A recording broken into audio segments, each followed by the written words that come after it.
Há uma Sintra que combina o mar selvagem,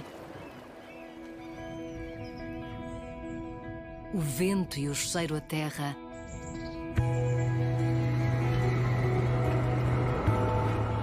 a viagem por caminhos únicos,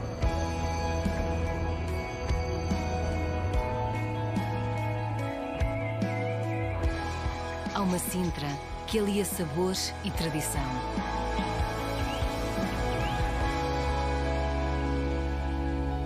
Há uma Sintra para cada um de nós.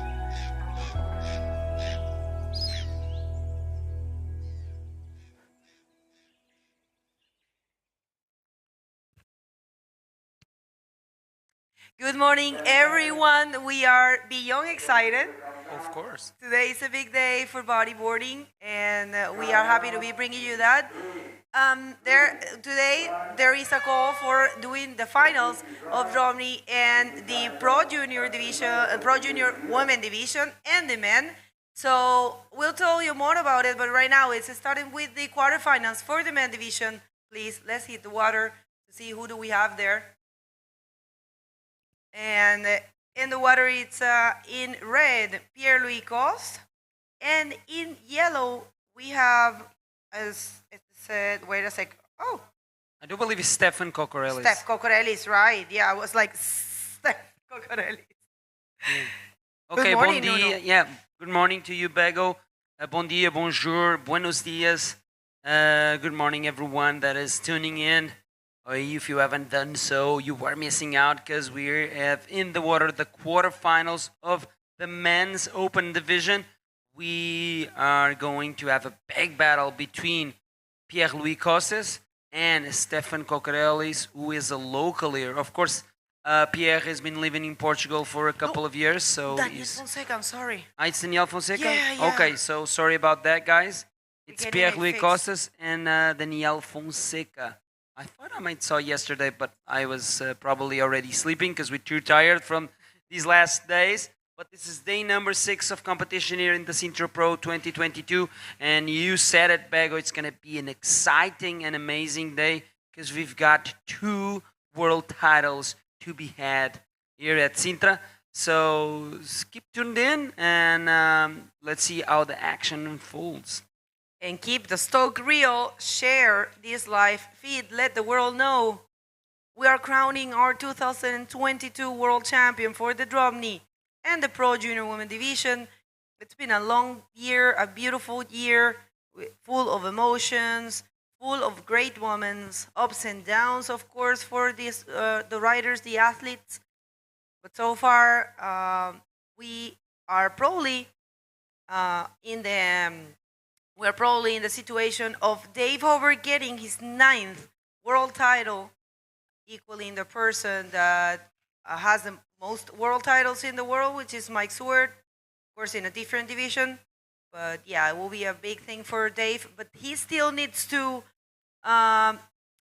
wait for what can happen with Amaury Laverne and Fabien Tassard. There is a chance for them as well. And we have also the chance to crown either Luna Harman or Isabeli Nunes as the first Pro Junior Woman champ. This is established. For them, it's sure. It's one or the other. That is correct.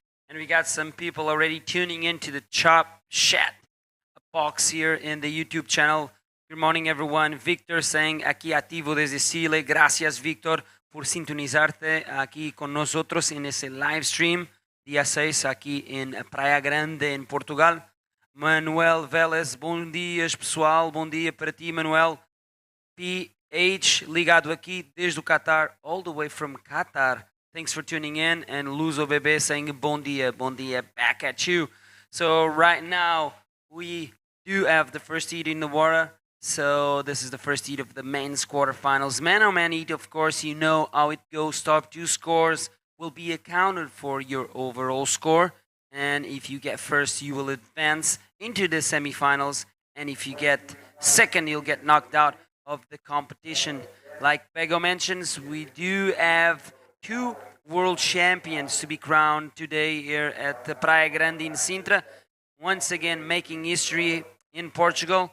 and this is the 26th edition of this event, and we could not be more proud and honored to be presenting the first ever Pro Junior Women World title to one of those ladies, Isabelle Nunes or Luna Arman. That is right, and it will be very good that we speak about the conditions. As you can see in your screen, the waves have really increased. I mean, the size of the waves. There are a lot of waves as the, let's say, when it was, 3 days ago, 2 days ago, we have the big swell actually. And today is showing the same, more or less the same conditions. Looks like there is a little bit of less current. What do you think? I think today we just saw what the forecast was showing us. The swell picked up and it's just filled in the west coast of Portugal. We can see a lot of big sets out the back, especially in the low tide. And the westerly direction brings a lot of energy into it. This is Daniel Fonseca drawing first blood here on this left. Wow, unfortunately not able to assess that last section the way he wanted to and kicks out of the wave. And he's paddling super fast out the back. We all know what it means to have a brand new swell here in Praia Grande. Ooh, up and riding right now. This is Pierre-Louis Costa on a very good looking wave and opening his campaign in the quarterfinals with a big roll. So out of this wave exchange, Pierre took the best against Daniel Fonseca. Let's wait for the scores, Bego. That's right. That was pretty good to watch. And yes, Pierre was really smart to go for a basic maneuver. You need to do that. You want to start the heat landing and completing a maneuver. We have seen throughout the whole competition that some great riders were not able to complete some bigger maneuvers. So definitely going for the safe roll, it's a good call. So we're waiting as a first wave for Daniel Fonseca. It's a 1 point ride, and Pierre starting with the mid-score range, 5 points there for the French former world champ, Pierre-Louis Costa. Yes, it's nice to play it safe at the beginning, but we cannot forget that we are in the quarterfinals. This is the finals already. So let's see what Daniel can find on that left-hander. Ooh, that was a freight train just racing in front of him, and he's not able to be faster than that wave, so he kicks out. Wow, the waves are really powerful today, Bago. And with this new swell, I just can't wait to see what these guys will bring into the table. And what's on offer in Praia Grande every day is different, and we just need to wait and see. There goes Pierre, Bego. That's right. Let's see this one, and I think he might go for, well, that was actually even better, that roll, and another one really good. Both of them really projected, and it will make a difference. This is the backup score for Pierre, and it will be actually the main score, I think, and the 5 will be left as backup score, because that's definitely a better wave. Yeah, I agree with you, Bago. And this is the replay of that wave.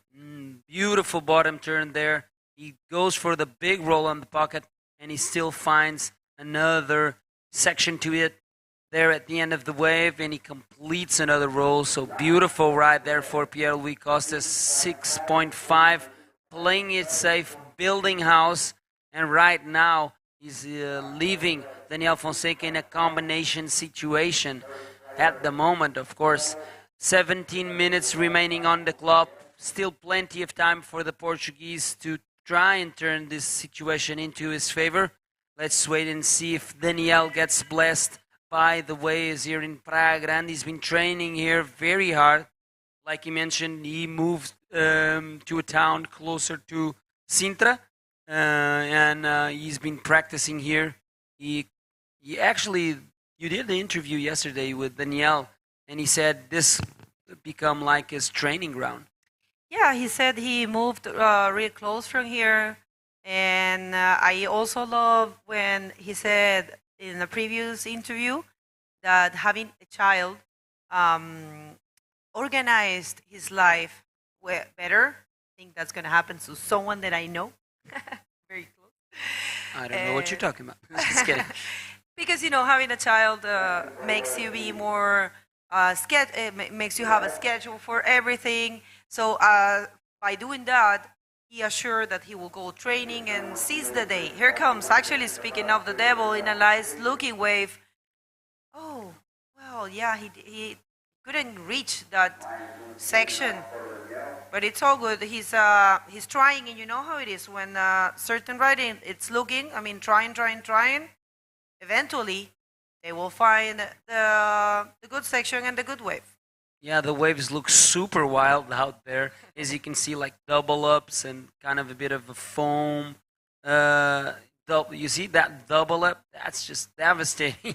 And I don't know, but looks like Pierre is really finding the good waves, and Danielle is still struggling to find that first ride. So we can start this campaign in this first quarterfinal. 15 minutes on the clock. That's what's left in the time for this heat, and so far so good for the Frenchman. He's leading this one over the Portuguese. So we've got some more shout outs here on Webland. We've got Starseed saying big love to everyone on finals day from Byron Bay. Australians tuning in, thanks a lot for supporting here at the Sintra Pro. Physio Rider saying bom dia, bom trabalho, means good morning, good work guys. And we've got HG saying good morning from Malta Island, David Valadares. Ooh, got some people tuning in and cheering for David in the Dropknee division. And Venezuelan and Spanish flag there. And we've got Manuel Abdallah saying bon dia Manuel. And we've got Las saying saludos Begonia, soy el Shortwitty. Chorto, amigo, qué bueno que estás sintonizando. Saludos a todos. Todas las personas de habla hispana que están sintonizando. Hoy tenemos un día increíble. Vamos a coronar el campeón mundial de Dropknee. Hemos trabajado fuerte todo este año y los atletas más para coronarse campeón. Hay una gran posibilidad de que sea Dave Hoover, pero todavía hay oportunidad para Mauri Laverne y Fabián Tazar. Y vamos a coronar por primera vez en la historia la campeona Pro Junior mujer, Pro Junior Woman, y eso sí está más definido, o es Luna Harman o es Isabeli Núñez. Así que chicos en Chile, en Latinoamérica completa, que hablan español, los esperamos. Yo sé que es tarde allá, temprano para nosotros aquí, pero siempre vale la pena. Gracias por acompañarnos, un abrazo gigante. Yeah, there you have it, the update in Spanish. I'll probably do an in Portuguese right now as we have a little lull in the action. So, bom dia a todos. Hoje é o dia 6 aqui no Sintra Pro 2022.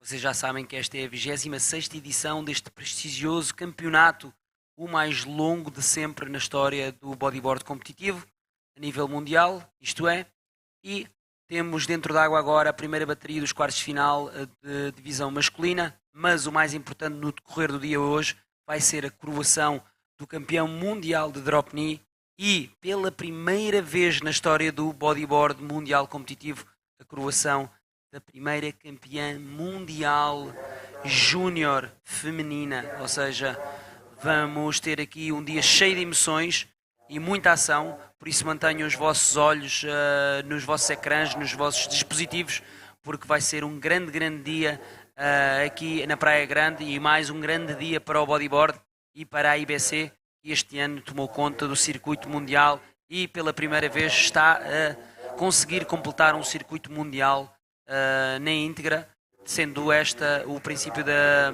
perna europeia, aqui a começar em Portugal, que vai terminar nas Canárias com o Fronton King e damos assim terminado o Campeonato do Mundo deste ano. Entretanto, temos aqui o Daniel Fonseca a ir para um roll. We just saw Daniel Fonseca going for a roll there, completing his first ride finally, and now he can post a score, but out the back comes Pierre-Louis Costa and Pierre textbook backflip. Yeah, I mean, that was easy to guess because he did the play safe technique, couple rolls, and look at this. Nice roll there for Daniel. Start of his campaign, we will say, and this is a replay of Pierre. We kind of knew he was going to go for a flip after securing a few pretty decent scores, and he might be getting rid of that 5. We don't know. Remember, guys, it's not about the maneuver itself. It's about the execution, the area of the wave, where you perform the maneuver, how do you perform it, and all of that is taken into consideration. So sometimes we think, well, but a backflip is a very radical maneuver, it should get more points, but there are a number of situations considered in order to give the scores. But anyways, he gets a 6, better his total score. And right now, Danielle with a 5.75 after that first good wave, looking for a 6.75 to advance. Indeed, though, we can see in the screen Pierre paddling out the back, trying to get to the outside as fast as he can. He now knows that Daniel Fonseca got a wave, so Daniel now is in contention for this heat. He needs a 6.75 to first, which means Daniel needs to lock in the best scoring wave of the heat so far. Pierre needs to defend his first position. He did so with the last wave, 6 point. He gets rid of his backup score, which was a 5. So right now, with less than 10 minutes remaining on the clock, it's Daniel Fonseca that is holding on to first priority and Pierre-Louis as the second priority, of course. Only 2 men in the water. Let's see what Daniel can post on his next ride. And then from there, Pierre needs to start working his heat in his favor. What an exciting start of the day. We already have a lot of people tuned in. Yesterday, unfortunately, we could not reach the 500 likes that would start the giveaway that I promised you guys. It's an official t-shirt of the Sintra Pro alongside an official cap of the Sintra Pro signed by the winners. And you failed to comply my demands, which were we would get 500 likes and I would activate that giveaway. So it's counting today once again. And why I keep on insisting about the likes, because that's what activates the algorithm in the YouTube channel. So we get more engagement, and if you get more engagement, we get more numbers. With more numbers, this organization, the IBC, can go to the sponsors and show that bodyboarding is a beautiful sport that you can invest in. And with that investment, we can have better prize monies, more venues, better live stream, and more human resources, which we all need here to make this sport really global and beautiful for everyone to watch. So there you have it. Click on the like button, please, guys, and reach the 500 likes, and I will personally start the giveaway where you can win an official t-shirt, an official cap of the Sintra Pro 2022, signed by the winners, I might say. That is right. So far, so good for Pierre-Louis, looking on point, looking sharp in this heat. But he has to be careful because Daniel Fonseca, local, well connected to this place, with a lot of local support, of course, a lot of Portuguese having his back. One of the best Portuguese riders, one of the best competitors as well. He's being actually in the team, in the national team for a while. I've seen him in ISA's events. He even said himself he couldn't do the tour this year, but he's aiming to do it next year. And definitely one of the strongest cards, as well as Steph Cocorellis right now. But Steph is younger, huh? Yeah, Steph is a little bit younger than Danielle. Or even they're about the same generation, I guess. I'm not too sure. But anyways, those two riders who are still in competition, one step closer to the podium. And it will be such a great thing to see a Portuguese flag right there in the podium. It's always very precious and motivational to see one of the locals making it to the podium. So, of course, we have no favorites, but it's always nice to see a local.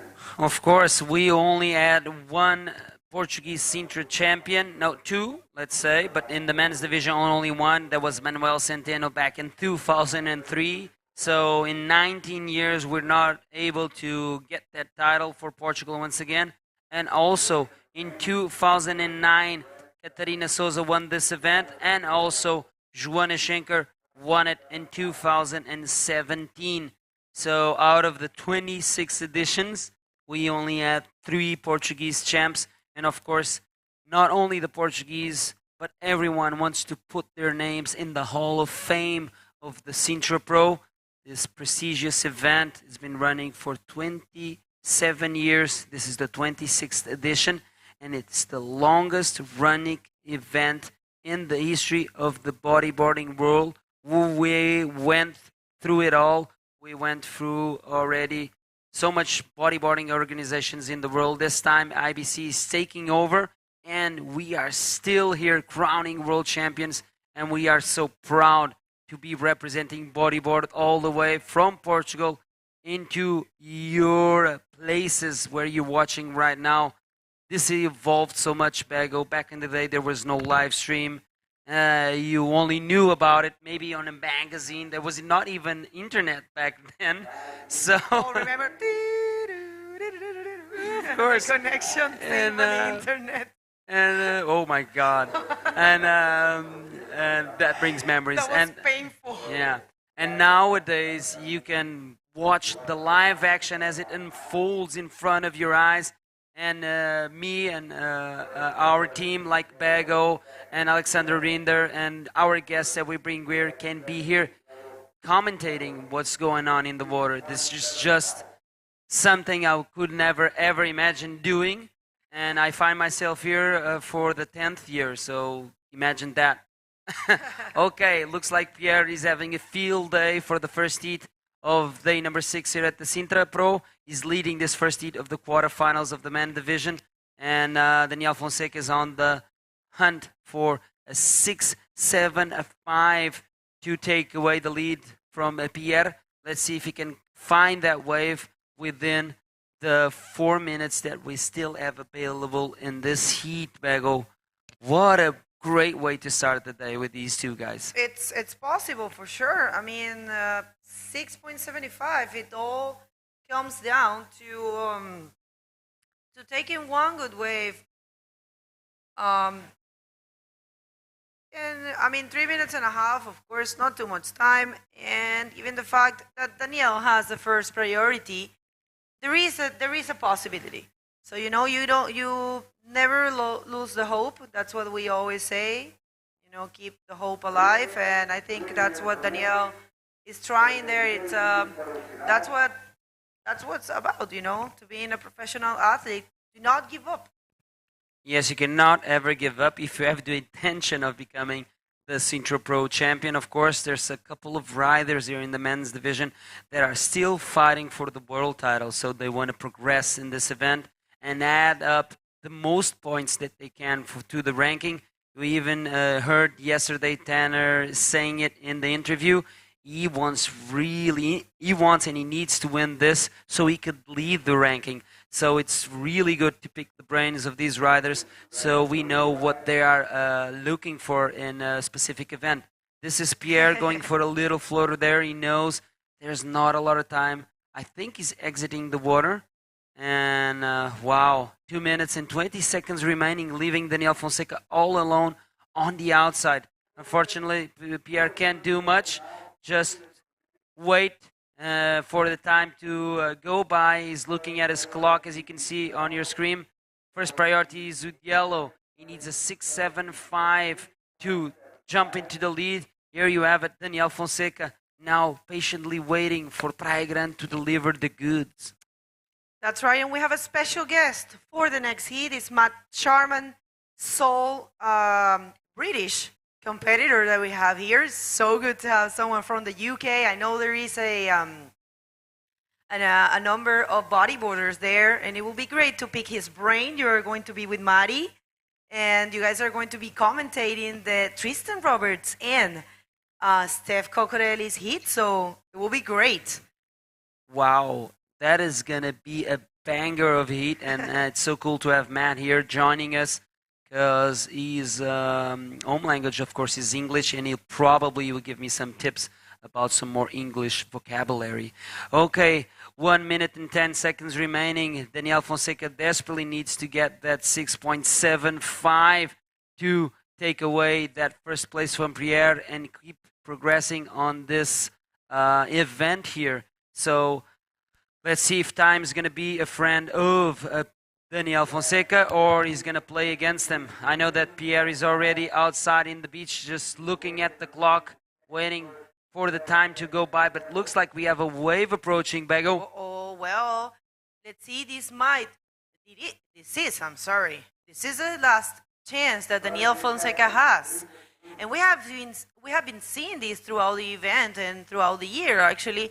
Riders changing situations in the last minutes, in the last seconds. So it's not over until the fat lady sings, they said. And here comes Daniel Fonseca. Let's see, looking for a 6.75. Well, no. Congratulations to Daniel for his performance. Doing great here. And official results is Pierre-Louis Coste advancing to the first semi-final. We're going to hit a quick commercial break. And you guys are not going anywhere. Thank you.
Welcome back, everyone. I'm Nuno Cardoso here in the booth. Joining me right now, all the way from Great Britain, Matt Charman, to aiding us here in the commentary booth. Good morning, Matt, and welcome. Good morning, and thank you very much for having me, guys. It's an honor to be here. Yeah, it's the other way around. It's a pleasure and an honor to have you here. Let's jump straight into the water. We have heat number 2 of the quarterfinals of the men's division. And who do we have in the water, Matt? We've got Tristan and we've got Steph, and I think this is going to be an absolute banger of a heat. I'm really looking forward to watching this. Steph has been in fantastic form during the whole event, so it's going to be really interesting to see how this plays out. I can't wait to see what's going to happen here, because Stefan has been knocking out some really heavy hitters, and this time he's on a clash with Tristan Roberts. And talk about a heavy hitter. If there's someone you need to beat if you want to prove a point in the World Tour, is Tristan Roberts. Of course, he's a reigning world champion. 100%, and he's in fantastic form and has been on tour all year. So this is a heavyweight hitting heat for sure. And they've got some really good weight on that inside bank. It looks pretty good for the boys. So I think they're going to be able to express themselves out there. It's a great showcase for the sport. Yeah. Okay, let's see what Tristan brings to the table. Stefan drawing first blood there. Unfortunately, short ride, 1.6. I don't think he's counting on that wave to make his campaign. But as you can see, and you probably felt it under your skin, the waves here have been super wild. And Praia Grande is just relentless and unforgiving, right? It is. I tell you, it's one way that you've got to be extremely fit. That is for sure. It really separates the guys who do physical conditioning and the ones who don't. And having surfed against Steph in the first heat, he is definitely a guy that's really, really fit. And likewise with Tristan. You've seen him with his top off. These guys are absolutely shredded. Athletes at the very, very top of their game. It's going to be a really, really tight heat. I'm absolutely fascinated, if I'm honest, to see who takes this one. Okay, Tristan Roberts been on a mission this year, like you mentioned, Matt. He's been through every single stop of the tour. He's on a mission to guarantee he becomes world champion for the second time. And I guarantee you that in top of his mind, there's an idea that he wants to break records in that sense, and he wants more titles, all the titles he can get under his belt. For sure. Look, you only need to sort of be in and around Tristan when he's at a competitive event to see the steel in his eyes and how much he wants it. He's a guy that is fiercely competitive, is how I would describe it. Yes, I agree with you. Look at this battle out from Stefan Cocorels. I'm laughing, but there's no joke about that. You said it, Matt. You need to be fit to face the waves here in Praia Grande, especially with these conditions, especially in low tide. You get one of those set waves on your head on that shallow sandbank, and you're going to get worked. Absolutely. It's deceptive, actually. On the screen, it doesn't always show how actually big it is when you're out there and how much water is moving around on that sandbank. And if you get in the wrong spot, you can find yourself in a position where you're not moving for 5 minutes, which is not ideal in the heat of this kind of significant. As we watch Tristan. This is Tristan Rob. Ooh, having a look at it first. We have a little bit of a bump there on the face, and he decides to get out of there. He will maintain priority, I believe, and that was a smart move. He had a look. There's not much there. If he can paddle fast out the back, he will still keep the priority, which is very important on a man-to-man heat, man. 100%, especially when you're surfing against someone of Steph's quality. You don't want to give a guy like Steph too much. A sniff, and he's going to score some points. So I think that was a good decision by Tristan to get quick in and out and maintain priority. Okay, you come from the UK, is that correct? That is yeah. So I'm from Newquay in Cornwall. Wow. Yeah, so we've got a growing bodyboarding scene down there. There is actually a competition that's running today, CBS, the Cornish Bodyboarding Series, and a bit like at Sintra, the amount of participants is actually oversubscribed. Really? Yeah, oversubscribed. Wow, that's really cool to know. Well, I think it's a reflection of what's happening in bodyboarding. There were a lot of participants at Sintra this year, and as I say, the CBS is oversubscribed. So if you take those numbers, it's really encouraging. People want to get involved in sport, they want to compete, they want to show their skills, both at a national level and an international. Yeah. So what is your own break? At home, we've got the Newquay Wedge, which is my favourite, which you guys may have seen a few pictures on Bodyboard Holidays particularly. They showcase it quite a lot. And then there's a few other waves that I can't really talk about. Okay, don't talk about it.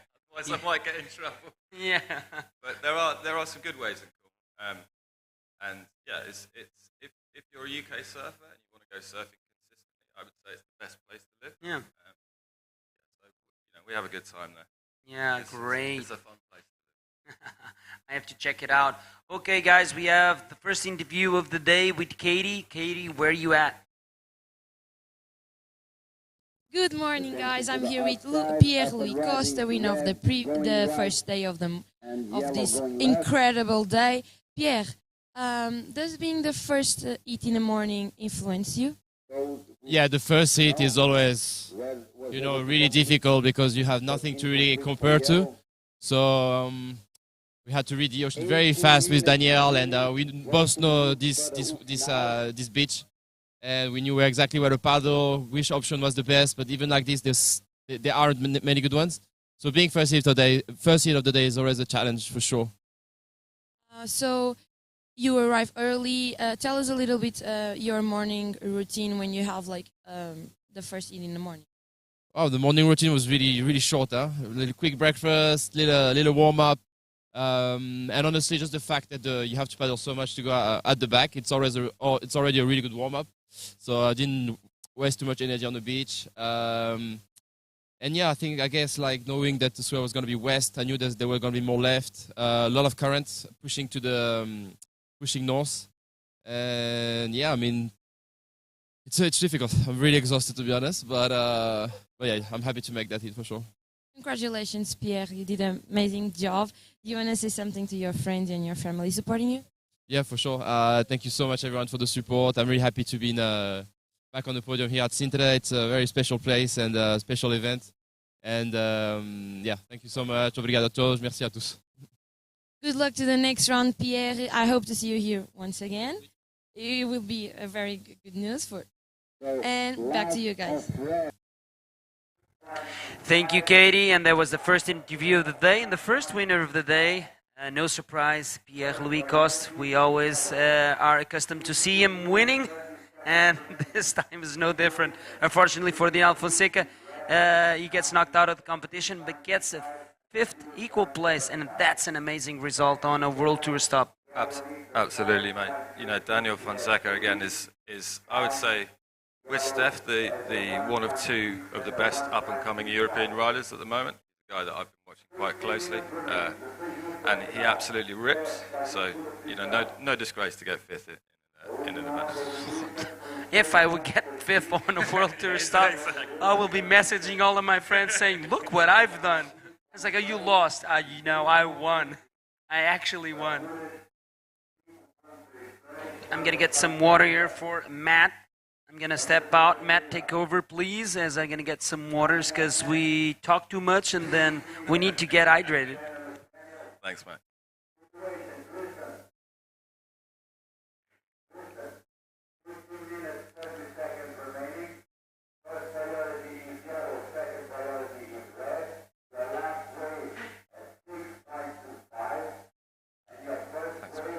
Thank you very much. And we are back so far. Not much has happened, except from that 6.25, that backflip that we saw during the interview. Can you do a breakdown on that wave that you just saw during the interview? I think that's got to be Tristan's best weapon, hasn't it? Doing a backflip going right. I mean, he makes it look easy. He does backflips going right like I do cutbacks. He finds them like it's just so easy for him. And how he managed to work that round from the position he was, it's a testament to Tristan's determination and how much of a competitive animal he really is, you know. I agree with you. And at some point, it looked like Tristan was only going right on comps, and it was a strong side. It was his forte. But all of a sudden, we start seeing clips, and even during competition, he would do exactly the same thing on the left. So all those haters that were saying he only goes right and blah blah, man, this guy's. I've been saying it, and is like this guy looks like he's unbeatable, and I do believe the only way, not the only way, but the best way to beat Tristan, if he is unlucky, then you can beat him, because if he can get 2 decent waves, he will be he will be flawless. He does not fail. We saw it yesterday. On the last dying second, he needed that score, and out of the blue, miracle wave, poof. Okay, give me the score. I'm progressing. What's my heat on the next round? Okay, that guy, poof, done that. And then he finds himself now in the quarterfinals, and he keeps the hunt for the world title alive. Absolutely. I think it's definitely something that, as we see, Steph on the left. Oh, nice roll from Steph. Nice elevated roll, really clean. Let's wait and see what the judges think about this one. Still plenty of time on the clock, so Steph is on the get-go, trying to get a decent score there and be on contention for this heat.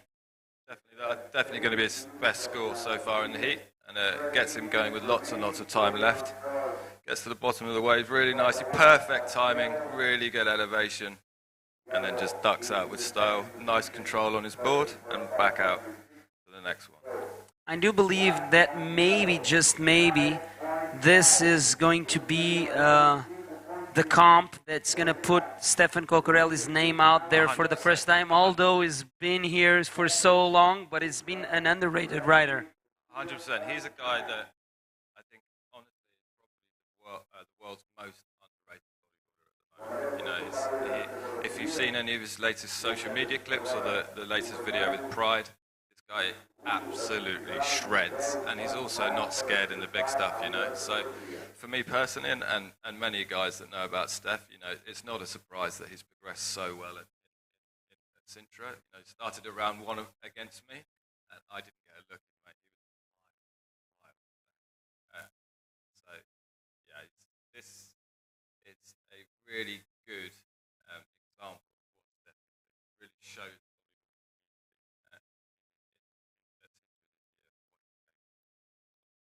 Yeah, you missed the flight to Arica because he had a wild card there.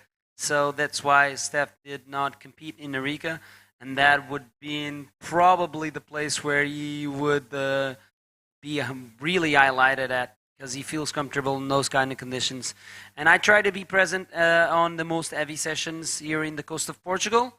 And Steph and his crew is always there nowadays, you know. They were young kids. There you go, Tristan on the left. We were just discussing this. Yeah, of course. Action is priority. First roll there, going for the end section.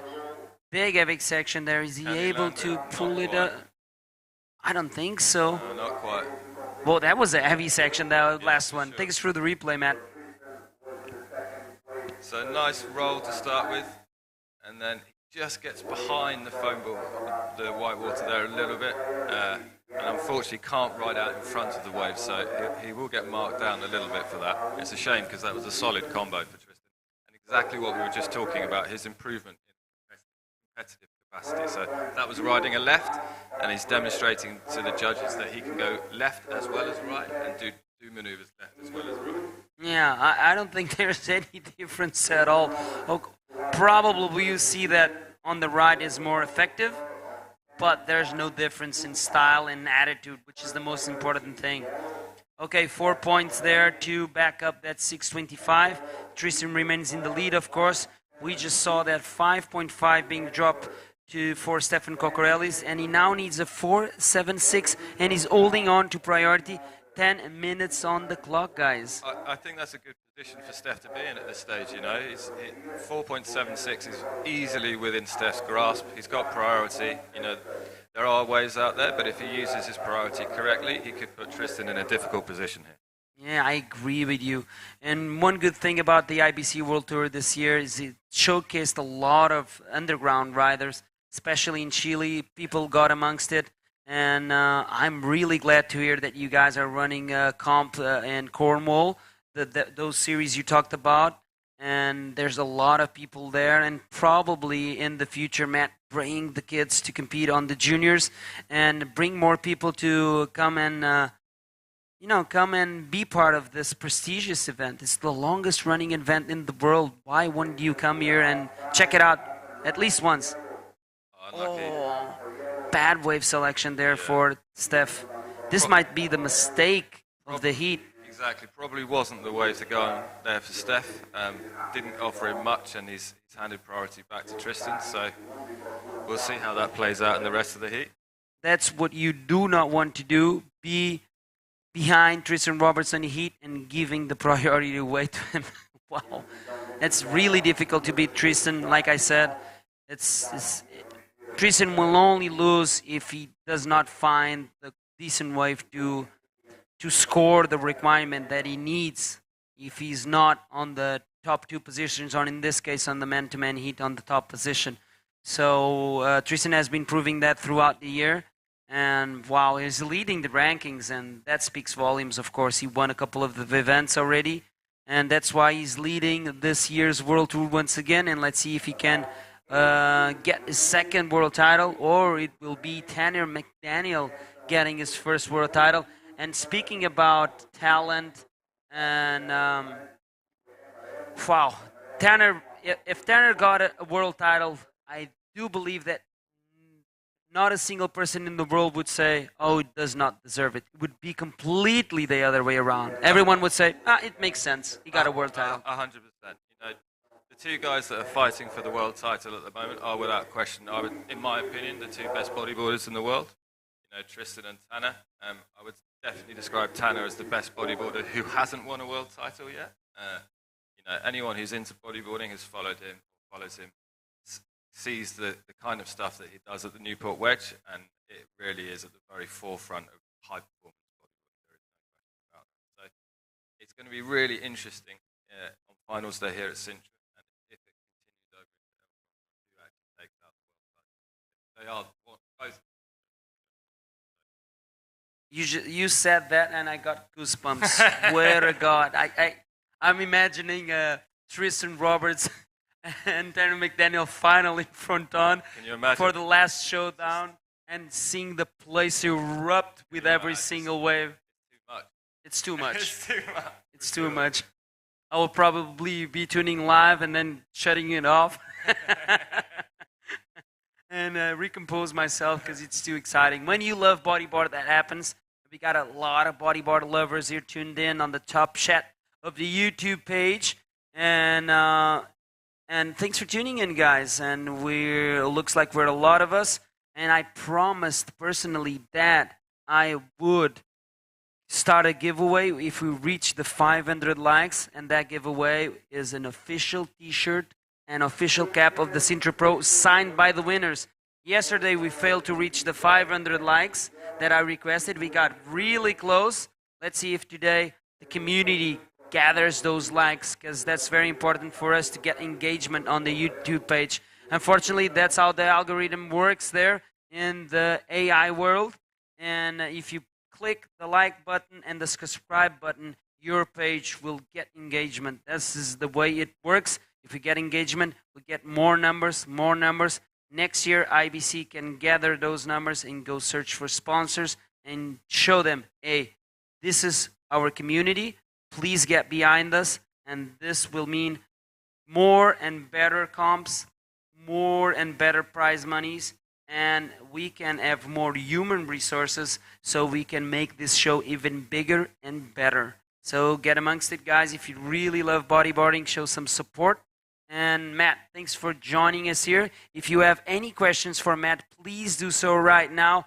Go into the top chat of the YouTube page and shoot some questions. Matt, all the way from Cornwall, is here ready to answer some questions that you guys have.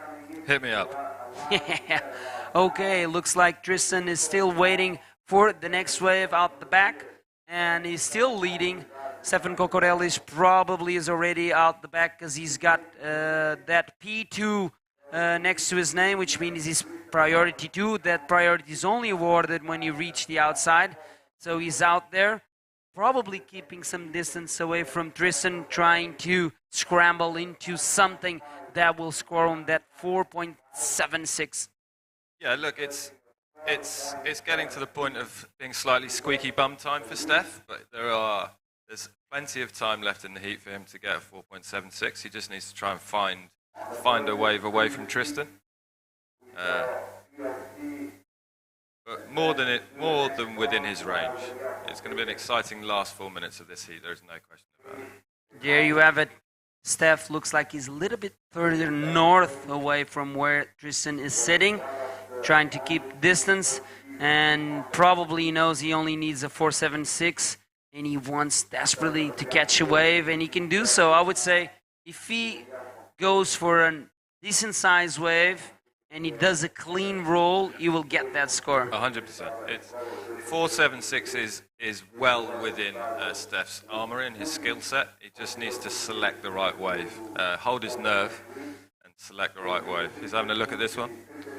Uh-oh, looks like, no. I think that's a good decision again.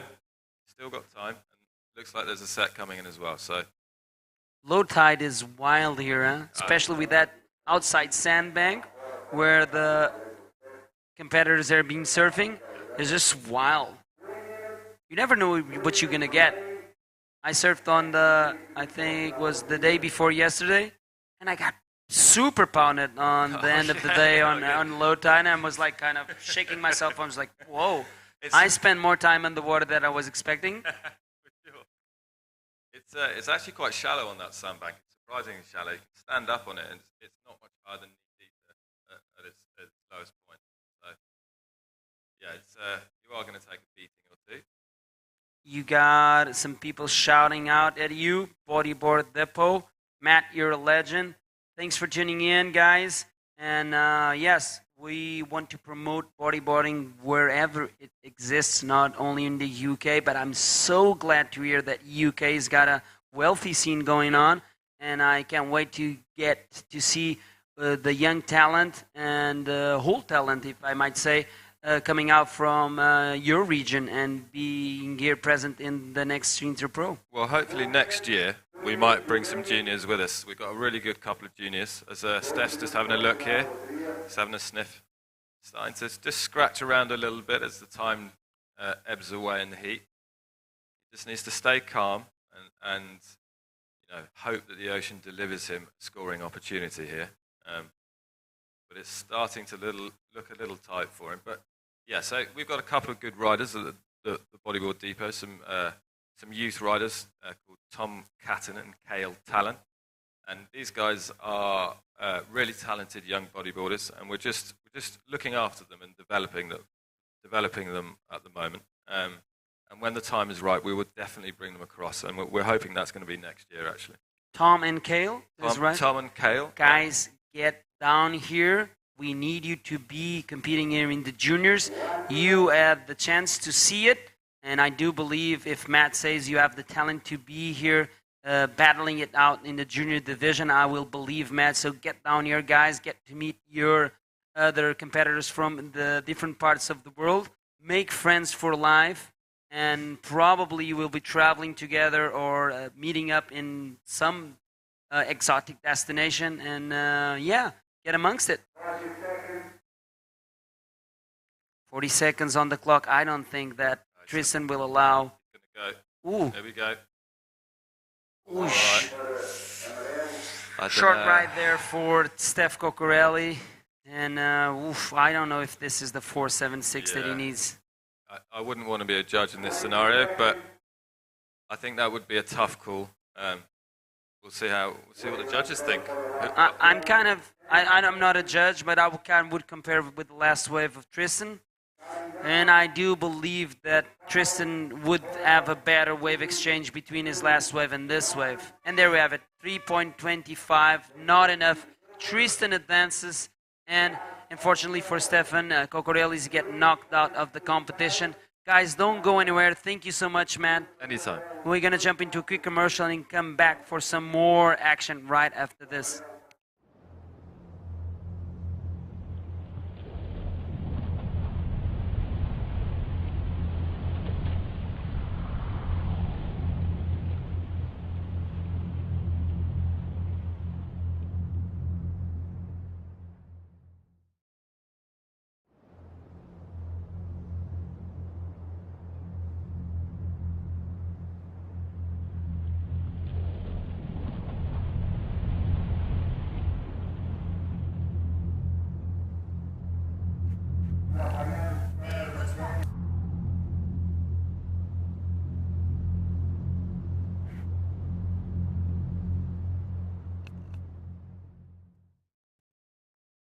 Welcome back, everybody. We are in the 6th day of competition in the 2022 Sintra Pro. Today, we are crowning our Dropknee and Pro Junior Woman Champion. Let's hit the water because it's all about the men. And next to me, I have the pleasure of having one of the greatest French riders as well. It's Irwin Clarec.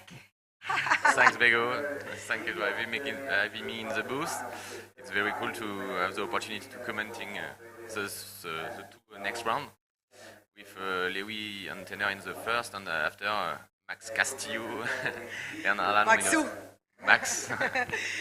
That's right. So right now, Louis Finnegan and Tanner McDaniel, good friends that know each other for a while, and back in the day, not too long ago, they were the most explosive riders to see confronting each other. So it will be a great it will be a great heat. I'm sorry. Here comes the first wave of Tanner. Yeah, good roll. Tanner is chasing first place to make a better ranking to the world title.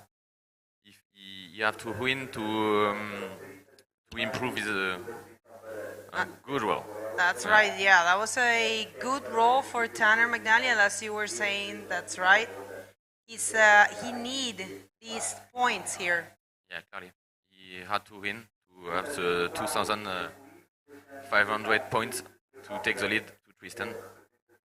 That's right, and with that, he will be closer to his main objective. Goal this year. I'm sorry, I was thinking in Spanish there. his main goal this year being world champion for the first time. It's he's one of the best riders in the world, and he hasn't been able to be world champion. Clearly. During all the previous contests, he make very solid surfing.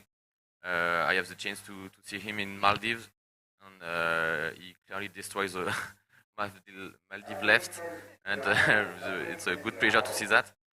But now he has to win here to be in more comfortable position to before the front ranking, to place at the 15th of October. And I think it will be a very good show in front on too, because there are a lot of things to happen for the world title, firstly, but also for the top 16 qualification. For us in France, we have Yon Emar on Yann Salin, which I seen top 16 places. So it will be very interesting to see front ranking event. Are you going to be in the Gran Canaria front ranking? Clearly. Bien sûr. Bien sûr. Yes, I will go in front on with Yann, like usual. We are partner since a long time to make all contests in France, in Europe, and in the world. And I am very excited to go with him in front on and to see if he was able to qualify him in the top 16. That's right. Yeah, Yann Salon doing great as well this year. You guys, it was really good to have you in Maldives as well. And is this your first time following the whole tour? No, I don't. I can't follow all tour because I have a work in France, and I can make this year three steps. It's the maximum I can make. Oh wow! with my obligation in work. Yeah, we didn't see you in South America, right? No, because it's not a good period with the work to leave home and to leave. You have a baby. Yeah, I have a little daughter who have 4 years old in October. Ah. So it's always difficult to manage between sports, works, family. Yeah, definitely. Well, our sport is still small, and I will take this opportunity, speaking of our sport, to ask you to share this live feed and subscribe to our YouTube channel. Remember to also follow our Instagrams. Lewy paddling? No. No, nothing. He lose the priority, I think. Yeah, so remember to share our this live feed. We need your support. We need your push, your help, in order to make the sport grow. It's a small sport, and we really appreciate all you can do. We all can do a little bit, right? By sharing, by, I don't know, tuning into the contest, supporting what it's there. There is not too much for bodyboarding, but there is this tour, which it's full of people working really hard to bring you a quality tour with quality events and different venues.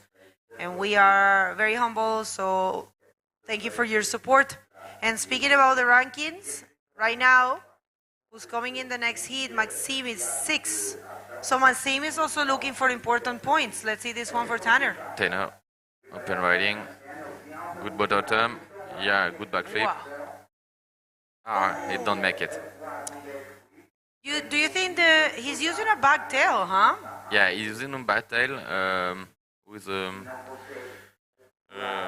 especially for him. I don't know if it's in series board. I think it's on board with its own coat.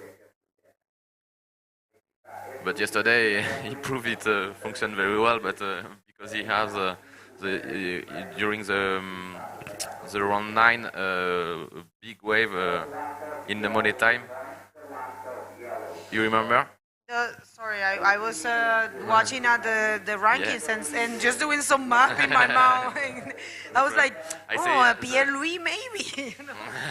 Pierre-Louis sent me. I have a discussion with Pierre-Louis after his hit. He said me there are a lot of current. It's the more difficult days since the beginning of the Sintra Pro. He sent me yesterday. No, okay. Right. Oh, yeah, today. today. Yeah, oh, today. well, I He didn't sent me know there are that. a lot of currents. It's very difficult for him. Well, he comes away Open for riding, Louis. Louis. Yeah. And he is going for the roll safe. Roll. That's good, huh? Yeah. You don't want to go too creative when you don't have scores. Clearly. It's the first wave. You have to beginning his campaign. I don't think it will be a high score, but it make him first wave completed. So this is a replay of the first wave, a scoring wave for Louis. That's a roll not too fluent, not too maybe projected, yeah, but 4 yeah, points. a 4, it's okay. Yeah, it's what I Yeah, think now is a good moment for him to try and do those points because he's looking for a 3.01. And if he do something around the 5 or maybe more, it will make it more difficult for Tanner to win. But Tanner, he's so hungry and he need this event right here. And you know what? We have the interview ready with the winner of the last heat, and Kata, please take it away. Oh, after this wave here, Tanner McDaniel there with another roll. Another roll. That would be good, huh? He's going to change the two.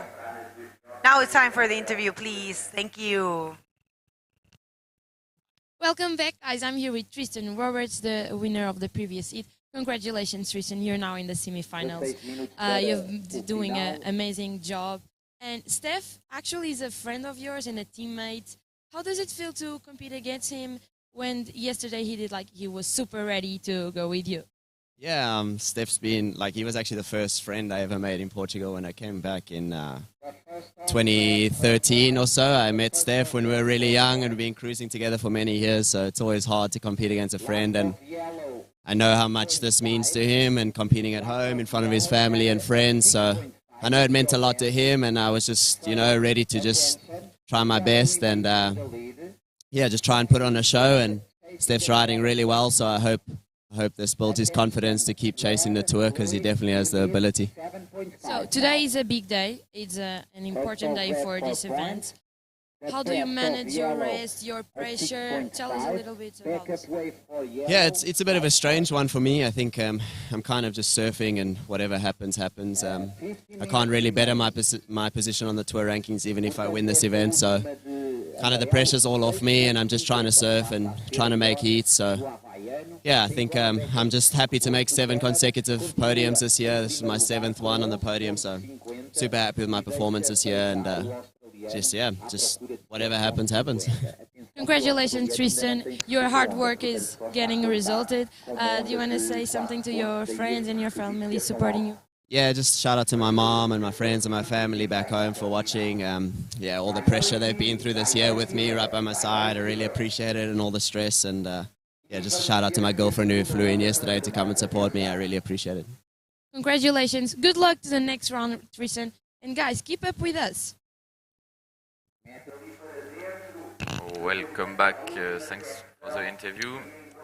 During the interview, we have Tanner. We have a good roll with 6.5. And here, second wave of Lewy. Let's see the replay.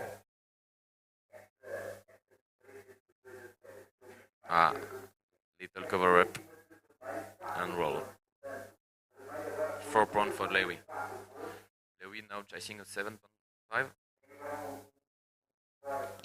That's right. Well, important situations here. So Tanner with a 6.5. Leaving Louis Finnegan needing a 7.5, which of course is not impossible for Louis. He was so strong competing back in the day. He did a few years in a row the tour and winning a few stages as well. So Louis Finnegan, it's a very strong competitor. He's coming from a recovery, but right now looking very, very strong. It's good to have him back. I'm hoping he would love to join us for next year.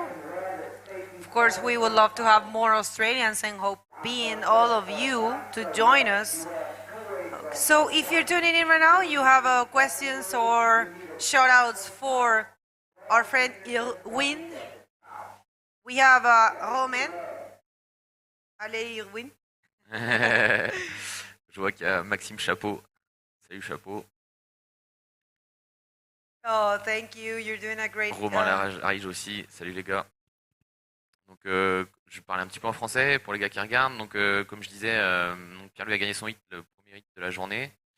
J'ai parlé un peu avec lui à la sortie de l'eau. Il me disait que c'était très compliqué les vagues, le jour le plus compliqué, sachant que lundi, mardi, c'était déjà compliqué pour avoir été dans l'eau. Et là, il me disait qu'il y avait encore plus de courant et c'est vrai qu'on le voit bien. La houle est vraiment solide. Avec la marée basse, il y a plus de coefficient de marée aussi aujourd'hui. Donc, du coup, ça génère vachement de courant sur le banc de sable à Sintra. Donc voilà, et Max va rentrer dans l'eau après cette série Tanner Lewy. Oh, merci pour ça. Okay, well, a quick update there in French because we do have Maxime Castillo coming in the next one against another competitor that's looking for a chance to be world champ. It's Alan Munoz. Yeah, Alan Munoz, clearly. He has a chance too. And I even think I was checking on the score on the points, and I even think Pierre could have a chance if he wins this event and also from top. Yeah, but it's more difficult for Pierre because he has a lot of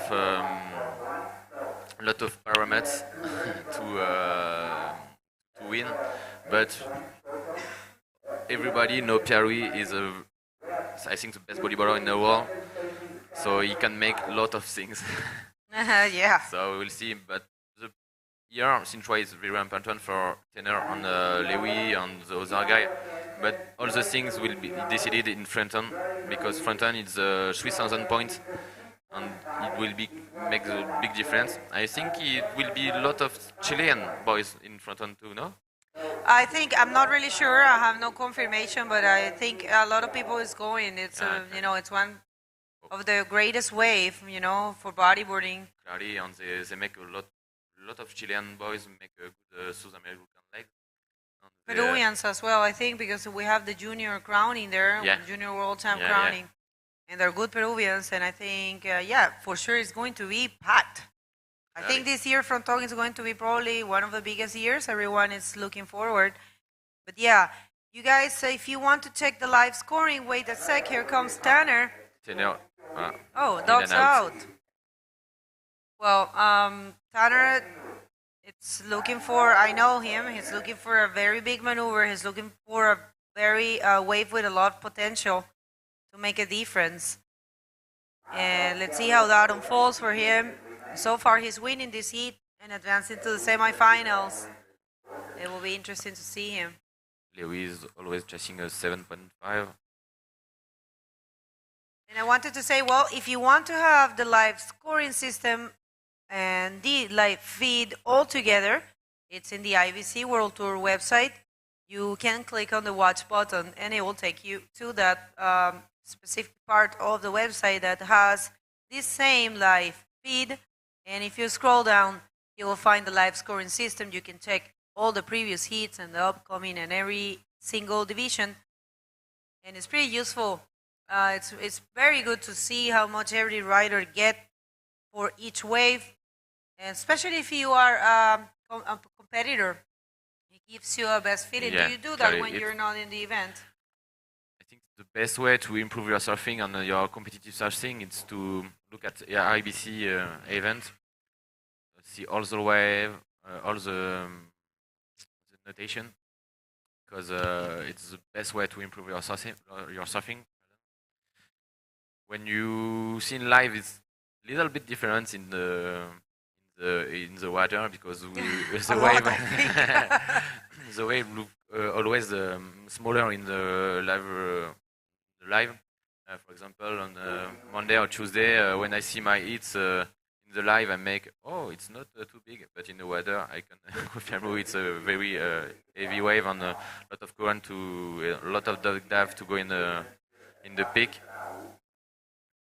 So it's interesting for all riders, even if you don't compete, to improve your surfing, to look all these top guys surfing during it. It's very interesting. So, how was your experience in this event? It's my seventh time in Sintra because it's the World Tour the more closest to my house because I'm living in Les Conches, à Longeville-sur-Mer. So I have in plane it's 2 hours from Lisbon, and in car it's 15 hours. This year we come in car with Ghislain, Inside Surf School et Yann Salin parce qu'on était tous les trois because we are 3 and it's more to cut the depends to come here. And to try Portugal, it's a very cool place. I come in Portugal since I was very young. When I remember when I have 5, I come in Portugal with my parents in camping car. I have a good remember of it. So, there's a wave coming here, but what I wanted to speak about? I want you to speak about the ANAL Challenge, or ANAL Challenge, you say, right? Yeah, ANAL Challenge is a contest in Brittany, who organized by a few guys, but the principal guy is Gwen Renambeau. I think Gwen is looking the life because he's a very passionate boy of bodyboarding. He make all this energy in bodyboarding, in ANAL Challenge for sure, but also in supporting us. Yann Salin, he's always in the live when Yann in the water. And Gwen make on all the ANAL crew make a good job. I think it's clearly one of the best event in Europe, even if in the world. It's clearly the bodyboarding spirit representing in ANAL Challenge, Iceland, boat to go to Iceland, a heavy wave. It's a very interesting contest, and it's a ABC specialty event. Last year we have a very heavy wave. I remember we go in this wave since a few years, but the last year when we are in the coast, we saw the big wave and we say, wow, it will be heavy, and it was heavy. So it's very cool to have this opportunity. It's a specialty event. There is 16 riders invited in the ANAL.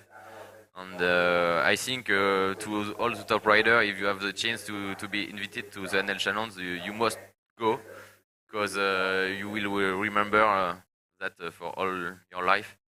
Pierre-Louis, it's you come 5 or 6 ANAL Challenge edition, I think. Yeah, I remember you last year. That drop.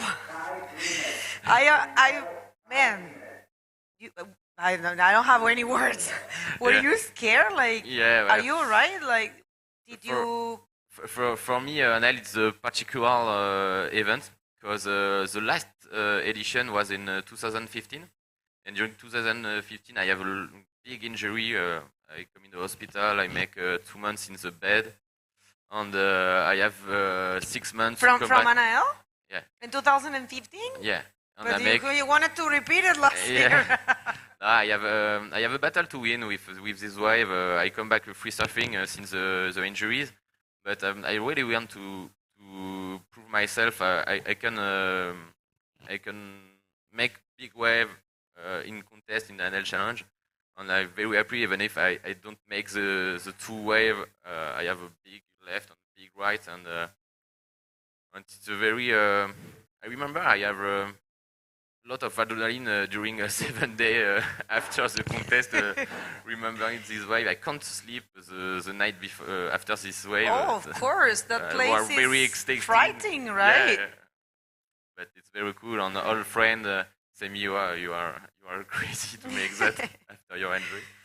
Well, guys, that's a specialty event for the IBC World Tour. It's only 16 riders, as Wing was saying, and you guys have to check it out. I'm pretty sure most of the people know it, but the place is made for bodyboarding. It's a very special event. It's like the tan. It's like in the middle of the ocean, the small island. Small there. island. So cold. Yeah. You have to bring everything in boats, and what I keep, a part of that, I keep hearing that it's you guys.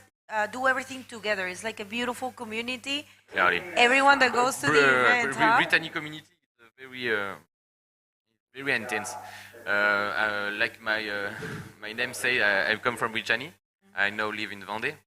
but I come from Brittany, and since I beginning bodyboarding in Brittany, you have a big community of bodyboarder, very good wave and very intense things happen in Brittany with bodyboarding. I think it's because there are a lot of bodyboarders that are now 40, 45 years old, like Erwan Jor, Yannick Alençon, Gwen Renambeau, and now Yann Salin, who have surf schools, and they make a lot of job with... What about Davo? Davo's from there, right? Davo, ouais, Davo, Davo Fever. Voilà, Davo, donc Davo who is a rider, very passionate rider. I think the more passionate... Tanner. Open riding. Yeah. Yeah, good backflip. Oh, yeah. Textbook backflip. Very smooth, huh? Clearly. Might change that fine point, right? And guys, we were talking about the RL challenge because we didn't have any action, but now we did. And Tanner McDaniel. I think he will improve his 5.1. I think so, but wait. Lewy, answer of Lewy. Going for the flip for sure. Yeah. That was beautiful. Good flip too. Huh? Very good. Uh-oh. Let's see what the judge thinks about that. This is the replay of the backflip. Let's compare these two backflips. I think the backflip of Tenor is a little bit cleanest. Yeah, the section also, right? Yeah, the wave. They're very clean both, huh? But clearly Lewy will be more in the game with this last wave. Yeah, because... 7 point for Tanner. I don't think it's a 9... 6.15 for Lewy. It's now chasing a 7.35. Well, remember, there are important things in judging a wave. It's not only the maneuver itself, but the quality of the wave, the quality of the section that you perform the maneuver, how do you land it, how do you turn it around. It's a lot of things, lot of parameters. It's not about make a backflip or invert, it's about the quality who makes the move. It's very important, and Chico Garitano, the head judge, always says that you have to make a good bottle turn, good landing. It's very important, little more important than to the difficulty of the maneuver. And if you have the capacity to make a difficult maneuver with a good bottle turn and clean landing. That's right, so countdown, you win, and the situation is like you see it. Tanner, stay in the game. Tanner in first, congratulations to Louis Finnegan for his performance. They hug in there, sportsmanship. Don't go anywhere, we're going to come back with the last of the quarterfinals for the men.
Welcome back, everybody. So happy to have Irwin Clorec right here. Irwin, thank you for joining us. Thank you, Vigo.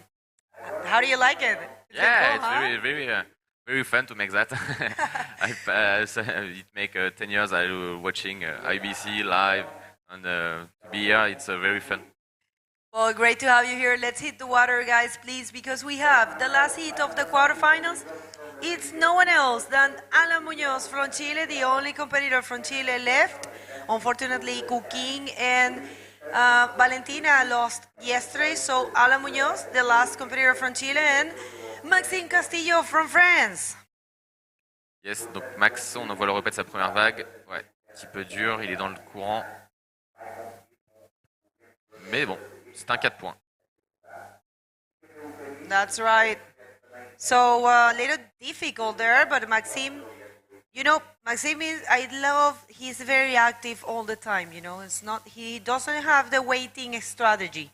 Sometimes Alan does that, but this year Alan has been more active, and here comes the first wave for the Chilean. Let's see this one. Might find a section there. Let's see if he can find it. Yes, he does. Good roll. He holds onto it and completes it. So an interesting wave exchange.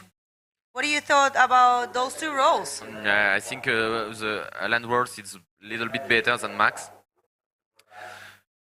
The wave is a little bit more quality and more extended. Yeah, I think it will be 5.5. Right on, the judges are keeping the big scores for the big maneuvers. They know all of these riders are capable to do those.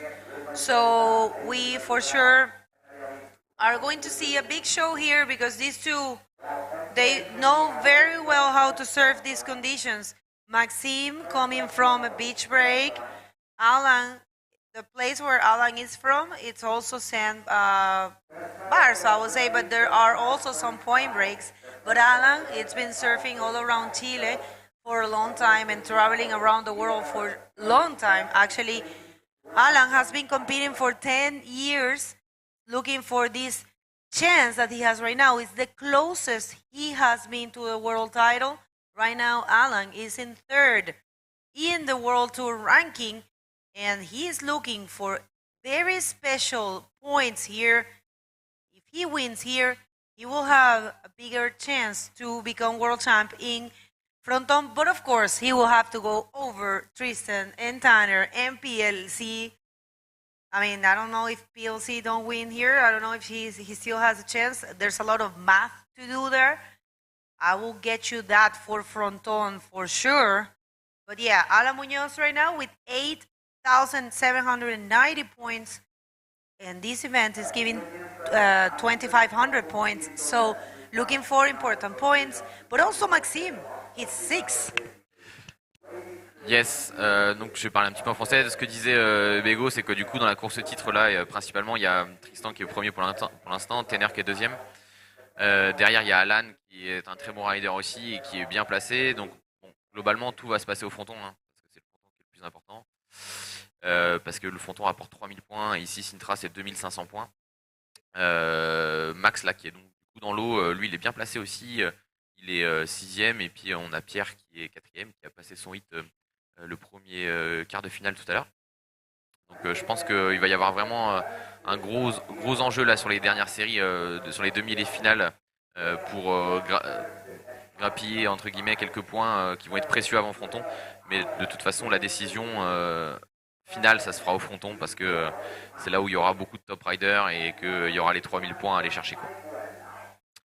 Et on disait tout à l'heure avec Bego, enfin Bego le disait en anglais, Max c'est quelqu'un vraiment c'est un excellent rider, un excellent compétiteur, hein, il trouve toujours des vagues. Hier il a eu un hit hyper difficile en termes de marée avec contre Yon Emar, où il n'y a vraiment pas eu beaucoup de vagues. Et Max il arrive toujours à s'en sortir, à trouver des vagues, il est très marin, et il arrive toujours à créer du potentiel sur des vagues qui n'en ont pas forcément, et ce qui le rend très compétitif et très fort. Et d'ailleurs il démarre une vague au moment où je dis ça. Bon bottom, bon rollo, il remet. Ouais, bonne vague. Thank you for that update in French. It's so important, and to have you. One day I'm going to speak like that. I promise you. Okay, so the replay for the last wave of Maxime. Love that style. You guys have a very beautiful style. Do you, specifically train style in France? I don't know. We don't specifically train that, but all the rider has a good style in French. We make competition together since long time, so every generation come back after us, inspired by Yann. I think Yann Salin it's a good friend of me, but it's one of the cleanest rider in France. Yeah, Diane has a beautiful style. All of you. We have Yes. the interview ready with Tanner McDaniel and Kata, so let's do that while we wait for waves. Welcome back, guys. I'm here with Tanner McDaniel, the winner of the previous heat. Tanner, yesterday you told us that this event is quite complicated to you to compete, but this year you are on fire. Tell us a little bit about it. Yeah, I've struggled in this event in the past, and I don't know. I'm feeling good. I've had a bit more practice in waves like this the last couple of years, so feeling a lot more confident in these kind of conditions. And yeah, I'm just happy with my surfing and feeling good. Good. Whatever guys who passed through the next round in this heat, Alan or Maxime, they are used to surf in here and they do pretty good in here in this event. Are you stressed with that, or do you deal with good? I'm ready for whatever. Alan has won this event I think before, and Maxime is a bit of a beach break specialist. So either way, it's going to be a good heat. But if for sure going to be a good heat to watch, and I'm excited. I'm in the semis. I'm stoked where I am. Yeah. You want to say something to your family and friends supporting you? Yeah, I know all my friends back home, they stayed up and they're watching right now, so I just want to thank you guys, Harper, Craig, Amanda, and Lincoln. You guys are big support. I appreciate it. Love you guys. Congratulations, Tanner. Good luck to the next round. And you guys, keep up with us because this day is going to be an amazing day. Back to you. Thanks a lot. Congratulations to Tanner. Very humble and great words. I'm very sorry. This is what happens from 6 days of 11 hours each day, but it's so good. Lots of great moments and good moment here for Alan Muñoz. Let's see. Vamos a ver, voy a hacer esta en español. Alan Muñoz buscando un rolo un poco fuera de tiempo, podría decir ese rolo. Alan Muñoz there, maybe out of time, right? Probably nervous, of course. Maxime is on the lead right now. And let's see that replay yeah, I don't know if he had another chance during that wave to perform the maneuver. We will take on that. So, on sent les Français. Ouais, donc Alan a démarré une gauche là, un peu à contre-courant. Donc pour ceux qui connaissent pas le spot, là ils sont un peu à droite, pas loin de la piscine de l'hôtel. Et il y a beaucoup de courant qui les envoie vers le sud. Et du coup, les vagues qui démarrent en gauche, ils sont souvent contre-courant. Et là, on a vu qu'Alan, il a voulu aller très très vite. Et du coup, il est passé un petit peu devant la section. Ce qui l'a empêché de terminer son rollo. Et du coup, il a eu un 1.5, ce qui permet à Max de rester en tête. Donc voilà. Et donc, on parlait tout à l'heure, pendant qu'il n'y a pas trop de vagues, là, les gars sont en train de remonter au pic. On parlait tout à l'heure de l'Untitled Challenge, du coup, qui est un événement invitation IBC, qui aura eu lieu. La waiting period commence dans une semaine d'ailleurs. Ça commence le 17 septembre et jusqu'au, je sais plus exactement, mais 15 décembre, je crois, donc mi-décembre. 19 décembre. Et donc voilà, dans cette fenêtre-là, Gwen Renambeau, donc le directeur de compétition, va essayer de trouver les conditions les plus optimales, mais aussi d'avoir la période la plus optimale de manière à avoir des bons riders à venir, hein, comme à chaque édition. Et j'ai hâte de voir ça. J'espère que je serai invité cette année, on verra. J'ai bien envie d'y retourner. L'année dernière, c'était vraiment une très belle compétition. Chaque édition à laquelle j'ai participé était vraiment des très très très bons souvenirs. Donc, Très spécial. Special? Very special? How would you say that? Très spécial? Non. Particulière? Non, particulière. Ouais, C'est particulier, bien sûr. Oui, I'm sorry. Very special event is the Untitled Challenge. That's what Edwin was saying. And you guys have to join us. I will for sure. Last year I was watching throughout the whole event and the guys did an amazing job. I was thinking, wow, what a difficult logistics this event have. But they are all prepared. Okay, guys, so far so good for the Frenchman, Maxime Castillo, doing great. I mean, 2 mid scores Living Alan only needing a 3-point ride, and they are battling against the currents, but they are very fit, both of them. Maxime also works in a school, so people that it's every day, all day in the beach, you know, so they're very used to. Ouais, et on en parlait d'ailleurs en début de semaine. Donc Max, donc nous on a eu des vagues très compliquées en France. Cet été, il n'y a quasiment pas eu de vagues, donc très compliqué pour s'entraîner. Et Max me disait qu'il avait fait beaucoup de surf, de softboard pendant ses cours, parce qu'il donne des cours particuliers sur le bassin d'Arcachon, et qu'il avait fait beaucoup de surf. Et là, en début de semaine, il me disait j'ai mal aux jambes, j'ai plus l'habitude de palmer. Après le premier jour, il me disait j'ai des bouts de bois à la place des jambes. Et là, je pense que dans ce genre de conditions, ça doit bien tirer, parce que pour que Pierre-Louis nous dise ça, que c'était dur, c'est que c'est dur. I think I understood half of that. But you were saying that he's been surfing a surfboard and like, I don't know, that's all. Yeah, I say that Max delivered a lesson in France, and he make a lot of surf lesson, and he paddle with arm a lot of during summer, but no bodyboarding because we don't have wave this summer to bodyboarding. Max open riding, Max bonne trajectoire, bonne vague, il va avoir un bol et bim ARS, ouais. Ooh. Très bonne vague. Il va conforter là, il va améliorer. Yep, that was a good wave for Maxime. This is the replay, and it's very good that he found that one. That's gonna help his total score a lot. Very good. I will call that the ARF. Air roll flip, because it's a mix, you know. Sometimes he does very clear air roll spins. He's very good at those. Yeah, Max make good backflip too, but in this kind of condition, he make more air roll spin like that. But yeah. that was more like a backflip, huh? Do you think that was an air roll spin? It looked Yeah, like more like this is an eternal discussion. Like this coach say, Nico Padua, it's rolls flip. That's what I say. ARF, air roll flip. Yeah, it's a mix, guys. So don't get too crazy there, because I know this is a discussion that we always get. They say like, you guys are calling a backflip when it's an ARS, or you're calling an ARS when it's a backflip.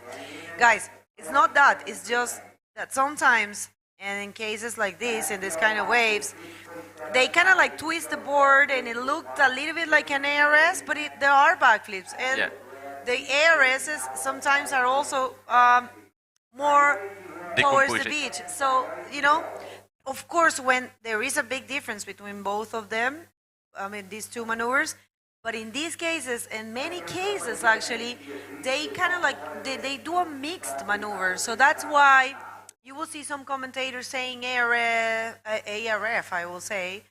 But yeah, I'd rather say, or maybe just a flip, you know.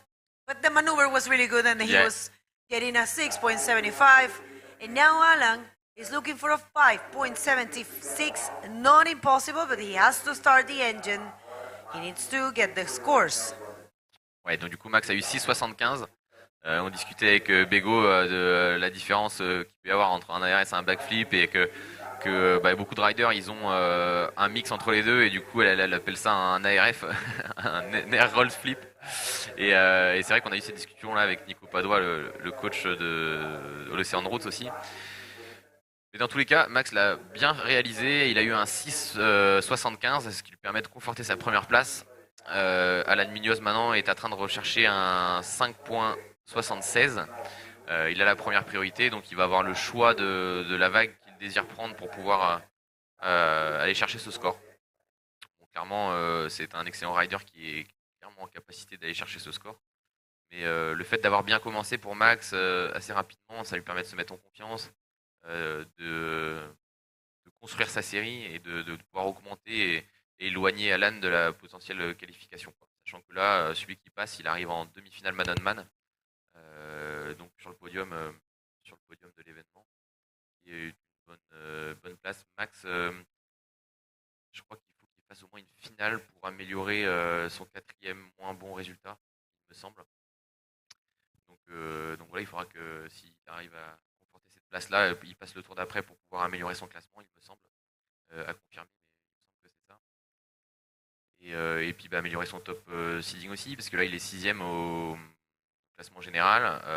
Bon, son objectif c'est d'être dans le top 5 et plus si affinité. Hein. Ça fait quelques années maintenant qu'il est sur le tour et ça resterait son meilleur classement général. Donc confirmer qu'il est toujours là dans les meilleurs riders mondiaux.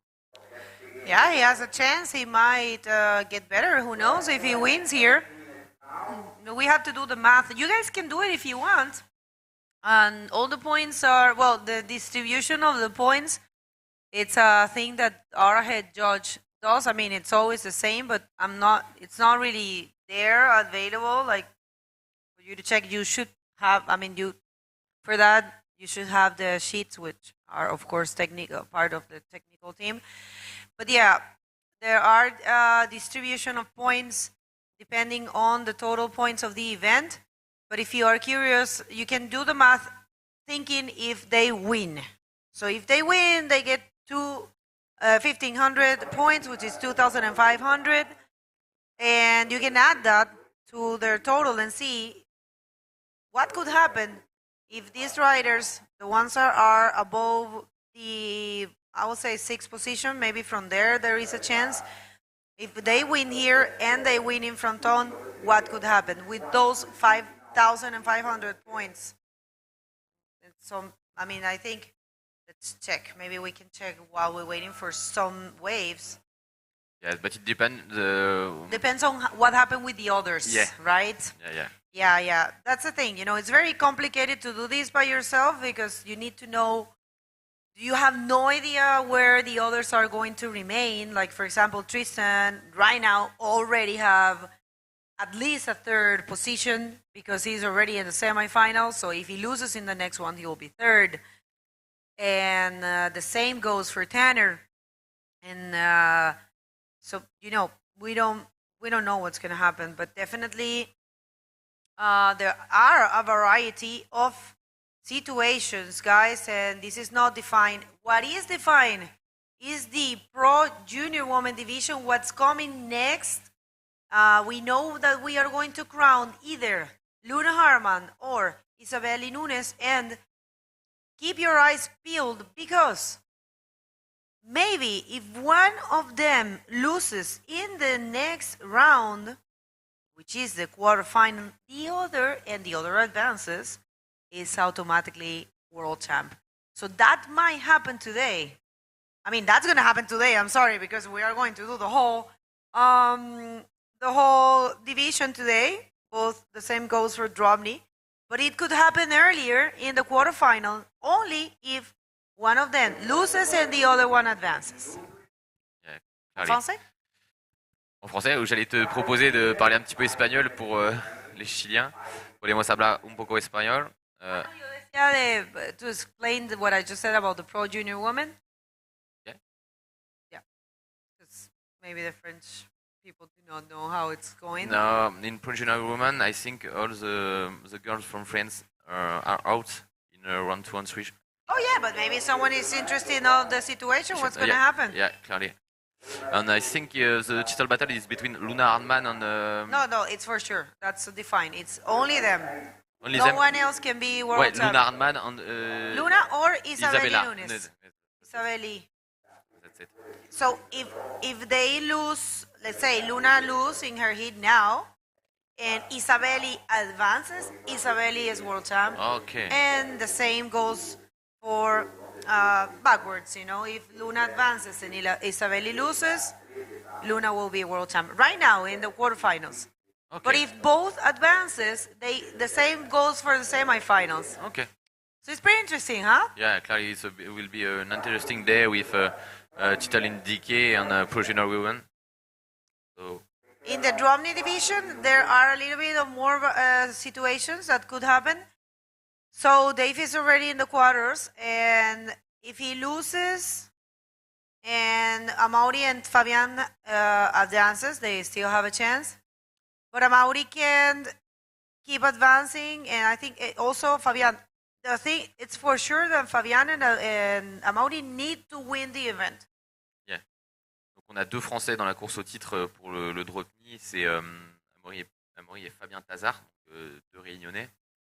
Donc, comme disait Bégo, si Dave Barnes passe là, dans tous les cas, ils doivent gagner, l'un ou l'autre doivent gagner.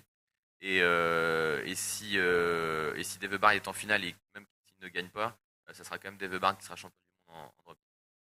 Alan Munoz qui démarre, il cherche un 5,76, un petit peu blanche, bon bottom, bon rollo. Attention, ça peut être le score. Bueno, Alan Muñoz está buscando un 5.76. En esta ola puede conseguir ese score. Vamos a ver, fue bastante inteligente en hacer un rolo aéreo, porque tal vez un backflip no lo hubiese entrado, y yo sé que a él le encanta hacer esos backflips en cerrones como estos, pero bueno, estuvo bien. Vamos a ver cuánto le dan los jueces. 5.76 es lo que Alan está buscando. Bueno, pienso que es... Oh. Sí, 6 puntos. Sí. Good job there for Alan Muñoz, because he was looking for a 5.76 to change the situation, and he played safe. Although he did a very aerial and projected roll, that was really fun to watch, really good to watch, and he gets a 6 points for that ride. And right now he takes the lead, but he has to be very careful. A 4.75 for Maxime is really nothing, you know. Ouais, c'est ça. Max, il cherche plus que 4,75 pour reprendre la tête. Il est première priorité. Il reste 1 minute 40.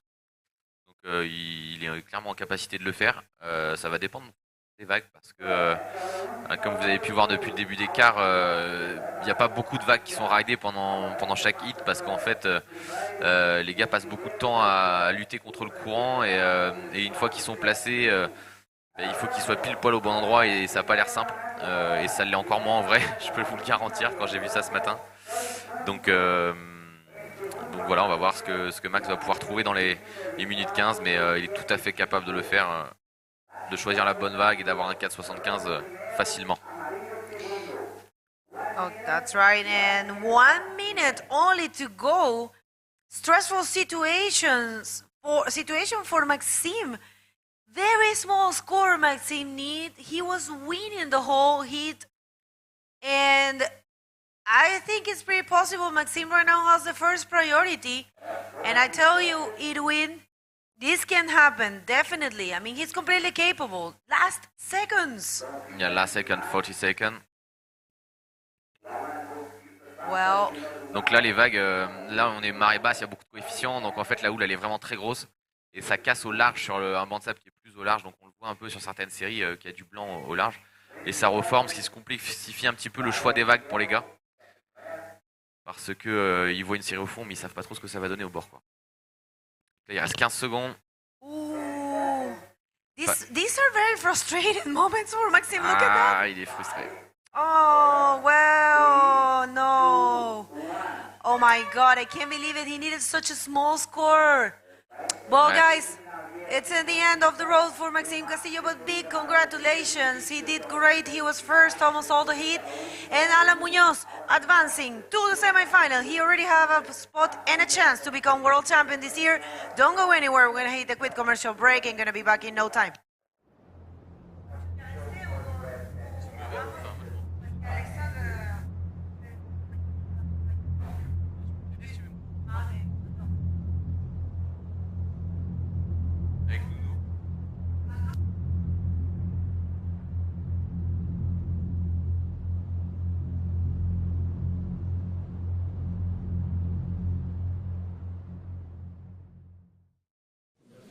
Malta, para tudo!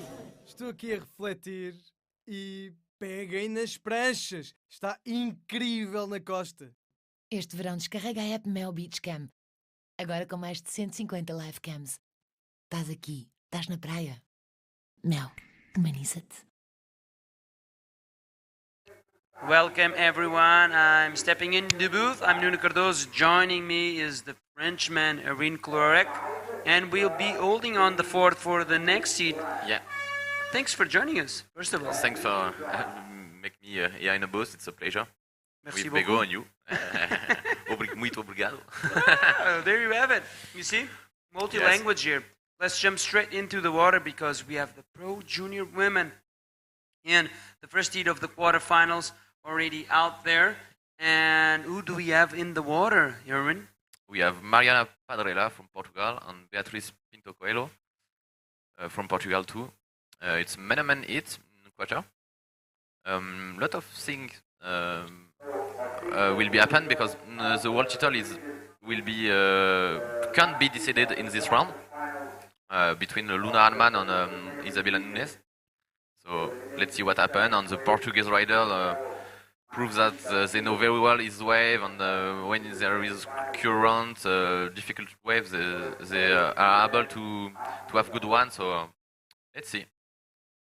At this time, I think they don't have the capacity to go at the peak because they are in the sandbank. It's too slack, no? It's too wild out there.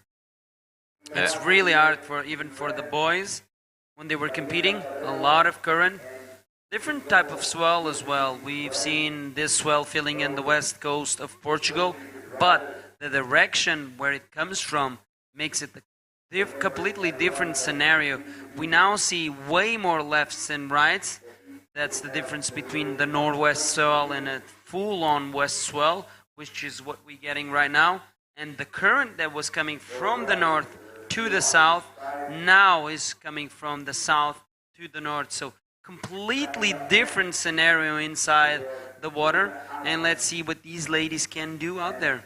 Yeah. Like I said with Bego earlier, Pierre-Louis said me that the current make a stronger way from north-south to south-north, like you said, you know.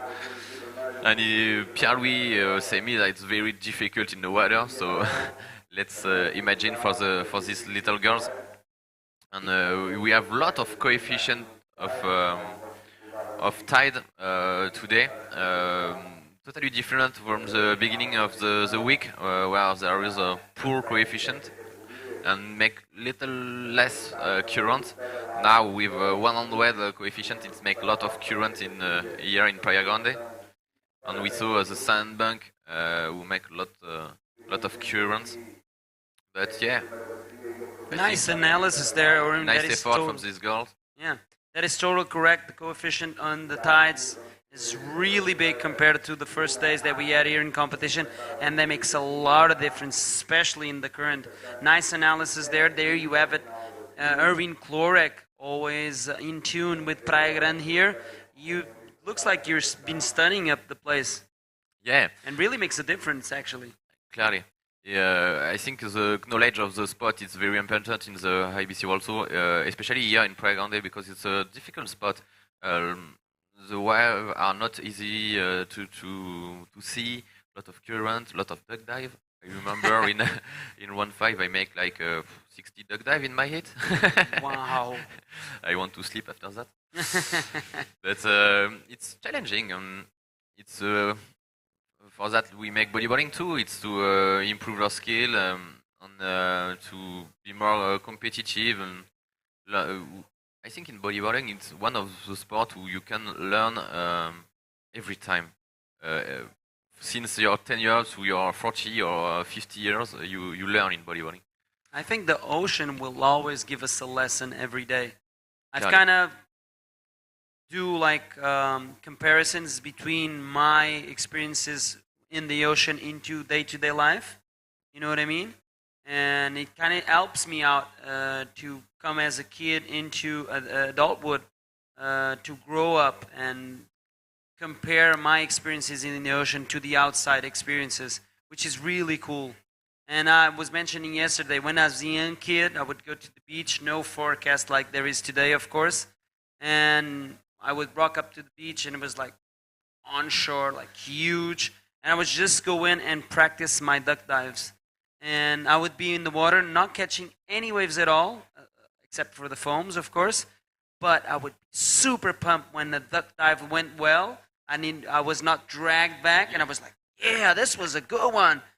You know, getting ready, you know, for the future. And I kind of realized that practice made me get good then paddling out to the outside and keeping my calm, keeping my breath, you know, and knowing my limits as well.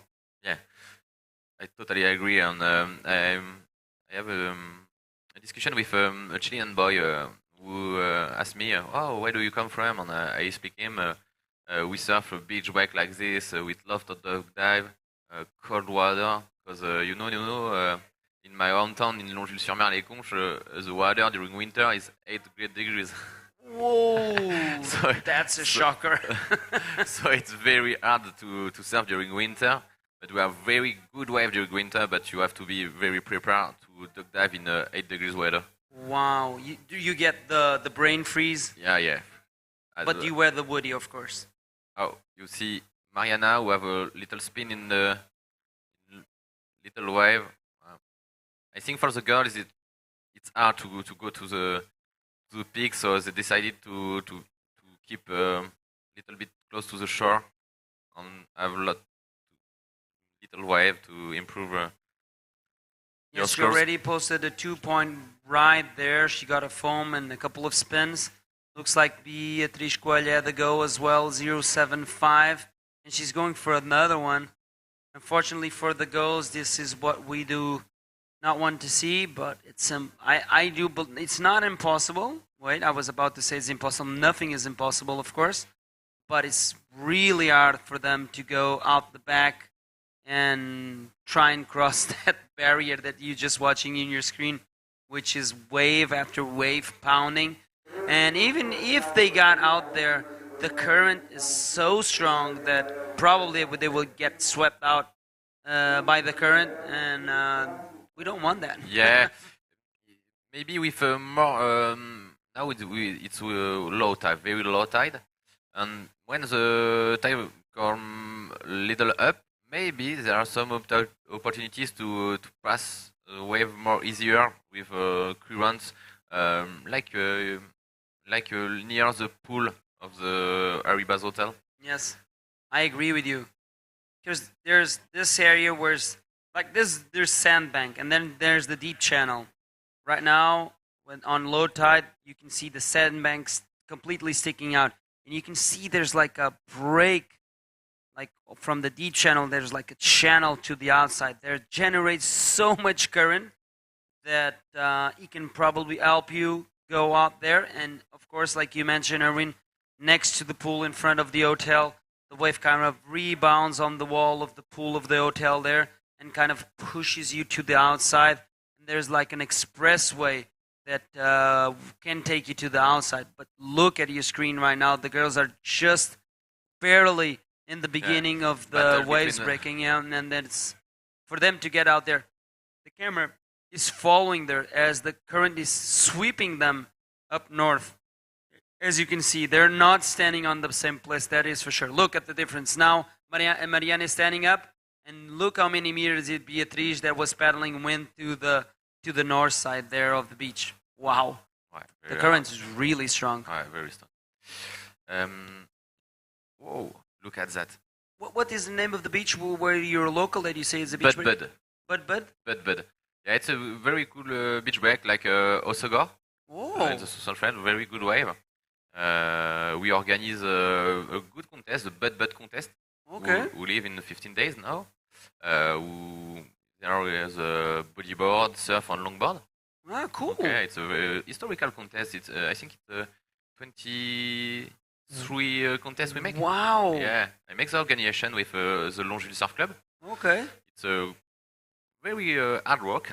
Of course, it always is. No one noticed the work behind a contest. Yeah, it makes me thinking about. I want to ask you about the Portuguese community bodyboard and competitive Portuguese, because I look this from France, because we have to be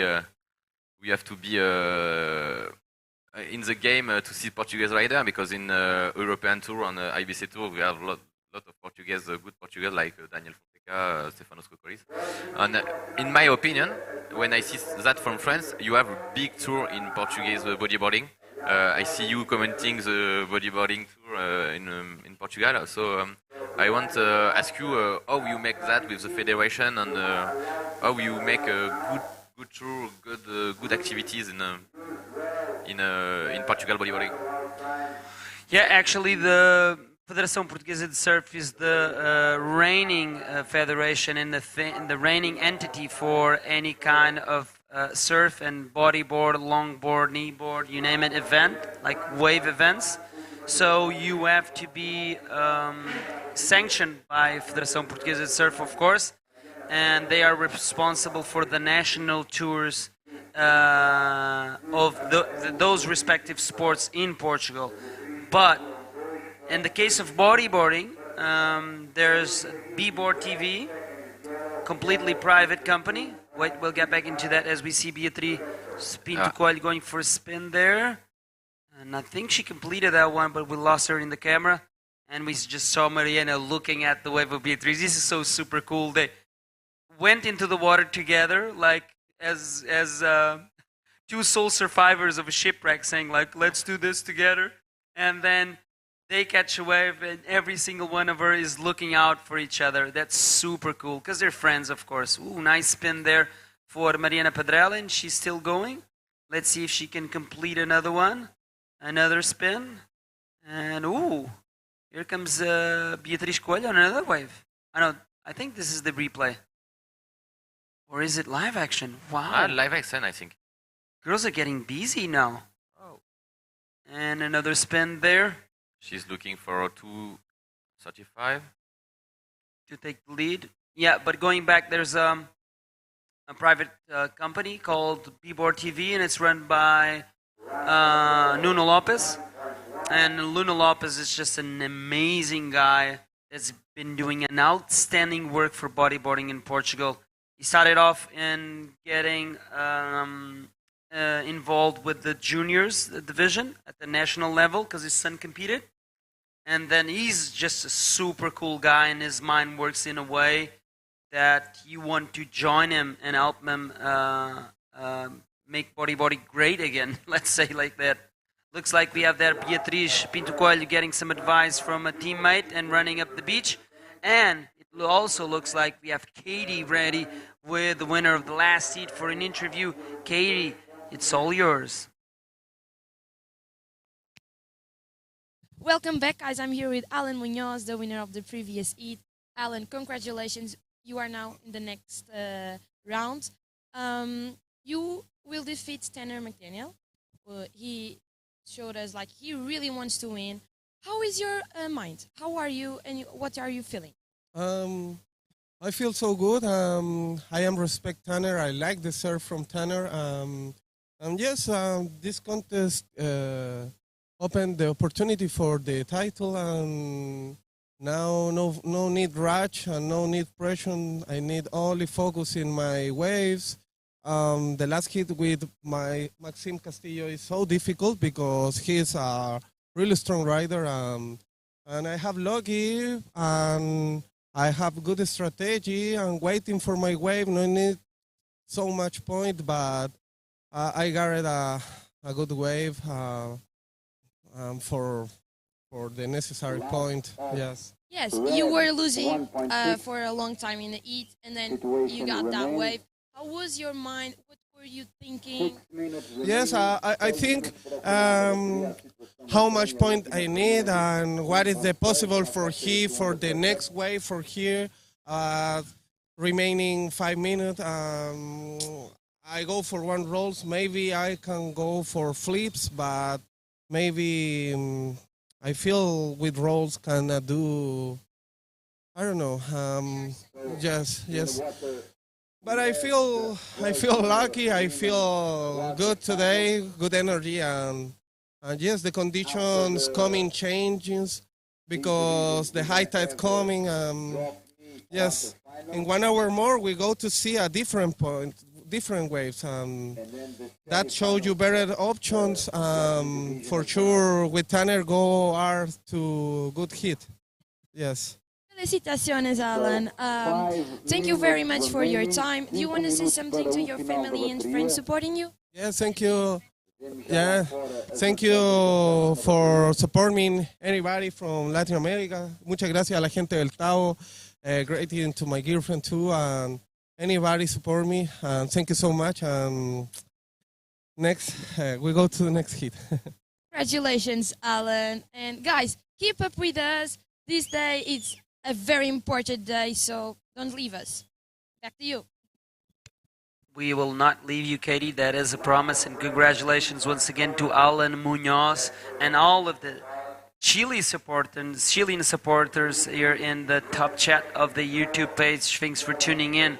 Right now we are seeing another wave for Marianita Pradrella going for a double spin there. Now she kind of check turns there and goes for a third one. She's not able to complete that one, but she's leading this one. And 4 minutes remaining. Look like Mariana Pradrella is taking another good score. Is her best scoring wave so far. 2.4 was their previous ride, so she's taking the lead and still waiting for the score of this wave. Look at Beatriz Pinto Coelho going on this one. Take us through this one, Erwin. Yeah, I think the last wave of Mariana will be better than the 2.4. With 3 minutes a little bit more than 3 minutes and a half remaining. Beatriz have to spin too, but the wave is little bit little than Mariana's wave. So let we see. Okay, but going back to another wave for Marianita. Maybe she's exiting the water, trying to go join Beatriz Pinto Coelho, because there's where the more waves are breaking.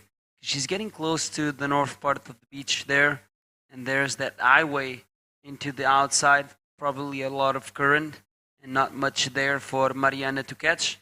You were right, 2.4, another 2.4, and Mariana Pradrella now increases her lead, leaving Beatriz Pinto Coelho with only 2.85 total, but she will need a 3.10.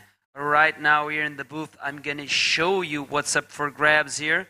It's the trophy for the World Pro Junior Women Championship, the first ever in the IBC. And we've got myself face covered, but we got Erwin Klorek looking good next to the trophy. What do you think about this one? Very beautiful trophy. Huh? I think it's a good trophy to have in your bedroom. For sure. This was handmade and carved by Manuel from Mar Adriva. He catches trash from the beach and then recycles it into objects and art, of course. And this time he was asked to make this trophy. This is recycled wood catched in some beach here around Sintra, because Manuel goes down cliffs and brings like 10, 20, 30 kilos of trash in his back coming up cliffs, and then builds this cool pieces of art. This time is IBC Pro Junior Women Champion, World Champion trophy. As you can watch, beautiful piece of artwork. Thank you, Manuel. Follow his project. It's called Mar Adriva, which means ocean at large. Congratulations, because it's hard work to make that with all he found on the beach. So it's amazing. And amazing.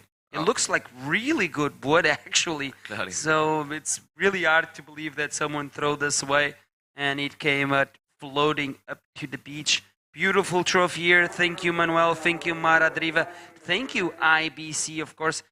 Man, look at this detail. Sorry, it's not in the camera, but the detail of the small letters here. Yeah, it's a very hard work to this make.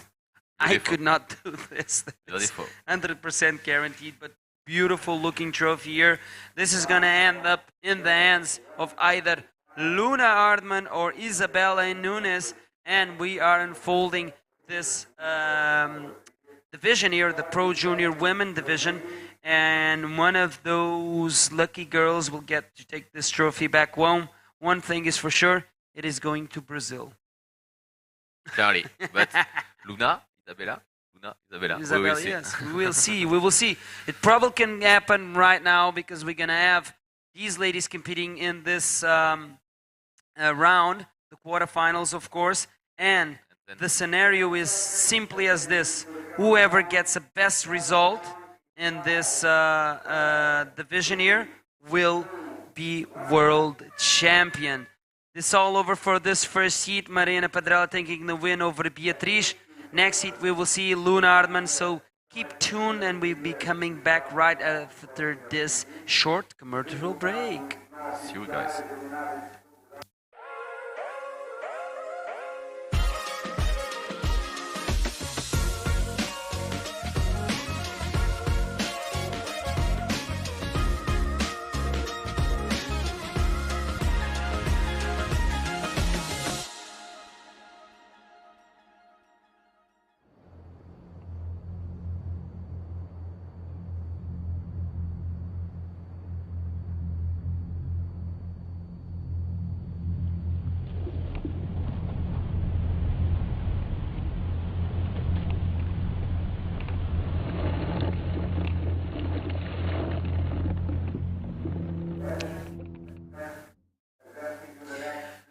Welcome back to the booth. I'm still joined by Erwin Klorek representing France. Of course, Erwin competed. You went through a couple of rounds. You did good for yourself. Yeah. How far did you go?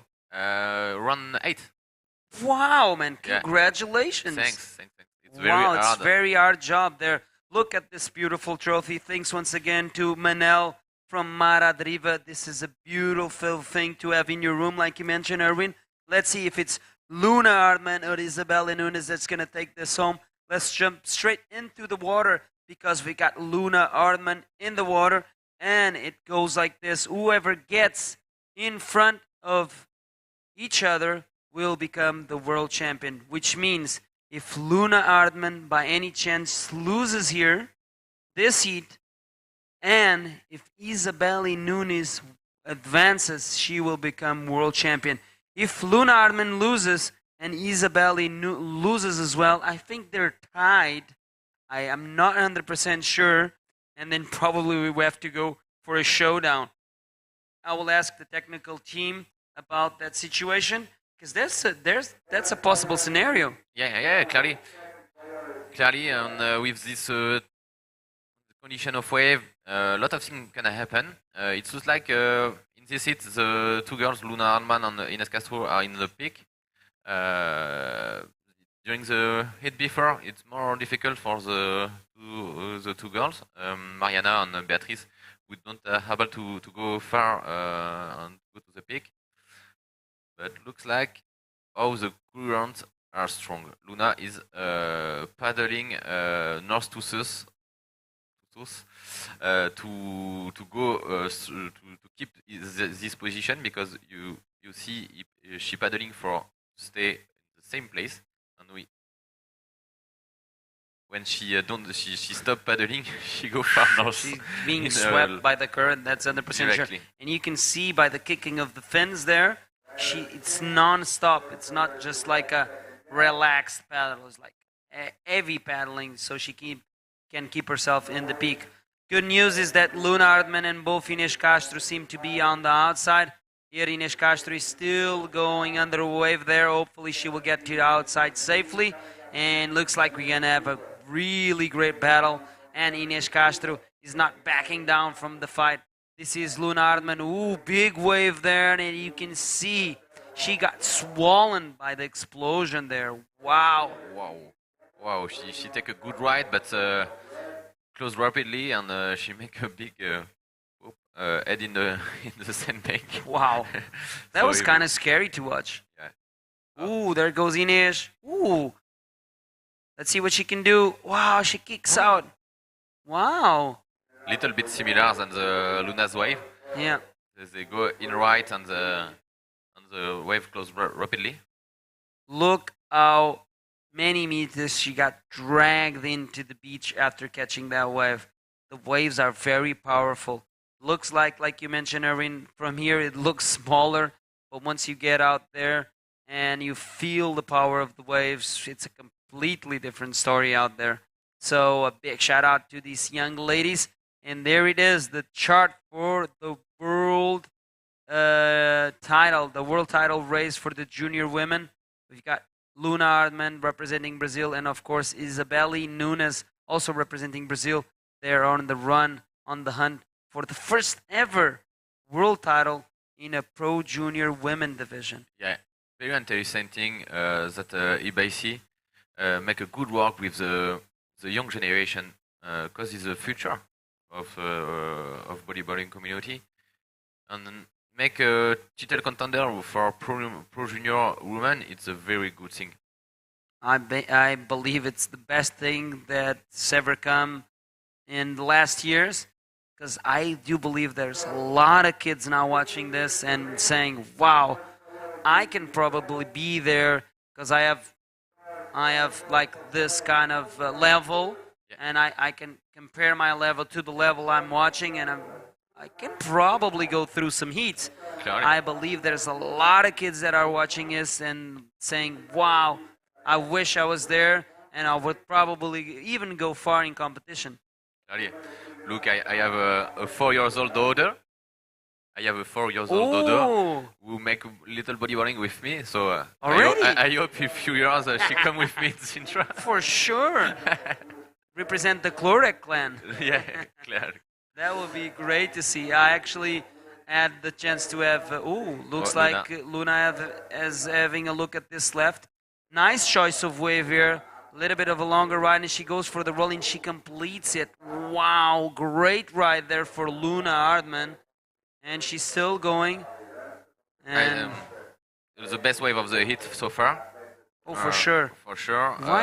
Why is she going so far? Maybe she's going around to try and beat the current? I think she make a turn to counter the wave. Yeah, she's exiting the water and probably running up the beach. She's a very experienced rider. I see her in Maldives. Let's check the replay. Bottom turn. Good roll. Claire is the best wave of it. Like I say, she's a very experienced competitor. She's the daughter of Neymar Carvalho. Yes. Who is a 2 or 3-time world champ? 5-time world champ. So she have Luna have a good coach with this mom. And look, there is a 5.75, so she will improve his third press. Okay, Neymar won in 2003, 1, 2004, 2, 2007, 3, 2008, 4, 2009, 5 world titles. So she won her first world title 19 years ago, and she's still here competing. So Luna was not in this world at this time. Exactly. And her mother was already becoming a world champion. I remember one year that Neymar competed pregnant. Like I believe she was pregnant like for 5 months. She had already a big belly, and she was doing rolls. And every time she did a roll, I remember, and everyone that was there still remembers, all the beach, but the entire beach went like, oh! Crazy. She was competing pregnant with like a 5-month, like, pregnant belly. You know what I mean? It was crazy. It was big. It was like something like, she is pregnant, so you can notice it. No, it was a big, like, real big pregnant belly. Crazy. She was doing crazy rolls on the bodyboard. Crazy. Swear crazy to God. Is that? Yeah. I mean, look at that. Now it make a daughter who is in the title contenders. Exactly in the same place where she rolling 15 years ago. I think look at the girl. Luna is 15 years winning. or 16? 16. 16, exactly. So 16 years ago, Luna, before she was even born, she was rolling. So let's get back 16 years ago. So that's 2004. And actually, Neymar Carvalho won. And look at the girl running on the beach with the coach. Yes, that's Bernardo Barroso. He's been helping out the Carvalho family. Of course, Luna goes by the name of Hardman, probably because of the marriage of Neymar.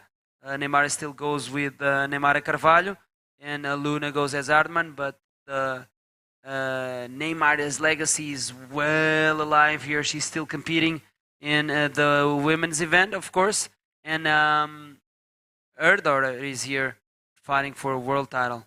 You can see there's probably the dad of Inês Castro, or coach, probably coach dad of Inês Castro, giving her some pointers, helping her to go run down the beach and try and access the ocean another way around, because the current is super strong. This today from the south to the north, completely different from, opposite, I would say, from the other days. As you say in French, au contraire. Contrairement au jour précédent. Okay, this is a 5.75 for the last wave of Luna Hardman, and Inês just posted a 1 point on the last ride. Looks like we have an interview with the winner of the last heat. Katie, where are you at? Welcome back, guys. I'm here with Mariana Pedrella, the winner of the previous heat. Congratulations, Mariana. It's your first semi world final. You've been feeling like amazing. Tell us your feelings. Yeah, it's awesome to be here. I've never been in this position before, but the conditions are very hard, so I hope to do better in the next hits. Mariana, you were against your cousin. Beatriz is Mariana's cousin, so you competed with your sisters. How is to compete against your family? I love compete against her. We are very happy there. And now I have my family here saying hello. My sister Teresa, my mother, my sister Maria, and my cousin Biti. And we are all cheering for each other inside the water. Do you want to say something to your family supporting you, your friends? Obrigada, família. Obrigada, mãe. Obrigada, pai. E pronto, é isso. Muitos parabéns. Muita boa sorte para a próxima ronda, Mariana.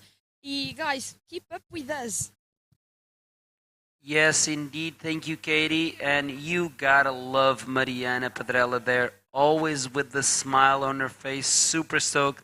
I had a chance to have her here joining me in the booth. And she was completely stoked to be here. And it was a funny fact that he actually was commenting her sister heat. And every time her sister caught a wave, you could see it jump in the chair and throwing the arms in the air. She was feeling it. She's a trooper. I'm your fan, Mariana, since yesterday. And keep on that great smile and the positive energy. And good luck for the semifinals. She advanced? Yeah. She advanced in the semifinal. And I want to say, like we said before, it's very interesting that the ABC make a pro junior woman division, and it's a good thing to make career. I think when you have the opportunity to compete when you are less of 18 years old, it can make a very interesting thing for this little girl to make dreams to become a world champion woman open division, and yeah, it's very cool, but very hard, like you say. A lot of duck dive for Luna Adman. But she's a fighter and she's battling to get out there. Very competitive. Yeah, oh, for sure. She's fighting for a world title. She should be right now. The best thing about it for me, in my opinion, is that this opens up a new, different platform for the young generation, because it was hard for kids to get into a world tour and thinking about they needed to battle like a world champion and their idols, you know what I mean? And probably that would not motivate them to go and try. And then if you don't come and try, you never know to start with, and you never gather that experience that you need throughout the years to become a good competitor and be in the top of the tops at an international level. So this opens up a new world. It's a new beginning for bodyboarding, I would call it like that, because the kids now feel confident. They will first get into international competitions, battling it against kids of their own age and getting to know what's the level in different kinds of the world. And before they go into the big league, let's call it like that, which is really hard, because you got guys like Jeff and Dave that have been competing even since they were born. Yeah. You know what I mean? So that's intimidating. So this platform will help the youngsters to get in the international platform, type of competition, and get the motivation and the experience, which is the most important thing, then to join the pro divisions and become professional athletes. I think this is an excellent platform to do that. Yeah, it's funny. You say it's experience is very important in the world tour. This year there is a lot of French boys for who is the first time in international competition. And they all say me, wow, it's more hard in the water, in the competition, than we can imagine in the live. So, like you say, for the young generation to engage a lot of heats, experience at 17 or 18 or less years old, it's very important to be comfortable later. You see Amy Padua, the daughter of. I was going to talk about that. We got interrupted. I had the chance to have Nico here. Yeah. And it was actually Amy that asked her father to join the competition. That is all time. Yeah. I went down outside. Sorry to interrupt you, Erwin, and clapped and cheered for her. And she was like, because she has 10 years old. Only 10 years old. Amazing. Imagine She's so petite. And man, it's so great to see. I said it once and I'm going to say it twice in order for the time. Many times I need to say it. If that does not put a smile on your face while I'm doing my job, I don't know what it does. Because it's to see the stoke of these kids like Amy, kids like Luca, and it's what we are here for. This is why we work so hard in putting on this junior divisions and this world tour, to see these kids getting stoked with bodyboarding and probably building a professional career around it. A couple of years ago, it would be impossible, just the top of the tops. It still is a little bit like this, but if we build the sport from the grassroots, probably a lot of interest from outside of the sport will be projected into these kids as athletes.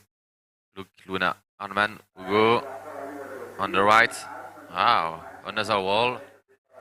Flawless. Yeah. She did her work and she knows it.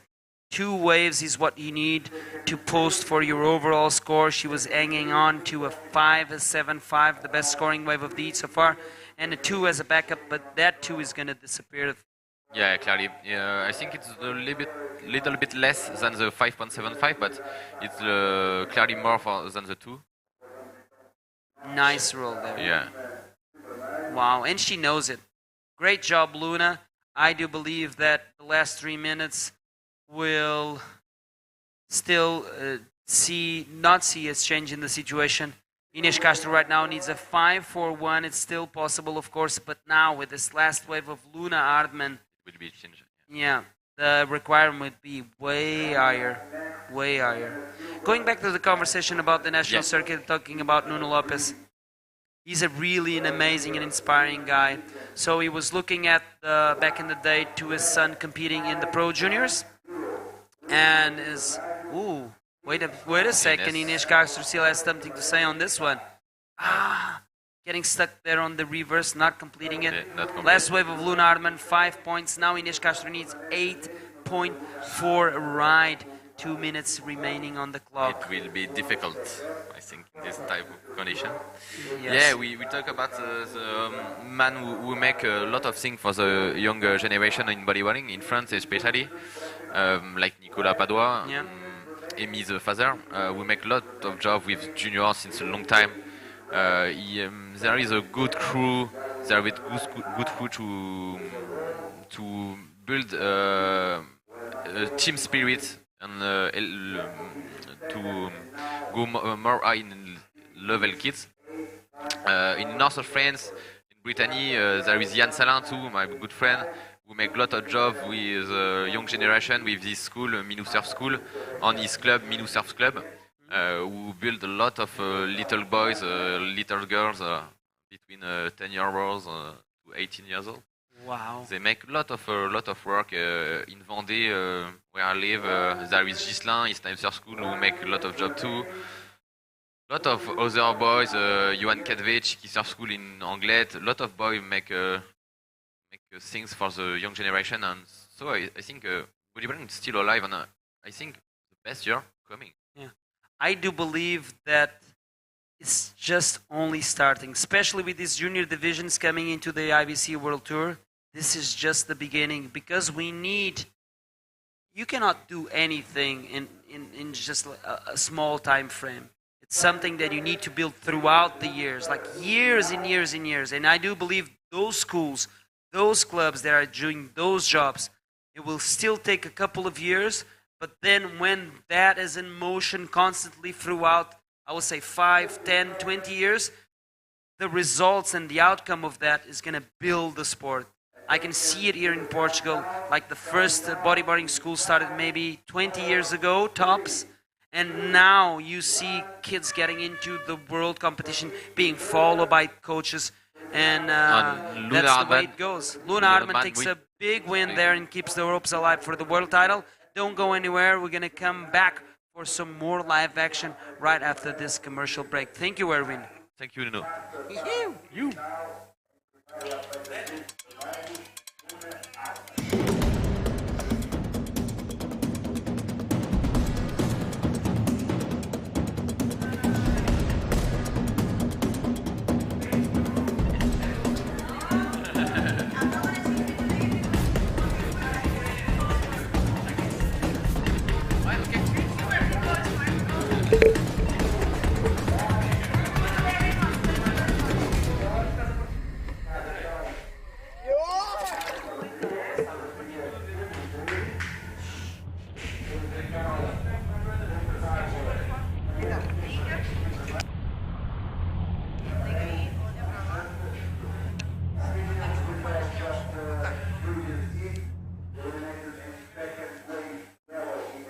Welcome back, everyone. We are here with Mariana Rosa, an excellent Portuguese bodyboarder and good friend of Isabeli Nunes.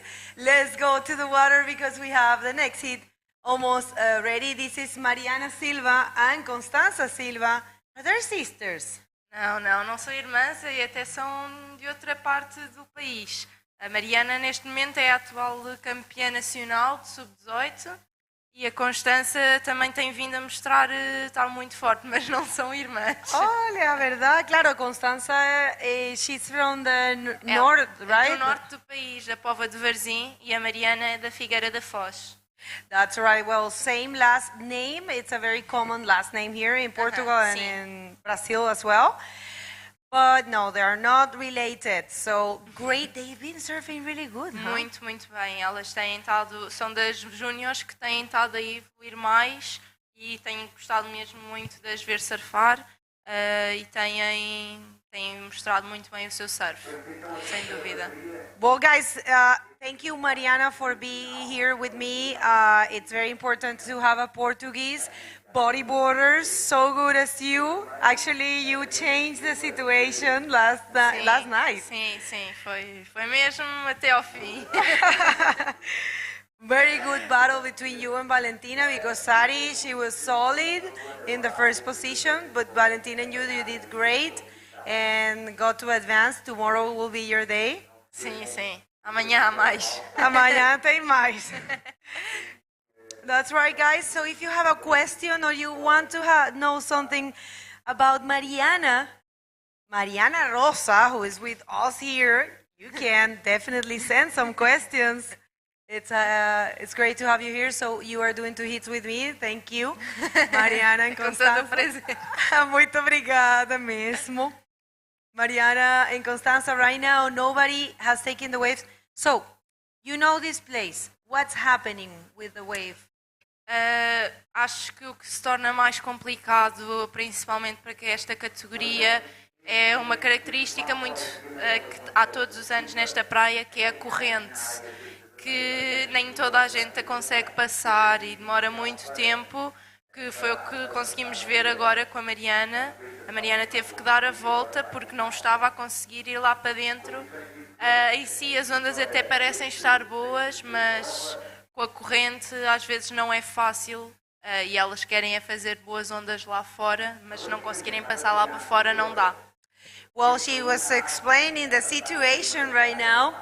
It's with this type of conditions, there is a very strong current in the water, and it's very hard to get to the outside. So I believe these 2 ladies are doing a great job. Yes, I think yesterday or the day before, Constanza fought the current for 5 minutes.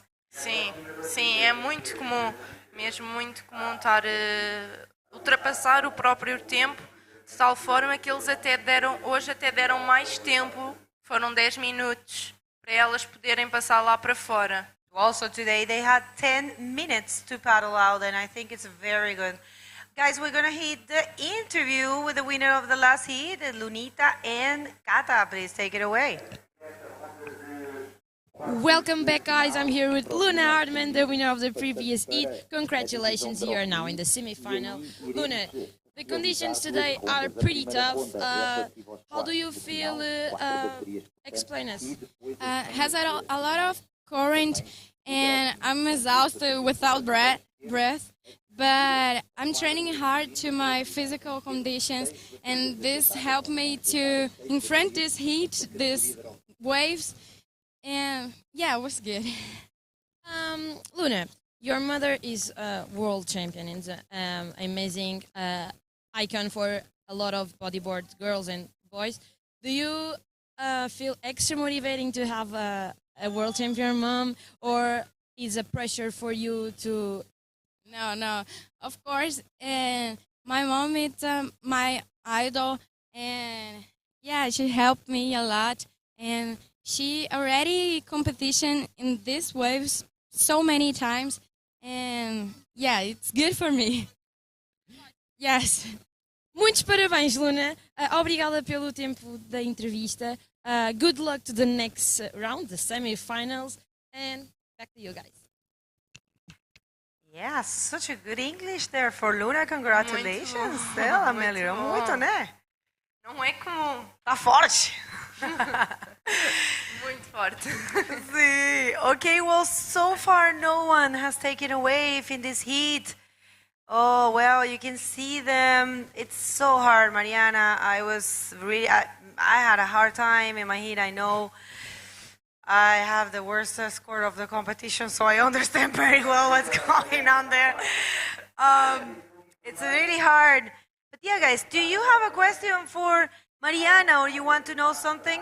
Mariana is here helping us with the Portuguese and, of course, representing the Tugas. Neste momento já perdemos metade dos Tugas, agora já só estou eu e a Joana. O Daniel e o Steph já perderam, mas nós estamos prontas para levar Portugal lá para a frente. Vamos lá. We have João Vinagre. Vamos com tudo, Constança. Digital Dimension. Power on Cheeks. Meninas Tugas, vamos a limpiar esse campeonato? Sí, con certeza. Instituto Neymar Carvalho, of course, tuning in there. Cutbacks.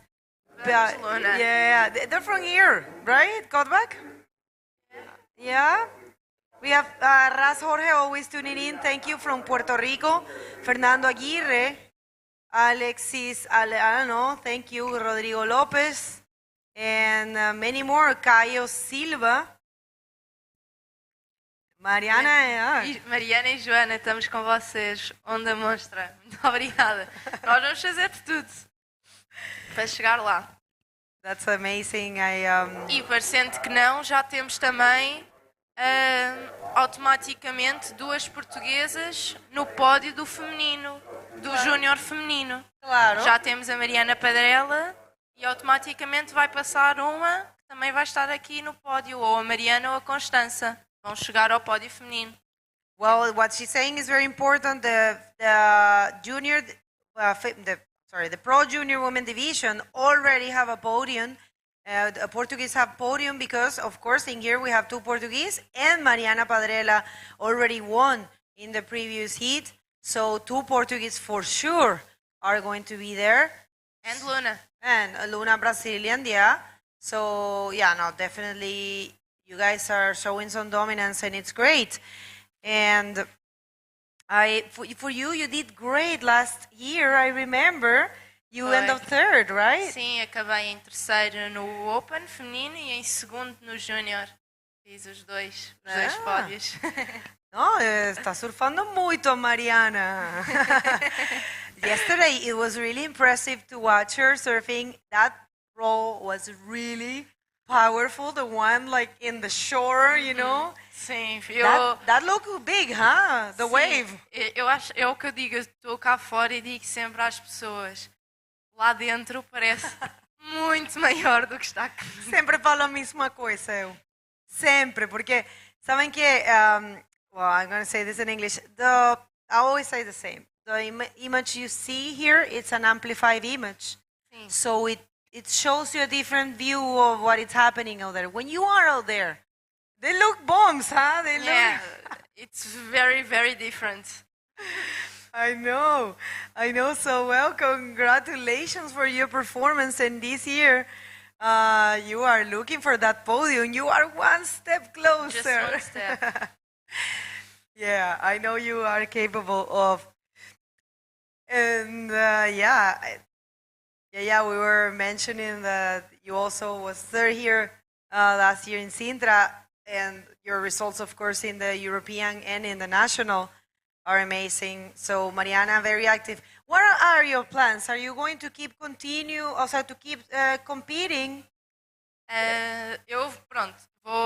Vou estar sempre a lutar para fazer mais provas, principalmente no Mundial, o Nacional e o Europeu. Eu tento sempre fazer tudo. Olha, já temos onda para a Mariana, mas acabou por fechar. Oh, bien. That's all about, you need to do something.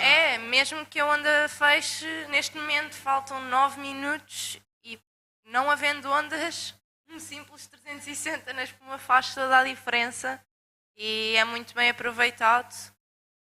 Vamos ver o que é que os juízes acham. Mas é sempre bom para marcar já a posição e para ter logo Agora vai Constança. Yeah, in the last 10 minutes of the heat, both riders are able to get some waves. But yeah, Mariana is going to get the score because at least she did a spin, Sim.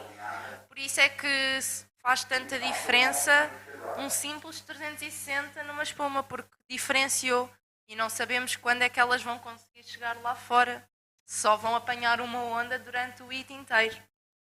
Yeah, I was very proud during our heat, and I didn't want to do that, and I should have done it. But well, everything is an experience, and look at that, a 3-point ride, and look those bombs, man, those things look big out there. Então, acredito que estão, sim. E fez toda a diferença aquele 360, porque agora ambas estão a levar com as ondas e precisam de passar lá para fora agora. E vai ser mais complicado. That's right. So you're planning on to continuar competindo, né? Sim. Ano todo. Sim. Agora neste momento vai começar mais o nosso nacional. Vamos ter as últimas 3 etapas do nacional e talvez vai à do europeu nas Canárias. Mas o foco é sempre continuar a competir e para o ano tentar ir a mais algumas no Mundial, que não foi tanto este ano o foco, porque comecei a faculdade e então era para ver como é que me ia adaptando. E agora, a partir de agora, é ver como corre. Mas Sintra estou cá sempre. Claro, com certeza. I was asking her what are her plans for this year. She says of course, she will continue to compete. This year, they still have some dates for some stages of the national tour. She will do them, and she will try next year to do more of the international tour of the World Tour event. The World Tour events. But this year she couldn't do it because she was in the university. What are you studying? Occupational therapy. Oh, wow. Yeah, I wanted to first physiotherapy, but I couldn't enter. Oh, it's hard? Yeah, a little. It's all good. Yeah, you can always get back to that further in your life. How old are you? 19. Ai, so cute! É fofinha. Não, mas eu entrei com o intuito de ir para a fisioterapia e não consegui, mas depois fui para a terapia ocupacional e não tenciono mudar. Vou ficar. Acho que já não quero ir para a fisioterapia. Oh, that's good. And sometimes, that's what it takes, It's Sim. very hard to know what to study, actually. Sim, acho que são decisões muito prematuras. Sim, eu também. Eu acho que tem que ter mais orientação na escola. Olha, a Constança deve estar a receber informações para sair, mas pronto, está a mostrar que isto está muito difícil. Pobrecita. No, I mean, guys, Constanza yesterday Constanza fought with the day before.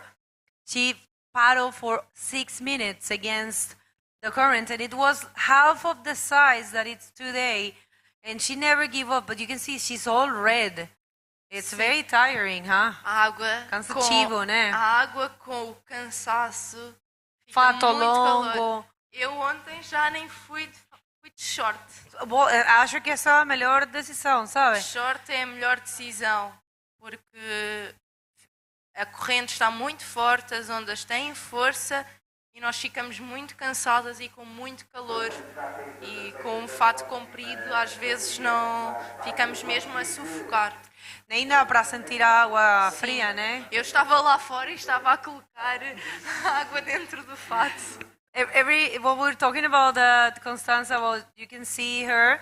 She's frustrated there. Constanza fought 2 days ago against a current for 6 minutes, and now it's really suffocating with the long steamer, with a long wetsuit. And Mariana was saying she's surfing with a short wetsuit. I think that's the best thing to do. So don't even pay attention next year if the water is cold, because in Sintra you will always be doing a lot of dog dives. And só o ano passado é que estava pequeno, porque Sintra está sempre assim. É verdade. Só o ano passado é que esteve pequeno. Solo na vida. Mas o ano passado a água estava quente. Verdade. Oh, portanto também foi de short. So very important recommendation here from Mariana. You guys take notes, especially the ladies and everyone. Sempre. Yeah, I didn't bring one. 4-3, man, I was dying out there. Always bring a short yawn, because last year was the only year that was small, and the water was, for some reason, it was warm. And I remember it was really warm. I was like hot all the time. And if not, if the water is cold, the waves are going to be big, so you will be dog diving all the time. So yeah. Oh. É mesmo isso. Porque foi o primeiro Sintra, o ano passado, que eu vi pequeno. As ondas pequenas. Oh, yeah, Eu venho sempre preparada para apanhar ondas grandes ou corrente, sempre alguma coisa. E o ano passado fui surpreendida, mas depois fui surpreendida outra vez com a água quente, portanto. That's right, I remember perfectly. Well, yeah, you never know. Well, beach tricks are like that. So, okay, guys, so far it's Mariana Silva advancing here, joining Luna in the first semi-final. Let's see if Constanza can get back out there. Good effort anyways. 3 minutes. E foi o que estávamos a dizer há pouco. Se calhar só vão fazer uma onda cada, e aquele 360 foi o que valeu para a Mariana. Claro. Yeah, that's uma right. simples manobra na espuma. And I think she's going to do something like that. I would do. Sim. Look, perfect. Yeah, doing the job. That's it. Se é o melhor, se não conseguimos ir lá para fora, e a Constança a fazer exatamente o mesmo. Okay. É o melhor. Okay, guys, situation there. Constanza with the spin. She's não sei se ela fez mais algum antes. Sim. Vamos ver. Vamos ver se tem a repetição, mas aí as notas vão dar para ver. Ah, não, acho que foi só isso. Foi só um 360. Ah, dois. Vai fazer a diferença. Okay, so we don't know what's going to happen, but then Mariana will have 2 waves, you know? Sim, a Constança tem pouco menos de 2 minutos e vem outra vez. Look, I think she's going to do a roll. So cool. Well, guys, yeah, it's difficult. You can't control Mother Nature. You don't know what the conditions are going to be exactly. We are running out of days. This is a very big competition, and we need to run. There are no other possibilities. You can surf in during the night, so it's got to be like this. Tomorrow it's over, so the period it's over. The permits are over. Remember, you ask for permits to use the beach. There is a lot involved in organizing an event, and those things has to be done with a lot of time in advance. Muito. So, you know, it's I know we all would like to have perfect bodyboarding and perfect conditions for all the divisions. Mas nem sempre é possível. Não tem como, sabe? É quase impossível. É uma das etapas que tem todas as categorias e bateu-se o recorde de inscritos, 210. Sim. Ah, foram 10, eu achava que era um. Não sei, acho que... Olha, mais um. A Constança a tentar mudar e a tentar fazer um rolo, porque a Constança só precisa de um 3,5. Oh. Well, now it's Mariana Silva in the lead with a 5.25, and yes, Constanza looking for a 3.50. Going there, Constanza. Maybe she finds that score. Tentar fazer um rolo era a opção dela. Oh, 225. Só precisa de um 3 pontos. Mas... Well, congratulations for a good effort, a good fight for these ladies. Temos duas Marianas no pódio. Duas Marianas, duas portuguesas. Let's go to a commercial break. I'm going to be back with the last heat of this round. Don't go anywhere.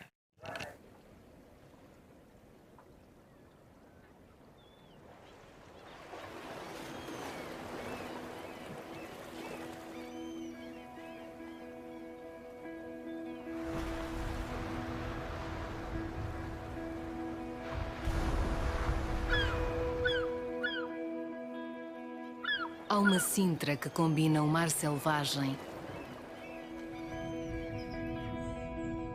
o vento e o cheiro a terra,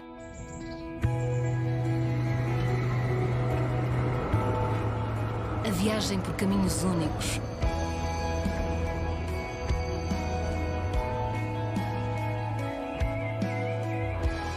há uma Sintra que alia sabores e tradição.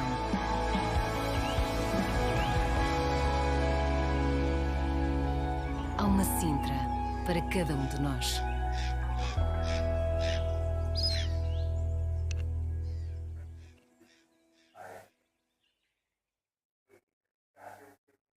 Okay, guys, welcome back. Look what we have here is the trophy. Look at that, it suits you. It looks good next to you. This is for the champion, the world champion for the first time in the Pro Junior division, the Women Pro Junior division. Let's go to the water. This is a very important heat right now. E já Your friend. Já a onda para a Luana. Olha só, Luana, tá incrível, tá forte. É muito bom, logo para começar. Okay, so I tell you guys what's going on here. If, only if, Isabeli Nunes do not make it in this heat, Luna Harman is automatically world champ. Why? Because they're both contenders. So basically, they have to be advancing together. Sim. It would be very cool to have them together in the final, but first they have to go through Luana. Primeiro tem que chegar lá. Claro. Claro. So you want to explain that in Portuguese? Sim, sim.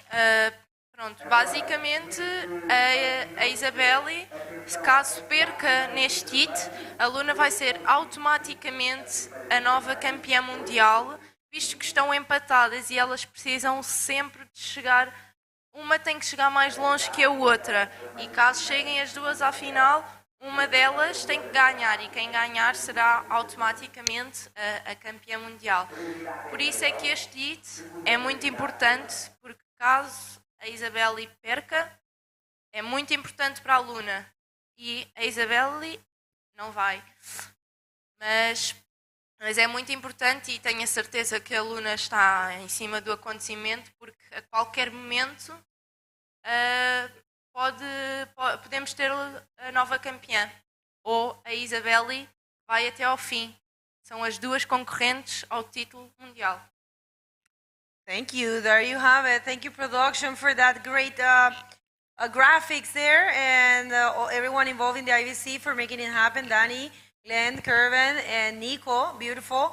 So 1 crown, 2 contenders for the 2022 Junior Women World Title Race. Luna Harman from Brazil and Isabelle Nunes from Brazil.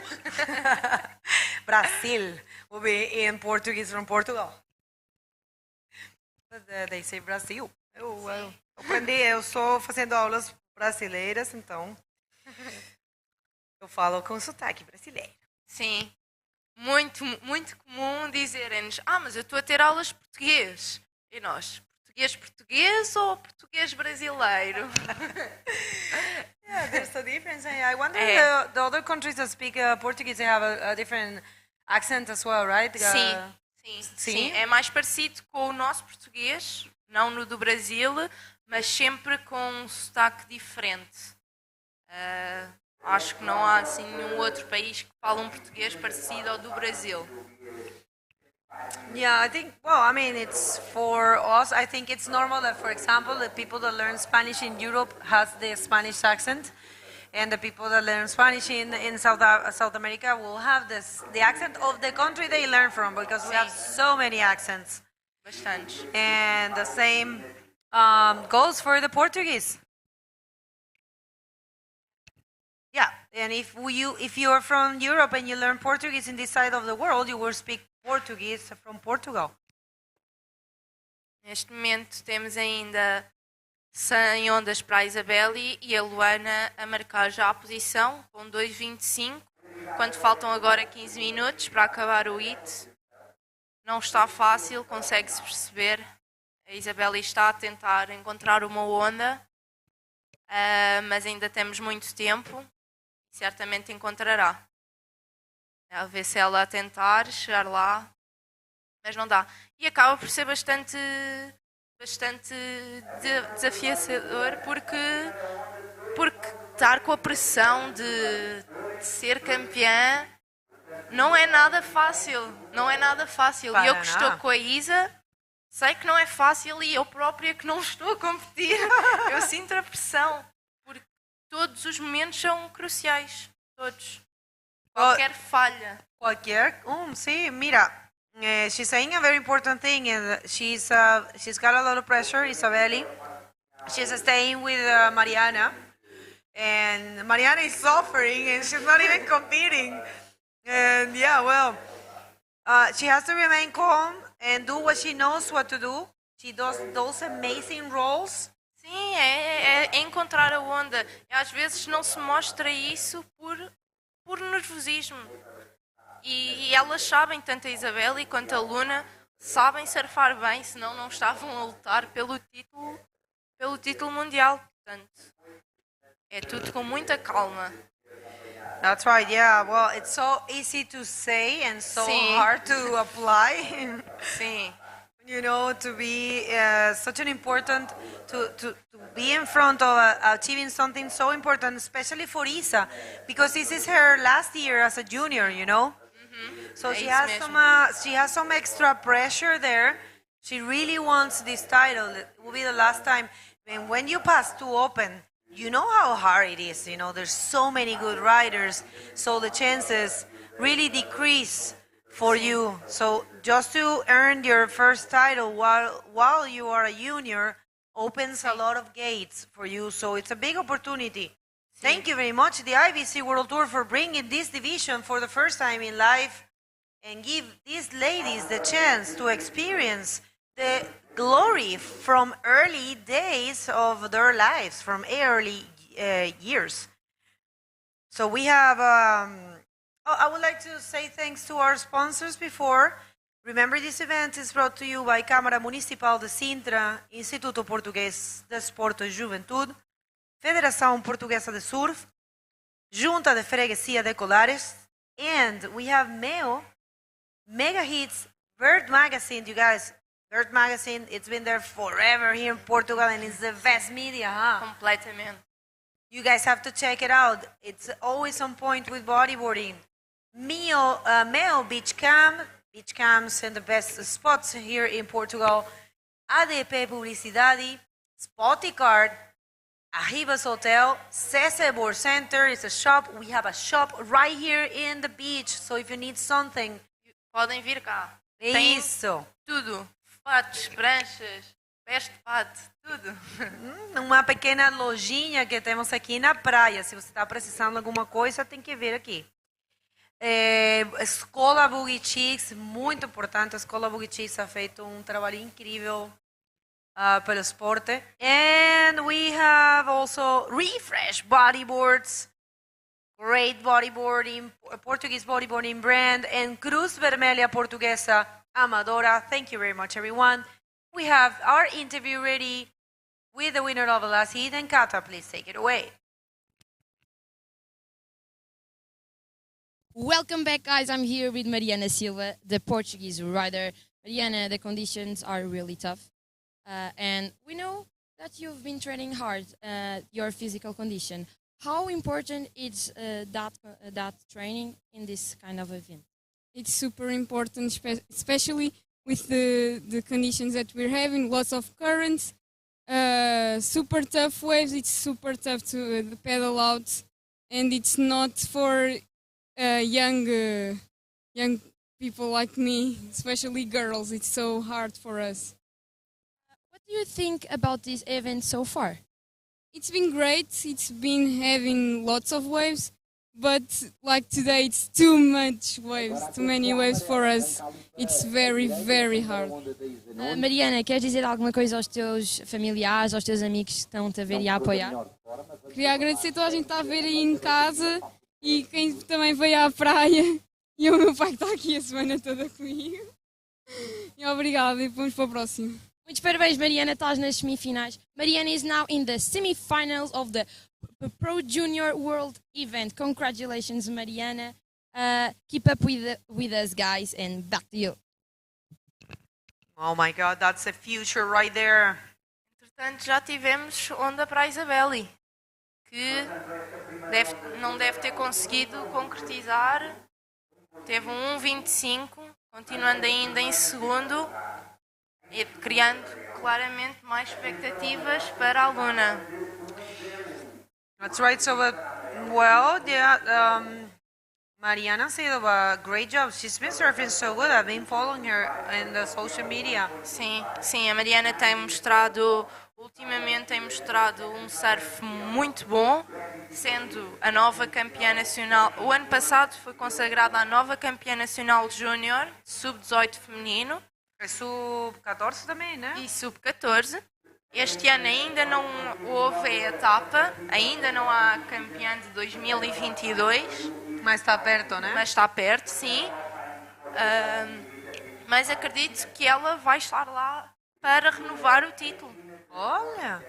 Well, so Mariana Silva, the one that won the last heat, it's very young. She's about to turn, or she's already 18, and it's very close to become the national champion here in Portugal, and she was under 18 and under 14 national champ here last year, so great job there for Mini Mariana. And Luana Dorado, it's all about her now. We have Joao Vinagre, we have Luisa Silva. Tuning in there. Parece que está interessada nesta onda, mas acaba por não ir. E temos a Isabeli. Ok, Isabeli. Com uma onda decisiva que certamente vai mudar a posição dela. You said it perfectly. This is a very important wave. It will determine, it will mark a difference because it's the first roll, like proper good roll of this heat, and she will get a big score for that, and that will be a little bit harder for Luana, but Luana doing a great job so far. Sim. Penso que será o primeiro mundial da Luana pela primeira vez e já chegou. Sim. É muito bom. Luana from northern part of Portugal as well. Sim. Traveling with that amazing crew, coming from where Rosmaninho and Joel now. Sim.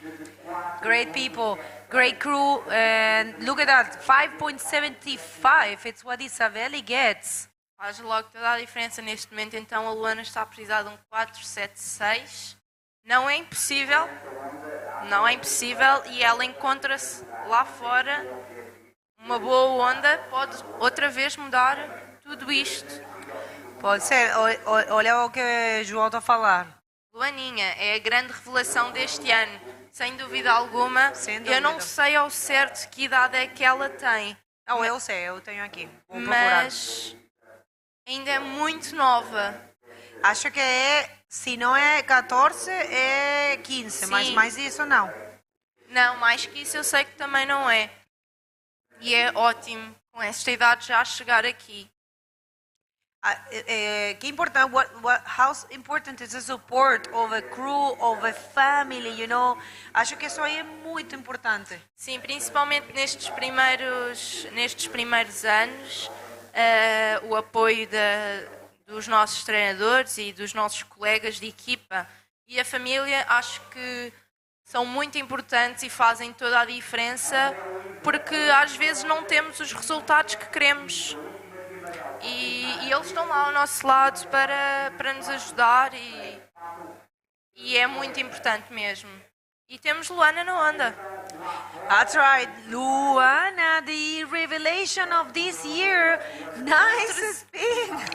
Não consegue continuar, mas vai de certeza melhorar o seu resultado. Very good job there for young Luana. Trying to get the info, I'm sorry, the service here, it's really bad at this point. É o problema da Praia Grande. Acontece para todo mundo, né? Sim. Ah, então não é só eu. Eu achava que havia comprado, tinha comprado um... Não. Aqui, por estarmos num sítio ao pé da Serra de Sintra, a rede acaba por não ser tão boa, então a informação não chega aqui tão facilmente, a internet não funciona tão bem. So, yeah, so far so good for Isabelle Nunes right now in the lead with a total of 7 points. And Luana looking for a 4.76. She has to work that. It is possible, but she has 4 minutes and a half. Não sei se já conseguiu passar a arrebentação ou se encontra na mesma situação que a Isabelle. Mais uma vez a corrente a demonstrar ser mais forte. A Isabelle está a tentar perceber por onde é que tem que ir, porque isto de facto está difícil. E a Luana numa onda. That's right, let's see if she can do something. I think she's gonna go for a spin, maybe... Sim, eu penso que ela estará a tentar dar a volta. What a champion she is, man, already, you know. Sim, sim. I mean, just to get to the quarterfinals, it's very impressive. And look, Isabelle, maybe looking for a short wave. It's so hard to get back out there, Mariana. You know this perfectly. It's so hard. Isabelle chose to surf with the short john, as you were saying. You told her. Short. Esse é meu seu. short. Short da campeã. Ela pediu há bocadinho. O meu está molhado, ajuda-me, posso levar o teu? E eu, pronto. Elas estão as duas a dar a volta para tentar chegar lá fora. Mas com 3 minutos acaba por ser bastante difícil. Luaninha aí, está recebendo informação aí? Que será seu papá, seu pai, não? Penso que será o pai. Penso que está acompanhada dos pais. Esta corrida parece fácil, mas é a pior corrida de sempre. No, guys, é horrível. Yeah, that's so good that you said that, because that running there in the beach with the fins is so tiring, and then you have to go back there. It's awful, guys. Nós já estamos cansadas. Temos que correr com pés de pato. É muito difícil. Muito difícil. É mesmo. Bom, Isabelle, it's looking to maybe not going back there. I think she's showing. You know, you need to show some interest, because the judges are going to say, well, what are you doing, you know? Sim. But, I mean, having the other competitor outside, it doesn't really make sense to, you know? Sim, eu penso que ela estará mais calma, porque a Luana encontra-se a tentar fazer o mesmo que ela. Encontram-se as duas juntas, afinal até. Estão as duas juntas a tentar chegar lá fora para melhorar ainda as ondas. Claro. Com menos de 2 minutos. Não é muito difícil. Pode ser que consigam. Não sei. Ninguém sabe mais. 1 minuto e 40, 1 minute and 40 is what's left here. The ladies have to leave the competition area for a little bit and run with their fins. And now they're getting back out there And guys, after this, we are going to start the quarterfinals for the Dropknee division, and you guys have to be very, very awake and, you know, you can't leave the screen because we might have a champion there. It depends on if Amaury and Fabian Tazar lose. Automatically, Dave Over will be world champ. So this is crazy. There are so much emotions, you know. We are hit by Muitos hit. campeões. Sim. São muitos hits que se tornam muito decisivos. Todos os hits acabam por ser bastante decisivos. Olha o que a João está a falar. João Moura a dizer, já ganhaste, Luana. Ao chegar a esse nível, só provas que estás no caminho certo. That's right. Totally right, João. É verdade. A Luana sendo tão nova e chegando aqui, passando os hits até aos quartos de final, já é uma vitória. And not giving up, man. Não desiste e vai tentar apanhar esta onda. Let's see. Looking for a 4.76. A fazer um 300. E falhou. Good effort there. Foi muito bom. Ela não desiste. A 5 segundos do fim e ela até à última. Adorei. Muitos Congratulations. Parabéns. Yeah. Não só à Luana, mas a todos os que a preparam e a ajudam. Well, congratulations then for the young Luana and of course Isabeli Nunes. I'm sorry, advancing. Don't go anywhere. We are starting the Dropknee division.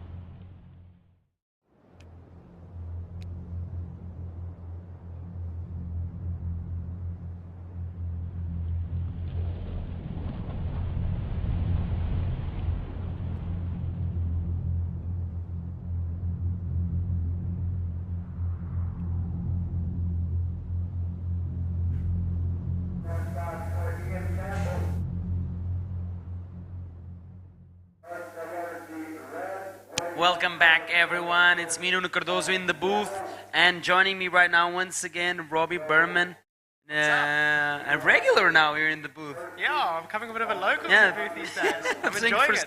Thanks for coming, man, and welcome once again. Let's jump straight into the water. Looks like waves have been ridden already. And who do we have in the water, Robbie? We've got David Valadares from Spain and a local boy, well, my local boy, Ian Campbell from South Africa. And we are in Dropknee quarterfinals, Heat 1. Wow, David Valadares is doing quite well for himself in this campaign here in the Dropknee division. And of course, Ian Campbell always on form. How good is Ian nowadays in the knee? That's impressive, huh? I mean, when we think of Ian Campbell and Dropknee, everyone is just going to keep thinking back to what he did yesterday. That air was exceptional. I mean, I replayed it about 6 times on Instagram last night. It was incredible. In my mind, that was a 10. I was frothing on watching that performance. Do you see the photo? No, I haven't seen the photo. It's on the IBC official IG. Oh wow, I'm definitely gonna go and look at that. And check the photo. Oh wow. I would, if I saw that photo and I didn't saw what I saw yesterday, the line in the move, I would look at it and say, "Ooh, nice approach to the wave." But I would, if anyone asked me, you have to bet, did he land it or not? Looking at the photo, looks so sketchy. I would say, yeah, I don't think he landed it, but he landed it perfectly, super clean. I agree with you. Could have gone higher that score for sure. Yeah, but it really just shows like the level of Dropknee and just what can be done on the knee. Because a lot of people just think of, Dropknee, throw some spray a little bit here and there. But I mean, guys are really sending it. And Dropknee it's amazing to watch. I personally suck at Dropkneeing. Me but too. I love watching good Dropknee. Like whenever I get excited to watch Ian and Dave compete in their Dropknee heats because you just see a whole new approach to wave riding, and I can't wait to watch the rest of the quarters and semis and the finals. Today we're crowning a Dropknee World Champion, which is going to be super exciting. Yes, that's why we are here holding on the fort. That's why I invited you, Robbie, to join us here, because I know this is going to be an amazing show to watch. And looking and thinking back when I was a kid, I had inspiration on the knee. I would love to see Kanoa McGee going on pipeline. He was a beast, a monster out there. And for sure, him and others inspired a lot of these guys to Dropknee. Yeah, no, Kanoa McGee's a bit of a bus out at pipeline. Man is unstoppable when he's up, and he just knows how to tame that beast, and it's so cool to watch. So yeah, hopefully we see some more action. The heat has started a little bit slow with only one wave being ridden, but it's definitely a keep over score for Ian, a 6.25, just furthering his lead in the heat. But yeah, we're still waiting for David Valadares to blow back and show Ian Campbell what he's got. He's paddling for this wave though. Let's see, he's up, he's riding. Clean face, nice float off the section, but unfortunately the board just slipped away from him over there. You saw the foam kind of kicked it off his foot, and yeah, falling on the knee looks really painful. Eh? Way worse than prone, from what I've noticed. Of course, and the conditions today are a little bit wild. And if on the previous days we had more right-handers, I would say. Definitely so. There was the tendency for having more right-handers than lefts. Today we are watching way more lefts than rights, and the current is totally opposite. It's going from south to north instead of north to south. This is the difference between a northwest swell here in Praia Grande and like a full-on west swell. And it's not only about the size and the energy of the swell, but also the direction. And as you can see today, it's like really straight into the west coast of Portugal, and that brings big waves and different kind of setup and also different currents. Looks like we have Katie ready with the winner of the next heat for an interview. Katie, where are you at? Welcome back, guys. I'm here with Isabelle Nunes, the winner of the previous heat. Isabella, it's hard today, and you always go after Luna. So you watch her heat. How does it affect you being every time after Luna? Eu fico com uma responsabilidade de ter que passar, porque é nós duas que estamos disputando o título. Então é aquela, nossa, ela passou, eu também tenho. Então, mas eu tento entrar calma agora, eu demorei muito para achar boa, mas eu sabia que eu tinha que ficar calma, que a onda ia vir. E veio, eu consegui, a gente está na semifinal agora. So she said that she has a big responsibility to pass the heat because they are both fighting to the world title. So if Luna passes, I want to pass too. I need to do great. And she said that in the beginning of the heat, she didn't find the one, but then she stayed calm and the wave appeared and she did the score, and she's very happy to be in the semi-finals. Isabelle, do you want to say something to your friends, family? Eu quero mandar beijo para todo mundo que está aí acompanhando. Quero que torçam por mim. E é isso, bora para a final se Deus quiser. E é isso, vamos. Muitos parabéns, Isabelle. Boa sorte para a tua próxima ronda, a semifinal. Guys, keep up with us to see the big action during the day. Back to you. Thank you, Katie, and congratulations once again to out of breath Isabelle Nunes. She was firing against the strong current and the powerful waves there in Praia do Norte, but she did take a win, and she's advancing and keeping the dream alive of becoming the first ever Pro Junior World Champion of the IBC. That is an amazing division, an amazing add-on to the IBC this year. Nah, it's so cool to see, and it's the future feeder of the ladies division, and it's cool that the IBC is putting effort and money into such a small division and grooming the girls from such a young age, because once there's that focus on the young age, we'll just see better skills and much more improvement going into the ladies division. Soon they'll just be sending it on the world stage, which I'm really excited to see. It's definitely some tough conditions to send the junior women out. The waves are definitely not friendly over there. It's a long paddle out to that shallow bank, which is about knee deep, and then you just check these huge slabbing waves detonating onto that bank. So yeah, it's definitely going to separate the girls from the women and the men from the boys. Definitely. Today, Praia Grande is a little bit on the savage mode because the swell that we forecasted is filling in. Right now, this is David Valadares going up and riding on the knee. Ooh, nice snap there. Looked like he had that one under control, but then looks like the nose of his board got stuck and could not turn that move around. Ooh, Ian Keppel was having a look, but deciding that one to let it go in keeping priority. Very important there, Robbie. That was a very clever move, but here's a replay from Red. He throws a tail and he kind of just loses balance a little bit there and unfortunately comes unstuck. But we saw Ian look at that wave, and there you just see his experience come to play there. He saw the wave wasn't offering much scoring potential, and he saw Red was on the inside, so he decided to just rather not milk a score, rather get out the wave, get to the back line, and hold priority so he can try and improve and build on his 6.25 high score.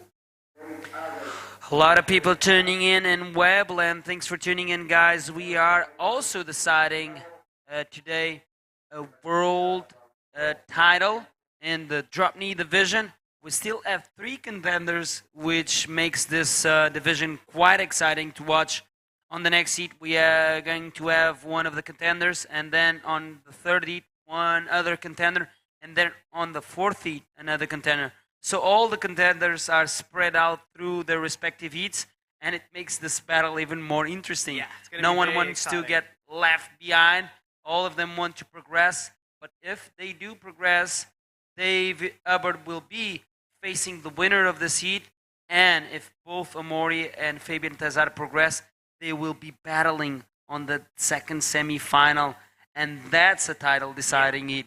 That's going to be a really exciting heat because they both got the world title to lose or the world title to gain. So the boys are definitely going to be putting it on the line. I love it when it comes to the business end of the tournament. And then you just start seeing everyone who's got something to lose just really goes at everything. We saw Tanner McDaniel yesterday against Uri Valadao.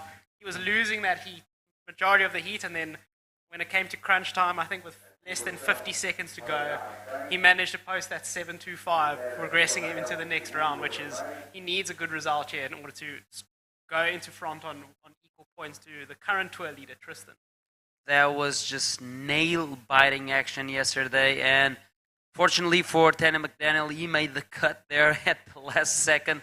You can see some people here gathering, wanting to watch the competition. It's still early morning here in Praia Grande. 11 minutes, we got that beautiful stand there where you can sit and you have the perfect view to the peak, just facing the action that you're actually watching in your screen. So if you are nearby, please join us here at Praia Grande for a great day of competition, day number 6 of the Sintra Pro 2022. Like I was saying, a lot of people joining us on the webland. I launched a challenge yesterday. If we got to the 500 likes, I would personally start a giveaway, which we are then offering the opportunity for one of you that's listening to win an official Sintra Pro 2022 t-shirt and an official Sintra Pro 2022 cap signed by the winners. But for that to even happen, so we can launch that giveaway, you need to click the like button there, and we need to reach the 500 likes. Yesterday, you know how much likes we reached? 469. Oh, so it was nearly there. So why do I insist on this? It's pretty simple, Robbie, and I explain to you. If you don't know, if you already know, you already know. But what gives engagement to your page on YouTube is either you click the like buttons and the subscribe button. That activates the algorithm in the YouTube platform for you to get those numbers that is going to turn interesting for sponsors to invest in bodyboarding. So help us help bodyboarding, and it's just a click away. The only thing you need to do is click that thumbs up. It's simple, it's free, and won't cost you anything. You're already tuned in, so just waste like a second of your life and click that like button. Numbers will be punched into the platform, the YouTube. At the end of the year, IBC is going to gather all of those numbers show it to sponsors, and sponsors will be interested in investing in bodyboarding, and that money will be put in more events, better events, more prize monies for the riders to attract even more athletes, and of course more human resources so we can better the live streams and all of the technical team that surrounds this. And yeah, thanks for supporting bodyboarding, and if you do so, you might get the chance to win an official Sintra Pro t-shirt and cap signed by the champions of this event. How cool is that, Robbie? That's going to be amazing. It's such a nice prize to have. I mean, especially if you don't have the chance to come to the event and meet the pros for yourself and get the signatures. It's such a special item to just keep at home, frame, and just show all your other bodyboarding like-minded friends. Because, yeah, I've been asked by so many people just to collect autographs for them from all the pros, and yeah, that's super so cool to have. Wow, and it can be a valuable collective. Yeah, in the future. Exactly. Imagine, like 20 years from now, you owning a shirt that was signed by the champion of the Sintra Pro, probably a world champion. We never know. Potentially. Yeah, potentially, exactly. Who do you think is gonna? Whose signatures do you think might be on that T-shirt? Ooh, that's a hard question. Unofficially. Yeah, unofficially. But I do see, of course, Tristan Roberts on form and on point. He's been doing that throughout the year. Like I said, to beat Tristan is just not a matter of being better than him, but I do believe that some kind of unlucky thing might need to happen to Tristan for him to not lock in two strong waves. You can lock in two stronger waves, and that's great on you. That's the way you can beat Tristan Roberts. But I kind of see him like unbeatable. I see also Tanner McDaniel super on point here, and also Alan. So they're actually the three title contenders. So my money goes on them. Of course, I'm picking up 3 out of 4 possibilities. But if I had to bet, I don't know. It's kind of hard. But I think Tristan might take it because he looks so much on point that it's gonna be very hard to beat him. Yeah. The guy that beats him probably is gonna be the winner of this comp.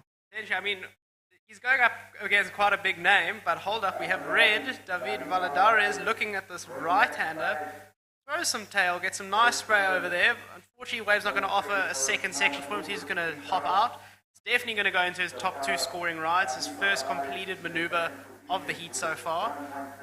Interested to see how it's going to fare off against Ian's 625. He's chasing a 6-point ride, but we are waiting to hear back from what the judges think of that. Ooh, this is going to be the best ride for the David Valadares for sure.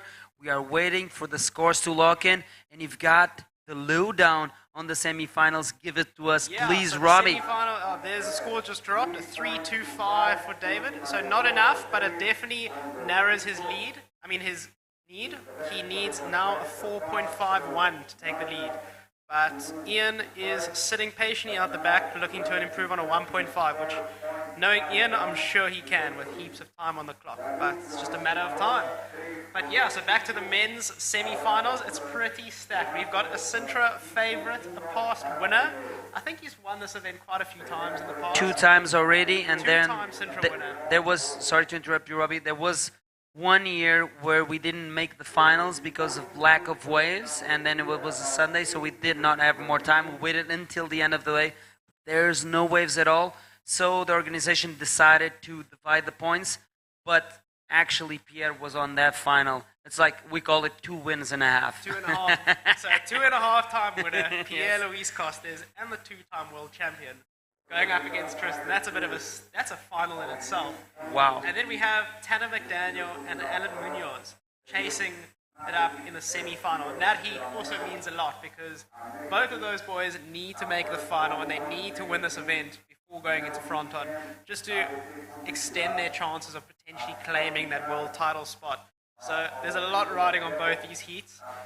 I'm really excited to see what's going to happen. I'm super excited. I loved yesterday's Tanner McDaniel interview what he said that he wanted to win where so he could take the lead in the rankings before going into fronton. Okay, up and running. This is yellow, the South African Ian Campbell. Whoa, big floater there. And this is going to be a great score to extend his lead away from David Valadares.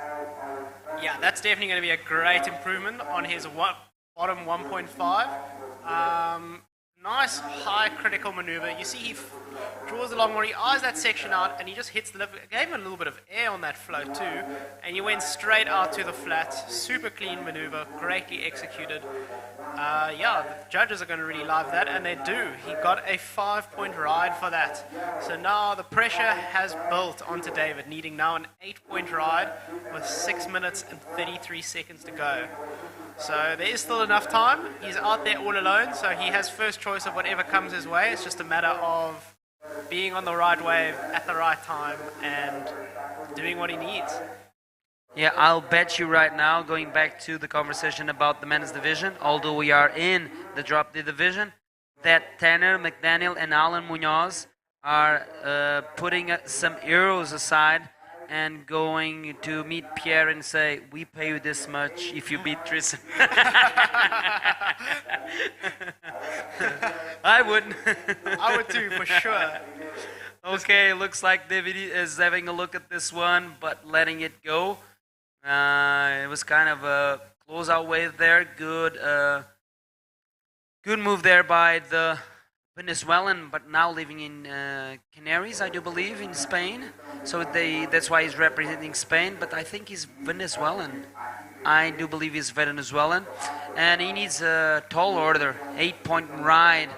Still plenty of time on the clock. Maybe he can still go for 2 waves and try and knock down Ian Campbell. But if he goes for a wave, then Ian will own priority. And then a very experienced Ian will be defending his first place, of course. This is the way it goes. 5 minutes remaining on the clock. Let's see who we have in Webland. And we've got Ricardo Fonseca saying, best stream on tour. Congratulations. Ooh, thank you, Ricardo, for that Thank you. feedback. Must be because of the commentators. Of course. Okay, we have Daniel Perez saying, vamos, David. Let's go, David. And we got Matias, Javier, Caicho Moreno. Vamos, Ian Campbell. Okay, let's go, Ian Campbell. A lot of Ian Campbell supporters. Some David Valadar supporters. If you're tuning in, send us the flags. We like those emojis. The South African flag, or the Venezuelan flag, or the Spanish flag. Whatever kind of flag you want to throw out there, do it. Also press the thumbs up like button, and we will launch the giveaway for the official t-shirt and official Sintra Pro cap that we are offering if we get to the 500 likes. I'm going to say in Portuguese and Spanish, maybe people are not understanding. Pessoal, se vocês carregarem aí no gosto, no thumbs up, ou seja, no botão de like, e se chegarmos aos 500 likes, eu pessoalmente vou lançar um passatempo onde podes habilitar a ganhar uma t-shirt e um boné oficial do Sintra Pro 2022, assinado pelos campeões desta prova. Fica aqui a promessa, se chegarmos aos 500 likes. Porquê que eu estou tanto a insistir nos likes? Se nós conseguirmos likes, vamos aumentar aqui o engagement da página no Facebook, ou seja, a nossa interação vai trazer mais números, vamos atrair certamente muito mais patrocinadores, e esse é o objetivo da IBC. Meanwhile, we have David up and riding. Robbie, take us through this one. So we check, he just does a little check turn, trying to eye out, trim some speed, wait for the lip, but unfortunately it didn't offer much scoring potential. That is definitely not going to be the 8-point ride he's looking for. It will, however, improve on his 1.75 as it was a completed maneuver, but he's going to get out there, and now the pressure's on. He's got 3 minutes to go. He's going to have to look for an 8 under priority, which will be the highest scoring wave of the heat with minimal time left. So, yeah, the odds are definitely starting to stack against David, but never say never. It's not over until the fat lady sings. And, yeah, hopefully he can at least get the chance to put on a show and still fight for his life in this event. I love that expression. It's never over till the fat lady sings. Yeah. I think that comes from the opera, right? Yeah. I do believe that's the origin so, of that coin phrase, and it's super cool. I love it. Nothing against the fat ladies. Nah, nothing at all. Okay. We love the fat ladies. Okay, Kavena Garcia tuning in saying, drop knee, let's go. Okay. Erman Potgeiter putting the South African flag. Ooh, that's really cool. And Juan Riviera saying, I love this. And he sends out a Puerto Rico flag. Of course, in Puerto Rico, a lot of drop knee lovers. Guys like Galdo that this year didn't join us here in Sintra. I hope you're well, Galdo. And a big shout out to all of the Puerto Ricans tuning in. Un gran saludo a todos los puertorriqueños y la Isla del Encanto. Okay, Isla Bonita. Dean Page tuning in from Wales, Welsh flag. Okay, that's cool. Thumbs up, mate, from Francisco Paes Teixeira. Yeah, let's get those likes get going. And I will start that giveaway. O tal passatempo que eu estava a falar, em que vamos oferecer uma t-shirt. Todos que estão sintonizados, es muy fácil, por favor pulsen en el botón like, porque si llegamos a los 500 likes, yo voy a empezar un concurso en que vamos a regalar una t-shirt oficial del Sintra Pro 2022 con un cap oficial del Sintra Pro que van a estar firmados por los campeones de ese campeonato. Pero para eso tenemos que llegar a los 500 likes.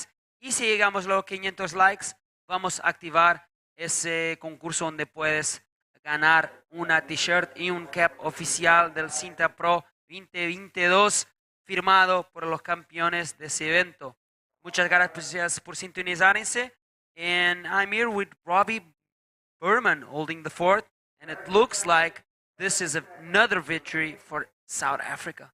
Are you happy with this one? Oh, I'm so stoked. I'm frothing. Stoked for my boy Yanni taking the lead. And, I mean, yeah, with priority... Oh, wait, we did see a priority exchange as David now has first priority. Uh-oh. He's looking for this wave. It's a bit of a smaller one, so he's going to have to do something really big to get that 8-point ride. Throw some tail, gets a good spray.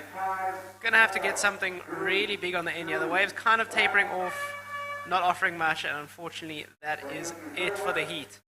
So unofficially, Ian looks to have taken the lead and progressed through into the semi-finals. And here's a little victory lap from Ian. That's a nice pat on the back. Wow, that was a great turn. And he's just going to go down to prone, and there it is.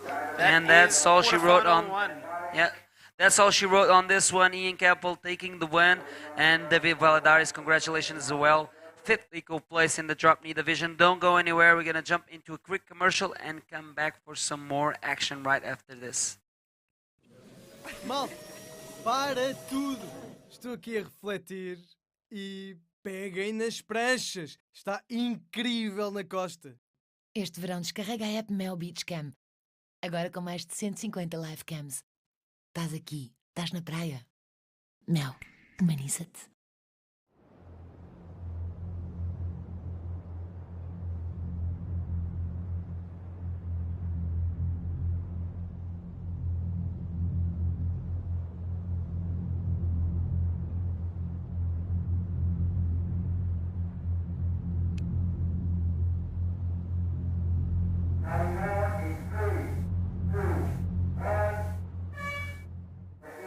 How good looking is that backflip from Daniel Fonseca there in Indonesia? Beautiful backflip in an even more beautiful spot. That place is bodyboarding paradise. Have you been there? Yeah, I've been there twice now, to Watu Karung. I've been once, and I loved it. Yeah, there's no better place in the world. I didn't want to leave. Yeah, I'm pretty sad that I haven't gone back for a while now.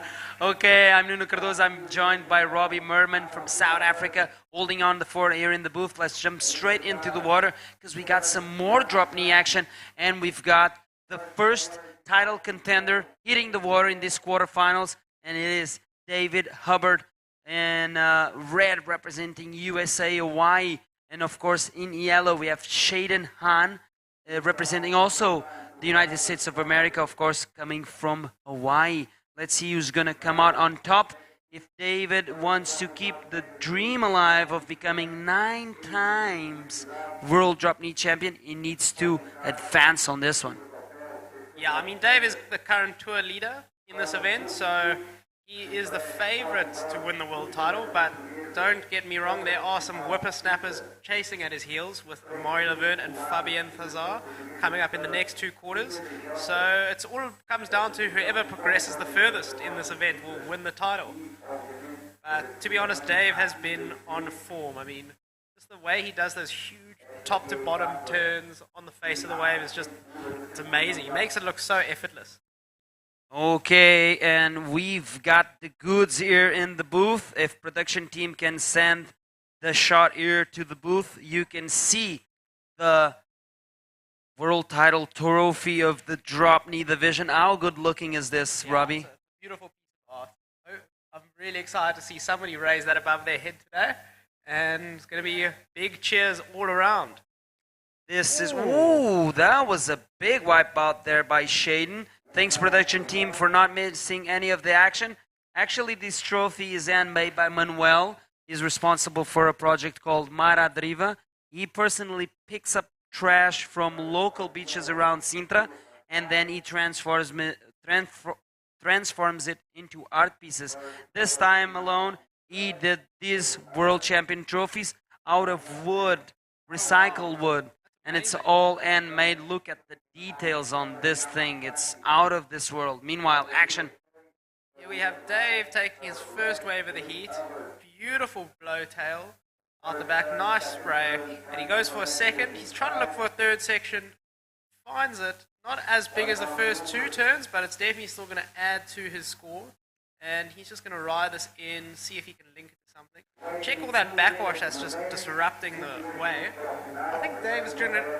Looks like he's riding it. I'm not too sure if he's trying to find a better channel to paddle out, as the paddle out's been pretty tough lately. Yeah, we see him riding into the shore. Probably, oh, he's right by the Look at rocks. where he is. Cool.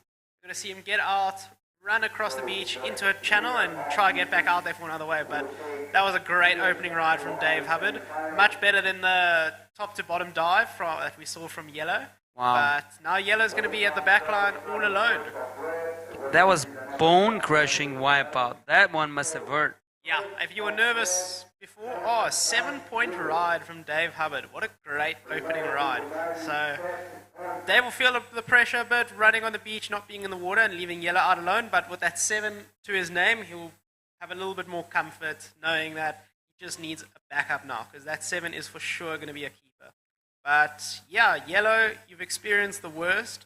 Now it can only get better from here. So hopefully he's kicked the nerves and he's ready to go. Look at Dave go running down the beach. Today is completely the opposite of the rest of the days, and here you have the chart for the scenario for the 2022 Dropknee World Title race. Dave Hubbard, what must happen for him to win the world title this year? Win or place second on the event. So if he reaches the final, he is the world champion. That's basically what it says there. Finish third, but the Mori cannot win the event. Finish fifth, which actually means losing in this round, and Amaury cannot make the final, and Fabian cannot win the event. So the odds are in favor of Dave Hubbard, and then behind them the odds are with Amaury Laverne, and then behind lower odds for Fabian Tazar. I mean, yeah, Dave has been on fire all year. If I'm not mistaken, I think he's won every single Dropknee heat he's competed in this year, which is quite a good stat to have. Wow. I would love if the IBC, we're still building on, you know, the World Tour, what could bring us stats, like matchups, win stats. Probably we will see like 80-something plus or maybe 90% winning on the stats of every time Dave Hubbard goes into a Dropknee heat. Could be, for sure. I mean, well, confidently he has won all the events he's competed in. Not too sure about the heat, but definitely the events. We saw him take out Antofagasta, Maldives, where he took both Dropknee and men's, and now he's looking for a win here. But we'll quickly switch to the post-heat interview from our previous heat winner, Ian Campbell.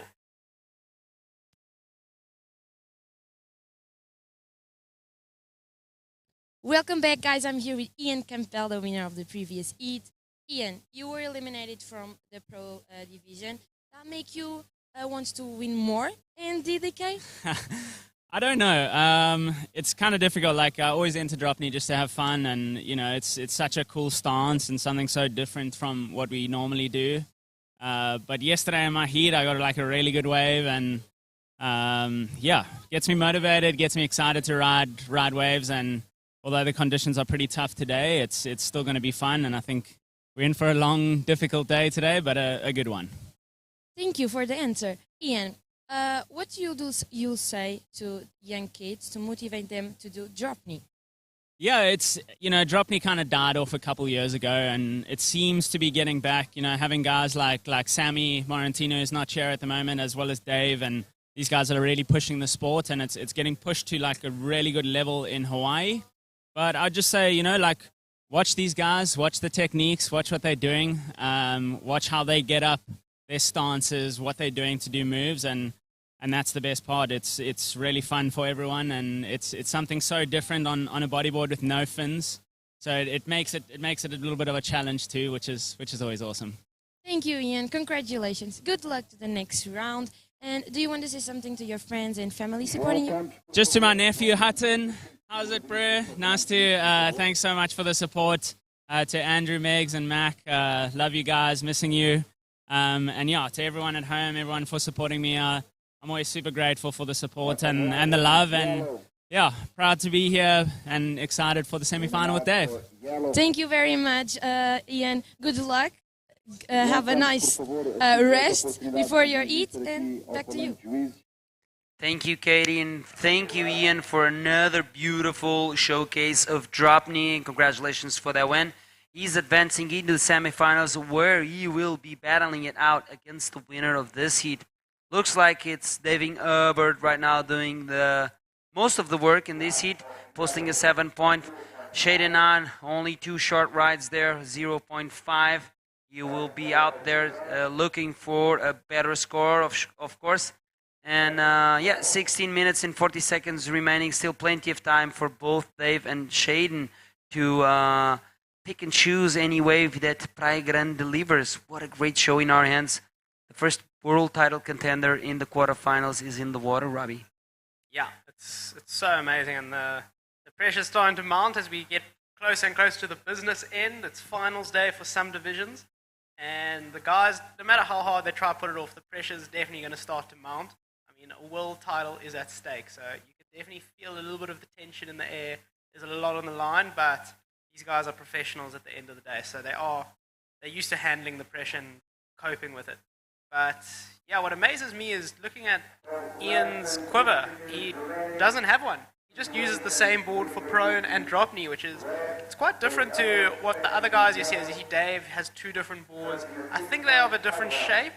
But yeah, because you see the standard DK boards that you can get in the shop, and it's got a narrower nose. It's a bit wider. Whereas Ian he rocks his Pro board for the Dropknee just so he can surf however he wants at the back line, whatever the wave does, whatever looks best, he'll do it. And I guess it just shows how versatile the boogie board is. And I love it.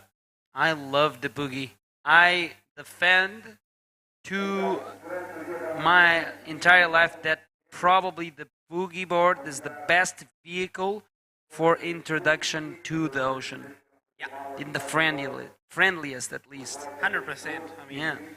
Whenever I take my surfboard out, I'm petrified whenever I fall. I don't want that thing hitting me. Those fins, fiberglass. I have a surfboard as well. Every time I go surfing, I always cut myself. And then you have this like mentality that if you have your fins on, especially where I live at, there's a lot of reef rake, and I put my feet like I have fins. I always cut my damn feet. Always. It happens so often. But here we go. Shaden on is up and riding. Oh, nice little check turn. Bit of more of a cutback, and he's looking for a second section. Finishes off the lift. Completes the ride. Judges are going to like that one. It's his first completed ride of the heat so far, so it's definitely going to go into his top 2 rides. Let's see if it is the 6.5 one he's chasing. Backhand there, snap, throwing a little bit of spray. Then he goes down the line, finds the end section, goes for a little floater there, and completes the ride. Nice ride for Shaden. This is going to be a keeper for sure. At least looking at the waves he was holding on. 4-point ride right now, and he only needs a 3-0-1 to take the lead away from David. But Dave has only one wave yet. Yeah, so even if Dave paddles for a wave, he'll improve his result, making that lead over Shaden much greater. But I guess just a good score for Shaden to get the confidence going, get a score on the board, and now just start building his house from there. For sure. What I was impressed with on that wave, how he managed to handle that backwash while he was doing that snap.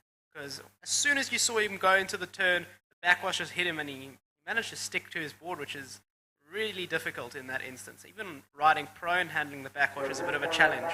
I agree with you. Looks like there's some set waves approaching where Dave is sitting at the moment. Let's see if there's any opportunity for Dave to go for his second wave in this heat. We're 13 minutes still here to finish this one. And let's see if Dave can get another wave, of course, to back up that 7, Robbie.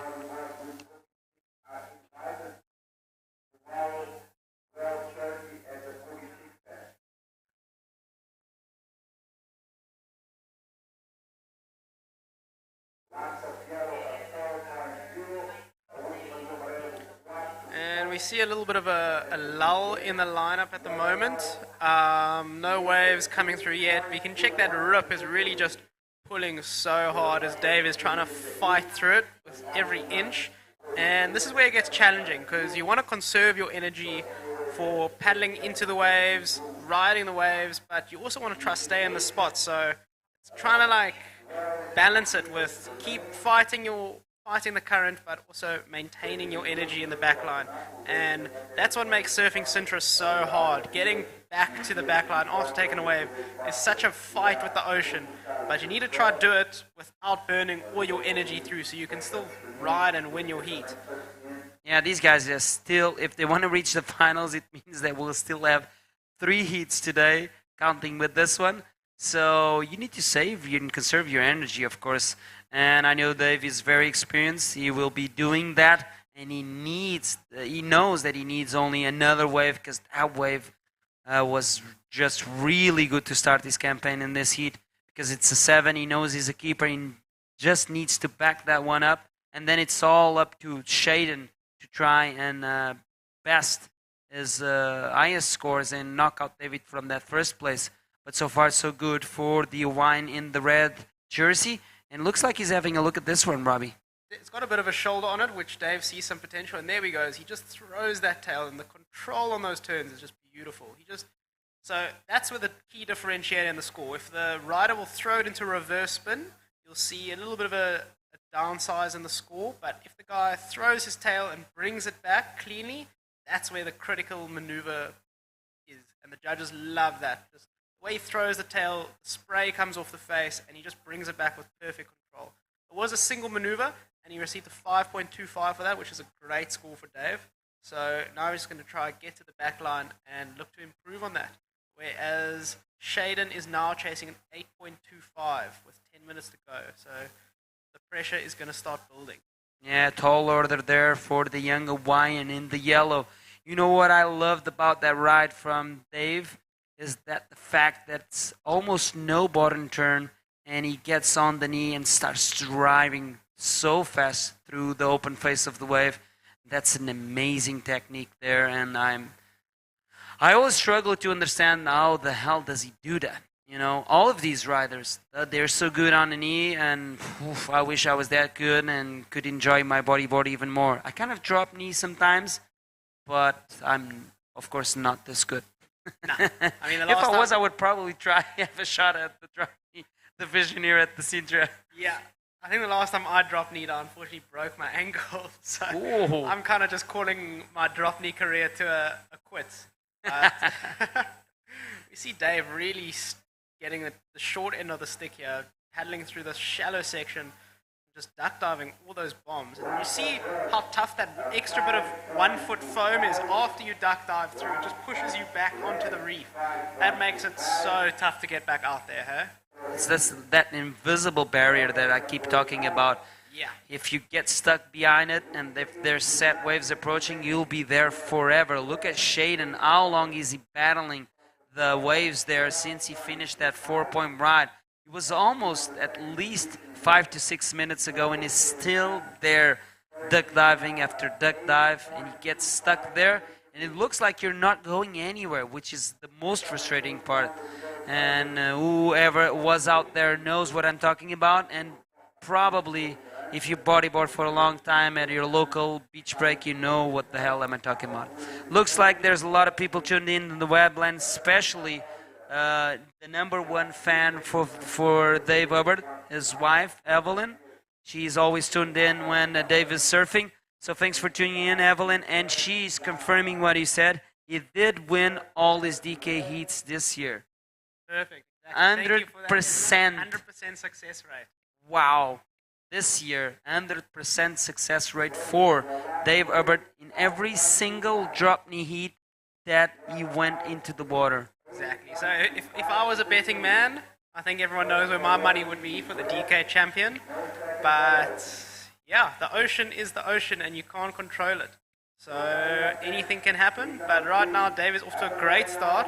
And he always manages to find some shade. No matter how tough the waves are, Dave is in the barrel, on the knee. And he just proved it yet again. And he's going to ride this one as close into the possible. Maybe do another loop. Let's see if he can get back up and he can find an extra turn. But here's the replay. There goes Dave Hubbard, finding some barrel time there, getting a little bit of chandelier as he exits. Goes for the snap there, throwing some water, another one, and then you can see them looking to the shore and pointing his board to the shore. Look how close he is to the pool. Can you imagine how strong the current is? He paddled further down, at least like 200 meters, and then after you ride 1 or 2 waves, you're 200 meters up the beach, almost exiting on the rocks. And look at that old man looking at Dave, thinking about, what is this guy doing here? Just can't get over how fit this guy is. He's seen him twice already in the space of 10 minutes. And now I wonder if Dave is going to do another loop, because the time is ticking away, and it'll probably take him, about a minute to get to the paddle out zone, and maybe another further 3 minutes to get back out there. So the time is short. He does have 2 good scores, but Shaden is now looking for an 8.25. So it's always dangerous leaving somebody needing a score out of the back line alone.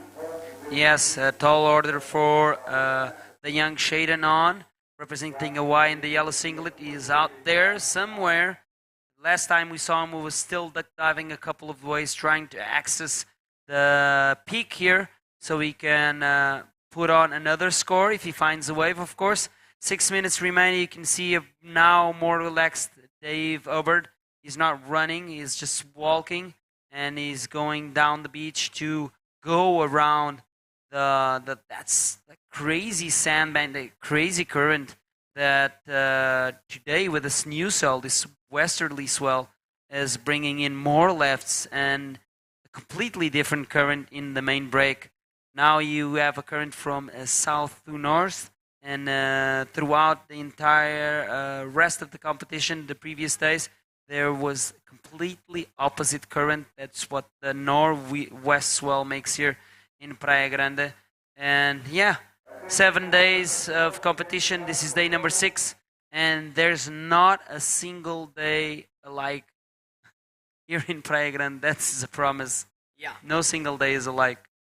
No, everything. The beach has changed so much since the first day I surfed, and it's crazy just how much swell this place eats up, how much it changes. It's very similar to some of the beaches back home I'm used to. Just it's never the same. I guess it always keeps you on your toes, always interesting, and it definitely progresses your surfing to the point because you're always surfing something different. It gives you the chance to grow. But yeah, it's also, personally, I'm a creature of habit, so I always like surfing what I'm used to. Back yesterday when I was preparing for my heat, I felt like a fish out of water. It just kind of looked completely different to what I'd surfed the previous 2 days. But we're used to this, we adapt, and just like the boys have adapted out in the water, the scores are definitely still out there and available. Yeah, you gather experience about a place, right? The most times you surf it, the more comfortable you get. Of course, for people coming from a board like you, it's very hard because you just have a couple of days to adapt to the place, and having into factor that every single day is different and changes, it makes it even harder. So you guys probably try to assess conditions at all times at different tides, and try and make the best of it. Yeah, exactly. You see, with 3 minutes 40 seconds to go, Dave is going to try get back out there and just put the pressure on Shaden. Just try prevent him from getting that 8.25 he needs. But wow, it is a long paddle out, and I'm interested to see if he's going to make the whole paddle in the next 3 minutes. Wow, there will be an interesting race against Praia Grande. Strong waves there as we watch already the riders for the next heat number 3 of the quarterfinals, having paddle out to be ready for their heat. 3 minutes remaining on this one. Let's see if Dave still reaches the outside. I'm not quite sure, but he's pretty confident, or maybe he's practicing for his semi-final heats. So he knows how much time does he lose going around and paddling out the back. That might be nice to know as well, because he'll probably be surfing in the first semi-final, because if Shaden An does not find that 8.25 that he needs, it will be Dave Hubbard advancing into the semi-finals and keep the world title race alive for him.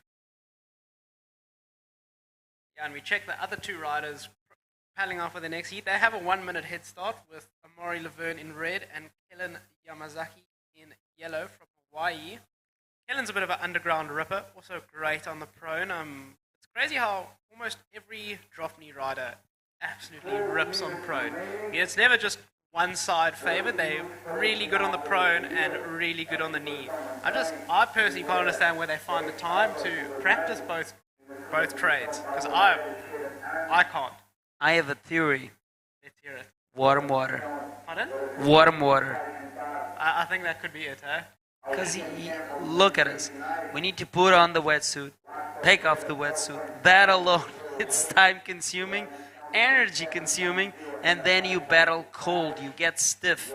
You get, wow, it's completely different. When you just need to pick up your board and your swim fins, you're already in board shots because you're at the beach. That's what happens when you live in Hawaii. Yeah. And you just go for it.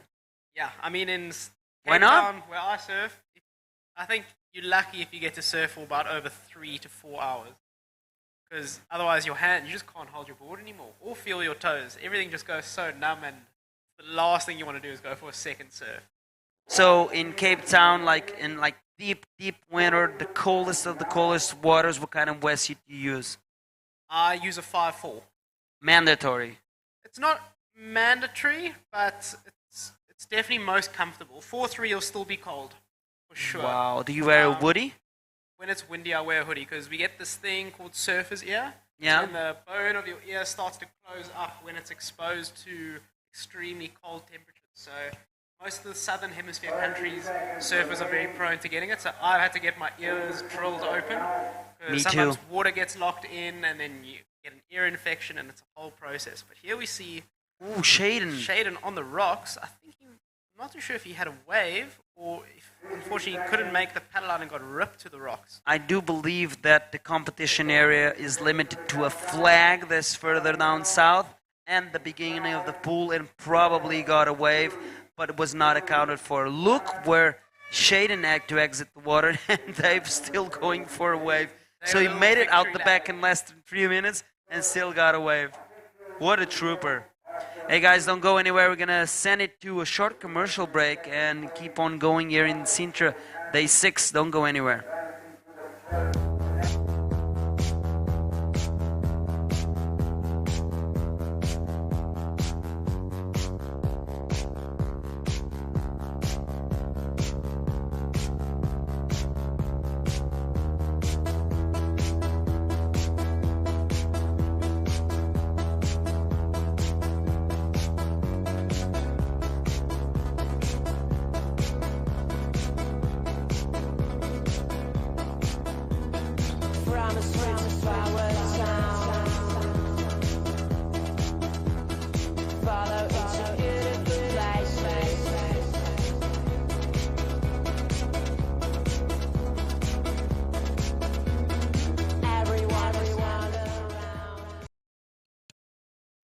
this is what these guys are here for. This is the 2022 Dropknee World Champion trophy. And looks like Dave is advancing, so he can still dream about taking this home. And right now it's all about Amaury Laverne. If Amaury gets knocked out in this heat, the title goes to Dave. That's it. Is that a guarantee? Yes, because with Dave Herbert advancing into the semifinals, Fabian is out of the picture. So now it's all between Dave and Amaury. Okay, I thought Fabian needed to win the event and prevent Dave from getting to the final. But here we have Kellen answering back. Wow, that was a beautiful turn. Checky goes into the reverse spin after he threw his tail. So the scoring potential on that won't be as much as if he brought it back to a regular throw tail. But here's a replay from Mars. Long bottom turn, just hacks it down there and quickly switched to him paddling back. He finds a little air section with the backwash, but unfortunately comes unstuck. Here's a replay from Kellen. He just eyes out the ball and just beautiful hack. That was textbook style. And then he's just going to duck out and get back out there. Jeez, with a minute in and we've already got 2 waves under the belt. We've got a bit of a heat on our hands here. Looks like Callan wants to be the spoiler for Amaury's title race. Let's see if he can do it. Ooh, Callan already exiting the water. Smart move there. If there's a set wave coming, you might as well turn your back to the ocean and paddle around. Looks like Amaury Laverne, we know that he's super fit. He's going to battle the ocean every time he's in the water, and he's going for it. And he's really next to the pool right now at the moment, if I'm not wrong, is in between the pool area there, at the beginning of the pool area from the Rivas Hotel. Let's see if he can get out there safely. Meanwhile, I'm going to ask the production team to put the chart for the world title race. Maybe you are right about Fabian, and this is about Amaury Laverne. He needs to finish first or second in the event, but Dave cannot make the final. So there we have it. Reach the semifinals, but Dave cannot make the semifinals. So that second option is out of the way. Yeah. So, and I do believe if you have Fabian Tazar's chart, we can find out if Fabian is still in the title race. Because Dave just advanced into the semifinals. I don't know if it's possible, production team. Fabian Tazar chart for the world title race in the Dropknee division. Okay, there you have it for Amaury Laverne. Dave is already in the semis. So that second option is out of the way, like you mentioned. So Amaury needs to finish first and second. If he wants to finish first and second, he first needs to advance this heat in the quarterfinals, of course. And got some scores dropping already, Robbie. Yeah, we saw a 5-point ride for Moz's opening wave and a 3.75 for Kellen's opening wave. Like I said, the judges don't want to see you throw your snaps into reverse spin, as it shows a little bit less control than bringing it back like we saw Moz do.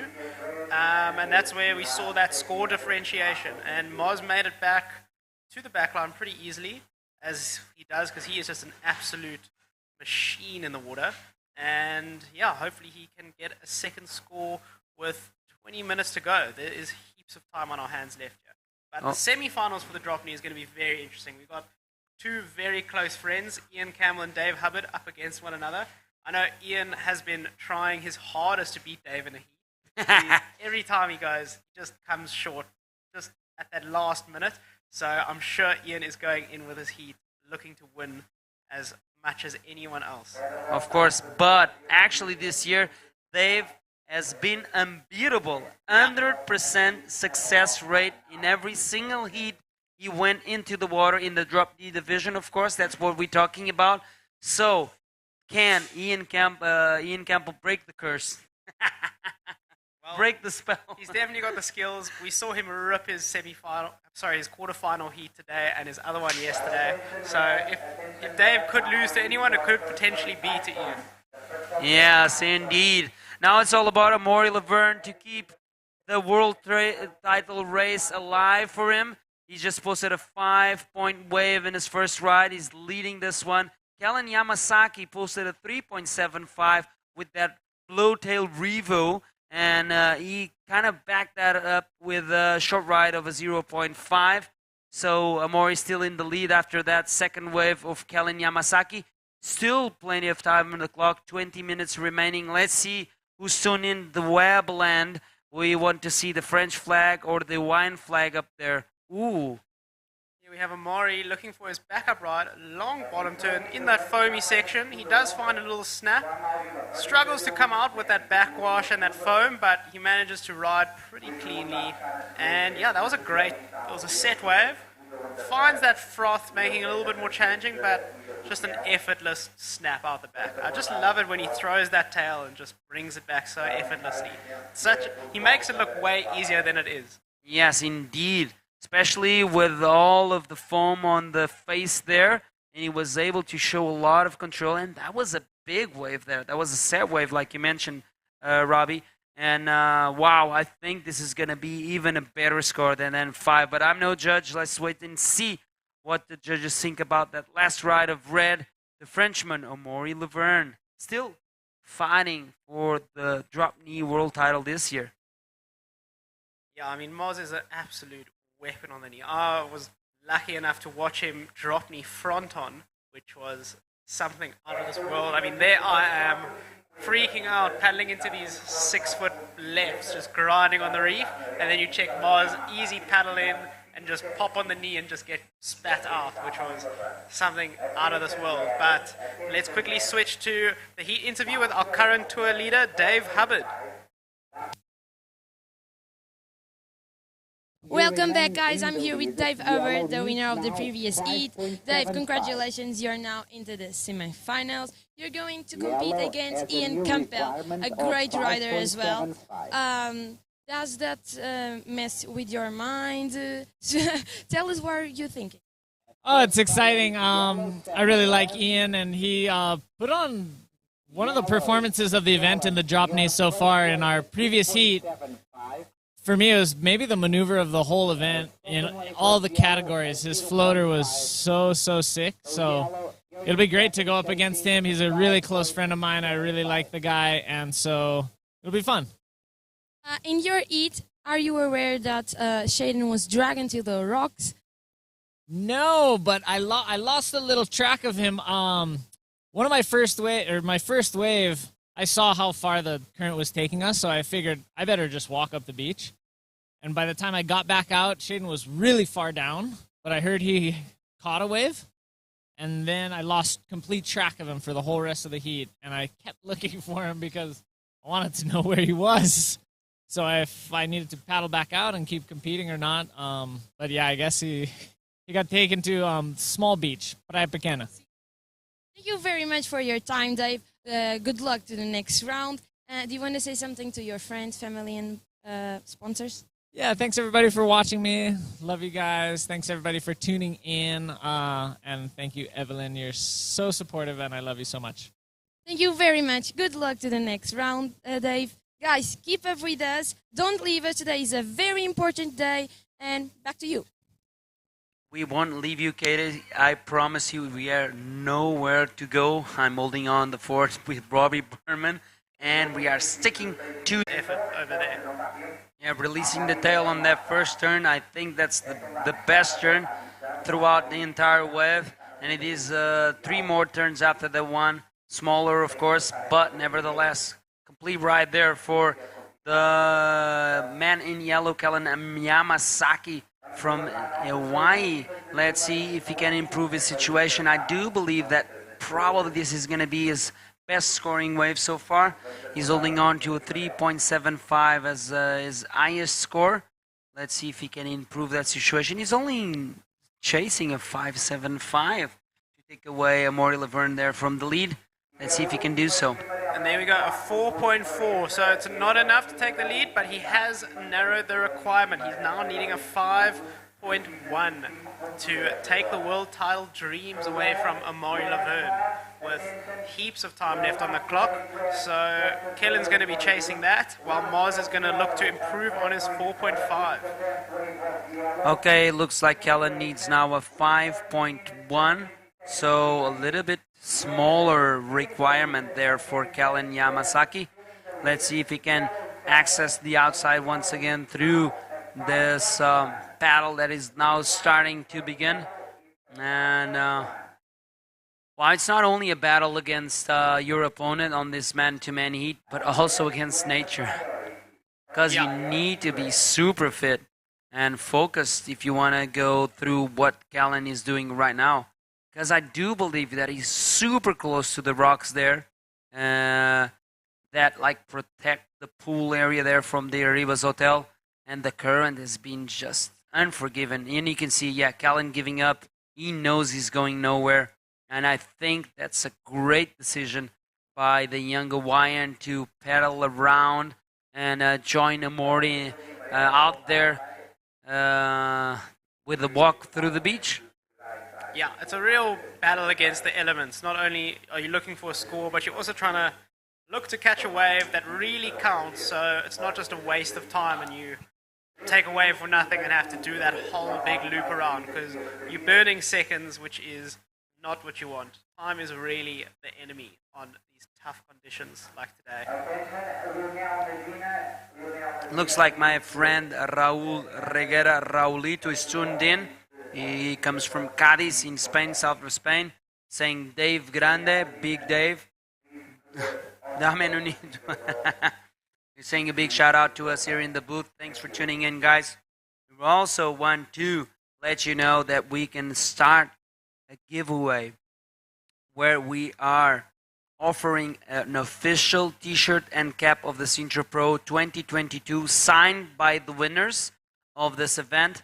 But for me to activate that giveaway, I need to see 500 likes on this Sintra Pro Day 6 live stream. Just use your finger on your device or the pad on your device and go click the thumbs up, which is the like button. And if you reach 500, I will let you know how can you win an official t-shirt and cap of the Sintra Pro 2022 signed by the winners of this event. So there you have it. If you want to interact with us, please do so. I insist so much in the thumbs up, the like button, so we have a lot of reach here, more engagement in our IBC Bodyboarding World Tour page. That will help grow our community, will help grow this organization into building an even better world circuit. Robbie, you've been to a couple of stops in the IBC this year. Can you tell us a little bit about your experience here in Portugal or anywhere that you went to compete this year? Yeah, so I've been fortunate enough to do the whole tour. As we quickly take a break on that, we see Amori up and riding, looking for a section, nice quick reverse, out the bowl, throws a little check turn, and just going to hop out of there. Not too sure if that's going to improve his 4.5, but it's just he's just keeping moving, staying warm. He's leading the heat by quite a decent amount. And yeah, he's just going to try and get back out of there. But like I was saying, I've been fortunate enough to do, I think, every event on tour, which has been cool. It's given me the chance to see a lot of the world, meet some incredible new people, make some great friends. And yeah, I've just been so lucky. I consider myself one of the luckiest guys to be able to compete, throw on the Rashi in all these different waters. I'd say my favorite place was probably the Maldives. Just the way the locals took care of us. That event was just second to none. It was so well run. The waves were really fun, and just the chance to compete in board shorts was also incredible. So especially coming from where I am used to a 5'4" wetsuit out the window and hello boardies. I was very stoked. Chile was also, I've always wanted to surf Arica. That place is so high on my hit list. I loved every second of it, but I was very nervous going in. Just the nerves of competing on the world stage for my first time were just through the roof. I don't think I got the opportunity to really showcase my skills and really open up in the event. I still got a pretty decent result, impressed myself, but I really feel like I have unfinished business over there. So I'm excited to head back over there for next year's event. And now we are just sitting it up here in Portugal, which is, I love it over here. I spent some time last year, like I said, and it just feels like another place like home. Very similar to Cape Town. The waves are a vibe, the water's much warmer, and the pastries are even better. So it's paradise. Welcome anytime, brother. So there you have it, Robbie Berman lowdown on this year's IBC Bodyboarding World Tour. What position in the ranking are you placing right now? I think after this event, I'm currently number 24. Wow, you're in the cut? No, so they've changed the cut now. It's no longer the 24, it's the top 16 make Yes, the cut. but So- then there's seeding for the next 8 guys, Yes, I do believe. so I'll keep that seeding going in, which is still a great result. Of course. I went into this year hoping to hit that top 24 cutout. That was my goal, and I've achieved it so far. So hopefully anything over is just an added benefit for me. I'm stoked with my performance. And it's still not over. You still got front on. Yeah, I still got front on to improve, and front on is also a wave I'm so excited to compete in. I love that wave so much. I So, just hope it's pumping. Yeah, fingers Super crossed it's clear pumping. water, pumping offshore. 6 feet, not bigger than 6 feet for me, because and then I worry about you guys because it gets scary even for those who were just watching. And the last time I was there was 2019, I believe. And the last day, the morning that Pierre hit his head on the reef, man, I went down there and that place scared the pee out of me. Yeah, no, It was super heavy, and then to see like guys that you look up to, like Pierre, and it's like I cannot do this, but this guys can, and then you see him coming out of the water scared, talking about it was scary out there. I was like, wow, I don't even want to know about it, guys. Are you okay? Are you guys safe? That's what I'm worried about. It's an amazing place, it's an amazing wave. I can stop talking about it. The energy is just off the roof. It's just nothing. It just goes from so deep to so shallow, and you just got to try block it out of your mind and think of the reward you'll get if you make the wave, not what could happen if you don't. Unfortunately, you got to pay your taxes. Of I course. think I surfed it one big day. I think I hit the reef about like 10 times in a No full-on way. surf. Thankfully, nothing too severe, but 2 days later, I did have to go to hospital for some stitches. Oh, really? yeah, Which part of your I body? hit my face on the reef and I cut No my jaw way. open. No way. Cracked some teeth, cut my jaw. No way. Got really bad whiplash. I was out the water for 4 weeks, unfortunately. But I came back stronger. Man, I wish the camera was on into the booth. This guy is saying this with a smile on his face. He's not worried at all. I think my face must be frightening him. It's just with a smile. And I'm laughing, but there's no funny thing about that story. I didn't know that, man. Yeah, if you guys want to go see the wave that it happened on and how I looked afterwards, you can go check my latest YouTube video of my whole Europe trip. And it's the last wave of the whole clip is me getting blasted by the shocky, and it just switches to my bloody face. I I was want in to check such that. a How daze. can we go check that? Can you tell us your YouTube channel? Or? Yeah, so it's Robbie Berman. Yeah. That's my name, and then the video is called Black Horizons Bodyboarding. Black Horizons Bodyboarding video by Robbie Berman. Check that out in the YouTube. And it looks like on the last wave of the clip, Yeah. that's the wave you... I hit the reef, and that sent me to hospital.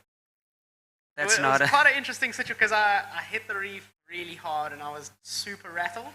My ears were ringing, and everything was just shaky, and the waves were pumping. So I didn't think it was as bad as it was, and then I put my hand in my face, and I just saw it was blood everywhere. Did you lost conscience at some time or notion where you at?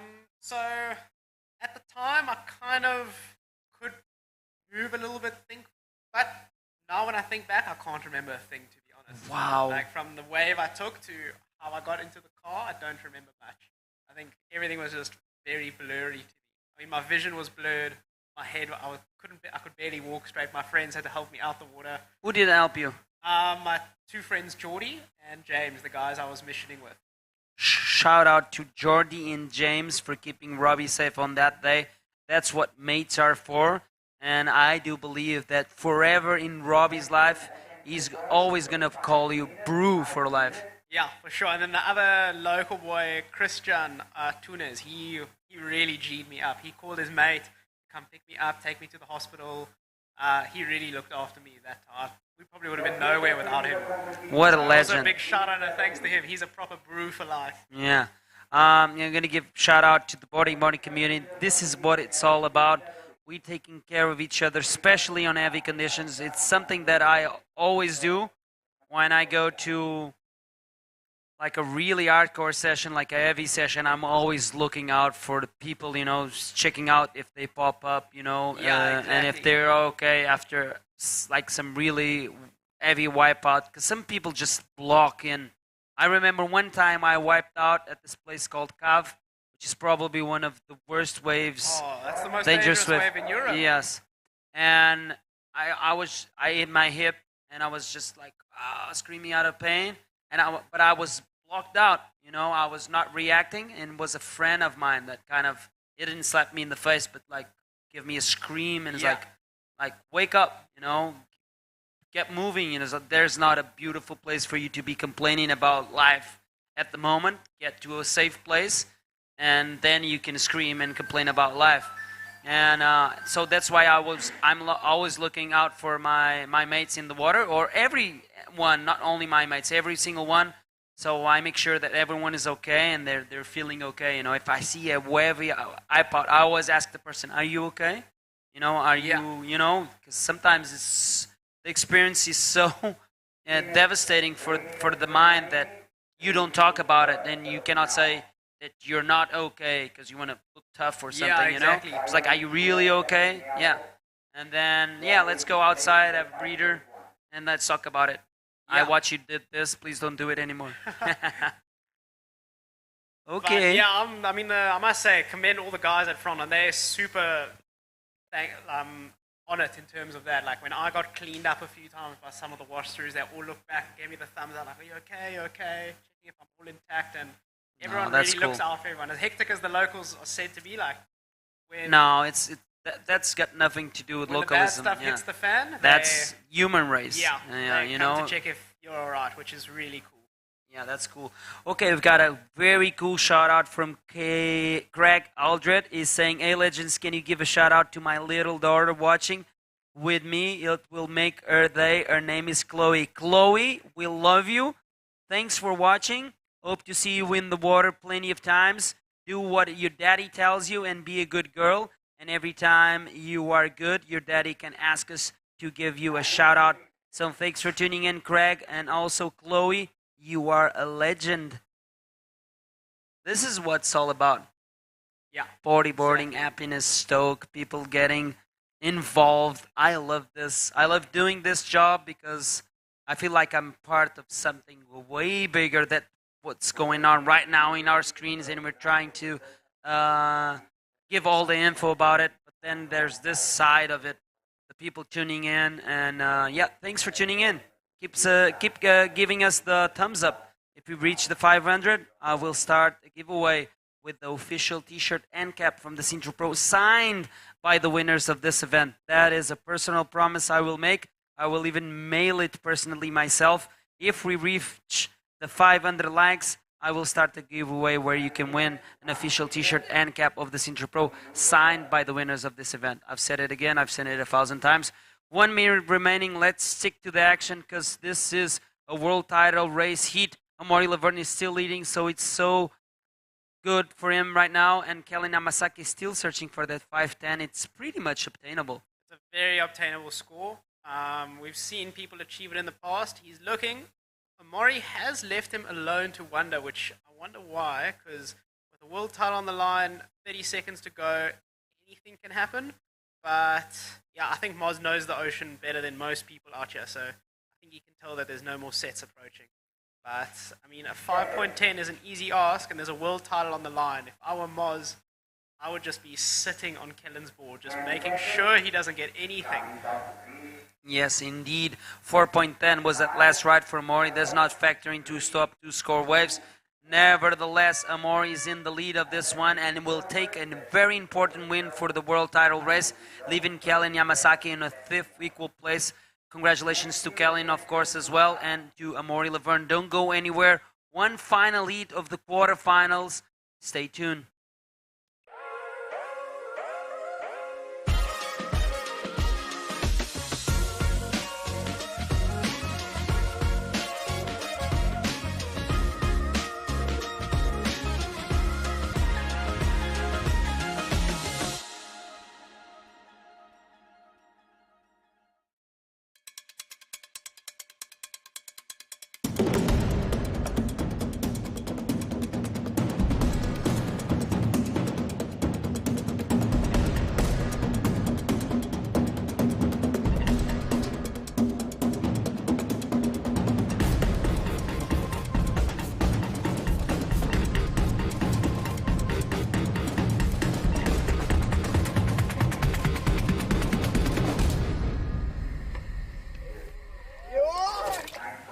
Welcome back to the booth, and welcome back once again, Bego Martinez, once again in the booth with me to hold on to the fourth for the final heat of the quarterfinals of the Dropknee division. Let's go straight into the water.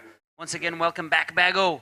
Thank you so much. It's been, it was rough out there because we didn't know what's going to happen, but congratulations to Amaury Laverne for keeping his own dream alive and continuing in competition. So right now, it's all about Kavika Rourke-Kamai, one of the revelations, I will say, not this year. He has been there for some time, but he's surfing his Dropknee so good and so consistent. And this year, he has been throwing some very cool videos in Pro Division, so he's surfing really good. Here comes Fabian Tazar, great bodyboarder from Reunion Island. Another very versatile rider with the first snap. Goes for the floater. Ooh, lots of control. Unfortunately, lost it. And unfortunately, Fabian's dreams of becoming 2022 Dropknee World Champion are spoiled. Were spoiled by Dave over advancing to the semifinals. But either way, Fabian, and no, doesn't matter how you do now in this heat or whatever, your goal in the Dropknee division, it's been great this year, and we have been admiring your abilities. So congratulations beforehand. Yes, of course, but Fabian can still go for the second place in the rankings. That's something that he can still achieve, also depending on Amaury's result. Amaury did advance to the semifinals. I don't know what the scenario is for that second place, but the scenario for the first place is still open between Dave Herbert and Amaury Laverne. Dave will be battling Ian Campbell in the first semifinal, and Amaury will battle whoever wins this heat. Kavika riding. That's right, backhand for Kavika. I enjoyed so much that style of his is perfect. Always impressive with his maneuvers to the backside or the backhand, as some people is calling it these days. What a great snap to reverse. Therefore, the young, still very young Kavika Rourke-Kamai. He, look at that. It was a beautiful long ride there. And I love that blowtail reverse there off the lip. And he controls it so well. This is going to be a great score for Vix. 525. There you have it. So it's above average. And it's going to be a keeper for sure, having a look at the average of the scores from the last seats. Nice ride there for Vix for his second wave. We've got the score for the first wave of yellow. Reunion Islander Fabian Tazar. He got a 3.5, and he's in second. So let's wait and see what the time on the clock will unfold for this last seed of the quarterfinals of this Dropknee division. In the title race, we saw the top two seeded riders advancing into the semifinals, keeping the world title race alive for both of them. Unfortunately, with Dave Herbert advancing into the semifinals, it took away the shot for Fabian Tazar to win a world title this year. Like you said, Bango, doesn't matter. His campaign this year was amazing, and it's always great to see Fabian Tazar rip it on the knee. And if he ends up in second or third in the world in the Dropknee division, that's a brilliant result for anyone out there that wants to show their Dropknee skills. Here comes his look. He's looking so sharp in this heat. Oh, attempting those floaters.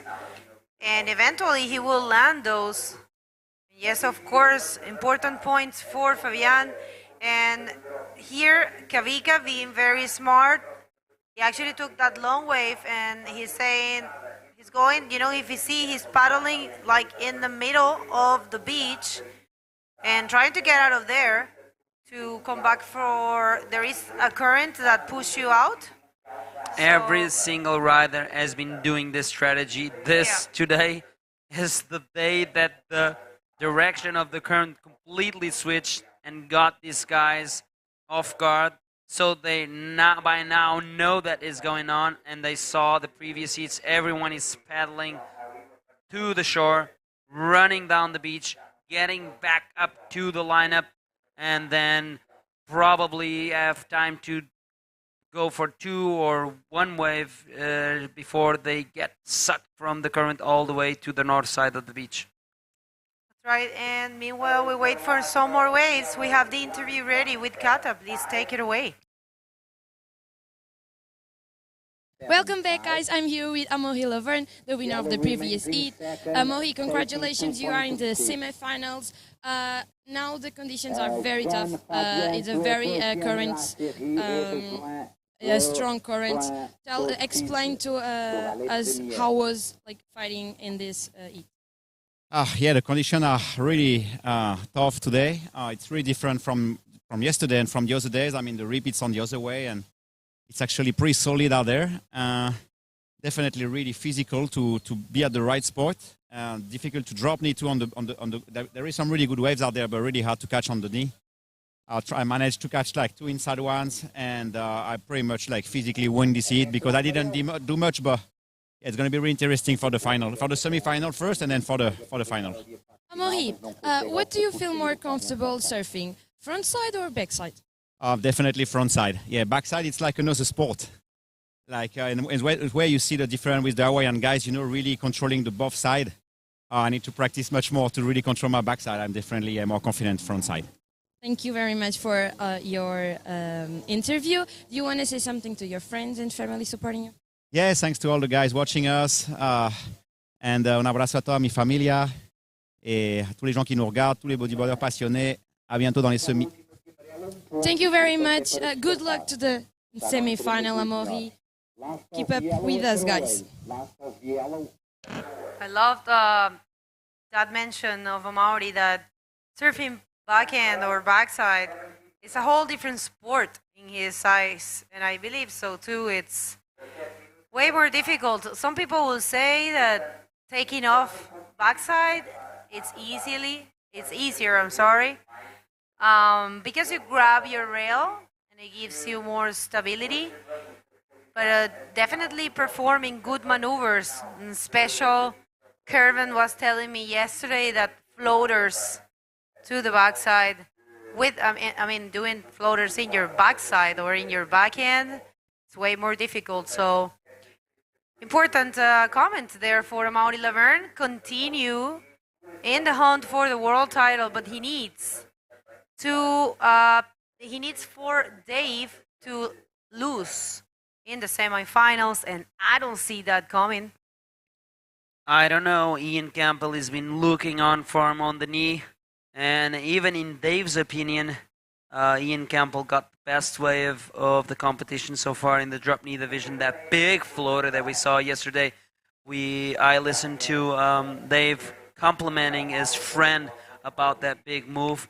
That's amazing. That's true sportsmanship, true fair play in the IBC Bodyboard World Tour. This is what we want to see. We want to see the best men win, and it's all up to them to catch the waves, impress our judges, and then the judges clock in the scores, and whoever comes out on top, comes out on top.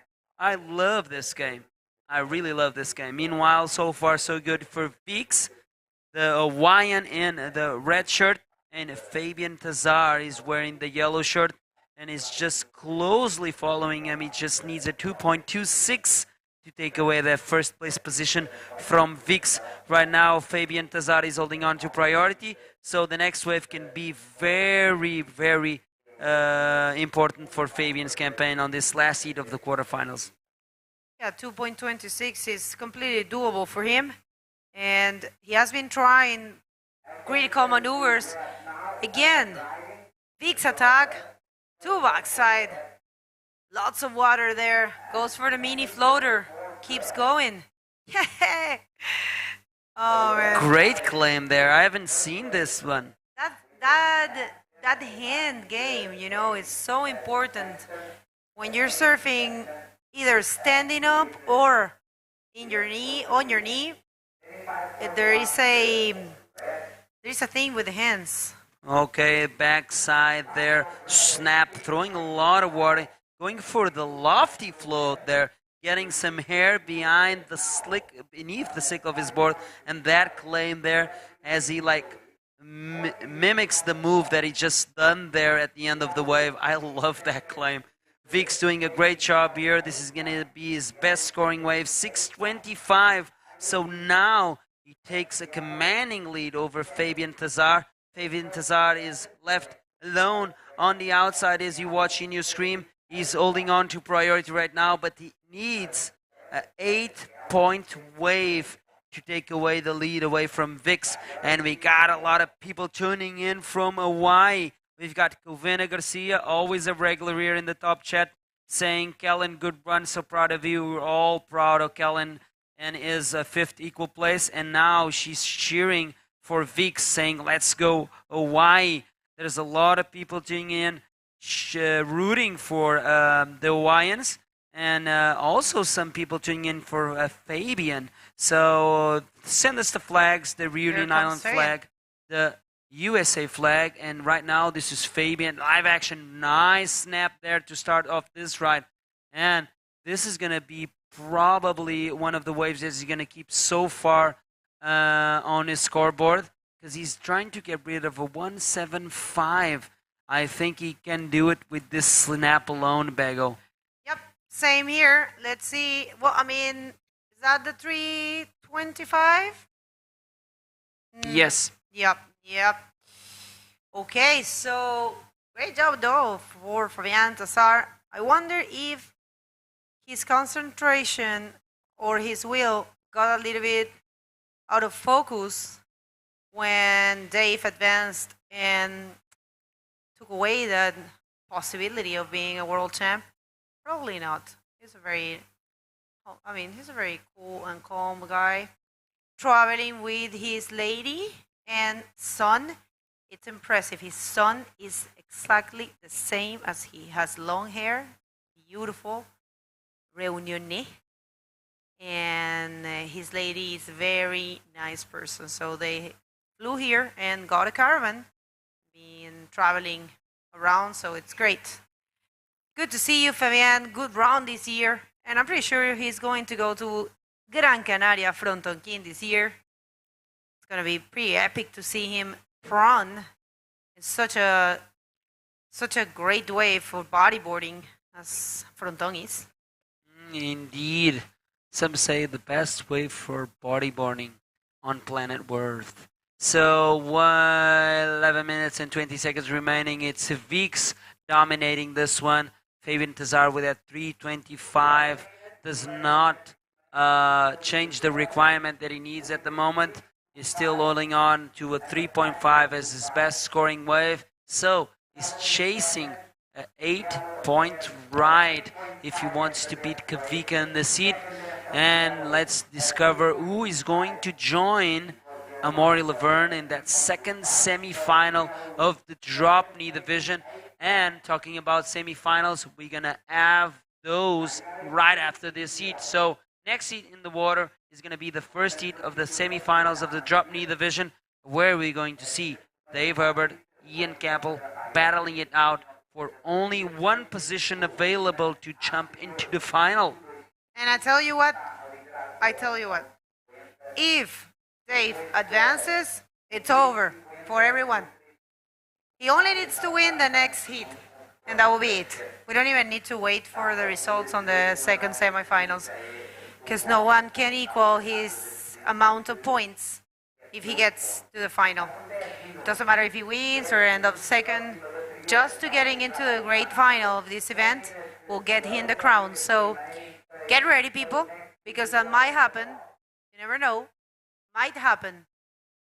But for now, it's Kavika Rourke-Kamai, also known as Vix. As Sandro was saying here, all about smoothness and power winning this event. But here comes. Not giving up, of course, Fabian Tazar. Yes. I knew he was gonna nail it. Talking about smooth and power, there you have it. Fabian Tazar heard Ubago and said, okay, if it's all about smoothness and power, here I am. And he found a couple of airtime there. I was gonna say that, the beat aerial. Yeah, underneath his board there was a lot of hair, and then the reception was super clean. And I do believe that this wave might change things. Don't know if it's that 8 point, but I do believe it's gonna be very close. Because for me, in my opinion, this was the best ride of this heat so far. Let's wait and see if the judges agree with me, but I'm no judge. I'm not the one who's punching in the numbers right now. As we wait for that score to drop, we can see Fabian paddling as quick as he can to the outside, because if a set wave comes, he gets stuck between the deep channel and the sandbar, and that's the place which I call personally war zone, and you don't want to be in the middle of that. 6 point ride there for Fabian. Now he only needs a 5.51 to first. Let's see if the Reunion Islander can find that score. That's right, good score there for Fabian Tazar. Right now, it lowers his needing a 5.51, completely possible. I mean, if he does something like what he just did, he will get the score and leave Kavika in the second position and without the possibility of taking this event. But let's see. I know for a fact Kavika is looking for a way better score than a 5.25. And he has time. And actually right now with the first priority. But the thing is that the beach is so big and we have such a strong current that the riders are really apart from each other. So the priority right now, it's not really making too much of a difference unless they get very close to each other. So if you just got here, this is the day number 6 in the 2022 Sintra Pro. Our sponsors are Câmara Municipal de Sintra, Instituto Português de Esporte e Juventude, Federação Portuguesa de Surf, Junta de Freguesia de Colares.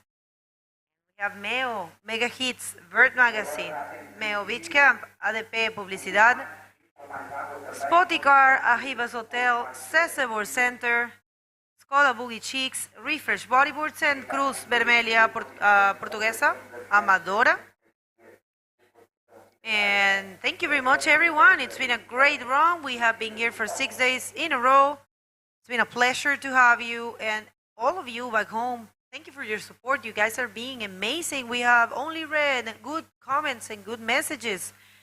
I have to say, you guys are being very supportive. So let's keep it up. Let's like this live feed, share it, and of course subscribe to our YouTube channel so you can push the sport with us.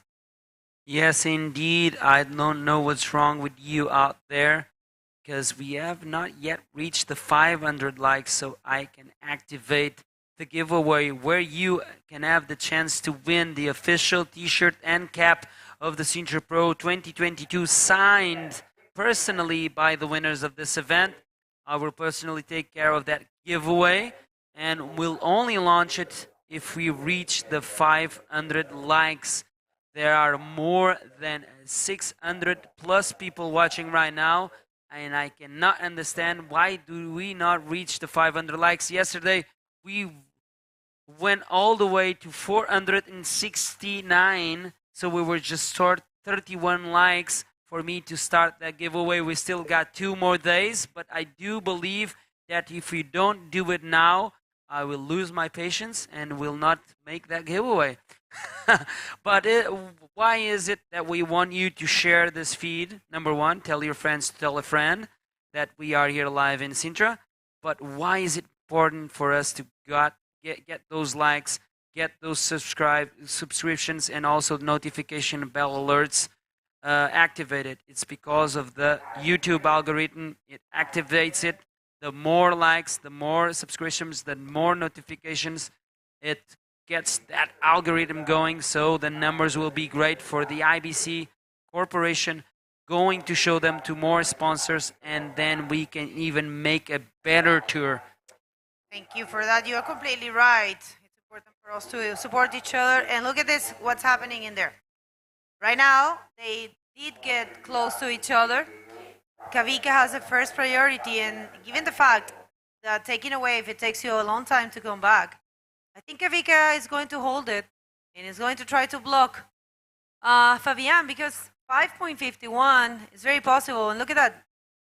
Vix playing the smart move of keeping the priority and blocking, but without bothering, because if you're too over the other rider, they will take away your priority as well. So you have to use it. You have to use it to block, but be very gentle at the same time. So Vix, it's all about that, and see how he's close, but not too much.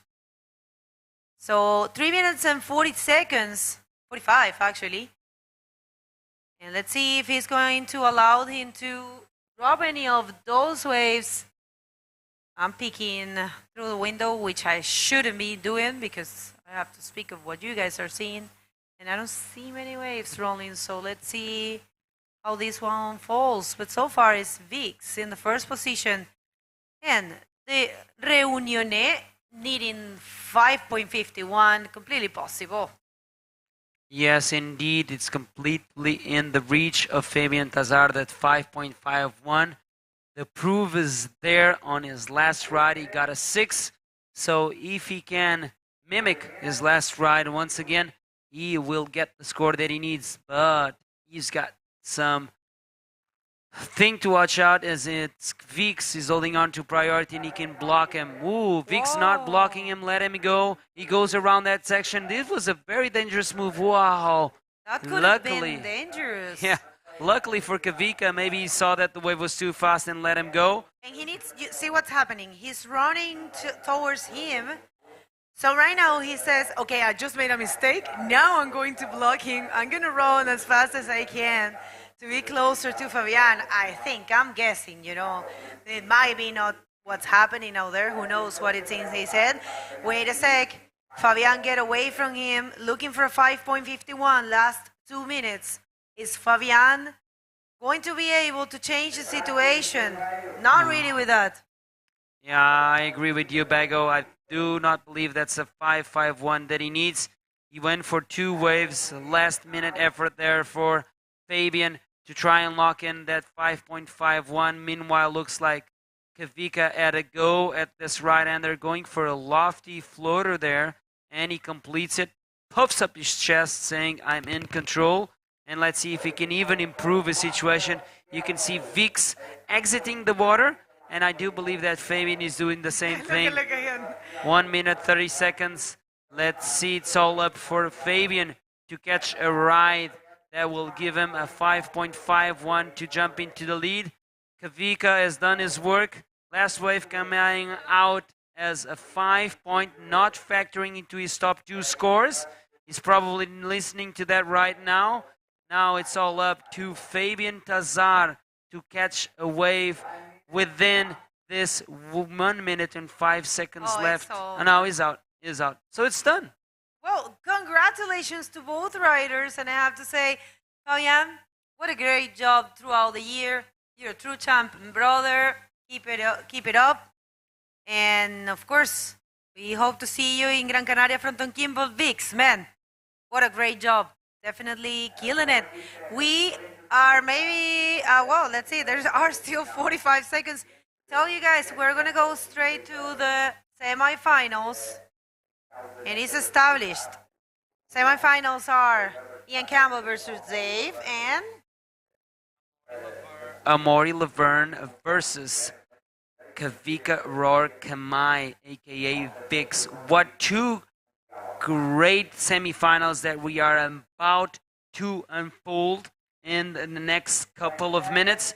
This heat is about to get over. We already know who won it, and we said it. So guys, don't go anywhere as we prep for the first heat of the semifinals that is coming right after this.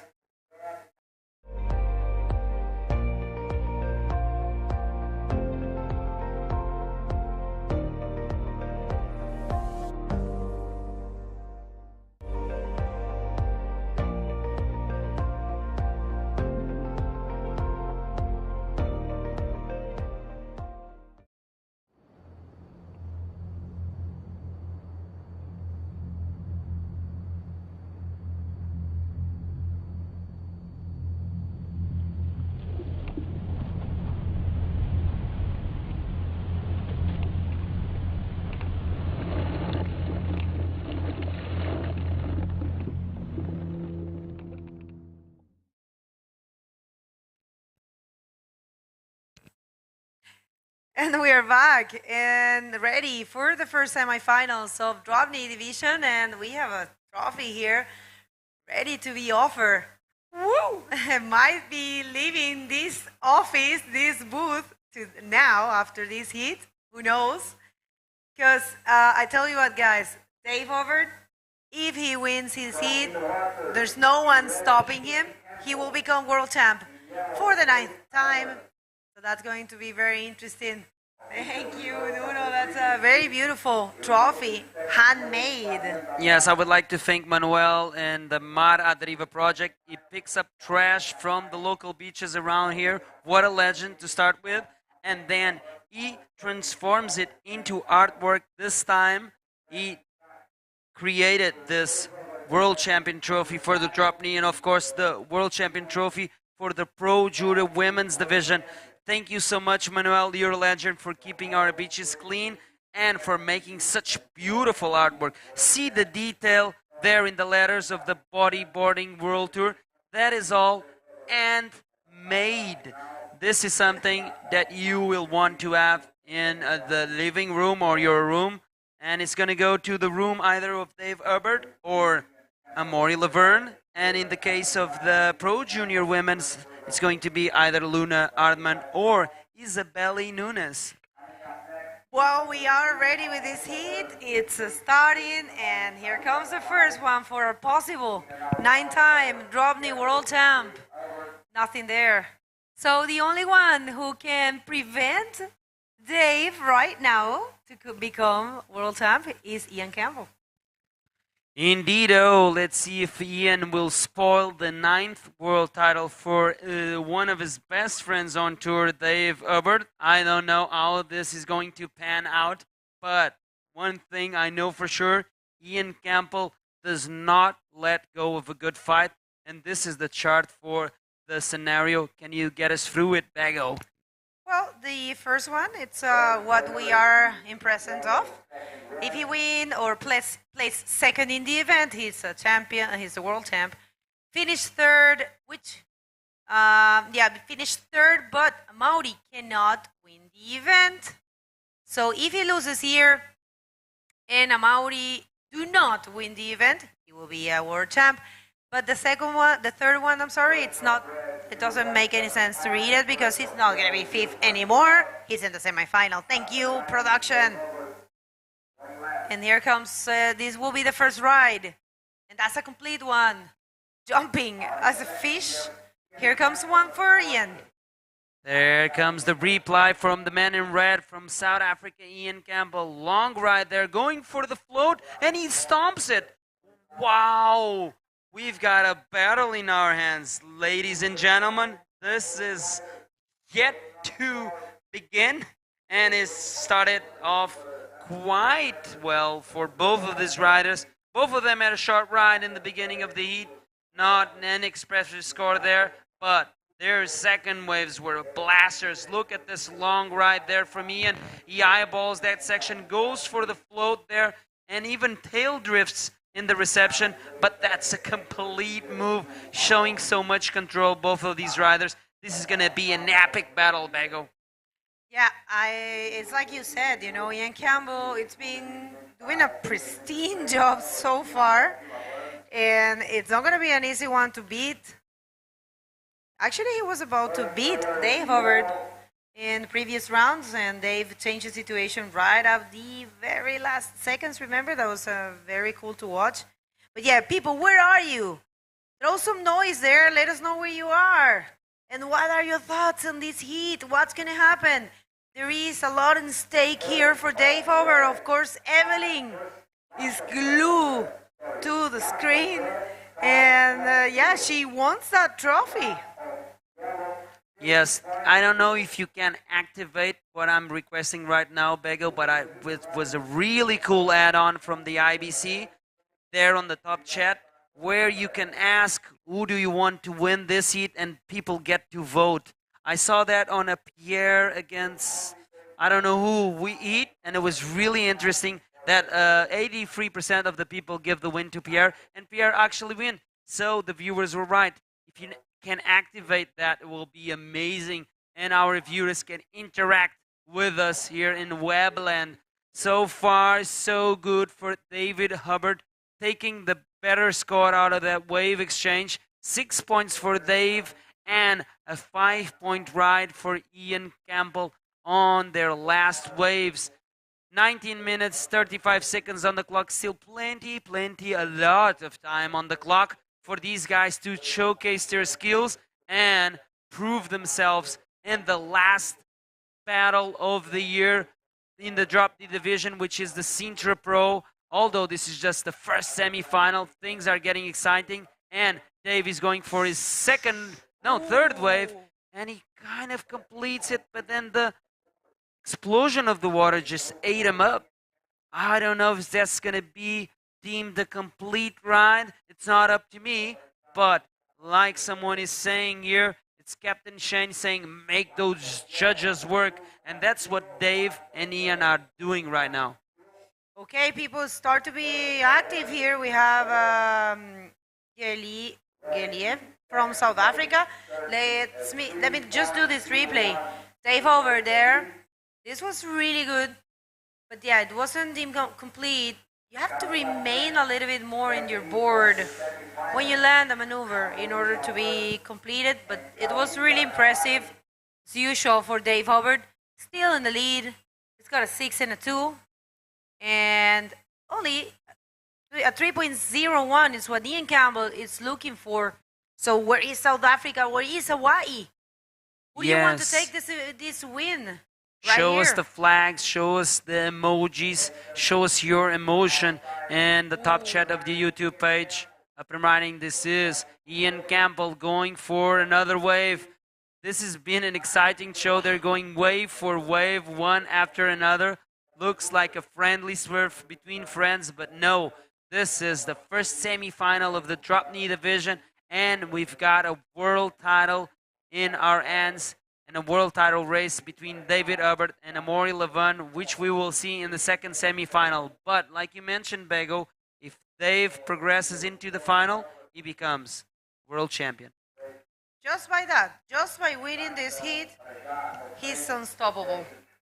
So, I mean, I'm telling you, he's been so determined, and I have to say, Ian Campbell surfing great.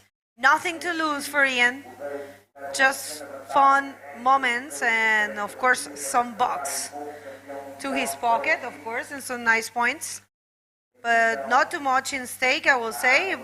Of course, every single athlete would want the glory of winning an event, but this is a nice looking one for Dave, dropping there with a lot of control, generating speed.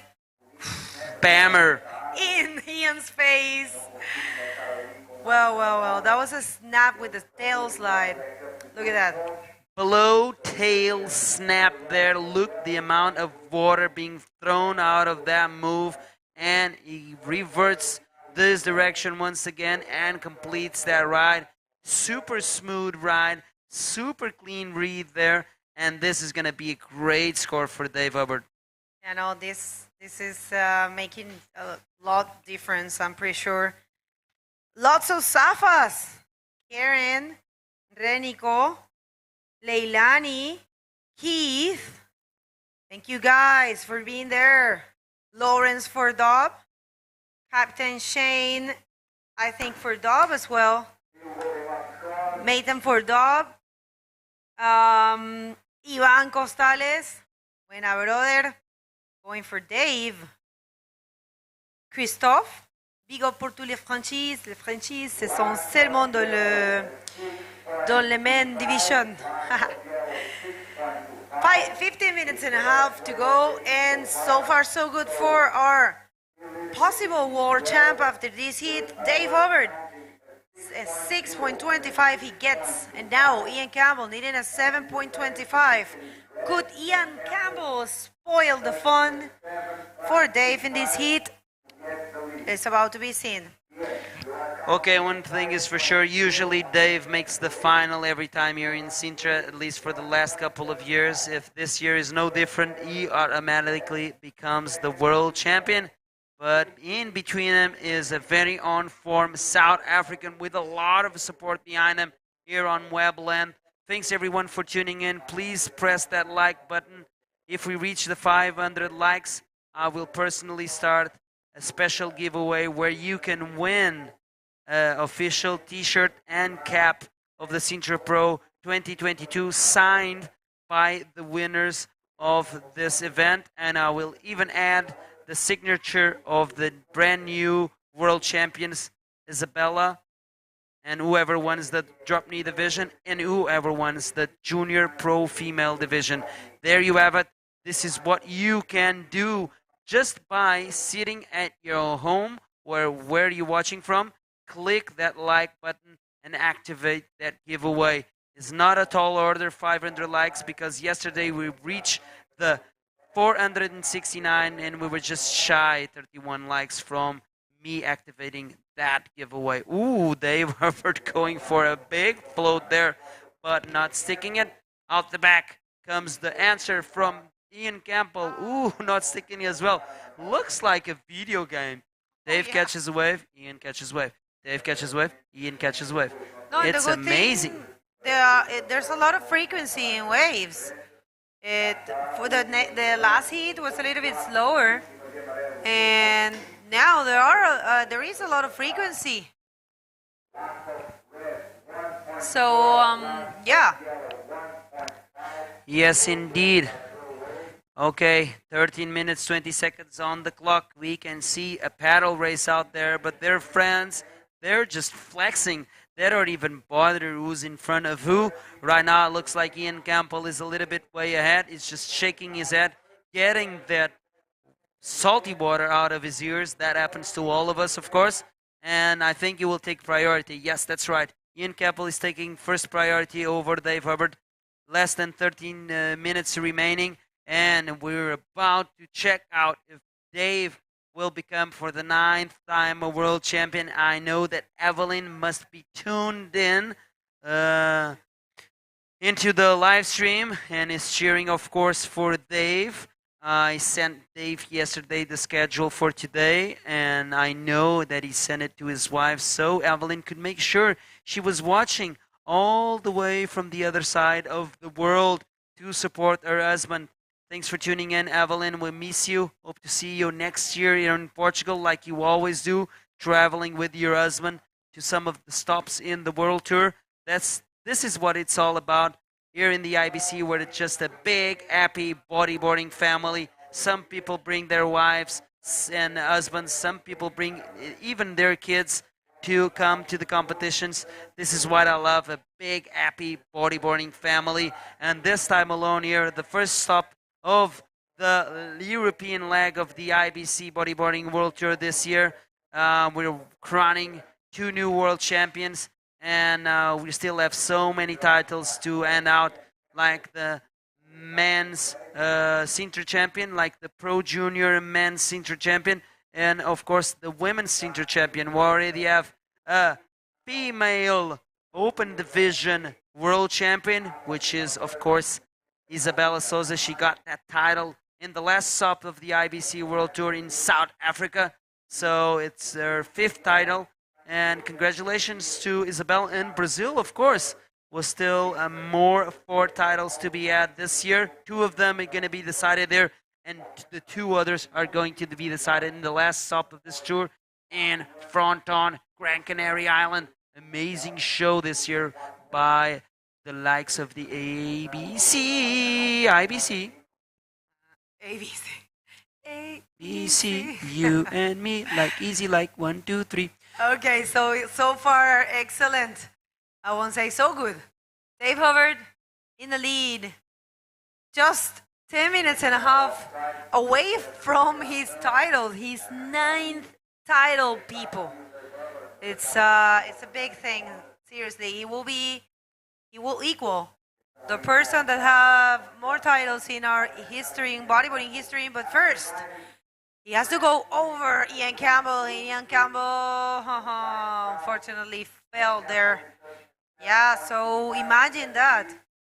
Equal one of the legends of our sport. Mike Stewart has 9 titles. Of course, not in the same division, but it will be pretty interesting to see that he will equal one of his, for sure, one of his idols. He's been there forever, and they're from the same place. And that happened for Isabella this year, equal Neymara. Neymara was, her idol forever, still is her idol. She said so in Wahine this year. And both from the same country. So interesting year for the IBC, putting some facts, and of course for all these athletes that in the case of Dave, Isabella, Neymara, been following the tour for so long, so much experience. I remember reading a biography that Dave himself gave us. He said he started to compete at 18 years old. So imagine, right now he's 40, and he's getting his 9th world title in this division. So great moments. Okay, talking about the 8-time world champion, Dave Hubbard comes swinging on that one. A lot of spray there thrown into the air in this last ride from Dave. Let's see if he can improve that 6-point ride that he's holding at the moment as a backup. Clean open face there, and he just sends it. And this is what the judge is gonna like. And hopefully they gonna love this ride like Dave loves Bolo de Bolacha, and will give him an extra score there to improve his lead. Let's see what that score is. The judges are punching in the scores. We've got a little red ball always turning around. That means that we're waiting for the score, and it's out there. 5.95, not enough to get rid of that 6 that he's holding as a backup. Nevertheless, Dave is still in the lead. 8 minutes remaining, and this is going down to the wire. If in 8 minutes Dave remains in the lead of this heat, he will become the 9 times world champion. And that is a curious fact. Same titles as Mike Stewart, of course, different division. And the prone division has been around for longer than the Dropknee division, which means that 9 titles in the hand of David Hubbard in a less of a time frame chance means that probably Dave Hubbard is the most proficient world champion that we have already, even with 8.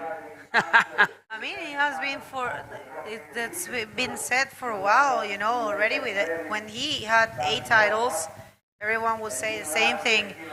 And now with 9th, Dave this year is just on point. I mean, coming from Maldives and winning both divisions. And I tell you, Nuno, there was no doubt. I mean, he won fair square. Here comes again, and he was going for the barrel. He wants to do something different. He's been chasing that barrel for a while during this event. Dave always finds a barrel. Either he comes out or not, he always finds a barrel. Although there's no barrels, he will find a barrel. This is how good Dave is. He can turn a wave with no barrel into a barreling wave. Just kidding. There was a good barrel there. Unfortunately, Dave was not able to complete that ride, come out of that barrel, but you still have plenty of time to get back out there and find another barrel. Meanwhile, Ian Campbell is out there holding on to first priority, and he needs a 7.25. We already know that Ian posts some of the highest scores in the Dropknee division, especially yesterday with that big floater, so he can do it. Let's see if he can find that wave and upset David Hubbard on his title race. Only for, yep, I mean, that will be only if Amaury makes it. But yeah, let's see. Backhand for Ian Campbell. Beautiful snap.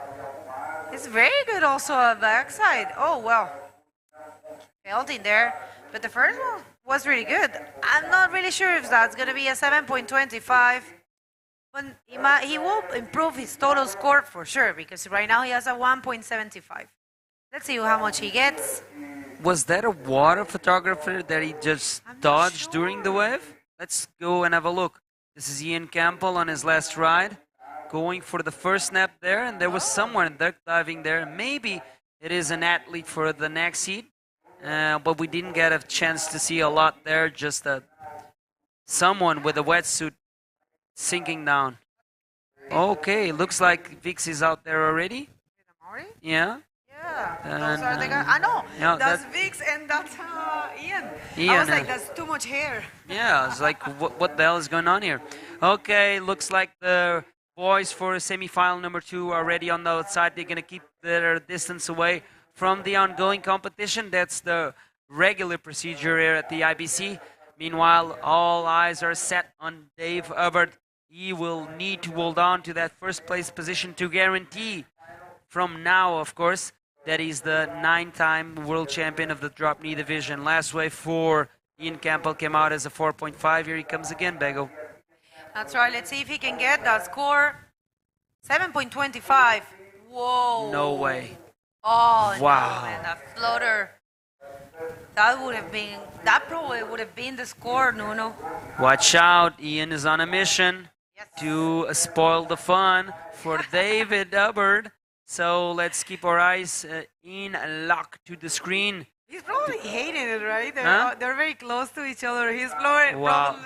hating it. Like, They belong to a group that's been around for a couple of years now called the Squad, which Dave, Ian, Tanner, and some other guys belong to. Louis. Yeah. And Jared Houston. But that's, unfortunately, those Half guys. of the squad is there. Yeah, half of the squad is doing different things. But maybe they get back this year. Yeah. So yeah, I remember those days, man. The guys were all together all the times, and for sure they keep up for sure. So yeah, good friends there. But 3 minutes, people, is looking very bright for Dave Hubbard, winning with 12.25, and after this heat, he will get his crown and his title, his 9th title. How comfortable that could be, you don't have to go to the final, you don't have to win the event. I'll tell you this one here is a final for Dave, for sure. He's treating it like a final. He needs to treat it like a final.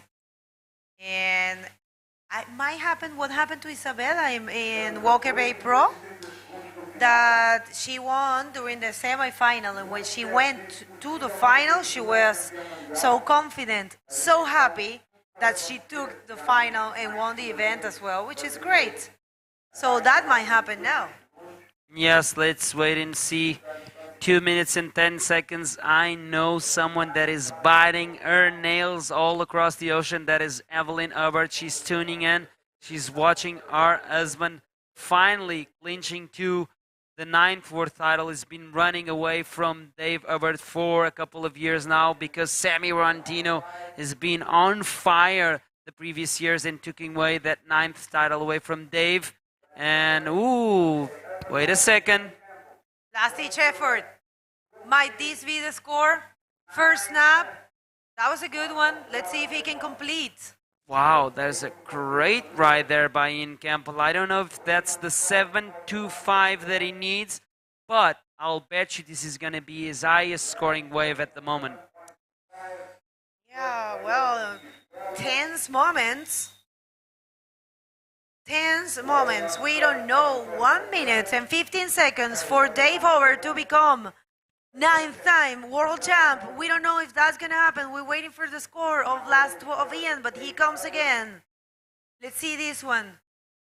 It's Going not around. really looking too much of a. Maybe he does an aerial or something. You never know with Dave, man.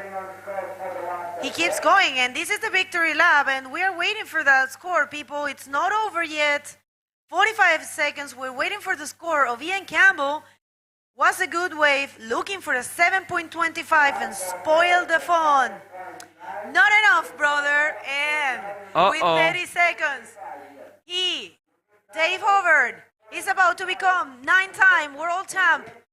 I don't think in these seconds, I don't know, you never know, but he is about to become a world champ. Oh, well, it looks like... Wait a second, Ian is still out there. Still 10 seconds on the clock. Let's see if Ian can still catch a wave. Oh. Okay. It looks like it's done, and we have a new world DK champion of the IBC Bodyboarding World Tour, and that is Dave Herbert. He's been searching for this for so many years now.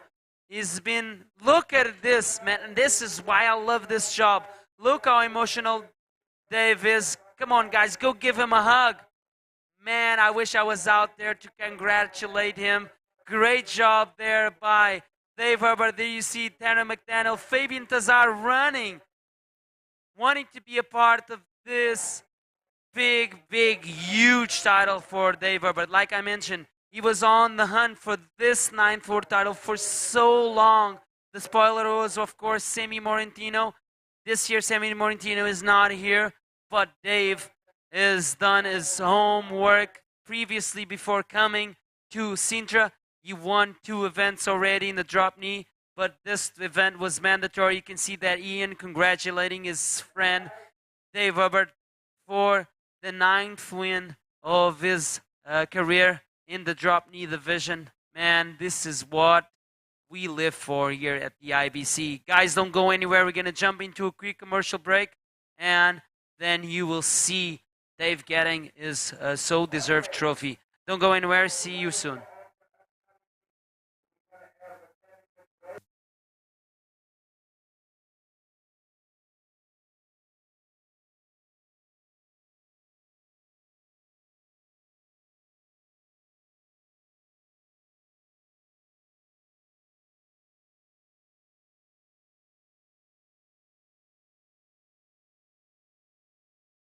Looks like we're not going into commercials, so we're going to keep our eyes on the new drop knee world champion. Is going to get lifted on the shoulders of Ian Campbell and Tanner. There you have it.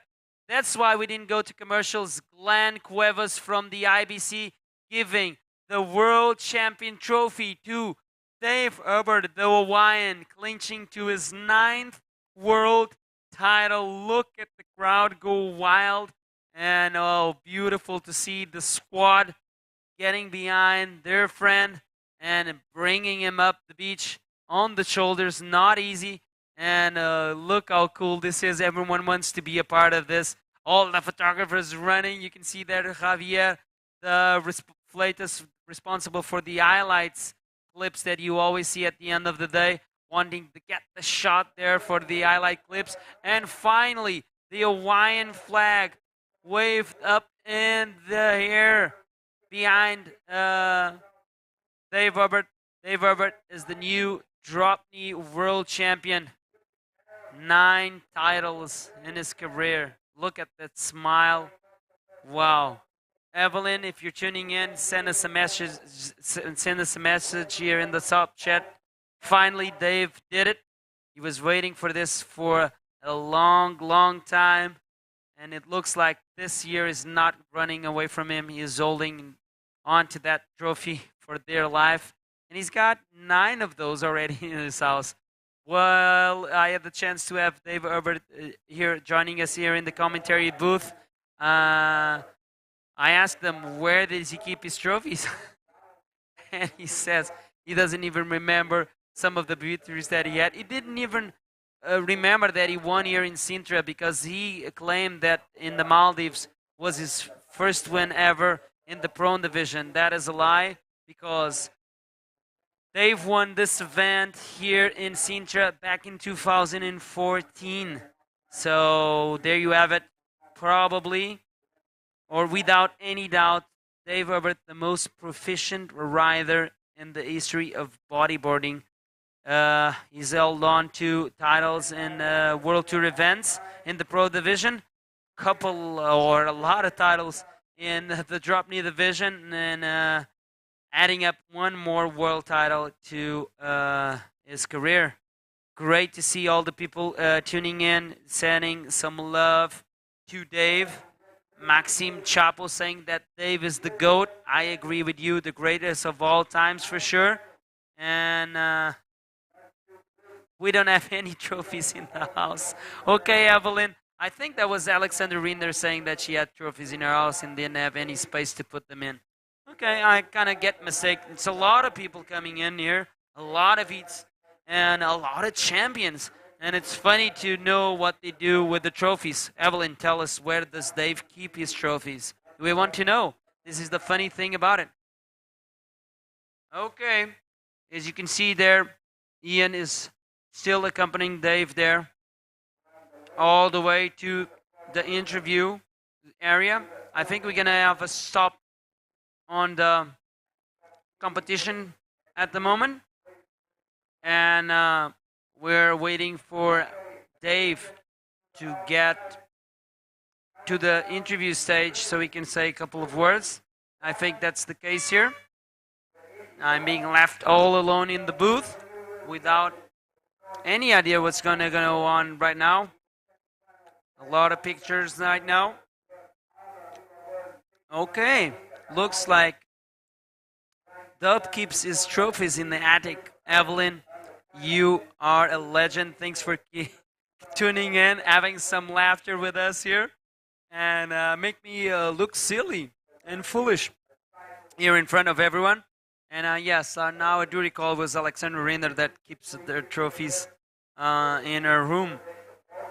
Looks like Terry McDaniel is holding a board there with a message, and it's pretty cool to see people getting involved there, wanting to take pictures with the brand new world champion.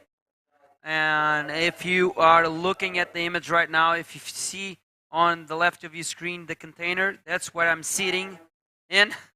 And I am really jealous that I'm not there outside congratulating the new world champion. Also, congratulations to Ian Campbell. Great performance out here, representing the Dropknee division, getting a third equal placing in this division here at Sintra, and probably getting way up the ladder in the rankings of this year's Dropknee World Tour.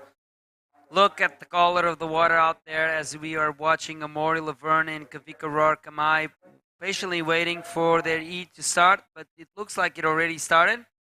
Because I think I might have heard the buzzard, and that is true because you can see there on the top left of your screen on the clock, only now 23 minutes remaining. So in the red, we will be having Amaury Laverne in the red singlet, and the fellow in yellow is no other than Vix, Kavika Rourke-Kamai. Of course, Amaury representing France, and Vix representing the US of A.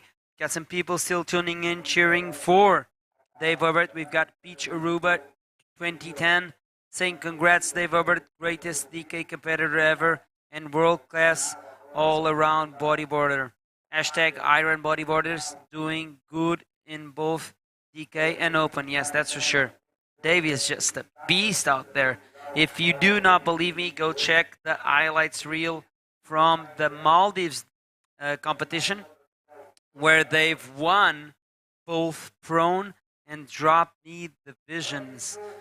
Yes, it was the second human being to do that feat of winning the prone and Dropknee divisions in one event. First time that happened was Sammy Morantino and Tanto Fagasta, and now another Hawaiian doing it this year in the Maldives event.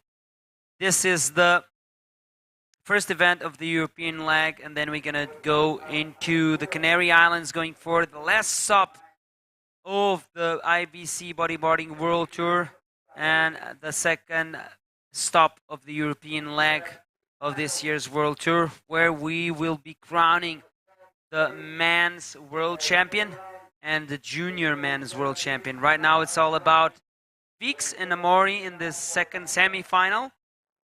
Seems that it's not as important as the first one, but although the world title was given away already, we still have to crown the Sintra DK champion this year. And that is a title no one wants to leave out of his career record, because this is the longest running event in the history of bodyboarding. So to have your name written here is such a great honor and you will be adding your name to the best of the best from the past. Okay, 20 minutes and 30 seconds. Look like we is still watching Dave going for some more photo times. We can see that the crew there, Glenn Cuevas from the IBC, Jose, one of our beach announcers, Carlos Mariano, the responsible for the communications here of this event, of course, press, and some other people there as they are setting up for the interview. And we got João Araújo, the official photographer here of the Sintra Pro, wanting to take a picture himself with the champ. And we've got Bengo Martinez guys, ready. Of course.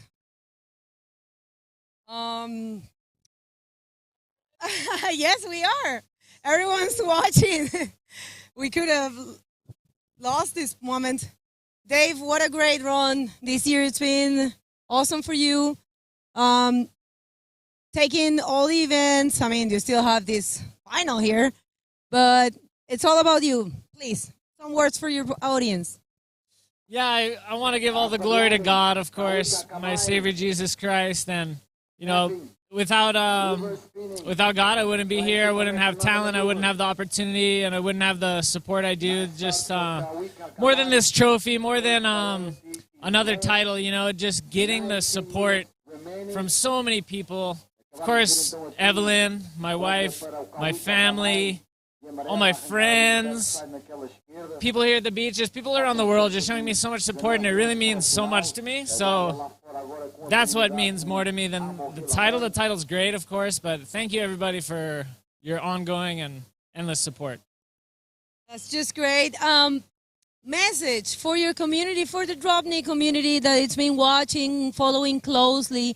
Now that we have 4 stages for you know, 4 tour dates, what would you say to them? Yeah, it's so exciting. I'm like over the moon. This is the best tour we've ever had for Dropknee.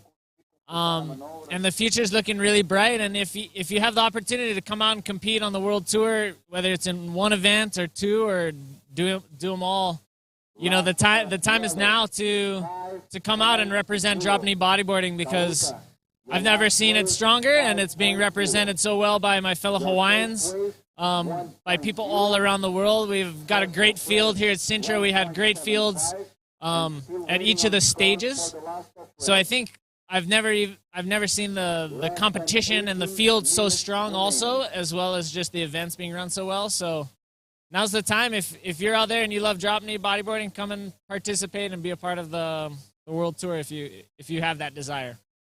Well, people, there you have it, your 2022 Dropknee World Champion, Dave Over, for his 9th time, and this has been great. Anyone else to say hi or thanks at this point? We're going to get back to that semifinal. Stay tuned, one more heat to go. That's right, back to you guys in the booth. Congratulations, Dave. Indeed, one more heat to go, and Dave can win once again the event here at the Sintra Pro, of course. The Dropknee division, although he has won previously in the past in 2014, the prone division as well. 17 minutes remaining on the clock, and it looks like it's Weeks dominating this one on the strength of that short ride, 1 point. Probably Weeks does not want to keep that. As we can see, some crowd gathering here in the beach. Of course, it's weekend. The sun is out. It's a beach day. And everyone wants to support their favorite riders and watch this competition. This is all beautiful. This event is here in Sintra for its 26th edition.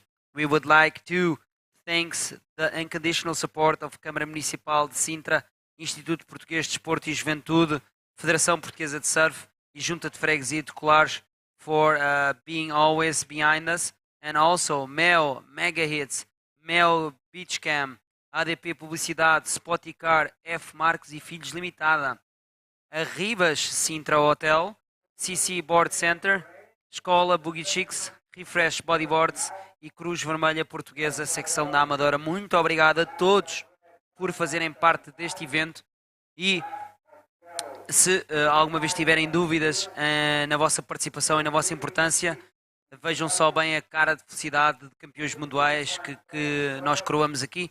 Muito obrigado a todos pelo vosso apoio. I was just thinking all of our sponsors, of course. They're the ones that make this happen. And if they have any doubt on the good work they are doing while supporting this World Tour event, look just on the smile of everyone's faces. They're super happy. And we're crowning your world champions, fulfilling the dreams of competitors on the entire planet Earth. And this is all happening here in Sintra. We have still got one more world title to be at today, and that is the Pro Junior Women's Division that is going to unfold today. I'm going to give you a lowdown on the schedule as this second semifinal of Dropknee ends. We're going to go straight into the Junior Women's semifinals for 2 heats, of course, and then we're going to go back to the Dropknee division for the Dropknee Final. Whoever wins this heat will join Dave Hubbard in the final. And then we're going to go to the Junior Women Final. And then we're still going to have the men's semis going to hit the water. And also the Junior division is going to go hit the water once again. And this is Amaury Laverne going for another ride. This is going to be a very important ride for Amaury right now, as he needs to build his score right now. He only is holding on to 1.75, but that one is going to get increased because this last ride of Amaury was really good. Let's see what kind of score he's going to get on this one. Take us through the replay, Bego. That's right, and Amaury looking sharp on that one.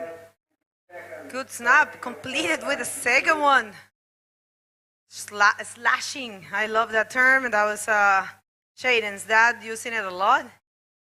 It makes a lot of sense, and right now Amaury looking for a 4.26, and I think that's going to be it. Good work there for Amaury Laverne. Great run in this division, and great environment out there. People so happy to watch Dave becoming your 2022 world champion. There is a change of situation. 6.25 Amaury gets, and now he's in the lead.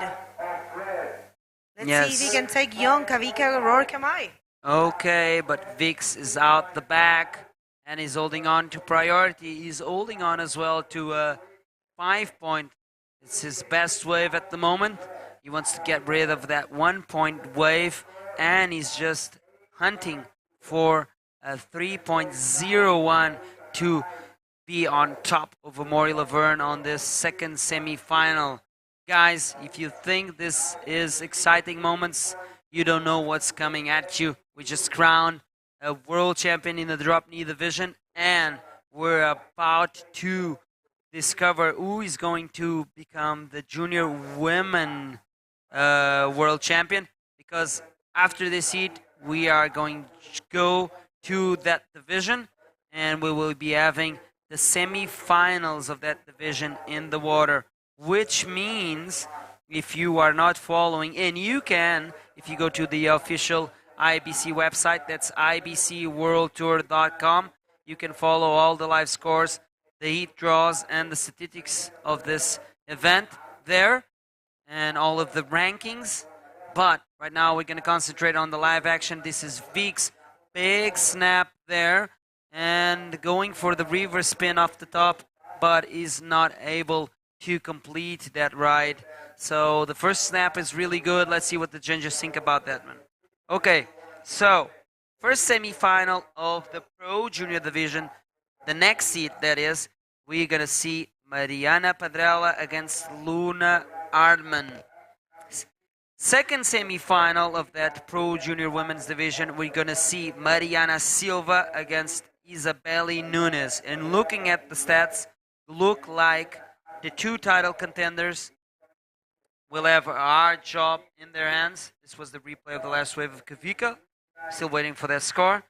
And looking at the stats and the statistics say that Luna Ardman apparently has an easier job than Isabelle on her heat, because Mariana has been posting lower scores than the other Mariana. They're actually both Marianas. One is Padrella, the one is Silva. So let's see if these two girls can meet up in the final. That would be so amazing. I'm actually not going against the Portuguese on the semi-finals because I'm Portuguese, but I really want to see Zabelli and Luna going for a final showdown for the title. That's what I want. Because that's full-on show, right? To define in the last minutes, in the last heat. You know, it's full show. But yes, it can happen. You can control the results, and it can happen now for Dave. So let's see how that one unfolds. And today we are also going to finish the men division with important results for that. For the rankings and for the hunt of the world title, which is going to be decided in Gran Canaria from Tonkin, of course. But right now, Kavika managed to get back the lead. But of course, Amaury only needed a 2-point ride. It's completely capable of changing the situation. Right now, this heat is tight, and we have no idea what's going to happen, but we do know something. We do have our world champion. We have our first finalist, which is Dave Hubbard. Yes, indeed. Now we're about to find out who's going to join Dave in that final. Looks like Kavika is having a good look at this with nice slash there. I like that expression as well. I use it a lot when I was a kid. There was no snap. There was only slash. When you threw the water in the air, we would call it slash. And this is the replay of that last wave of Kavika. Give us a breakthrough on this one. Now he's controlling backside. Really, it doesn't stop to impress me. Love his style. Love his controlling his radicality. And that's going to be a ditch of one of those of the smallest score. I think the 3.25 is going away. And yes, 4.5. Now he's in the lead with a total of 9.50 and 3.25. It's what Amaury Laverne is looking for. What a day we have in our hands. Remember, we will continue with the Pro Junior Women, and it will be very, very exciting as well. The waves are getting better. Yes, the high tide reveals better looking waves, of course, and we have tuned in one of the greatest competitors in the drop knee scene in the World Tour as well. He's not here competing in Sintra, but he's tuned in. Michel Copeta, thanks for tuning in. And he has a good point. He's saying that the World Tour is mainly goofy footers, the world champion. And that speaks volume. Let's get the regular footers involved there in the DK division. And thanks for tuning in, Michelle. I hope to see you in next year's World Tour, fighting for the world title of drop knee. And if someone can do it, you're one of those guys for sure. I really like your drop knee riding. All right, then. Thanks for everyone that's tuning in Webland. And I'm going to send it out there once again. Press on the like button, the thumbs up. If we reach 500 likes, I will personally start a giveaway that we are offering the official t-shirt and cap of the Sintra Pro 2022 signed by the winners of the event, and it can be shipped to your house. All you need to do is activate that giveaway. How can you activate that giveaway? If we reach the 500 likes. So press up the thumbs up there. If you are in the mood to press the thumbs up, press the subscribe button and activate the notifications on the YouTube page for this channel, because that's what gets us the reach and the engagement of the YouTube algorithm that will give us those numbers so we can show sponsors that bodyboarding is the greatest sport in the world.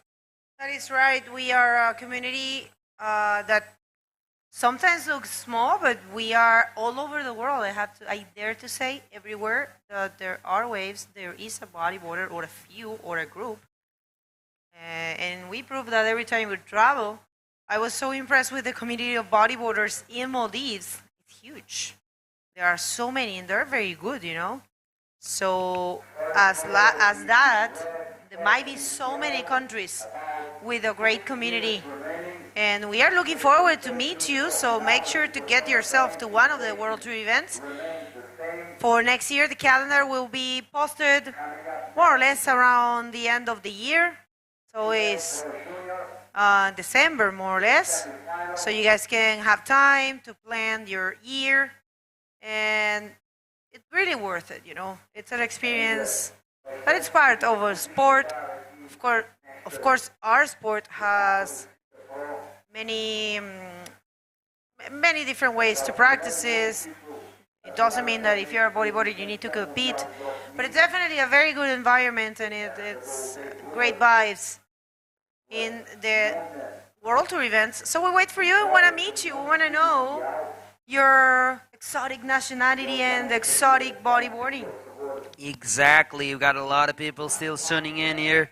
Sandro Serralheiro is always tuning in, saying Mac Rally is missing here. Indeed, also Ayaka Suzuki, his wife. I believe they're in Mexico. That is the lowdown by Keon Gunderson. Thanks for tuning in, guys. Also, Sammy Morantino is missing here. Yeah, a lot of guys are missing here, but it depends on you to get your two she's out here to Sintra to compete in this drop knee division. There's so many hidden talent in the drop knee around the world that if they all come to compete here in Sintra, they probably could become the biggest division out here and put on the biggest show ever, just like Dave did, clinching on to his 9th world title. Now, 4 to 20, some people love that number out there, but that is only the time that's remaining on the clock there for these last two semi-finalists of the drop knee division.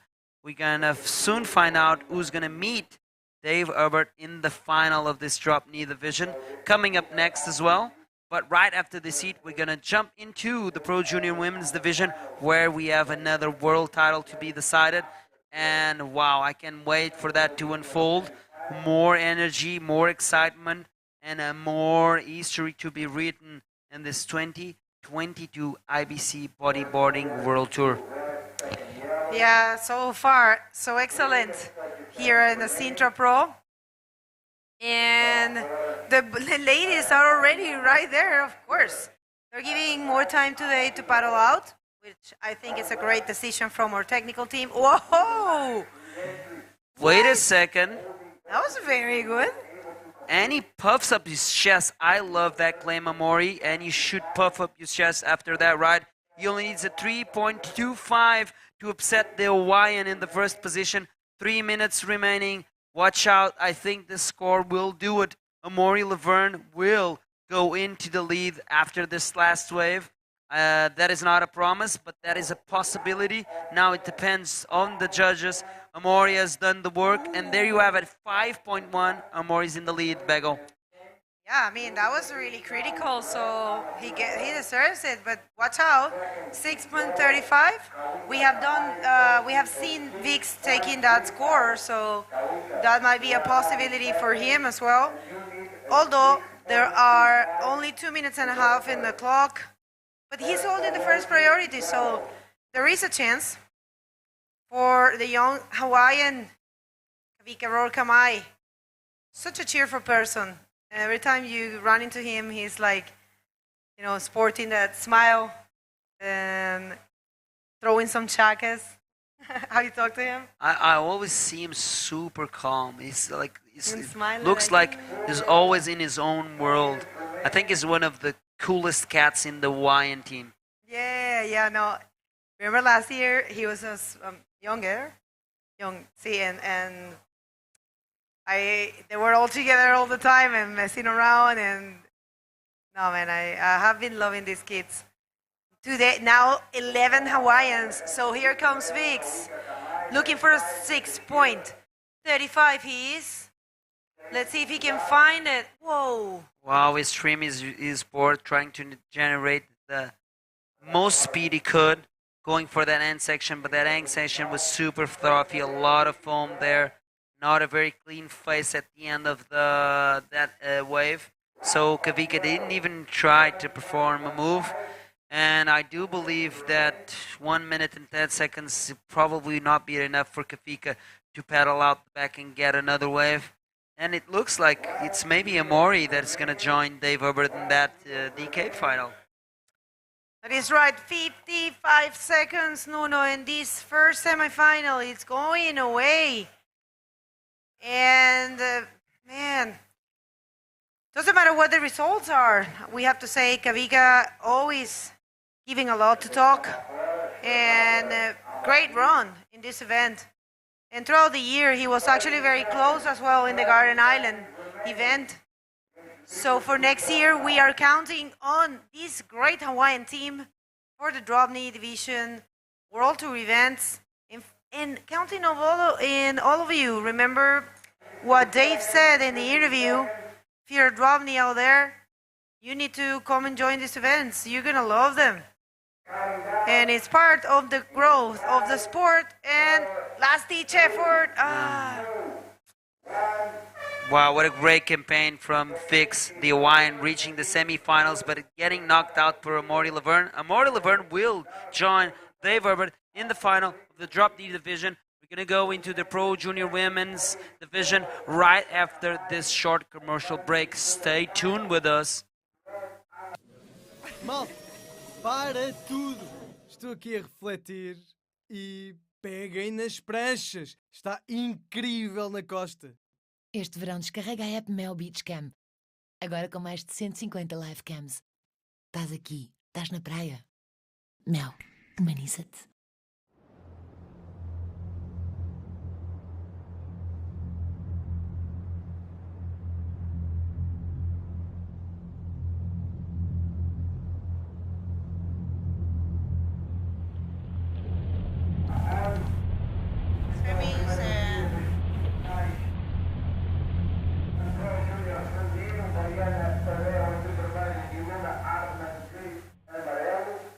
Welcome back, everybody. We are so happy to have already crowned the Dropknee World Champ for the 2022 World Tour.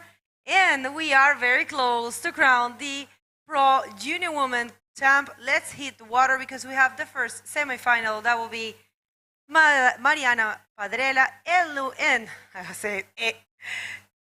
Luna Hartman. And it's important for Luna to advance here, but first she will have to go over Mariana Padrella. So 25-minute heats are these ones. And Mariana, it's been surfing so good throughout this event. But of course, Luna Hartman, she needs to advance.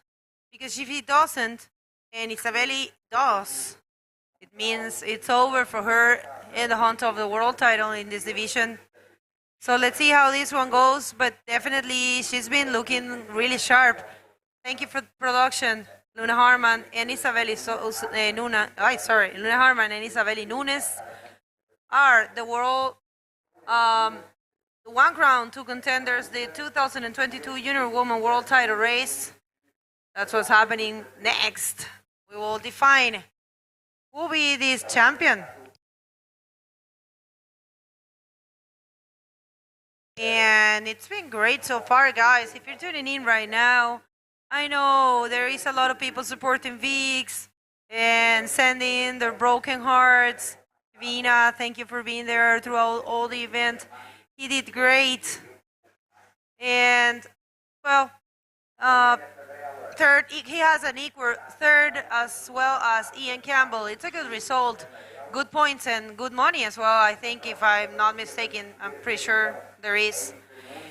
And Luna eyeing that one and not able to take it, but of course, this is only starting right now. The heats are 25 minutes.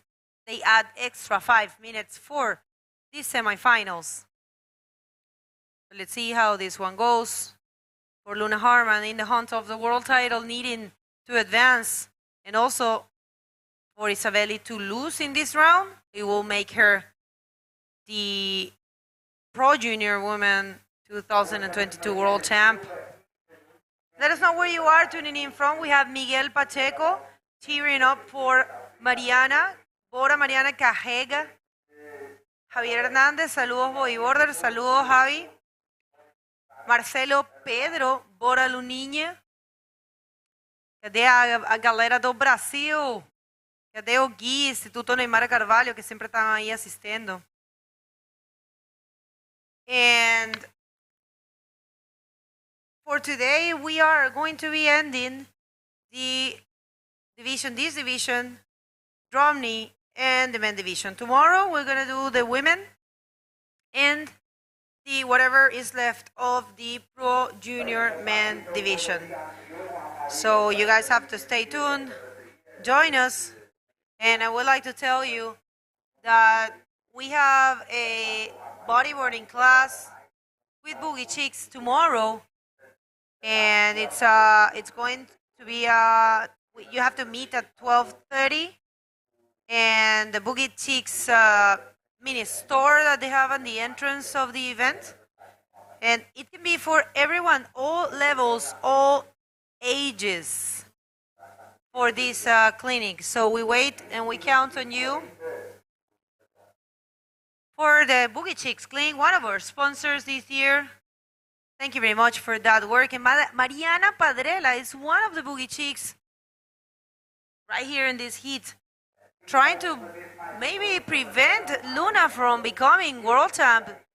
But I tell you what happened if Luna loses and Isabeli loses as well. They will have to go to a special heat to untie, and that will be interesting to watch as well. So it will be like a final, but for that they will have to lose both in the same stage. And if Luna advances here and Isabeli loses, it's automatic for Luna. The same goes for Isabeli. If Luna loses here and Isabeli advances in the next heat, she will become the world champ for this division. The first time that we are crowning a pro junior woman champion, and the first time we are doing this division. So thank you very much, the IVC, for coming up with this and really pushing the women's sport, making it grow from its roots. It's very important to have the juniors. So 19 minutes and 10 seconds, and nobody has taken any wave. And yeah, Nuno had to step out for lunch. But yeah, I'm going to be holding it here for you guys. Hopefully we get some guests. I know Robbie Berman might come and join us for a little bit.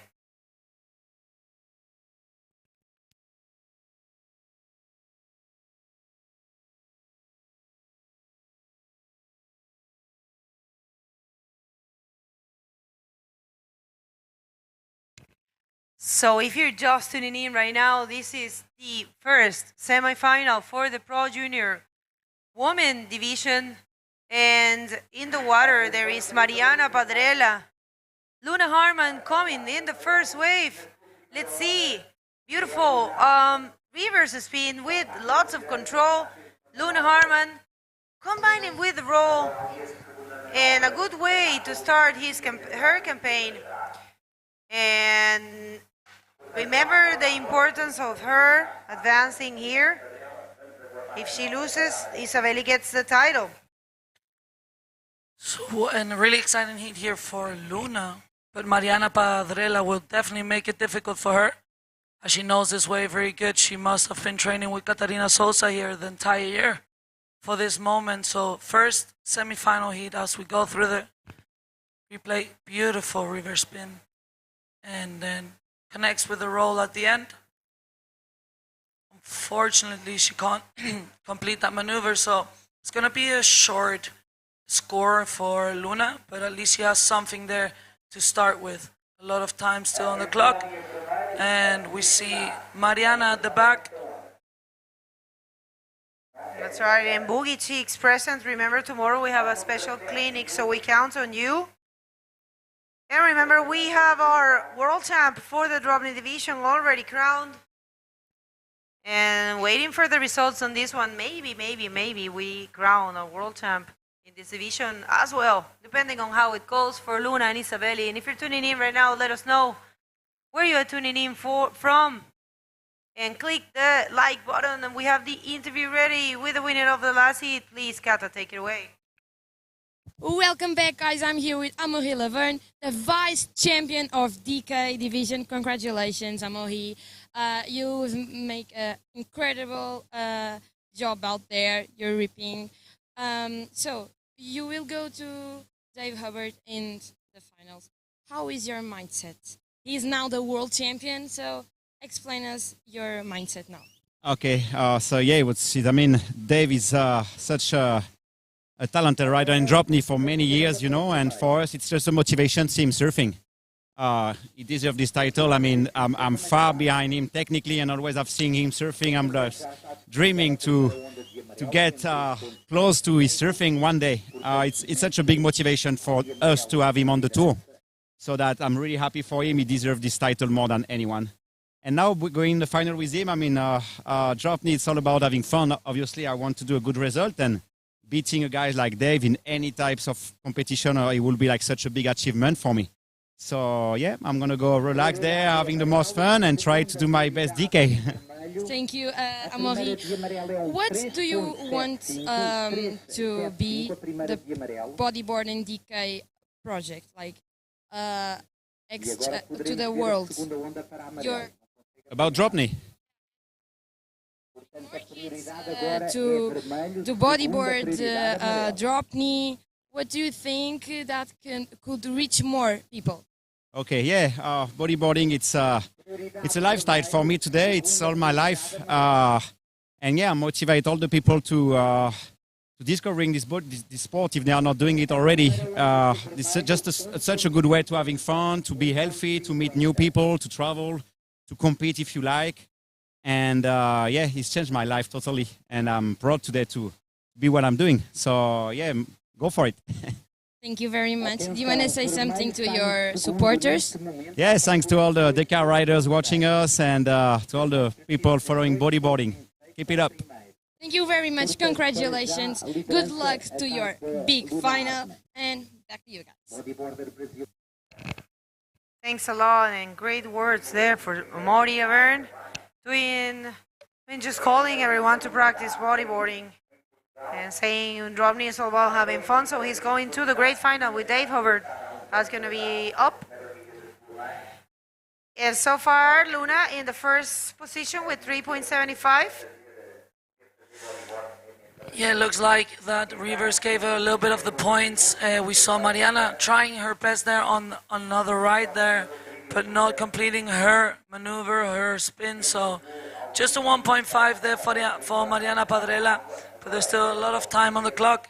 And Luna's definitely on the hunt there for the title. She has to make this heat if she wants to make it one step closer to having the trophy in her hands, which Dave already did today. Getting into the final there. Congratulations, Dave Hubbard, ripping in Dropknee, 9 world titles. That's right, 9. Thank you. Paul Delis. Excelente evento, increíble nivel que se está dando. Saludos de Chile. Gracias, Paul, que estés súper bien. Miguel Pacheco, va con todo, Mariana. Sí. Joao Vinagre carrega Mariana. And Kavina. Is that okay? Kavina? Sorry if I'm not getting that pronunciation right. You've been there forever. You are amazing. Thank you for supporting us. And Maria Pinto. Maria Pinto is Teresa's mother, right? Yes. I think I remember her from when I was in Wahini. She was riding a lot, and I think it's Teresa's and Mariana's mother, the Padrella's sisters. Okay. Yeah, we had her here, you're right. And she was very good. She was really happy to be here commentating. Good English. You know, I went to her and I went like, look, my mom had so much to deal with, only with me competing. I can't imagine you with having like 3 or 4 daughters competing. Your heart must be every day like on 1,000. But like, she has such a beautiful family. All the Padrellas are, one of them is right now in the water. And Teresa has been traveling with us this year, and she's such a lovely girl, and I'm looking forward to all the sisters doing a world tour with us and showing their skills, because there's some big promises coming from that family, especially all the Boogie Chicks are doing great. So I think a lot of the Boogie Chicks will be on tour in the future for sure. Yeah, there is a lot of talents in Boogie Chicks, the biggest, I will dare to say, the biggest only women school in the world. And Flavio Aquino from Espiritu Santo, missing you, brother. Thank you for being there. Maíra Viana. Wow, Maíra did amazing this year too. Congratulations, Maíra. You were really good this year, and I'm pretty sure next year you're coming back more strong or stronger than ever. We had a great time in Maldives, and of course the ladies didn't come here because they have their duties in this event. Was giving important points for the female division, but for the women. But if you are busy and you have a life of work, which most of us have, and it makes sense, you know. So thank you, Maíra, for being there. You know, Mayra Viana this year was really strong, I must say. I was actually kind of nervous every time I had to compete against her. She's such a strong rider. She fights her heats so much, so you can really not be calm with her. You have to be working your heats also so much, because she's really good competitor. So hopefully see you next year again on tour. And thank you for tuning in and watching. Now the Pro Junior girls, which are the future of our sport. We have Luna Hartman right now in first. She has to pass this heat to keep her dream alive of being the first Pro Junior women world champion, as we have her on this ride. Nice, of course, a roll. With this, she's going to be more comfortable. Important backup score, or actually might be the main score for Luna. Marcelo, I haven't forget about Velas the bodyboard. Let's take this replay.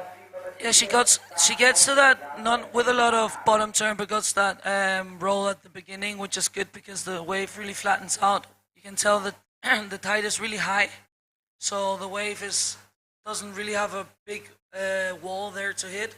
So really good reading of the wave there for Luna, and she gets a 4. So right now that puts her in first position, and Mariana needs a 6.25. That's a big score. Totally doable though, and there's still 8 minutes 50 seconds on the clock, so Mariana will definitely try and work on those scores and get that first position away. Okay, yeah, I was saying, Marcelo, Velas do Bodyboard, it's a very great school. I have named it a few times, and here comes a wave for Mariana Padrella. Let's see if she can connect. I think she might. Good spin, keeps going. Another one, little bit of a lazy finish. Let's see how that goes for her. But yeah, no, Velas the Bodyboard, I think it's a great school. And I'm not really sure how many students they have, but the Boogie Chicks has been there for 17 years. So I don't know. Correct me if I'm wrong. Replay, sorry. And she goes for the first 260. The second one, just not able to really complete that maneuver. But how great it has to be to have all of your sisters bodyboarding together. Oh, it's amazing, and they are all going. They say even Maria Pinto, her mother, she bodyboards too. So they all go together to the beach, and imagine that 5 ladies, all coming from the same wound, all of them surfing there. But I think it's therapeutical. You know, you go there with your. That's some boundary. I mean, that's some bounds that you will never forget. Surfing with your mom. Good, Maria. Congratulations. Parabéns. Bon trabalho lá. Definitely, yeah. And also good luck, because it must be hard to have so many of you girls competing. But for now, Mariana is in the semifinals. That means she's going to be on the podium. That's a great effort there for the Padrella family, but she still got time to put that 5-point ride she needs in and maybe getting into that first position and upsetting Luna, because then we will have to wait what Isabeli's result is in the next semifinal. Or is it? It is, yeah, it is. In the next semifinal, so exciting times here. Luna out there waiting patiently to get a good score in. Really, really beautiful style she serves with her spins. I love it. Really puts her chest up, her legs at the back crossing. It's really beautiful the style she takes. The line, you can tell that she has watched her mom along the years, and it's beautiful also to watch them compete both here. Well, the Neymar keeps saying that she is doing her own thing now. Like it's about her style, and I think it's okay. Marcelo, I didn't say that. I say the biggest school. I didn't say the only one because yesterday, or I think 2 days ago, when I started to talk about boogie chicks, I remember perfectly Bella's de Bodyboard, and I was meaning the biggest school because I remember once Kata did an event, and she had more than 100 participants in that event, and right now she's got students of the ages between 4 and 60 years old. So that's what I meant. I will never forget Clarisa Bajos y Isabela Nogueira, great only women surf bodyboard school, Belas do Bodyboard, and Guru Marie. See how much I know about them? Because I admire them a lot. You can tell that you're a big fan and they're your idols, and that's the beauty of our sport. So many years and so many different decades now in our in bodyboarding, and it's beautiful to see Neymar still competing and having her daughter here now. Maybe getting that trophy we have here on our side, Begoña, that first ever Pro Junior Woman trophy. Is it going to be decided today? For sure, we are ending this division and also the men in the Dropknee, which is about to be end. We are in the finals. Once again, Dropknee Finals. Amaury Laverne and Dave Howard repeating what happened in Maldives. Do you think that there's a big revenge going on there from Amaury? Yeah, Amaury probably with a lot of will to take that win, coming from losing in the men division, which is his main division. And it was an upset, I have to say. I really enjoy Amaury surfing. But you know what he told me? When we were having lunch the other day, and he was already leaving. And I said, like, oh my God, I feel so bad. I have the worst score of the competition. He said, how much you get? And I'm like, 0.80. He's like, oh, you beat me. Because once I got 1.10. And I'm like, dude, are you for real? Like, you were Amaury Laverne, 2 times world champ? What are you talking about? And he said, like, yes. Once I paddled out there and I didn't find any wave, and I didn't like any wave, and I didn't take any wave, and I did take like a little thing, and they gave me a 0.10, and that will be it. And I'm like, oh my God, you're making me feel good. Yeah, there you have it from the world champion. I think if I ever had such a low score, maybe in surfing at the beginnings in competitions. But I'm really active competing, but I definitely had heats where I have really low scores. I mean, he says it might happen here, because this place needs someone that can read very well the wave, and I have been admiring all these competitors that have been advancing and reading the wave so good. I was not able. Of course, we are mainly commentators, so our focus is in that, at least mine. So, but yeah, I think to come here, and this Mariana Rosa said it.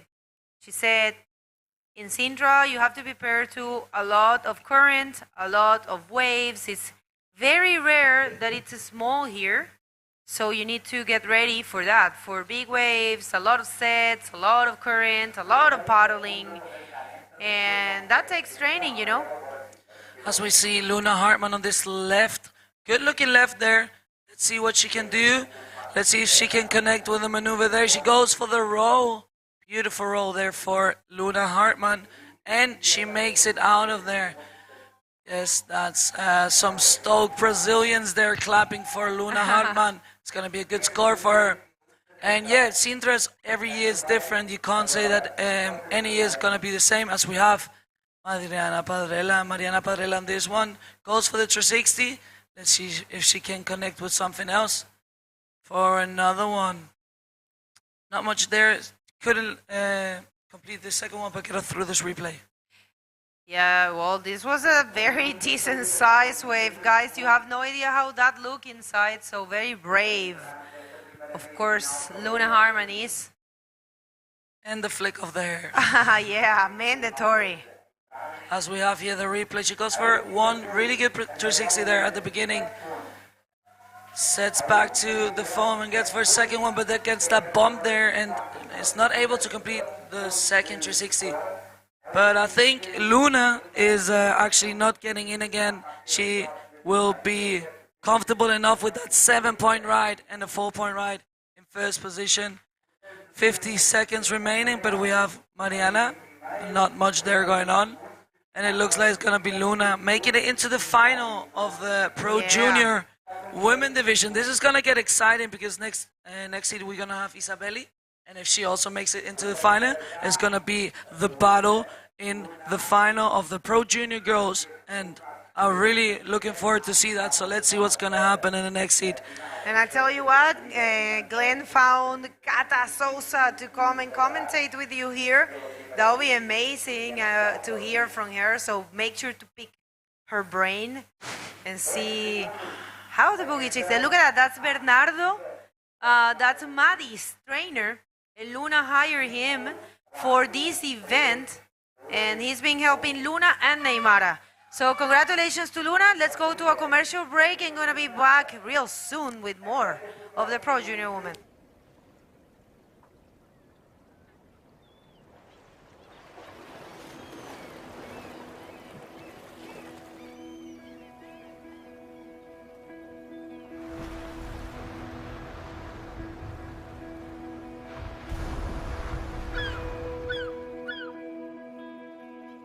Há uma Sintra que combina o mar selvagem,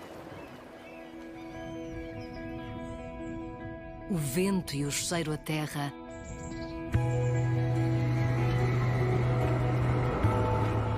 a viagem por caminhos únicos,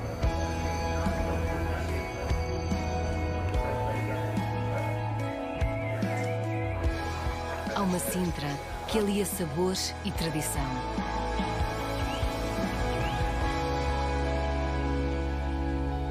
Há uma Sintra para cada de nós.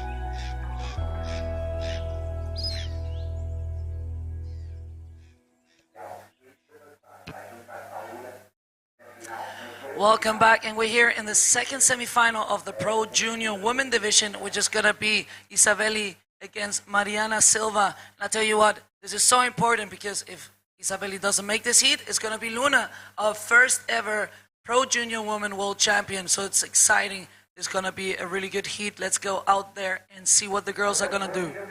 That's right. And I'm going to step out and I'm going to give Cata Sousa this chair and we are going to be listening from her. Please, Cata, join us. Yes, it's going to be Catarina Sousa next to me here in this second semifinals. A lot of years next to Catarina. We actually competed back in the days when I had no boobs, how'd you say? When I was a kid, when I was like 10 years old, I used to compete in a Confital with Catarina, and such a good bodyboarder, having her school right now. And a lot of your riders stepping into this division here, the Pro Junior Division. You have one, Teresa, who is doing the tour with us, and really good performance from her this year. And you have one girl on the podium. You have Mariana on the third position. It's true. Good word. Mariana is the more boogie chicks. Chill. Chill? She's got, everything is chill, everything is okay for Mariana. So it's very cool to see Mariana here. No, it looked really chill when she surfs, when she takes the wave. It looks really smooth. It doesn't look like really like she's angry or something. She's just like, oh, I'm here. I want to have my fun time, and it's beautiful though. It's a beautiful style she has, and comes from a good teacher. And she has always a good smile and a big smile, even if it's the waves are bad or if the waves are perfect. She's always smiling. It's very cool to see Mariana. That's definitely someone you need if you want to go surfing. Someone that is always motivated, no matter the waves, always having a smile on the face. Because that's not easy. You and me know that when the waves are not so good, you're like, should I go in? Should I not go in? But you have to go and train. Of course, every time we should have a big smile and surf no matter what. Yeah, of course. And you have your daughter here also, playing around the beach. I've seen her. She's bodyboarding also. She's getting into the sport. Does she like it? I think that she like it. But it's her choice. Yeah, it's her choice. Should be her decision, not my decision. No, of course, yeah, that's the most important thing. I think coming from a parent, not forcing the children to do what their passion is. I show the way to do bodyboard if she wants, but of course she have to decide. Yeah, no, of course, and if she has fun, I see she has fun to being at the beach, so that's an important key there. As we have Mariana, no, she decides not to get this wave. This is a really important heat, Catarina. If Isabeli Nunes doesn't make the semifinal, we will have our first ever Pro Junior Women World Champion, which is going to be Luna. But Isabeli, if she makes it into the final, she's going to battle it out against Luna, which is also good. That will be the best scenario ever, as we have Mariana Silva. Mariana comes from Figueira da Foz, and it is a good competitor. She's very good. She is the national under-18 champion. Nice. How old is she? 17 or 18. I think 18. 18. It's the last year competing with the juniors. The juniors, yeah. I used to be there also, but a few years ago. I used to compete in Figueira also. We have the replay here going for the reverse spin. And let's see, she tries to connect with another thing, but really foamy wave. Maybe not the best selection, but she will get out there and try to get a better score. She gets a 3, which is good to start her campaign. But now Isabeli Nunes is at the outside, and look, she's gonna paddle this one. No, she's not. There used to be a pro junior in Figueira. No, we had a Pro Junior in Figueira da Foz. Ah, yes, I remember. I used to compete there. I remember when you was a kid. I was a kid, yeah. Now I'm really big, but I used to be a kid, yeah. Yeah, I remember also Aveiro. So many memories. You will have always 12 years old. I'm sorry. Thank you, but that's 12 years ago, actually. A few days ago, you were. Oh my God. For the ones that are watching right now, I was one of the only Groms actually back in the days competing in bodyboarding and doing the tour. So it was really fun to be with the, let's say, more mature people, to not say older. But yeah, I had a lot of fun. You guys really, or you girls really introduced me to that family, and I'm really thankful for all the moments I've been sharing through those years. I remember you with 10 years old competing at Confital. It was really fun. I think that's like your main memory of me. Yeah. I was a kid, just running around in my underwear. Here we see Isabeli Nunes, nothing written yet. We still have 18 minutes and 20 seconds remaining. And it looks like the high tide is really making the waves quite flat, but Isabeli Nunes will be patiently waiting for her turn to put a score on the board. But maybe it is Mariana Silva who upsets her dream of being the world champion this year. A lot of pressure there for Isabeli actually to perform some good scores to make it into the final against Luna if she wants to win the world title this year. Yeah, here is. So, Catarina. For sure she's waiting for the best one. Yeah, she's waiting for the best for sure. Yeah.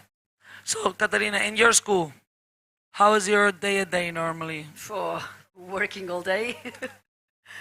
not only bodyboard. Not only bodyboard. But Yeah. yeah, it looks like you have a lot of students, so must No, be. we have a lot of students, most of them girls, of course. No, we have like 5 or 6 boys right now, but of course, most of them girls. We have students from 4 years old until 61 years old. Whoa, 61? Yeah. That's my idol. That's what I want to be when I grow up. I say many times to Christina that she's my inspiration, because if she start to do bodyboard with this 59, I think. Sorry. Yeah, 59. 59. Continuo. I can do bodyboard until 70. I don't know. Yeah, that's like something you really, because when you start growing older and you realize, okay, at one point I will not be able maybe to bodyboard anymore, so I really want to keep my body as healthy as possible there and like as fit as possible, so I can maybe get to those 61 years and ripping in the water. It's because sometimes I think I'm too old to do bodyboard, but I'm not too old. I'm No, too young. that's no for I'm too young. It's all in the head for sure. Yeah, I for saw sure. you ripping it in Brazil, so It was don't really put that, good to be there. Yeah, don't put that in your mind. You're one of my inspirations when I was a thank little you. bit when I was smaller than you. Yeah, I remember that time. No, but it was always really good to see you guys competing, and I must say I had the best environment growing up in bodyboarding with you guys. Watching you surf and traveling around the world and meeting you guys was always really beautiful, and luckily I can still do it. And yeah, it's I'm missing a few Portuguese though on tour. I think there's only 2. It's only me too. Madi and Teresa this year. But I think in the next years we're gonna see a lot more girls traveling.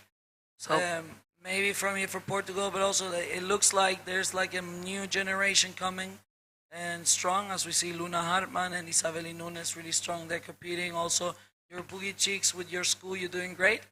So maybe in the future we will have more Portuguese doing the tour, or at least joining in some of the stops of the tour. I'm trying to do that. I know you do. Of course, I want to have a lot of students competing around the world, but you know that they have to decide. Yeah, no, they have to decide. And I show the way, and of course, you kind of guide them through that way, but at the end it's them. They have to make the decision. As we now have Isabeli looking at that one, but at the end she doesn't take it, and we still have 14 minutes and 20 seconds remaining, but there's no wave written yet for Isabeli. So like nearly 11 minutes of the heat without a wave. She's really patient there to wait for a wave, because I would be, if I were in her position, I would literally be freaking out. But it's always good from the outside to look calm. So how do you prepare your students for a contest? How do you prepare your students for the contest? Do you do heats in the trainings? Do you just put them in the water and they should do their best? Or do you have if you want to tell, of course, a strategy or something you do, train with them before a big competition is coming up? At the beginning of the year, we work like some maneuvers, some new maneuvers for it. The goals depends for each one, so we have to talk one by one and decide what they want to do and what they want to improve. So we work. Of course, we work in a group, but they have like different goals, okay? Yeah, different goals, different mindsets. Yeah, so, of course. And we try. We work a lot of maneuvers, but 1 month or 2 months before the competitions, we try to do many hits between them and try. Yeah, try to have that situation that you have maybe here in a World Tour event. You know that it's not a real contest, but we try to do the most real that but you have that feeling, like you know that you have to perform good, so you'll do your best, and That's actually really good. That's, I think, really important when you want to have that professional career in bodyboarding. And I also love when you guys go to the trampoline things and stuff. Yes. I'm jealous. I want to go also. It's because you know that in Europe, winter is so cold, and in Portugal especially, in the winter time the water is so cold. So we only have 1 hour to surf because it's cold outside, cold inside, and we try to repeat the maneuvers, and we found the trampolines to find to try the maneuvers, to repeat the maneuvers many times. So it is really cool to do that, but you know that in this level, in the World Tour, of course you can work a lot. You can do many maneuvers, but your mind is very important. Oh, and yeah, you know that Isabelle is here waiting for the good one.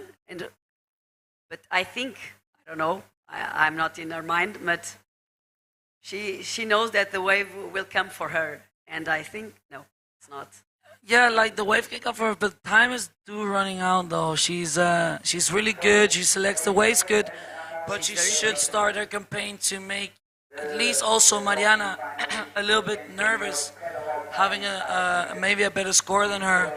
But for now, it is Mariana Silva having the lead on this one with a 3-point ride, and 10 minutes 55 seconds on the clock. Still only one wave. Only one wave, really. Yeah, that would definitely not be one of my heats.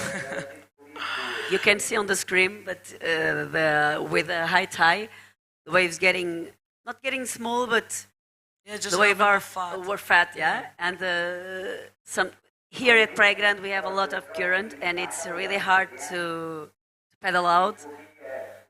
So you have to train a lot here before the contest. I remember that when I won the contest here, I trained 1 month before, and I saw many different waves, many different currents, and you should know this beach. You should know all the current. You should have a strategy to compete here, because with low tide and high tide is completely different. But it also changes through the year with the sandbank, right? Yeah. So it's like a really unpredicted wave actually, because it changes so much due to the sand shifting. And I'm gonna make you really happy. The last time I competed against you was actually here, and I think that you won. It was 7 years ago. I know. You won. So I kind of have a revenge there on my side. No, but I do remember. I remember that it was the to untie like third and fourth. Yes, right? yes. Oh my God, that was final cancellation. Yeah, man. I seriously like. I know there's a point after behind it, but I hated it. I think I did 4 of them, and I only won 1. So imagine, I lost 3 times. I lost twice in one contest. That makes you feel so bad. So I'm happy that it's not there anymore. I remember that hit. The waves were really bad. It was like, bad. It was like raining a lot outside. Oh my God! You took the win though, so on your part it was good. Waves were small, and I know that you don't like small waves. I'm not the smallest. As we have Isabelle Nunes here. Let's see what she can do with this left. She goes for the nice reverse spin. Nice. Yeah. And this high tide, it's really hard to do a roll on this section. Yeah, you gotta really time the bump, the backwash, so you can manage to use it for your good, so you can perform a good roll.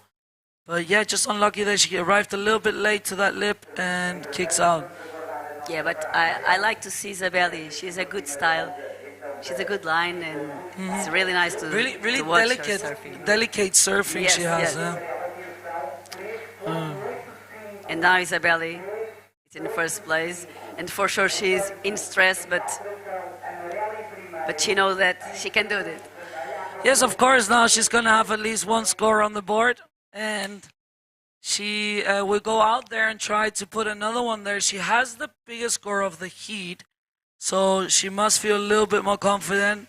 but it's 7 minutes and 30 seconds remaining. So let's see what's going to happen because now Mariana has the priority. Yeah, but I think that right now it's easy to pedal out and she can reach the outside very quickly and she's still a lot of patience. She does, yeah. Both of them not really approaching a lot of waves, but it really looks pretty fat. The wave of because of the high tide, but I'm sure that through the day now it's gonna get a little bit better. We're gonna see more action after this. We still have a long day of competition in front of us. We have with low tide, it's really hard to catch a good one, and with high tide, it's also hard to catch a good one. But bodyboard is like that, and you should know how to surf all these waves. So it's important to know how to surf like fat waves, shallow waves, reef waves. Definitely, because like I remember my first years on tour, I struggled so much here, so much. I was not able to read the wave, I was not able to know where I have to sit, I was lost in the water.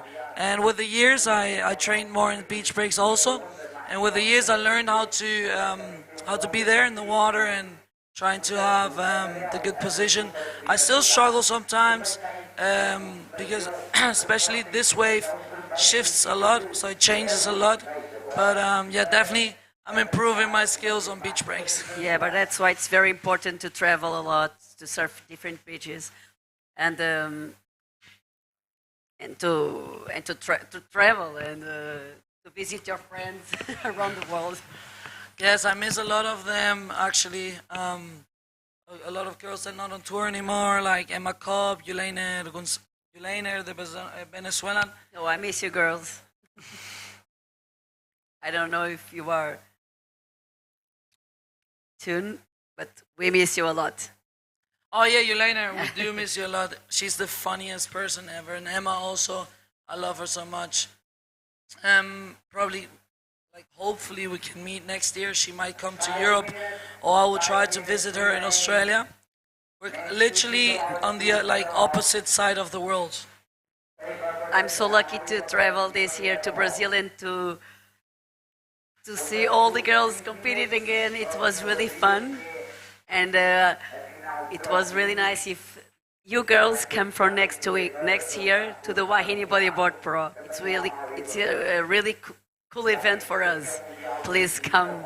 Yes, I was luckily I couldn't go because I needed the points of the Maldives and South Africa, but I'll definitely be looking forward to go there next year. And you should come too. Yeah, it's definitely not it's not gonna be my power wave as I saw your contest, but it's an event that all the girls should come. I think the whole concept is really beautiful. So huge congratulations there to Neymara Carvalho for putting that event. And now we see Isabeli Nunes on this left. She decides not to go. And only 4 minutes remaining. And both of the riders only have one score on the board. So it's going to be about the second wave they're going to take, which is going to decide who's going to make it into the next round. Really close there. Just one wave ridden by both of them. We have 3 minutes and a half, 3 minutes and 35 seconds remaining. And we have actually Mariana with first priority. She only needs a 0.86. So this is going to be interesting last 3 minutes and 20 seconds because if she takes a wave and she does a maneuver, she will overtake Isabeli Nunes' lead, and then not destroying because it's too hard. Then Isabeli Nunes will not be able to win the title anymore. If Isabeli doesn't make this heat, it's gonna be Luna Hartmann who's gonna be our 2022 Pro Junior Woman World Champion. It will be the first junior on history. Yes, the first junior in history of women to win in Pro Juniors, because I was a junior.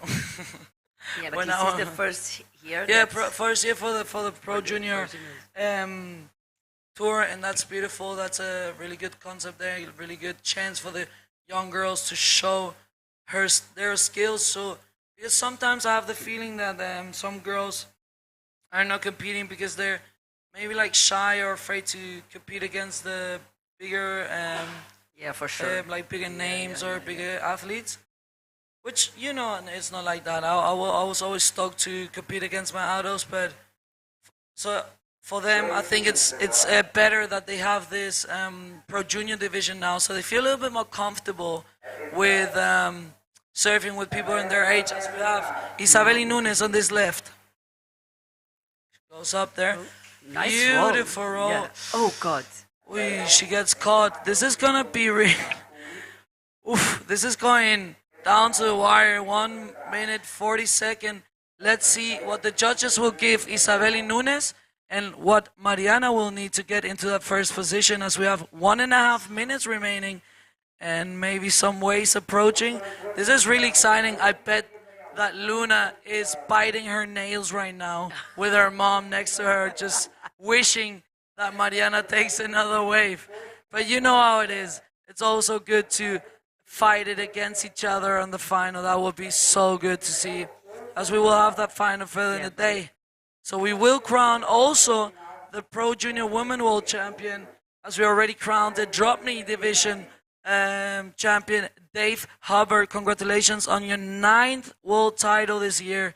Incredible. It's incredible. The Hubbard's brothers have been ripping the entire year, I must say. They are really nice persons. Yeah, they're really kind, really humble. Yeah. They always have such a good spirit. You see them and the only thing you can do is smile. So 30 seconds remaining. 30 seconds, and Mariana. And we have Mariana Priority. taking this wave. Let's see if she can do something. Let's see if she can take the one at the back. She will paddle to this one. And don't take it either. I see the frustration in this coach eyes right now.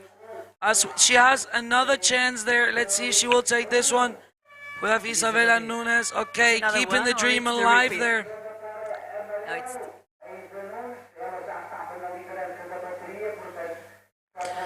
Yeah, I don't think she will. That's a little victory lap there for Isabeli Nunes. Really small scores, but she made it into the final against Luna Hartmann. Guys, don't go anywhere. We'll be back shortly after the commercial break.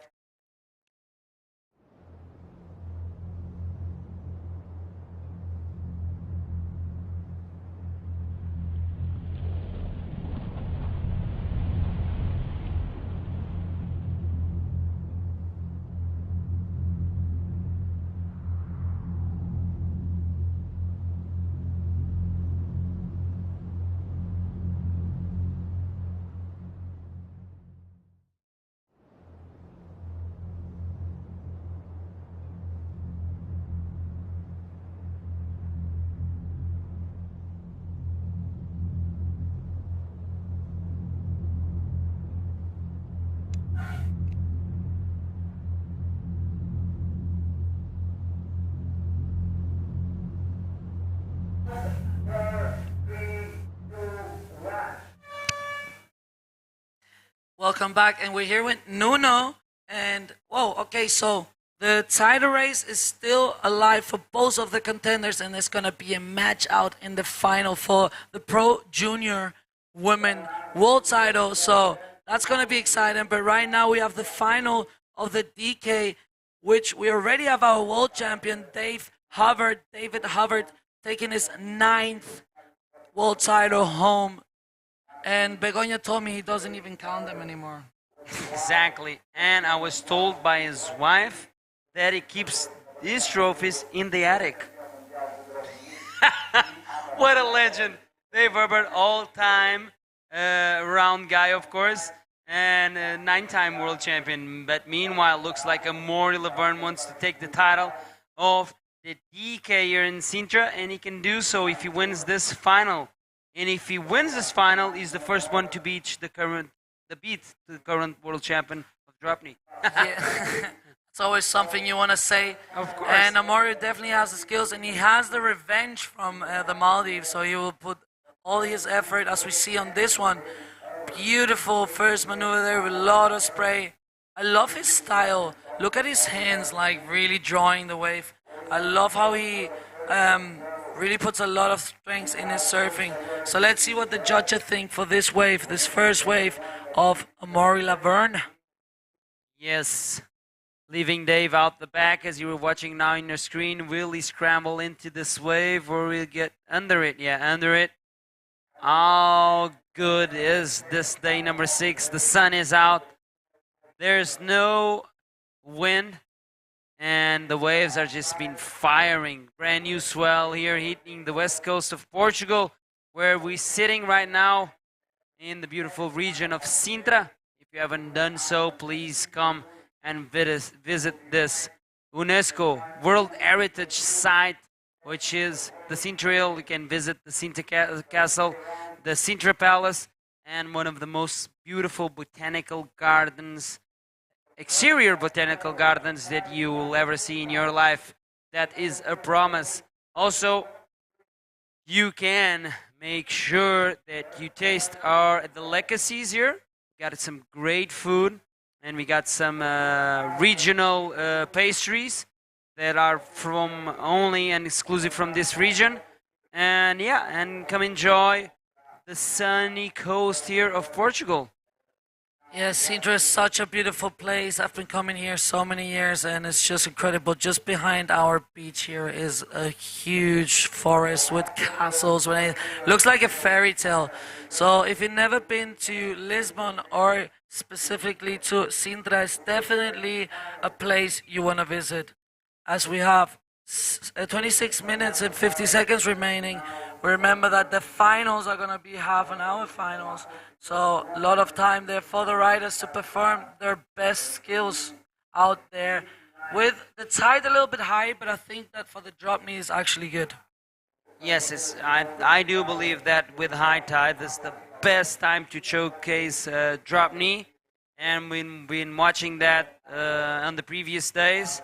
And this time alone, because probably we're having a DK World Title race, the technical team decided to put the Dropknee in the best conditions possible so the riders could showcase their skills and prove who's the best of the best. In the case of the entire World Tour, Dave Hubbard come out on top of the world, of course, clinching on to his 9th world title. And right now, it's between the Frenchman and the Hawaiian to decide who is going to be the Sintra Pro champion in the Dropknee division. The finals are 30-minute heats, as you can see on your clock.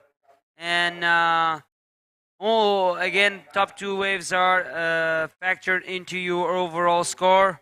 Whoever comes out on top will be awarded with the title of the Sintra Pro champion of the Dropknee division. Who will it be? Amaury Laverne or David Hubbard? David Hubbard, the leader of the ranking, already world champion. And in second position in the ranking, is Amaury Laverne. So second in the world in the Dropknee champion. That's a great result for Amaury there. Yeah, Amaury Laverne always really active in both of the divisions, and actually this year really finalizing like his really best position in Dropknee, if I'm not wrong. And yes, he has been doing great, and I think, as I was saying at the beginning, he really wants to beat David on this one because he lost against David in the Maldives. So I bet that Amaury is going to put even 3 times or 4 times more effort than he normally does to win this contest and beating the world champion of this year. Probably Amaury went back and watched that final and took some notes and gathered some really good intel on how to try and beat Dave this time, once again in the final. Let's see, so far so good for Amaury Laverne. That 5.25 sits him pretty in first place, but David is yet to catch his first wave, and it looks like it's going to happen now. Alexandra. Yes, beautiful looking left. Let's see what he can work on that one. Beautiful snap there. Releasing the tail, and then he gets out of there. He has such a beautiful side, so much control, but get it through this replay, Nuno. Okay, this is Dave, first ride. There we go, trims it on an eye line there, maximizing his speed, going for the blow tail slash there, and then completing it. Wow, a lot of control from the brand new world champion of Dropknee. Yes, David Hubbard just showing us why he is the 2022 world champion. He gets a 4-point ride though, so it's Amori right now who has the highest score of the heat, putting himself in first position. But I tell you what, there's still so much time on the clock, and these boys are definitely gonna put on a show. It's kind of similar to the Maldives. The wave itself was different, but it was also really slow. Like especially for the finals, we had 40 minutes finals because it was so slow. Like I always try to be patient, but I hate to wait so long for a set. I was struggling so much, and yeah, this is kind of the same. You gotta be waiting for your good wave, not hesitating, not getting crazy about just catching anything. It's really about to read the wave properly and put a big score there, because some of the waves are really flat, but some of the waves really give you the potential to do big maneuvers. Exactly. Let's wait and see what Mother Nature has installed for these two riders here in this Dropknee Final. Will it be Amaury Laverne winning this event, or David Hubbard lifting the cup of the Sintra Pro Dropknee division? All right, looks like tomorrow we'll be having ooh, wait a minute. This is David Hubbard going for his second wave, but getting out of there. In and out real fast, not much there to offer as we have Amaury. Different style of standing up, and now look at this beautiful left there. Beautiful maneuver there for Amaury. Amaury's on fire. He really wants to take this final, and he's doing it the best way as we go through this replay. Okay, man on a mission, Amaury Laverne going for his second wave. Nice clean breathe there, and goes for a big snap there, throwing a lot of water, and I think the judges are going to love that. Nice wave exchange between Dave and Amaury. Let's wait for the scores of these last two rides. Of course, the first wave of Dave came out of 4 points, and the first of Amaury, 5.25. The second wave of Dave, short ride, 1 point ride, and the last wave of Amaury is 6 points. Amaury in the lead. Putting the pressure on David Hubbard there. Now David needs a 7.25. That's a big score, so definitely Amaury taking the advantage of this waves and just pulling out his best performance to beat the world champion of this year. So that he must be feeling so good. Of course, he's got nothing to lose. But Dave as well got nothing to lose here, only to win. There's the trophy, of course, of the Sintra Pro to be had, and also a big fat paycheck, Alexandra. Boom, boom, boom, the money is talking. Definitely. We do it for the love, though, seriously. We do. I love competing also to have my best results, but the money pays the bills, that's for sure, as we have Red up and running with David Howard there on that left. Let's see, smashing that first section. And now that's not a common Dave Howard we're seeing there. Yeah, I think he's just lost that weight on his shoulders because he was waiting 4 years for this 9th world title, and he was so close every single time, and always went down to this event here, and the waves coincidentally was always super small, but Sammy was nevertheless dominating. It like was Sammy who took the last, how many times I threw? I think 4. 4? Yeah, I do believe so. And he's really young, eh? Yeah. So good for Sammy there. But this year it is Dave Hubbard who is taking the win out of the rankings. Our 2022 world champion, DK champion, is Dave Hubbard from Hawaii. But now it is Amaury Laverne leading this final. and he'll definitely be fighting for that first position, and it would be great for him. To a great achievement as an athlete, being able to be really good in two divisions, competing it, and uniting them in one contest is not so easy. Doing both things, it must be hard, especially in conditions like this, where it's like really, well, you have to paddle a lot. Not now. It's not now the occasion, and now the high tide really puts the wave really flat and fat. But when the tide goes a little bit lower, you get those sets on your head, and you're just stuck and stuck. So doing two divisions, competing a few times in one day, it's definitely hard. So congratulations there to Amaury on your performance on the prone division, and also now you're in the final right now, leading the final. We have 17 minutes and 55 seconds remaining. And Nuno, what do you think? Who's going to take this? I'm watching a very loose Dave Hubbard. That weight of the shoulders of the title race just was lifted. And right now he's just having a nice surf after becoming 9 times world champion. I don't see a very concerned David at the moment. Doesn't mean that he's not searching, but he's playing it cool. And it's still plenty of time. I think you need to play it cool, especially when it's 30-minute heats. You still have a long time to compete. You just need to make sure you come on the best waves and perform. And right now we just saw Dave Hubbard going on his backhand, trying to complete that floater there. A lot of backwash. Looked like he was thrown out in the air. Almost stomped it, but was not able to complete that ride. So that's another short ride there in a low score ride there for Dave Hubbard. But Amaury Laverne seems to be looking at what David was doing on that last wave. Incomplete ride there. Fortunately for Amaury and fortunately for Dave. Let's see what Amaury can do on his next wave. Maybe he will even improve his distance from Dave Hubbard. Dave now searching for a 6.75, and it's Dave Hubbard. He can do that score easily. So a lot of time on the clock. I cannot say anything, Alexandra, at the moment.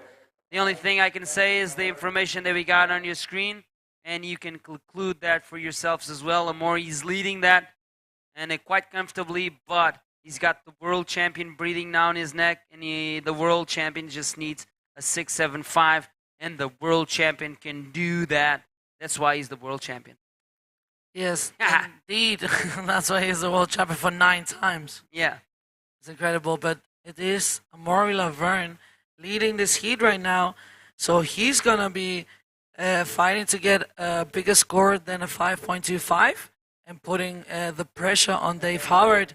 This would be such a good achievement for Amaury, as we have Dave Hubbard on this one. Take us through this, Nuno.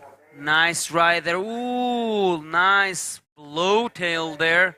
Throwing a lot of spray. Still going. Having a look at this section.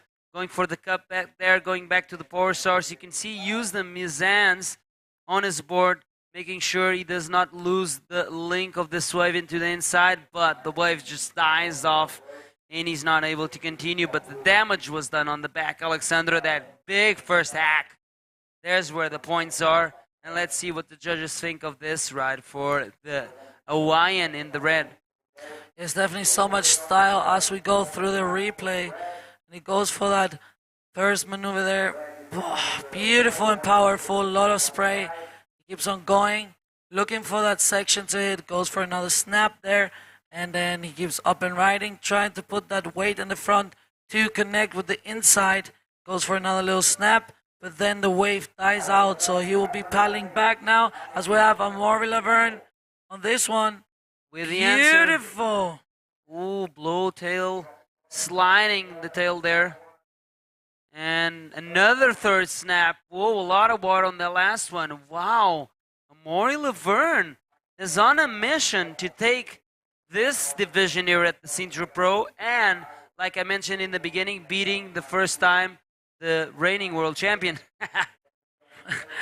Yes, that would be such a good achievement here for Amaury Laverne. Let's see what the judges think about that last wave. It might be better than the 5.25, so then Dave will need a biggest score, and there it is, 7.25. Now, Dave needs 8.75. This is really interesting. I love this heat right now. 13 minutes and 45 seconds remaining. Whoa, what a final. Amaury Laverne pushing Dave Hubbard against the ropes on this one. Last wave for Dave, 5.75. The requirement now is lower because that 5.75 is the highest scoring wave for Dave at the moment. But that last wave for Amaury, wow, we called it.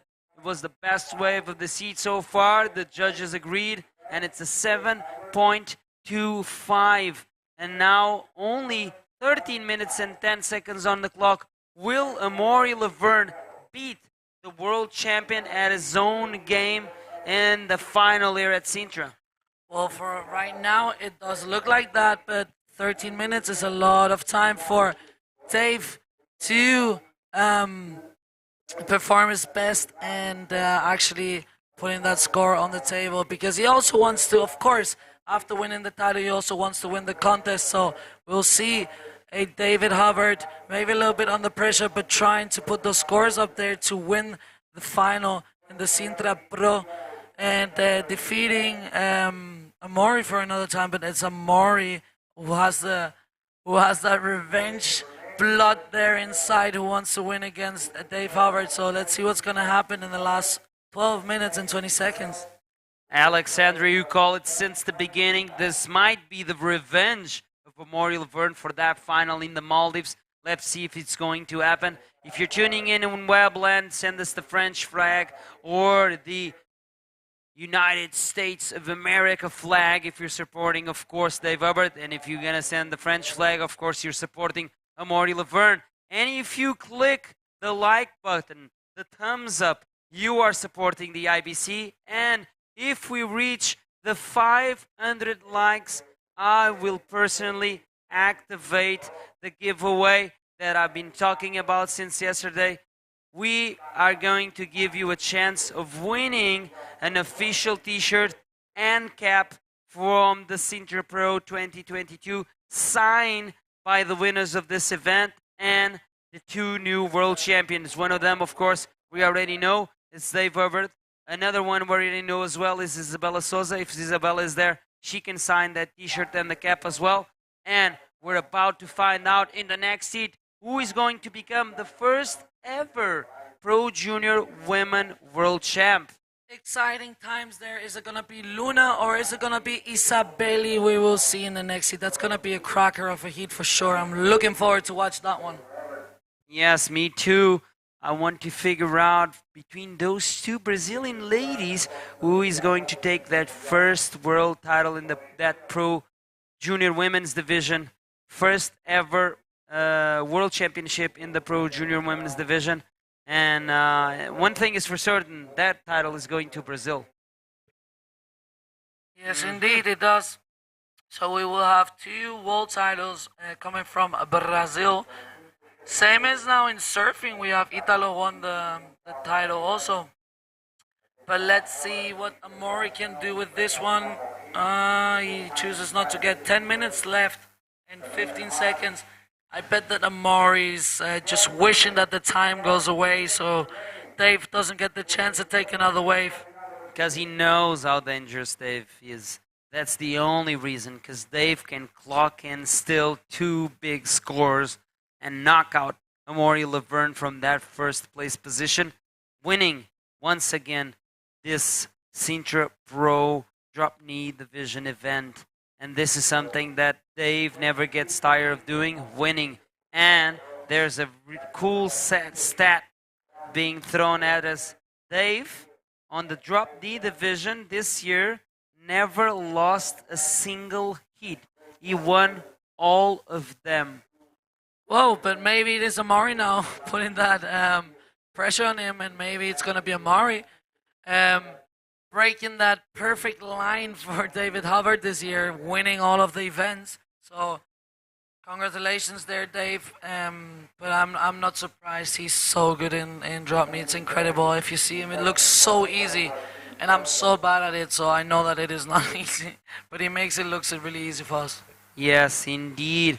Will Amaury Laverne break the spell of the winning streak for David Hubbard? Only time will tell, and the time is telling us that is only 8 minutes and 45 seconds remaining. We've got Errol James Smith tuning in from Treasure Beach Crew in South Africa, going for Amaury. Thanks for tuning in, Errol. We've got Maria Altair saying, Vamos, Amaury, tuning in for Amaury. And wow, amazing. Tuning in, there's a lot of people asking when Alan is going into the water, people from Chile. Gracias a todos los chilenos que están sintonizados. The men's semifinals are going to go into the water after the next heat, which will be the Pro Junior Women Division, okay? There are going to be one more final after this TK final, and then we're going to go straight into the men's semis, and we're still going to have the men's final today. So today is a action-packed day, Alexandra. Yes, really long day of competition here. So the men will finish also the Pro Junior Women Dropknee, which we have now in the water. And it's actually going to be only women in Pro Junior tomorrow. The Pro Junior will do their semifinals today, so they will only have to serve the final tomorrow. And it's going to be only the girls tomorrow that will be competing in one heat of the juniors. Exactly. So, you know how this unfolds when the time ticks down and who's in first is gonna win that championship here in Sintra for the Dropknee division. Still a title up for grabs. Of course, the world title is in the hands of this man. Having a look at this wave under priority, Dave trying to scrape into a wave, trying to post that score of a 7.5 that he needs to win this final. But Amaury Laverne also still has something to say. He already posted the highest scoring wave in this heat, 7.25. He's out there waiting patiently with priority. And if another of those good waves come in his direction, he will apply all of his energy into it, because Amaury wants that title of the Dropknee Sintra Pro champion, and of course, he wants that big, fat dollar check.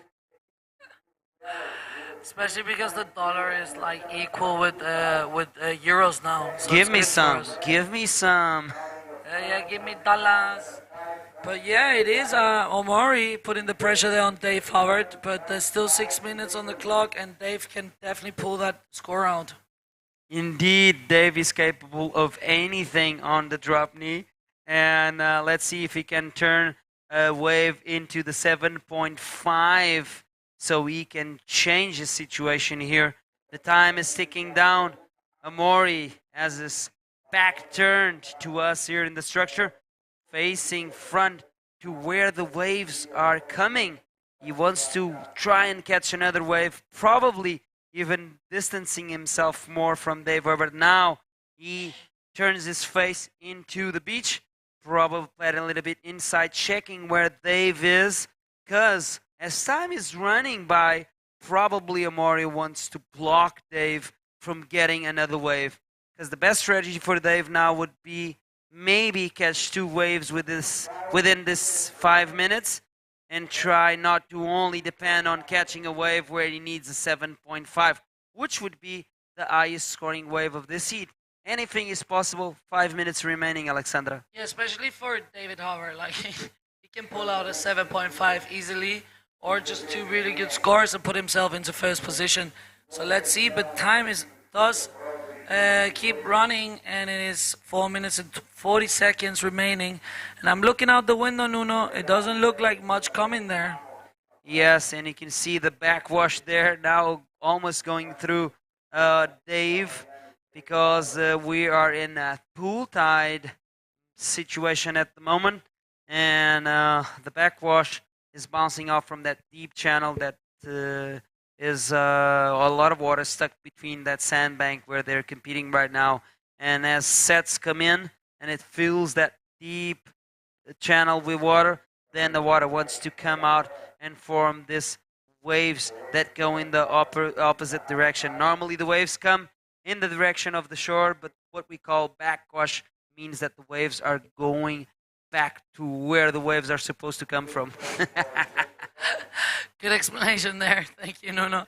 But yeah, I actually used that backwash yesterday to do a roll. And it was also Tristan doing the reverse roll. So that was Tanner. Tanner. Tanner. I don't know what my problem is with Tristan Tanner in this contest. It's the two guys that running for the world title.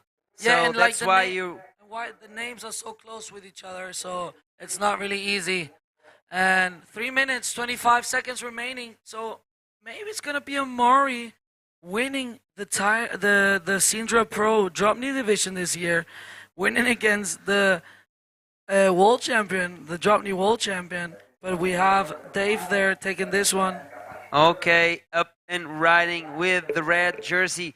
This is the 2022 world champion of Dropknee, going for a nice tail release there, throwing a lot of spray, but that's just one move right there, and it was not even one of the biggest waves of this heat. So I don't know how the judge is gonna score this one, Alexandra. Yeah, like it's really strange to see Dave struggling so much to get like a proper good score, and like he has average scores of 4.5 and 5.75, but it is Amori with a 6 point and a 7.25 in first position. So will it maybe be Amori taking the Dropknee division, winning against the world champion we just crowned? That will be such an achievement for the French rider, for the Reunion Island rider who is living in the Canaries right now. And it's just 2 minutes and 10 seconds remaining. I just can't imagine Amori now. Oh, wait a second. Backside action there from Dave Herbert. But it looks like Amori was having a look at this wave. We didn't see the beginning, but is still riding. Nice tail release there, throwing a little bit of water. Let's see if we can watch the replay of that last wave of yellow and see if he put another maneuver before that tail release that we just mentioned. Last wave for Dave Herbert came out as a 5.10, and this is the wave for Amori. There's that tail release there, and just one move there. I don't think this will be one of the scores that Amori is going to keep for his overall score, and I can just dream about what Amori is going to say to David. Come on, I beat you, and you were the world champion. Yeah, they will definitely. I am better than you. They were definitely going to have a good chat there and the outside. David is also going to be happy about his performance, having the world title. But there's still 1 minute left, and Dave is one you have to always watch out to be careful that he doesn't get the score, because a 7.5, it's a big score, but it's really doable for Dave. So let's see what's going to happen in this last 45 seconds remaining. Nuno, exciting last seconds of this heat. Maybe it's going to be Amori winning against the world champion. That's so cool. Let's see if Dave gets another chance there. All eyes on Dave at the moment. He's the only one that can change the situation. Amori just needs to sit pretty there and wait for a move from David. He can even block Dave from catching a wave. I don't think there's a lot of wave action right now. There's another wave approaching. I think this might be the last chance for Dave. Let's see if he can catch this one. But it is Amori Laverne applying his priority on this one. And Amori Laverne is the winner of the Sintra Pro Dropknee division. Oh my God, Amori just pulling out the best performance here, winning against the world champion David Hubbard. Amori Laverne, incredible prone rider, incredible DK rider. Congratulations, Amori Laverne. That was so beautiful to watch. And look at this moment. Look at that sportsmanship. I love this. I love these two humans. They're so good. Guys, don't go anywhere, because now in the next seat we will be crowning the Pro Junior Woman World Champion. So don't go anywhere. We'll be back after commercials.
And welcome back, everyone. We are ready for the great final of the Pro Junior Women Division. And next to me, Teresa Padrella. Hi, everybody. Welcome, Tere. Thank you. Thank you for being here. It's a pleasure. We had your sister yesterday, so let's go into the water, please. Because what a great way to make to get the world title for these two contenders. They served so many heats. So many heats. I think this contest is the more difficult contest for them. I think so too. Oh, good insight. You are completely right. There are big names. The Portuguese are very good. And Luna Harman in red and Isabeli Nunes in yellow. And look at that, carrying Fabian Tassar alongside with Angelo Freda, carrying Amaury Laverne. And look, you know what? It's interesting that if Dave wouldn't win his semifinal, Amaury would have taken the title because he won here, Yes, you know? Yes. It's congratulations, Amaury. You deserve it, and congrats, Dave, too. It's so nice to see. So good, huh? Amaury, you know, he was probably sad that he didn't make it into the men title. Yes. Actually, the second final in Maldives, Dave won the... Both? So it's a rebound. Yes.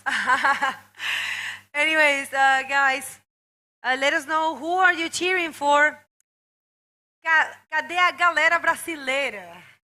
Malta do Brasil, quem estão a torcer pela Luna, pela Isa, são duas atletas muito fortes do Brasil, duas júniores, e têm que apostar nelas porque estão aqui a lutar pelo título mundial. Digam-nos por quem estão a torcer e mandem a vossa força. That's right. Let us know who do you think is going to be not only Sintra champ, but also World Pro Junior Women World Champ. We have a beautiful trophy here for these ladies and a special surprise thanks to you. Welcome. We are going to tell you this, guys, because you are not going to tell them they are in the water. So we have a beautiful crown of flowers that Teresa helped me to get. You are amazing. And a bouquet of flowers for our vice champ. And you guys are going to see how beautiful these two ladies are going to look. I don't know who is going to take it. They're waiting there. And the waves are good. The waves are good, and the girls are lucky to be here. Very lucky to have this moment, Yes, right? yes, Specifically. yes. Because look at Luna. She didn't. Nothing. Got stuck there, Yeah. it looks. That roll on the previous heat was really good, and here comes Isabelli, nothing. Wow, this is not only the final of the event, but it is the matchup for the world title here in this last heat of the year, of the event, for this division. Yes. Actually, yes. The year is over. The year is over for us. For us and And- for juniors. Yeah, for them, for the Dropknee. Yeah. Crazy, Wow. huh? What a year. What a year, huh? Teresa, you this year first time competing almost all of them. All of them. All of them. Yeah. I'm so happy to compete all the tour. It's I don't have words to. I have seen you surfing so good, and congratulations. And first wave here for Isabelli. Let's see this one. To the left. Maybe she finds us. She's looking for the section, aiming for the section, goes for the roll. And she didn't complete. Oh, was Oh my close, God. huh? Wow. You have to be so connected and so calm, because I don't think it's a matter of level, because both of them serve really good. I think it's a mental game, you know, in this one. Yes. I think both of them can be the junior champ. Both of them, yeah. Look at that. Now Isabelli has a 2 and Luna has a 1. So let's see how this one goes. It's a 25-minute heat, and this is the final, guys. This is over after this for this division. Of course, we will continue in this event today. We are going to finish as well the men division, and those are important points for the men. Oh, really? Yeah, very important. Oh, nice. See, we have Tanner, we have Alan, we have Tristan in the hunt of the world title, and Louis. It's no, wait a sec. I think no, wait, I'm mistaking here myself. But in those three are looking for important points. So the most important, Tristan won't do a difference if he wants here. No difference for him. But for Alan and for Tanner is very important. Yeah. Oh, Pierre, I'm sorry. And Pierre also. Because, yes, Pierre is fourth. Pierre, yeah. Let me double check there. I have it right here. Yeah. Pierre is fourth. Alan is third. Look at that. In order. Tristan, Tanner, Alan, Pierre. Wow. So definitely, but all of them needs the scores. I'm not really sure. Oh, look at that. That wave is big in there. Yeah. I'm not really sure about, because, you know, it all depends on how the others remain in the event in fronton. But I think if Pierre takes this event and takes the fronton event, and depending on what happens with the others, he have a chance. He could be a world champ. So, again, do you remember those years when Jeff Hobart became a world champion, and then fronton, it was like very, I think it was 2012.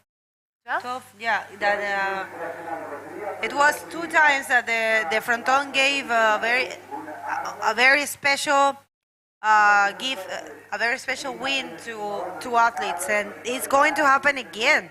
So and 2012, I don't remember. Yeah, okay. Sorry. You're like 20. I'm very sorry. 21, almost 22. Okay, you probably, yeah, definitely you were not watching. You were, but you could have studied. It's all there. It's pretty cool to watch. Anyways, fronton is a classic, Gran Canaria Fronton King this year, and you guys have to check it out. And we have a specialty event, which is the Anael Challenge. That's in France, in Brittany, and a very like crazy wave in the middle of the ocean where there's like a mini island next to it. Have you seen? Yes, last year did you check it? Yes. So it's happening. Wow. It's it's an invitational. Only 16 people can go. I think the Portuguese Joel Rodrigues has an invitation this year. No, Amazing. last year. Oh, last year. Last year. Did he go? I don't know. I think so. Oh, I'm not sure, Lionel but Medina went, and Dailos Rodriguez went, and who else? And of course a lot of French guys. Jan Salon, Pierre-Louis won. Jan ended up second, and I think Leo ended up third. Yeah, it was a great event. So this year you guys have to check it out. If you want more information, make sure to check the Annabelle Challenge profile, and that has a waiting period. It started already, and it's until December 17th, so it can happen any time between those days. I mean those months. Okay, so a little slow this one. Yeah, super slow. They need to be patient. They need the wave. What do you do? Because I have seen you are different all the time.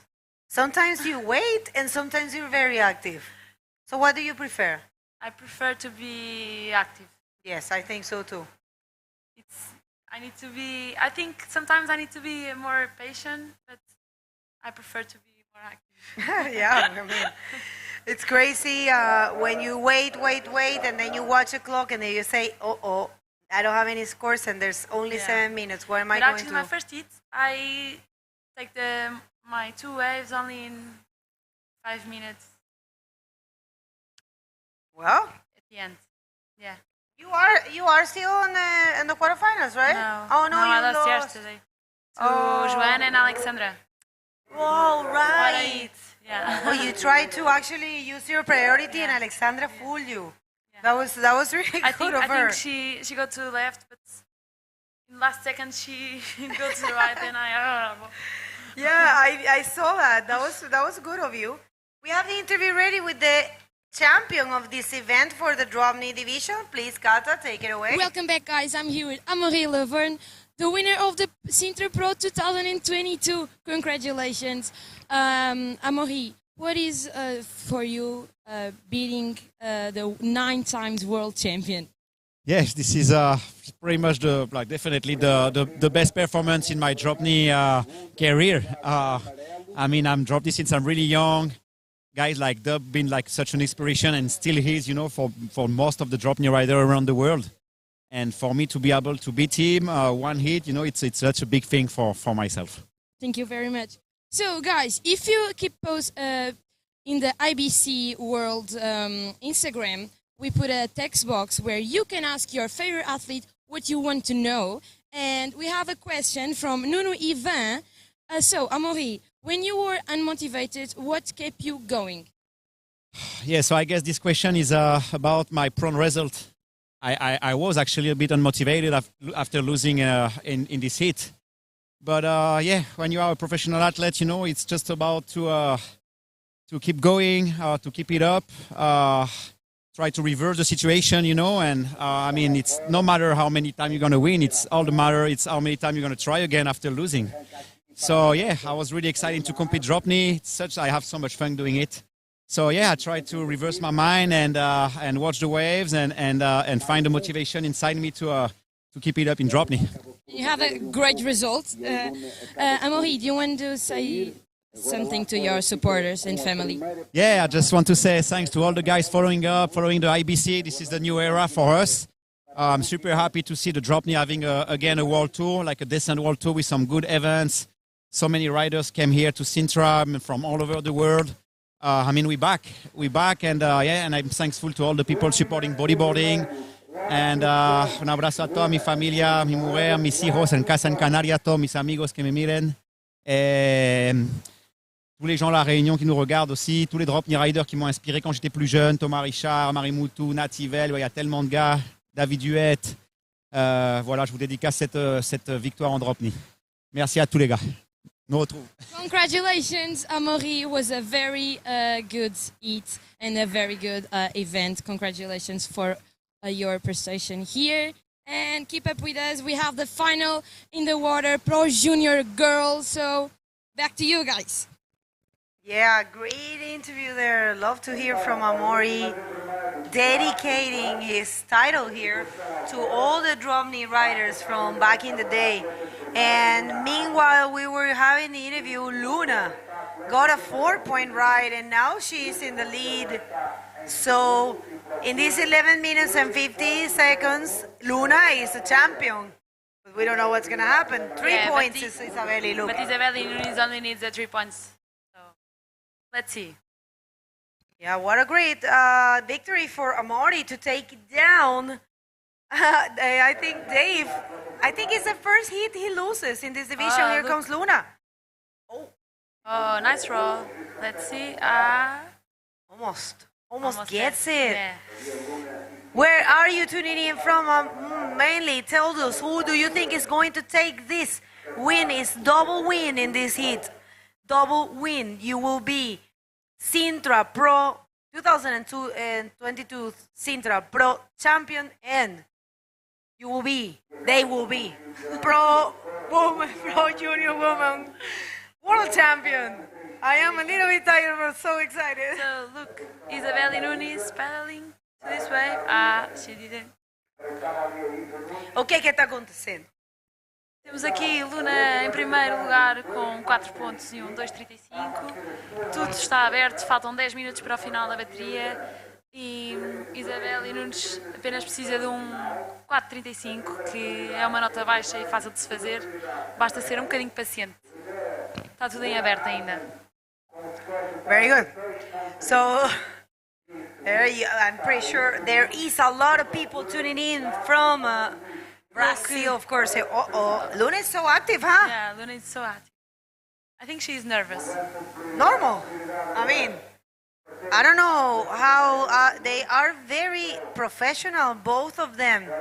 They were taking it hit by hit. And it was really amazing to watch. Look at that. We have Jennifer for Luna, Jairo for Luna, Tania. Not saying. We have Seaf, Bora Isabelli, Fabio, Bora Isabelli, Guy for Luna, Andrés for Luna. ¿Qué más? ¿Qué más? Paulín, vamos, Lu, Marcelo Pedro, Luninha, João Bosco, vai Luna. Bueno, muita gente pela Luna. Boa. Lucas Leighton, hola. Brother, espero que estés cuidando bien la tiendita y mi perrito y mi esposito. He works with us in the shop. Lucas Leighton. Lucas Clayton. Lucas. ¿Te acuerdas de Teresa, Lucas? Está aquí comentando conmigo la gran final de las chicas de la categoría Pro Junior Women. Vamos a coronar la campeona mundial y además la campeona de este evento. No es cualquier cosa. Double champ. Double champ. Wow. Double trophy. Best thing to happen. Yes. I mean, they will get the points, they will get the money, they will get the trophy, the crown, the flowers, everything. So good. And it's the last year for Isabelli. For Isabelli, right? Nuna already have another chance. One more year, Yes. right? She already turned 17? No, only 28th of December. Oh, Yeah. at the end. Yes. Oh, look at that. Christmas presents for Neymara. Wow. Actually, I born on 27th of December. You're what? 27th? Oh, look at that. I'm the 10th. And my mom, 28. 26. Wow. So 26. All 27. together. Wow, so good. Hoy, de Nuria Films. Chari, brother, estás allá feliz en Indonesia, ¿no? Un abrazo, hermanito. Gracias por sintonizar. Instituto Neymara Carvalho, of course you guys are there. Com certeza vocês estão aí, com certeza tem gordinho aí, né? Você lembra de gordinho? Claro, gordinho. É mais fofo do mundo. Melhor treinador do mundo. Saudades. We have Aquatom, Go Luna, we have Josiel. Projeto Passa é Boia e Isa Nunes. Como é assim? Não entendi. Projeto Passa a Boia e Isa Nunes. Bueno, projeto, obrigada. No, Teresa se ríe de todo. Teresa ríe de tudo, mas não é de vocês. É que ela é muito sorriente, ela é muito feliz, dia todo. So, what's going to happen? Luna Harman right now in the lead. 6:35, and now Isabelli is looking for a 4.35. She needs to start the engine, needs to go and look for something. Now, she actually Now she's doesn't pedaling. yes, she doesn't have the priority, look. What would you do? What would you do? You will come a little bit further in? Maybe yes. Yeah, only 6 minutes later. And she needed 4.35. So I think I come more to inside and catch a wave. Wow, this is so exciting, guys. We are giving double titles here. The 2022 Sintra Pro champion in this division, new division for this year, the Pro Junior Women. And we will crown the 2022 World Champ. This is going to be so exciting. I don't know what's going to happen. And so far it's Luna Harman with a good performance. She was active, got the scores. But she doesn't have priority. Look at that. She doesn't have priority. Yeah, I mean, Isabelli has it. No, Luna has it. I'm sorry, you're right. I'm sorry. You are totally right. Luna has a priority. And she didn't even block her. She knew that wave wasn't not good. Look, Luna. Luna, it's paddling really strong there. Yeah. Oh, nice roll for Luna. Okay, this so is going now to... Isabella needs to be active. I tell you what, Luna paddle way stronger, you know. She has a lot of strength. Look. A nice clean roll to Luna. She was very smart in not to bottom turn. You know, she remained in the middle of the wave and she performed the maneuver. So smart move there for Luna. There is a score that is going to be changing that 2 points. Oh, Look at that, look at 6 points points. for Luna. Now Isabelle needs, I think, 2 waves. Oh, catch the one big to get 8 Wow. points. Yes, yes. 4 minutes and 50 seconds here. It's But now complicated. Isabelle has a priority. So let's see. 4 minutes is a lot of time. Yeah. You know how it reminds me last year when Isabella and Filipa competed? The wave looked a little bit like this. It was a little bit fat, and I think it was a tight thing. Do you remember last year? Filipa. Ah, yes. Filipa in the semi-final. But the wave was a little fat, and it was very hard for them to paddle. Guys, 4 minutes and 10 seconds, and it's going to be very hard for Isabelle because he's looking for 8. And it's been hard for her to take those waves. But now she has a priority, so... But she needs 2 waves or maybe a huge one, and 8 points, it's difficult. it's, you know. With this wave, it's difficult. But it's possible to either get 8 points or maybe two waves. Only 3 minutes and 30. So let's see. Isa has a chance. Luna was in first with a 6 point and a 4 points. Isa has only 1 wave. So it's possible. Let's see. Isa paddling to the left. And let's see. Let's see. Okay, this is a she very tried important. to find a section or a nice clean roll. She didn't make it. Okay, so guys. Now Luna has Luna has priority, looking for 8 points. I think she's nervous. What? Looking for 8 points. Isabelle is. Man, 2:05. Okay, so Luna paddling with all her heart. She knows she's close. Teresa, key moments right now. I don't know what's gonna happen. 2 minutes, but there is a slight change only. Right now, she needs a 7.95, Isabelle, but it's so hard to get back there and make that score, you know. Well, I have to say, very good job for Luna. Yes. Because she took the wave, and the last Luna one was very intelligent. Yeah, very smart. Yeah, very good job for her. Very, very good job. Luna right now paddling there with the current, but she wants to finish the heat right now. Luna paddling hard to get the priority, and that's it. Wow, what a heat. Wow, definitely Luna in full control.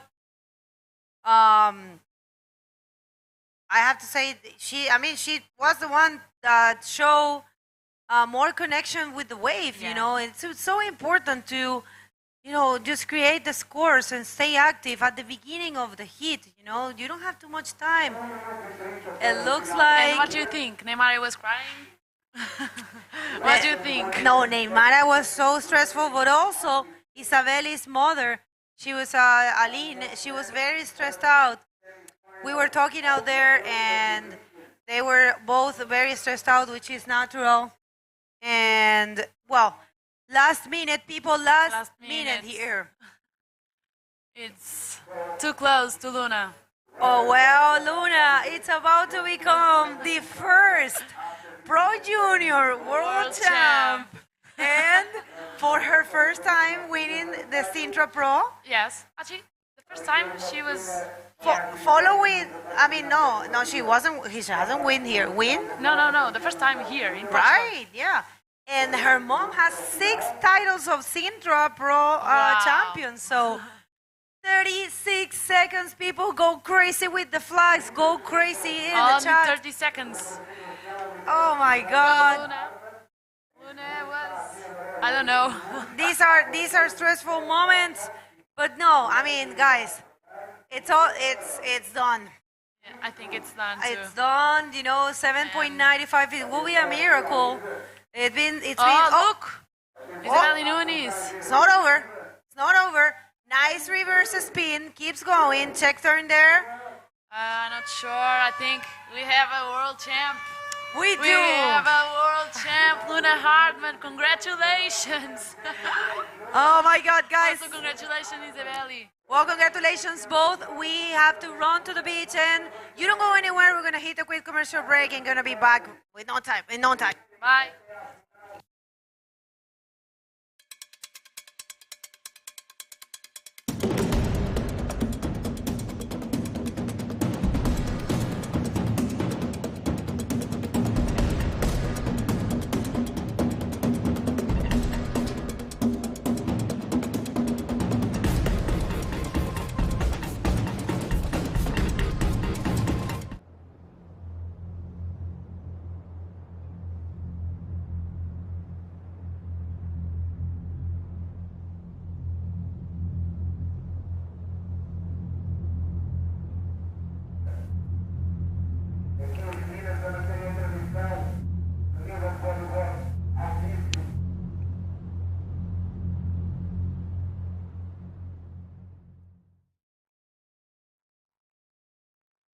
Welcome back, everyone. I'm Nuno Cardoso, once again holding the fort with no other than South African Robbie Berman. Welcome back to the booth. Good to be back, and we are straight into action. We got the men's semi-finals. Get to cheer on my fellow countryman Tristan Roberts and a Sintra favorite, Pierre-Louis Costes. It's a bit of a stacked one on our hands, you know? Indeed. Let's jump straight into the water. And first of all, I would like to congratulate this young lady there, the first ever Pro Junior World Champion. Oh, it's amazing. It is so cool. She must be so stoked. I mean, she's been on fire all year, and I'm just frothing to see what Luna Hardman has for us in the future, and she's so deserving of that junior world title. Congratulations as well for Isabelle Nunes putting on a fight all the way till the end. Yeah, exactly. I mean, she had that last shot, and unfortunately it just was not enough, but I mean, runner-up, it's a super competitive division. She should be so happy with herself. Of course, number 2 in the world, come on. Of course, number 1 is way better, but number 2 is not bad at all. Yeah, exactly. I mean, you can still hold your head up really high. Oh, for sure. This was not this one comp kind of face-off event. These girls have been putting out a lot of work throughout the year, throughout the entire competitive year, so they are deserving of this first and second and the third and fourth and whatever. Congratulations to all the ladies that made it into the rankings of this year's, for the first time ever, IBC Bodyboarding World Tour Pro Junior Women's Championship. Look at Neymara hugging his daughter. Wow, can you believe? Neymara, the ladies' 5-time world champion, hugging her daughter with her first world title, and I'm sure it will not be the last. Now, the question on my hand is, do you think Luna could outrank her mother soon with earning world titles in the future? I think so. She's under 18, she's just got her first world title, and she's got many years ahead of her. Wow, look at that. Celebrating. Going to Brazil, of course, the first ever Pro Junior Women's World title. And Neymara Carvalho won this event, of course, Women's Open Division, for the first time back in 1999. Wow, that was the year I was born, I think. 23 years ago, Neymara won here, and now, 23 years later, of course, her daughter wins the first ever World Championship, and of course also the Sintra event, which is a big title as well. Yeah, exactly. I mean, it's a 2-for-1 special. She must be, yeah, she's going to be so stoked with that. She's getting the bouquet, and she's getting the flowers crown, and of course she's getting that wooden heavy trophy that says 2022 Junior Pro Women World Champion. And yeah, that's what it's all about, being top of your game. It's what everyone comes here for. Everyone wants to be the best of the best and just prove their worth on the world stage, and she's done it. And she is so deserving of it. Congratulations to all of the team. Bernardo Barroso there, the coach, and is her mother as well, of course, and all of the team representing there and helping out Luna to become the first ever Pro Junior Woman World Champ. Okay, let's keep our eyes on the water. As the heat is not yet started.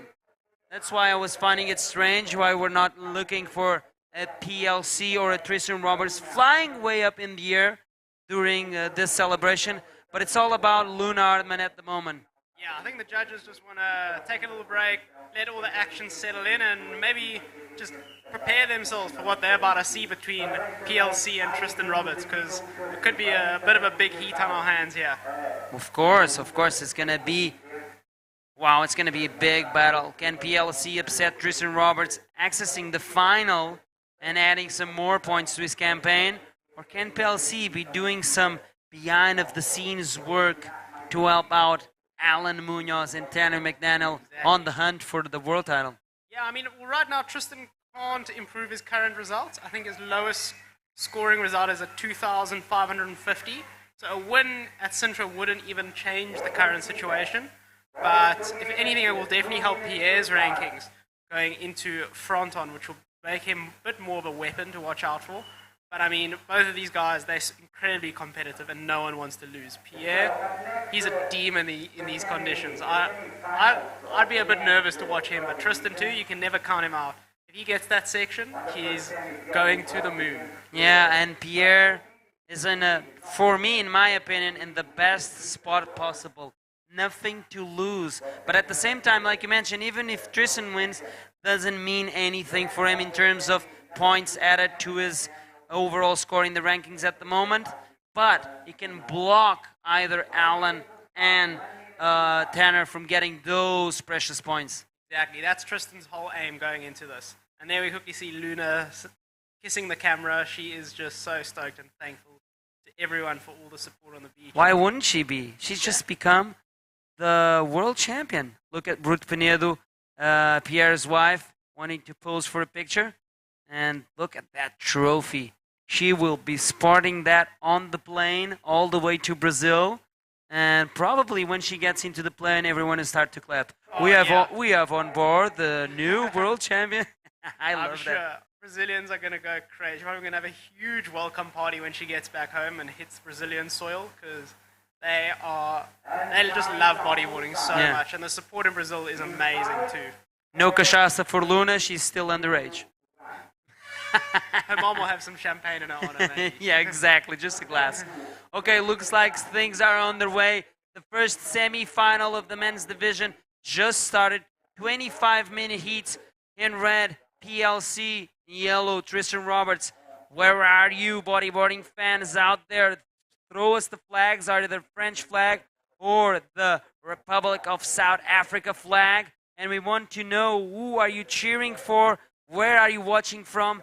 Tell us all the goods in Webland. We're yet to reach the 500 likes. We're close. We're almost there. You're almost there.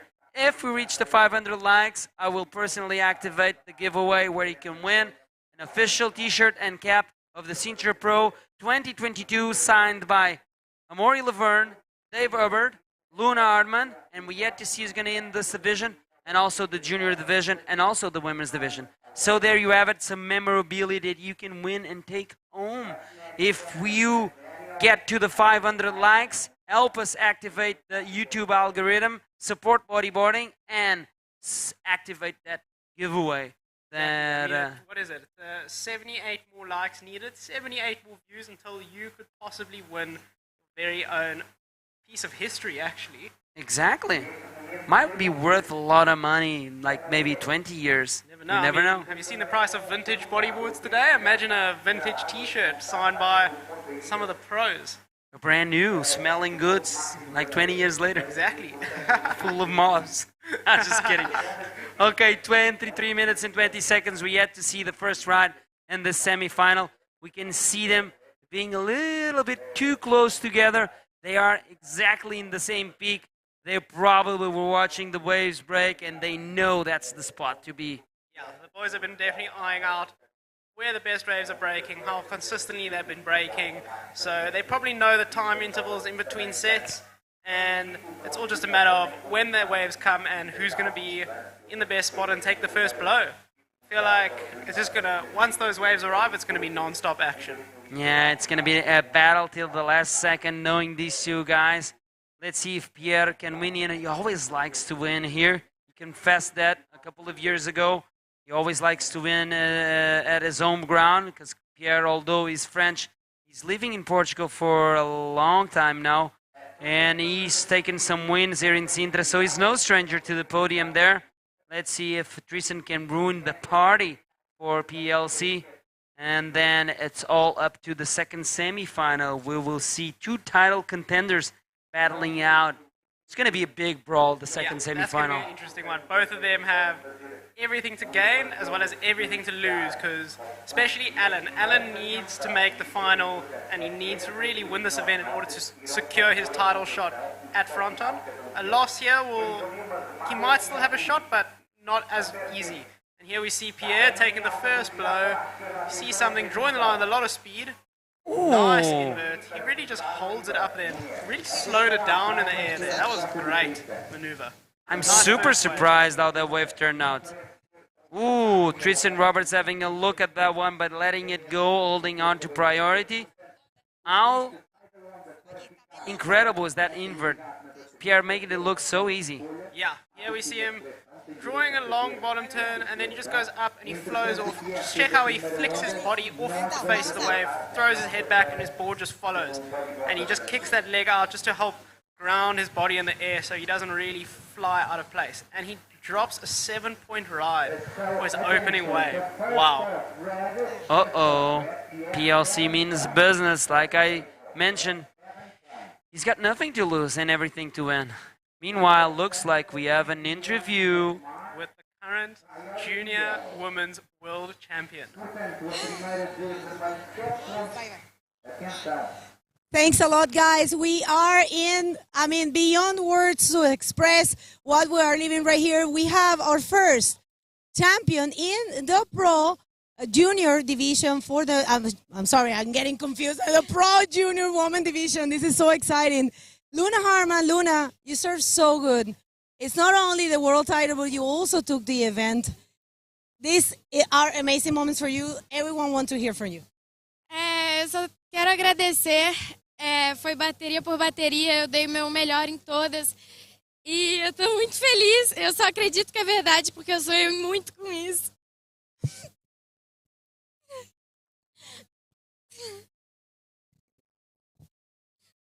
Estou muito feliz. Depois eu falo mais. Okay, Luna, well, you don't wanna, you rather speak later then? Você quer falar logo? Não tem... então, você não quer falar? Quero agradecer a todo mundo que está torcendo, ao Bernardo, que me ajudou todo o campeonato, as Bugitics, a toda a torcida aqui do Brasil. E eu estou muito feliz, eu me sinto muito bem aqui em Portugal. E vou levar esse título para casa. E é isso. Well, parabéns, Luna. We will have some more words in the official ceremony. Congratulations, you did amazing. And, well, you want to say something else? I don't want to bother you. You look a little overwhelmed. Thank you, thank you. Okay, guys, back to the action. Big applause for your 2022 Pro Junior Woman World Champ, Luna Harman. 19 minutes remain. There you have it. What an emotional moment. She just cried. She said she dreamed about this moment, and it came true. Yeah, you get to see how much this whole moment and just the whole event and bodyboarding in itself means to her. Smiling from ear to ear, just tears streaming down her face. She's just in so much passion about the sport, and she's so deserving of it. It's amazing to see. I'm so stoked for her. These are the moments we live for here at the IBC, making dreams come true for these young competitors, and now trying to make more dreams alive is PLC wanting to reach that final and blocking Tristan Roberts from accessing that final.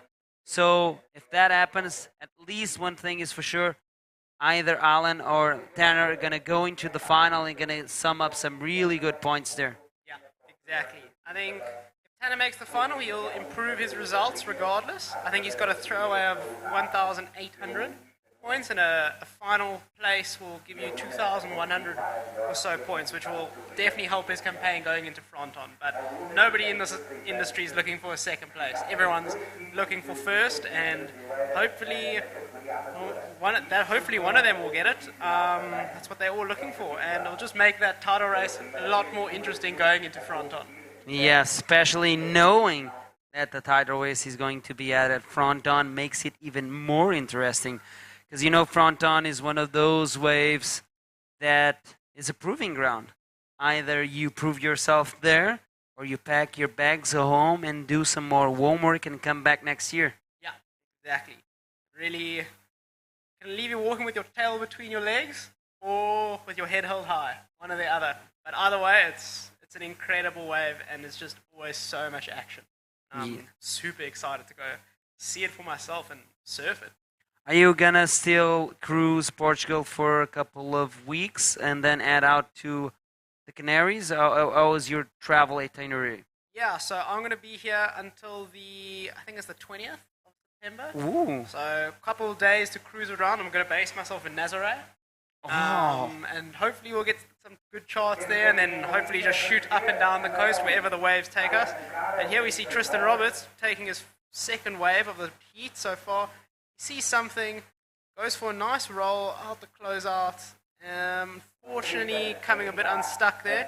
We check, the wave just hit a bit of a fat section, not offering not much projection out the lip, making it a lot harder to land, especially when there's all that backwash coming from the higher tide. So he's going to try and get back out there and try to chase that 6.51 he's looking for. Exactly, 1.5, that's the last score of that wave win by Tristan Roberts. And who's happy about that, of course, is Pierre-Louis Costas, and also a Chilean and an Hawaiian, Kenny McDaniel. They be like rooting every time PLC posts a score, and then rooting every time that Tristan is not able to complete a ride. Up and riding, ooh, this was Pierre. Really lost his priority right now. He paddled. Ooh, change of priority. Interesting. Very interesting. I mean, at this early in the heat, it's definitely a big exchange, but it's not crucial. As soon as it starts going down to those singular minutes, that's when the game of priority really comes to play. But as we'll see, the waves are slowing down with that tide rising. It is nice to have in priority number one, so you can have that set whenever it comes your way. Indeed. You get to pick and choose any wave of your liking.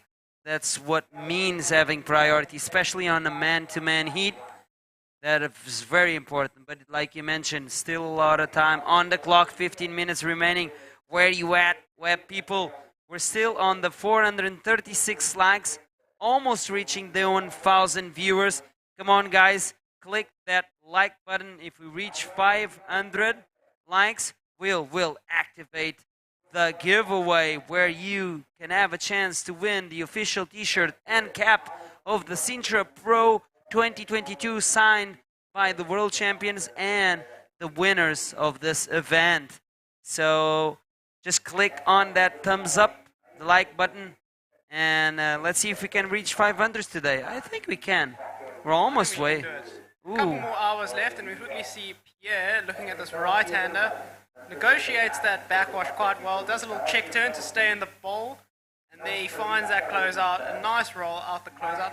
Definitely not going to up that 7-point ride he has, but it'll be a great backup to just start building his house and give him something to improve on. Yeah, I agree. Nice check turn here just to make sure he maintains his speed there going through in this last section there, the closing out section. He goes for a roll. Ooh. Something big must have happened because we just heard claps on the beach, and please let us have the replay. And this is the replay. Ooh, huge backflip. That's the textbook Tristan Roberts backflip. That's your worst enemy if you're going out in a man-to-man heat against him. Believe me, taking from someone who's experienced it themselves. That's the last thing you want to give Tristan, because as he always says, he hates rolling, and he feels more comfortable backflipping out of a roll section because he just knows he's going to land it easier, which is always quite intimidating to hear, but it's just proof. He is so good at those, and that is proving just why he's one of the guys deserving of a world title. That is just ridiculous. When a person says to you that it's easier to land a backflip than a roll, and there he goes, big backflip, 875. Excellent range score there for Tristan Roberts, and they have to go excellent on that one. That was a big backflip, Robbie. Yeah, that was beautiful. You saw how he does that long draw and bottom turn and really just hit the lip at the perfect point where he almost almost goes as if he's going into a roll to try pull himself off the lip and get maximum height, and just uses that head movement to flick his body all the way back. Bammer. Another roll already. Tristan's getting busy. That's going to be a Wow. good roll as a backup. You got a great roll, nice projection out that closeout, and yeah, I mean we called it. We got a bit of a heat on our hands here. Yeah. Let me see if I get this right. Tristan was losing, almost getting comboed, and then within, I would say, 3 minutes, he inverted the situation? What's going on here? He's an absolute weapon in the water. And just, Is this guy even human? Contrary to popular opinion, apparently he is. But I still think he needs to be checked. I think he might have had a meeting with Elon Musk, and he put on that chip and downloaded the bodyboard app. And then all of a sudden, he became this good. Like I said, Tristan Roberts will be the man to beat. And given 2 decent waves, posting the scores he just did, like I said, it's only if Tristan gets unlucky that it will be easy to win against him. Let's say easy, because it's never going to be easy because you're going to fight till the last second. You have to be way better than Tristan to beat him. And that's what's so special about this man-on-man heats against Tristan. You really have to be on your A game if you want to beat the current world champion. Exactly, and you can't give him any form of gap, because as soon as you give him a gap, he'll take it and he'll just use it to his advantage. And that's what makes him and all the other pros like Pierre too so deadly. And that's where the importance of priority comes into play. Because now Tristan in second priority, he's just going to start going on anything that looks like he could almost improve on his 6-point ride, which is going to make Pierre think a little bit whenever he leaves anything. Now we see Tristan, as he did there, look at the wave. He saw it didn't offer him anything to improve on the 6, so he's going to pull back. Okie dokie. We have 10 minutes and 20 seconds on the clock right now. The South African is leading this one on the strength of the best scoring wave so far in this heat, 8.75. One of the highest scoring waves of the event so far as well. And backing that up with a 6 with a big roll as well. And Pierre-Louis, that started this heat quite well with a 7-point, that big invert. Backed that up with a roll as well, 5-5. But he's up and running, Robbie. Here we go. He's chasing a 7.76. Oh my god. Jesus. He timed that very well with the backwash, giving that an extra bit of a boost. He's going to try to race around the section, see if he can find something else. Does a little roll off the backwash. And Still going. Still looking for something else, just to really boost that score. And there, unfortunately, that didn't really give him that lip he was looking for. Those backwash rolls aren't going to offer incredible amount of points, but all that scoring potential really came from that back flip, which was beautiful. He really timed it really well with the backwash. But there was Tristan looking, and here we have the replay of Pierre. This is Pierre driving down the line as fast as he could. Catches a little bit of the backwash there. Goes for the huge backflip. Still going. Goes for a little bit of a stuck-up roll there, but very functional to go through that section. And then he tries to find another backwash section here. But oh, this is a replay of the last wave of Tristan. Here's Tristan. He answered back immediately. Unfortunately, the wave didn't offer much to him, so he's going to try race to the backline and hold priority. And we have scores loading for Pierre, and there it is, an 8-point ride, putting him back into first. He was chasing a 7.76, and he improved his situation. Look at the difference, Robbie. 1/4 point in total overall score. We said it in the beginning. This is going to be a brawl between 2 very hungry dogs. Yeah. These guys are such incredible competitors. Really the top of the game in the industry. They know what they're doing, and the scores are showing for it.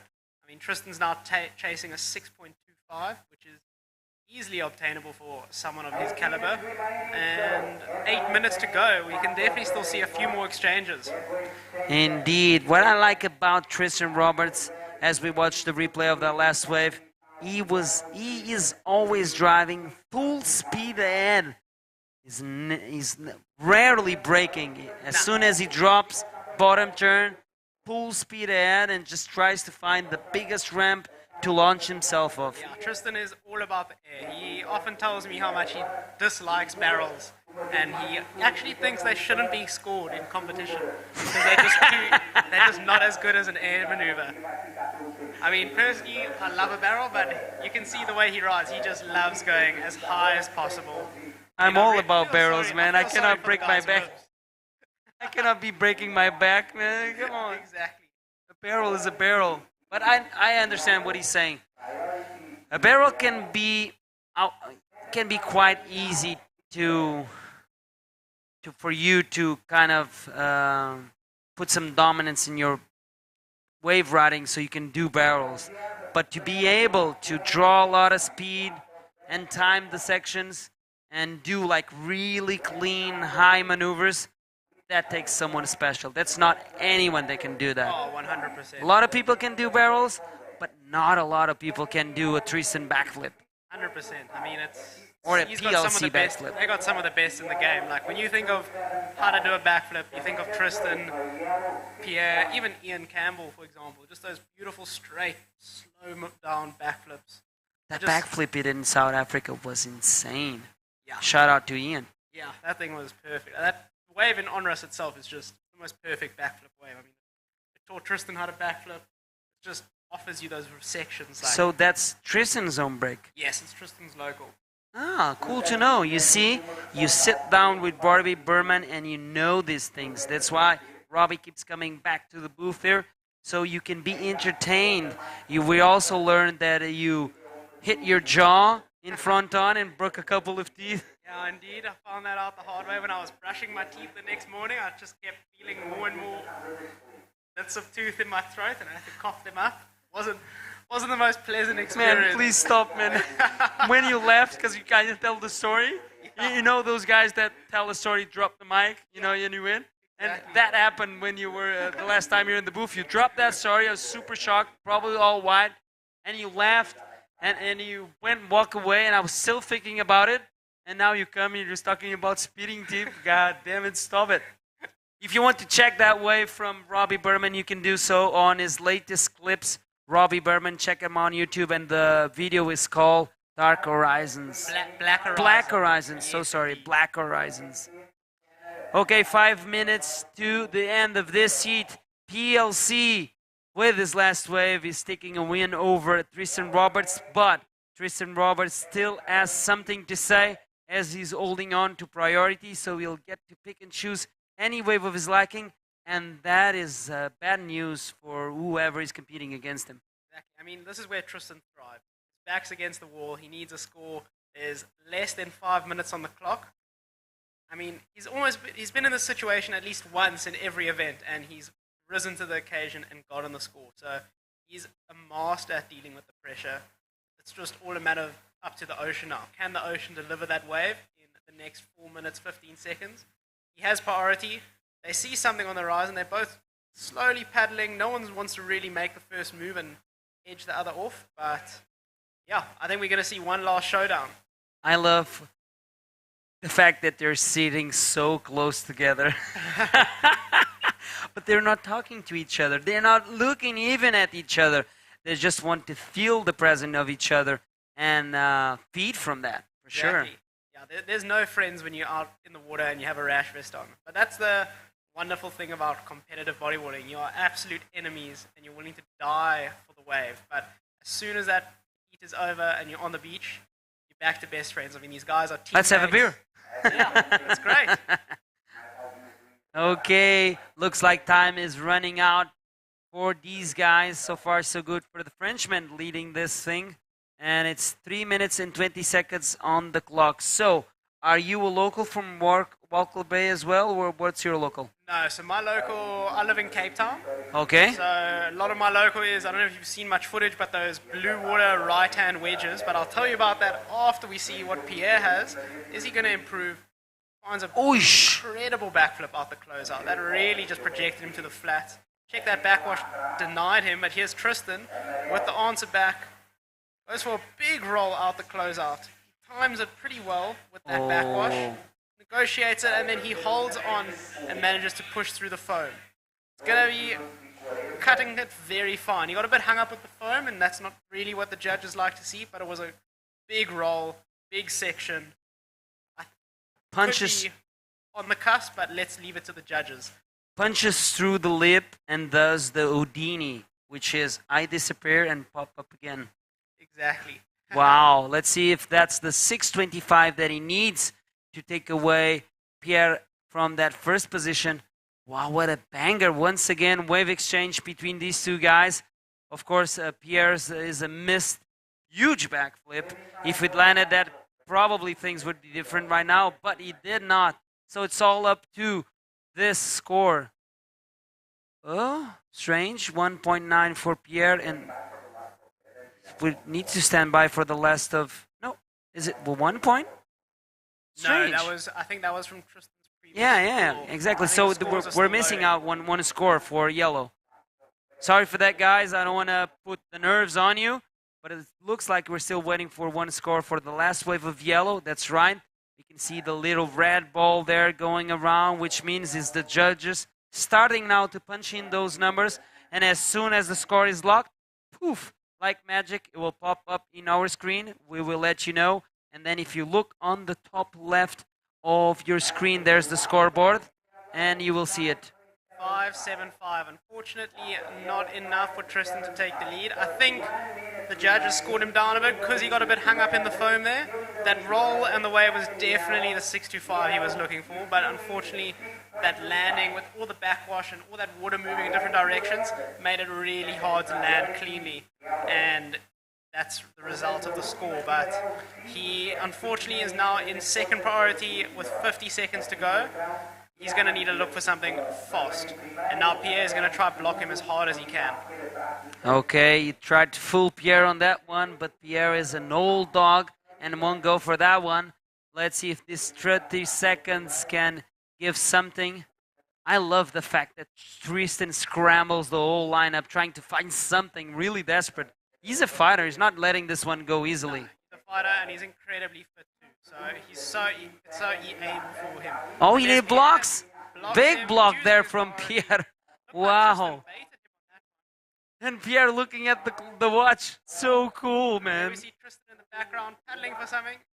I think he's in. Is it Oh, going to no. offer him the score? Unfortunately not. He goes up on the knee, giving Dave Hubbard a run for his money. Unfortunately, that's going to be a 1 point ride for him. Oh, but he lands on the body surf. Woo-hoo.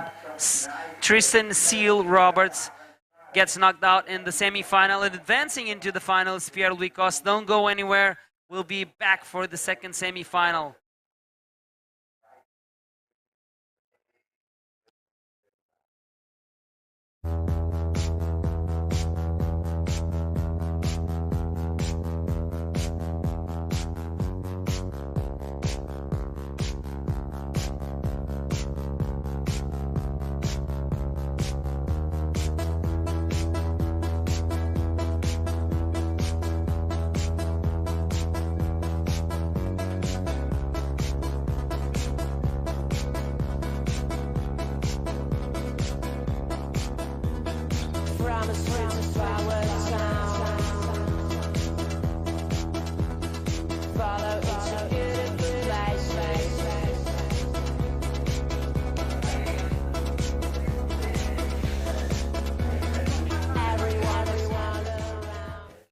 Welcome back, everybody. We are in the second semifinal and the last one.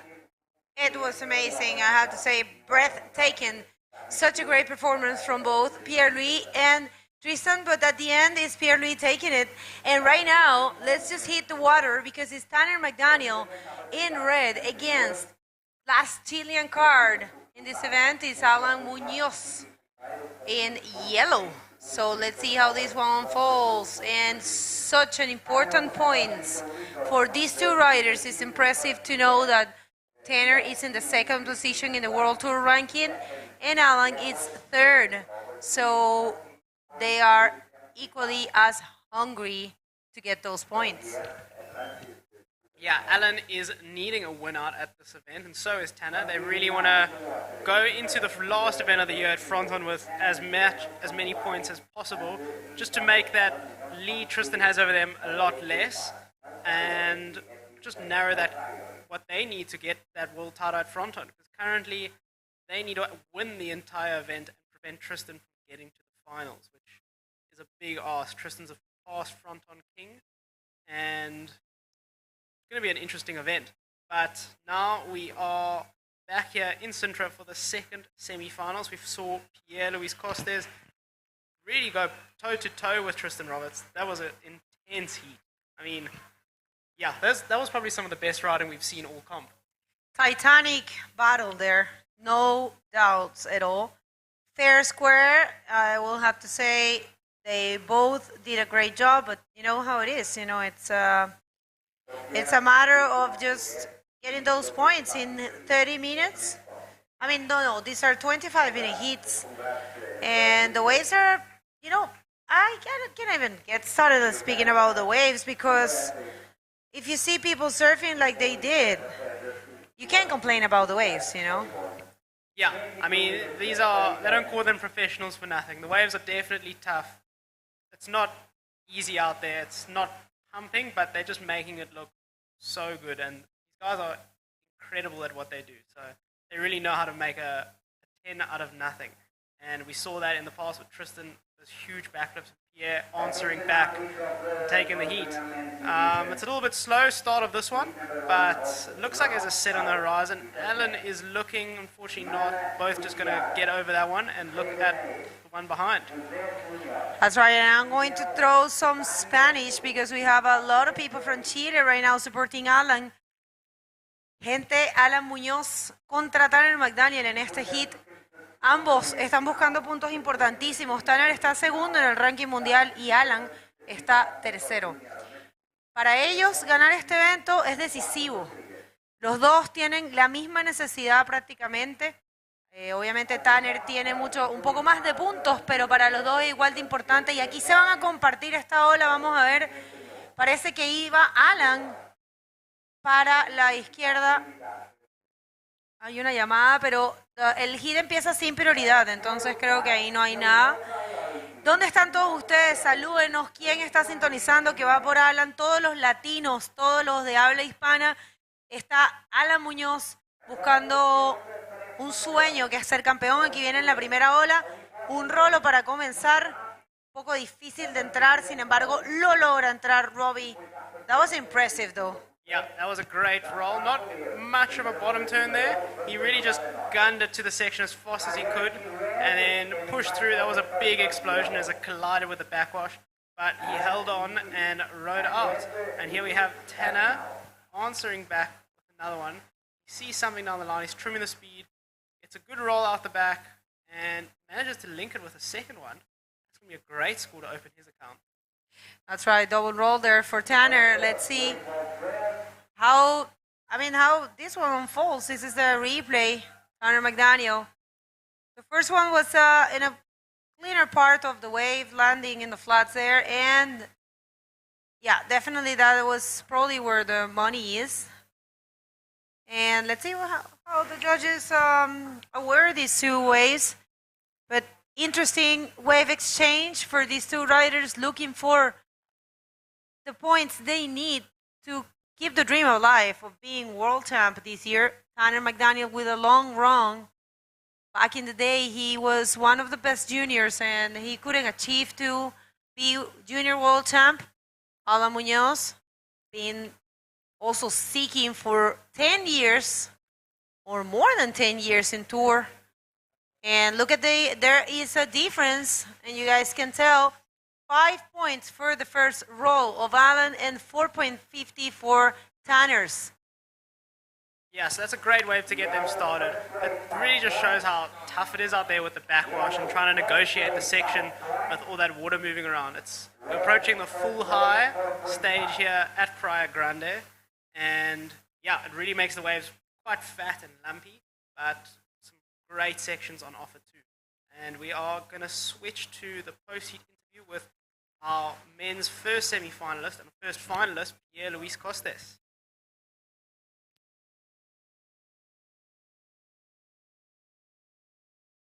Welcome back, guys. I'm here with Pierre-Louis Coste, the winner of the previous heat. Congratulations, amazing heat, a lot of action in the water. So Tristan did a good backflip, and then you did an amazing backflip, your best wave in the heat. You saw Tristan catch that wave. That was the reason you wanted to be better. Yeah, I started well, and I was really focused on like going left, and I wanted to keep that option until Tristan got like a 8.75, and I knew that he got a good right-hander, so I was a bit like confused to know if I should keep my options. I mean, I know Tristan like currently is the best, bodyboarder. Him and Tana are definitely the best body in the world right now, and every time I have a battle with them, I feel like there's only one way to go, like only 100%, So, yeah, I knew that I needed a 7.75, so I needed an excellent wave, and I got that left, and I knew that I had to go big, and I was lucky that the section was just good enough to like pop a good backflip. Amazing fly, Pierre. Pierre, you are now in the final, and one of these guys who are in the semi-finals, you're going against them. Alan Munoz already won here in 2016, and Tanner wants really to win. Where's your mind? What's your mindset? Yeah, I really, I'm in the final, so I really want to win. I only have one hit to go, and it's gonna be a difficult battle. Tanner or Alan, they're like currently I think second and third in the world, and I mean, I'm really excited, to be honest. I just want to go there and try my best, surf my best, and. When it's a final, you're always like, it's your last hit of the comp, so you're just going to just let it all go. You want to say something to your supporters and family? Yeah, for sure. My family watching at home, and just take the opportunity to say thank you to all my sponsors, to all my friends, and my family, that everyone is supporting me and making this dream possible. Thank you very much for your time, Pierre. Guys, keep up with us. After this junior round, we will have the final. Pierre against whoever wins this heat. So keep up with us. Thank you very much, Kelta, and of course, congratulations there, Pierre. Completely connected to this place. I think it's probably the fact that he comes very often here to offer his classes. Actually, the first day I arrived here, he was with a few students. The Pierre-Louis. It's a Pierre-Louis camps? Costes camps, right. Yeah, he's definitely a bit of a local out here, and he's a past Sintra champ. I think he's won it twice in the past. He's always someone to fear out in the water at Sintra. He just knows this wave so well and exactly what the judges are looking for. And he is our first finalist, and there's one spot left between the Chilean Alan Munoz or the Hawaiian Tanner McDaniel. Both looking make the final and secure their spot and potentially claiming a world title. That is right. And yes, Pierre coming from winning last year, I mean, it makes sense. He was raised in beach rigs, and he started in Morocco, and then he was living in the Leland, where there are so many good waves, and common to La Gravière, right there. Have you been to France? I have been to France. I was there last year. Unfortunately, there were no banks at La Gravière. Oh. But I still managed to spend some time in Hossega and Mission up and down, get a few other waves. Mission, you said it so right, man. Did you see everyone going with those thick bicycles? Yeah. Tires, and you just drive thick up and tires. down the beaches. You gotta do that, man, because you don't know where the banks are. Yeah, exactly. It's crazy. The It's a longest mission, stretches man. of sand, and you just can find the most perfect uncrowded beaches. It's really, really cool. And I mean, the culinary experience too. We were drinking wine, eating baguettes and croissants pretty much every day. It was amazing. Chocolatine. Yeah, just everything there is so good. It is Tastes so much better. beautiful, clean. No, I love it too. My friend Anne Cécile Lacoste, one of the best female bodyboarders from France, she lives there, and she took me last year to a spot, and it was perfect, and she was like preventing everyone, like, you're not posting it, you're not posting, you're not posting, you're not posting, you're not filming. She was like, this is a secret bank, nobody knows about this place. but it's the same beach, you know, but you have to go up and down. So yeah. It's just all about like the perfect swell direction with the perfect tides and just knowing exactly where to be at the right time, because it's a beachy, it can really just turn from nothing into the most perfect wave you've ever A-frames, seen. yeah, beautiful. And that's what I just love about them. They're so unpredictable, and when you score at a beachy, it just feels so rewarding. Like we have some pretty special ones back home in Cape Town and far up the west coast, and it's for sure some of the best waves I've ever surfed. After all the traveling I've done this year, they're still high up on my list. Very good to know, man. One more reason to go to South Africa.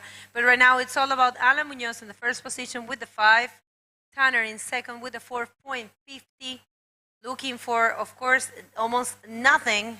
Tanner needs a 0.51. Basically dropping a wave and maybe spinning. That will be it. La situación en el agua, gente. Alan está de primero, pero claramente Tanner McDaniel solo necesita un 0.51, es nada.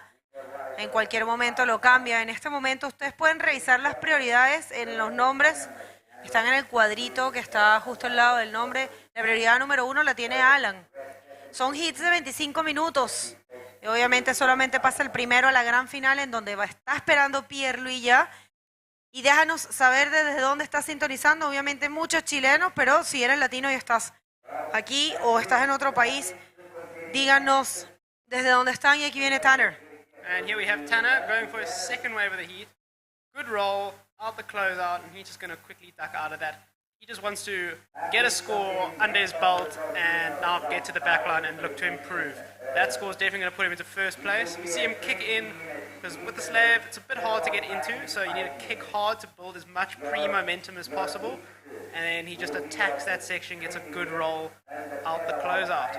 Scores are still loading, but it's definitely going to be the 0.51 he's looking for.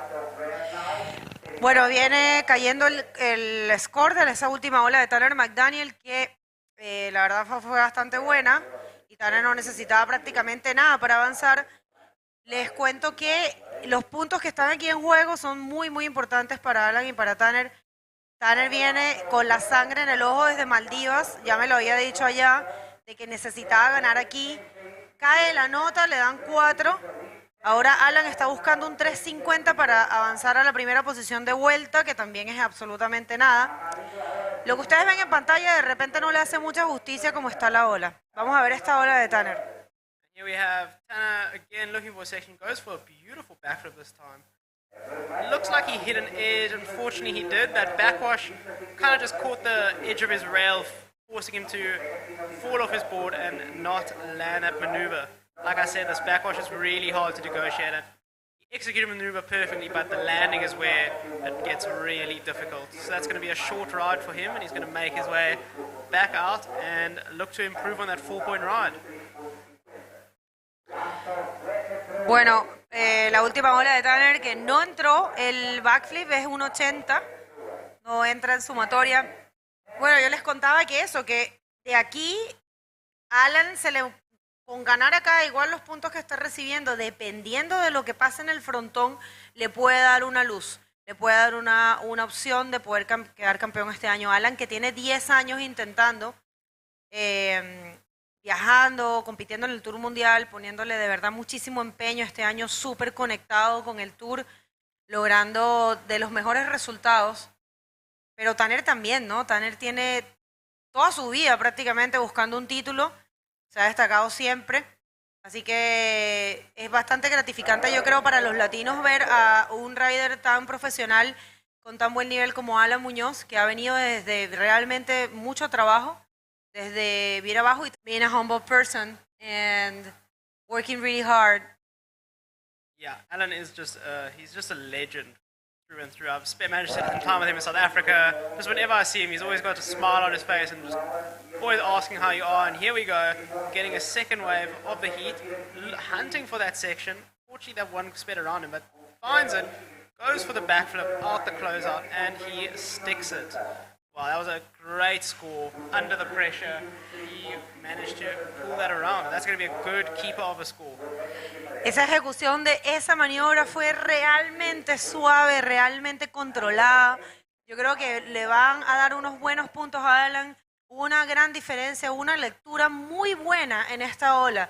Él se dio cuenta de dónde estaba el lugar perfecto para ejecutarla. De hecho, hace un true delete, rompe el labio, hace el backflip, cae muy bien, muy buena proyección, muy bien proyectado y lo logra voltear.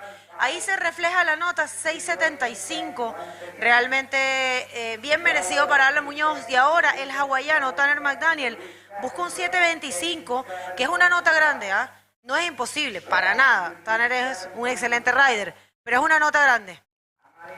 That's a score, that's some score. Yeah, there we go. That's a keeper of a score, a 6.75 for that backflip. And with 7 minutes to go, Tanner is going to have to push pedal to the metal now to look for a score. But he was in the situation yesterday and he didn't crack under the pressure. He was chasing a 6 and he got a 7.25, so he can definitely still do it. We just needs a wave to come his way. And yeah, he's looking to improve on his lowest score of a 4-point ride with first priority. I mean, with these guys being in the top ranking, it's all about just getting the proper wave. And look at that one. Of course, he finds it. And unable to turn it around, he did. He sticks it. He does manage to turn it around. Foam kind of just gobbled him up a bit, but then he eventually managed to flow through there. He's going to make his way back out. I'm not too sure if that's going to be the 7.25 he's chasing, but could potentially improve one of his scores. But let's wait and see what the judges have. The wave really bowled up in front of him, and that backwash kind of just destroyed the section. It's super hard to negotiate with this higher tide. Yep. La verdad que fue difícil entrar a esa maniobra para Tanner, pero lo logra hacer. No creemos que sea el 7.25, claramente no somos jueces, solo damos una humilde opinión, un poco comparando lo que hemos visto, pero va a cambiar una de sus notas. It's going to change one of those fours for sure. Well, I mean, for sure, we don't know, because sometimes, you know, a more projected roll can give more than a backflip, you know, or yeah, in the clumsy past, backflip. we've definitely seen the judges favor clean rolls over flips throughout this event. So it's going to be interesting to see what they think of that one. The scores are still loading. They've watched the replay. They're busy pushing in their scores. Let's wait and see what it comes back with. I mean, Now- I'm sorry. Oh, go for it. That's a tendency. I will say the maneuver that it's they will assess a lot of wait a second, I got distracted because there's Alan Muñoz. Una más para Alan con un backflip también bien difícil de voltear. ¿Podrá lograrlo? No, that was almost impossible. Yeah, you check it. He almost just used his legs a bit too much there and kind of took all that speed away from him and resulting in him not sticking that landing. I'd be interested to watch the replay so we can get a more thorough view of what happened there. But we are still waiting for scores to drop for Tanner's last wave. Now he's going to be sitting at the back, 4 minutes 30 seconds to go. Without that score changing, he's still chasing a 7.25. Bueno, vamos a ver, está entrando, sí, esa última nota claramente fue no completada la maniobra. 1.85, no afecta para nada. Para quienes están respondiendo, sí, ellos necesitan ganar el evento, pero no significa, ojo, no significa que, o sea, ya en el punto en el que ellos están, tienen buenos, importantes scores, importantes puntos que van a sumar. Todo se va a definir en el frontón, porque también va a depender mucho de lo que pase con Tristan. El frontón va a repartir 3.000 puntos. Entonces el frontón es decisivo, sí o sí. Pero siendo que Tristan viene de podium durante todo el año, y aquí mismo tiene podium, ya quedó tercero, que eso les favorece. Bueno, en verdad no entraba en cuenta lo que pasara aquí, no entraba dentro de la sumatoria de Tristan. Pero claro, Tristan vino aquí a hacerles la vida imposible a ellos. Era el principal objetivo. Y claro, obviamente siempre buscan un poco prize money, que es parte de su trabajo profesional. I was saying that this event really do not make difference for Tristan. Remember that walk from the boat till the hotel that we were having, Tanner, you and me? And that I asked him if he was going to go to South Africa, and he said he didn't need it. Yes. And that he was eyeing this event, that he will win this event, he said, remember? Exactly. Tanner is looking for a win of this event because if he wins this, hold up, beautiful backflip out the closeout. He's managed to turn around. Can he hold on and punch through? There he does. That was some serious riding right there. That could be one of the highest scores of the heat so far, I think. Does a beautiful long bottom turn, finds that closeout section, and he just floats out of there, turns around easily. But yeah, so with the current points at hand, if Tanner wins this event, he will officially take the #1 seed going into fronton. He'll lead Tristan by 300 points, making the title race a lot narrower. And anything less, Tristan will still be in the lead. Ok, así que esto es importante, lo que estaba diciendo Robbie.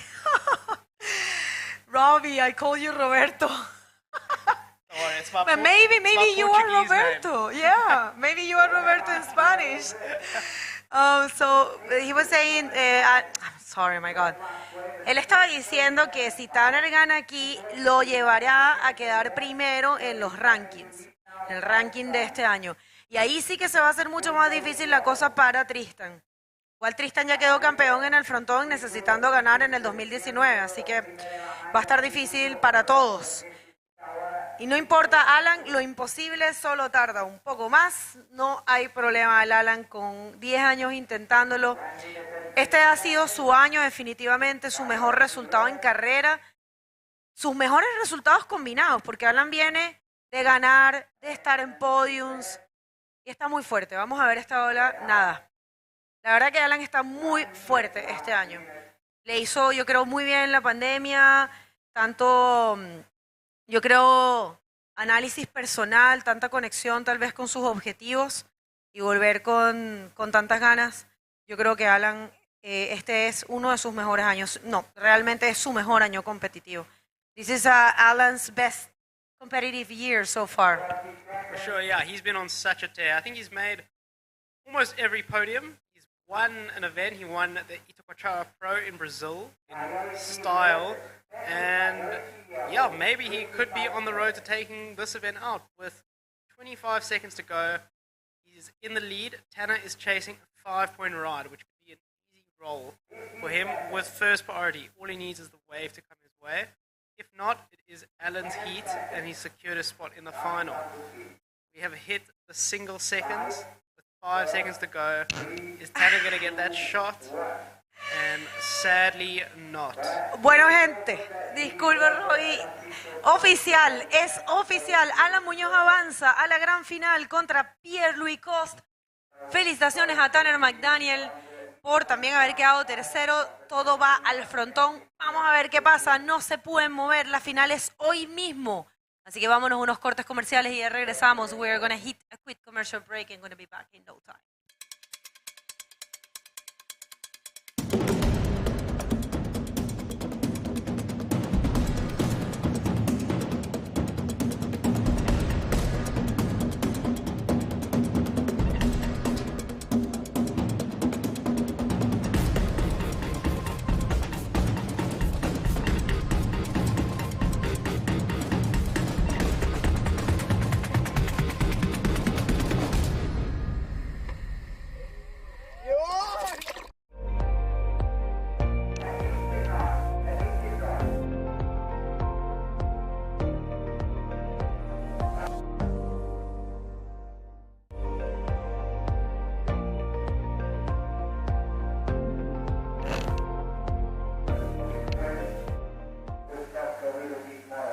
And welcome back. We're coming from a very good semifinals. Both of them were great.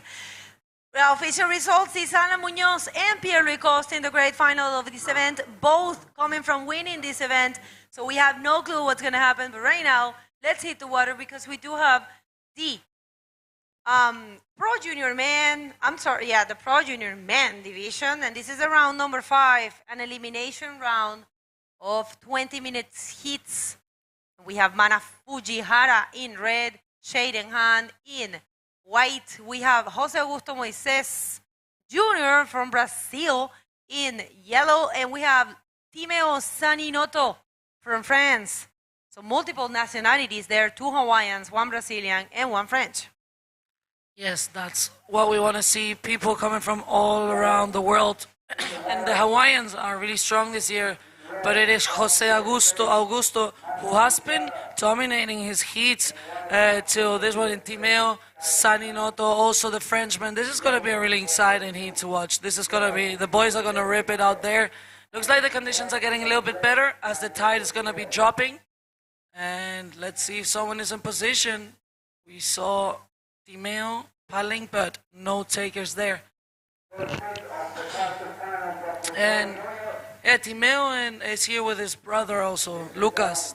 And both of them really good riders. And I'm really looking forward for the next years, seeing them paddling it out with each other and just showing what they're made of. As we also have Mana Fujihara and Shaden Ant from Hawaii. A lot of people coming from Hawaii this year, a lot of Dropknee riders, a lot of juniors, and also, of course, in the prone division, going strong. As in the last heat, the last Hawaiian got eliminated by the Chilean Alan Munoz. How do you feel about that? I'm pretty happy for Alan, but also for Pierre. I think Pierre has had a tough year this year. Pierre is one of the best riders in the world, no question. And having the chance for him to be in this final, I think it's going to be very good, you know. I think, and he has a chance. He's 4th in the ranking. So I think Pierre needs it. He had a rough year this year. I know that. And I'm very happy, but also for Alan. And here comes the first wave. José Augusto. Todo mundo lá asistiendo desde Ceará. Bonito rolo para José Augusto. Yeah, that was a beautiful first maneuver there for the Brazilian. The judge is going to like that one because it was really clean. He really projected it. Perfect landing. And as the tide's still high, it was really good also. He really read the wave perfectly. So he stocks there. He takes a little bit of time to get that section there. Beautiful. Big roller there for Jose Augusto. That's going to be his first score coming in. And I think it's going to be a quite good one. It's not going to be maybe in 6-point range. 6-point right there for Jose, putting himself straight in first position. And now we have the other 3 riders out there still waiting to get some waves. As I was saying, the tide is still pretty high, and you know what that means in Sintra and Praia Grande. That means that the wave is a little bit, it's not so hollow, so it's not so easy to find the section, but the boys are doing great. As we have Mana, we have Red on this one up and riding. Let's see what he can do with this wave. Looks like there's a section. He goes for the rolo, and let's see if he will connect with something else. No, he decides to get out of there. Good start there also for Red. Let's see what the judges will give him as we go through a replay. Yeah, the waves are getting better and bigger, I would say, and good use there of that speed for Mana. He actually spin there real fast and connect to that roll. So good use of the wave, I will say. Yeah, definitely good reading from the wave, good timing there as we have now Timeo on this good looking left. Let's see what he can do with this wave. Also goes for a big roll. It's going to be difficult there for the judges to give the points. They were pretty similar, so let's see what they think. Mana Red got a 4.5, so not bad to start his campaign, but it is Jose right now who is leading the heat with a 6-point ride. As we have White, he's looking, but decides not to take that wave. It's really bumpy out there. You can see the backwash pushing the wave a little bit back. But it also provides the riders to maybe get a bigger roll there with the backwash, so they can take advantage actually of it. As we have the interview ready with the winner of the last heat. Take it away, Kate.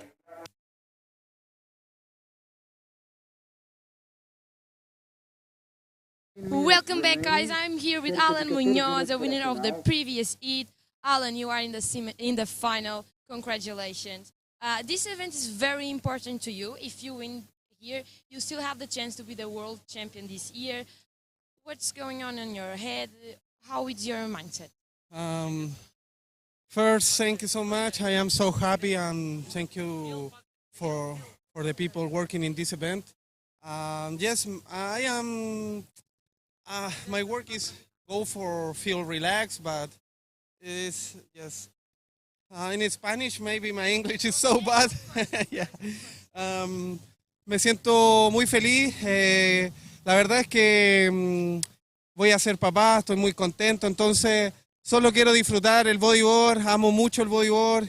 Y creo que ahora, después de todas esas nuevas noticias y todo eso que cambia mi vida, tengo el apoyo de mi familia y siento que quiero disfrutar el bodyboard desde otra perspectiva, no desde la presión, y estoy contento. Sé que para necesito ganar la final para tener chances para ser campeón mundial, pero estoy súper cerca y la presión no me favorece, así que me lo voy a tomar con mucha energía y tranquilidad.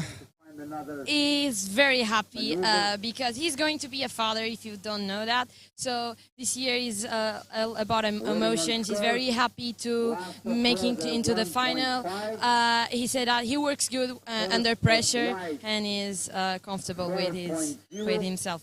You did an amazing job out there in this heat. It was a very tough heat, a lot of maneuvers. You did 3 waves and you only needed 2 good waves. That's your strategy. Tell us a little bit about that.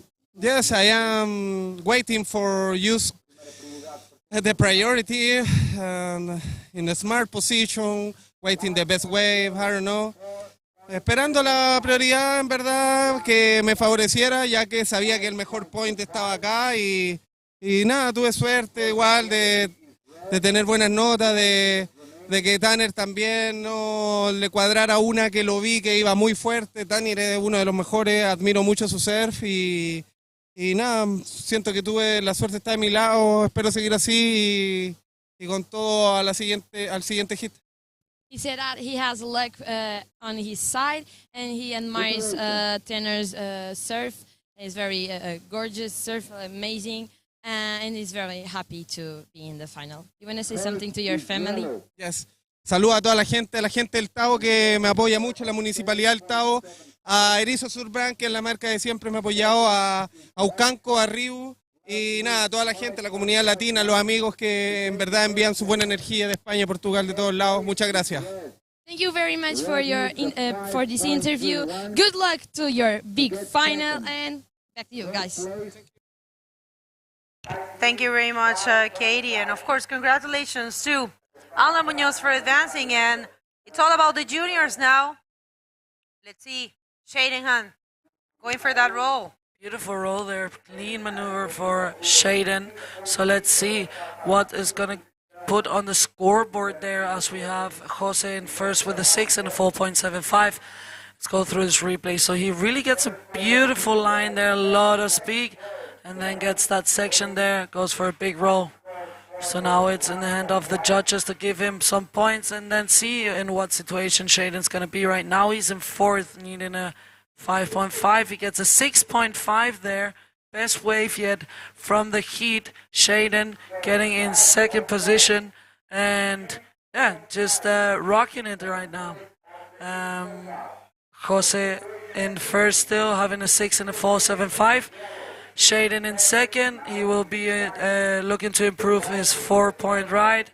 And then we have Timeo in 3rd.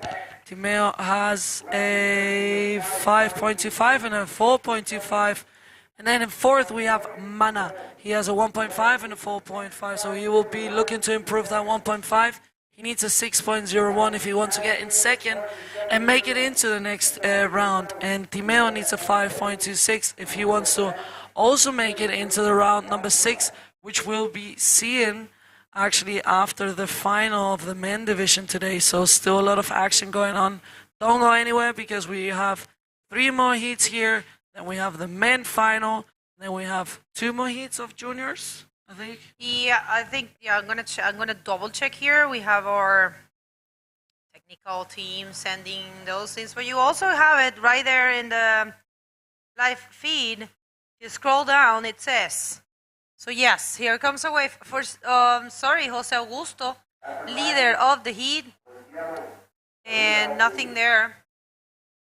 So yes, after this quarterfinals for the junior men division, pro junior men division, we have the men final and we have the junior men semi-final.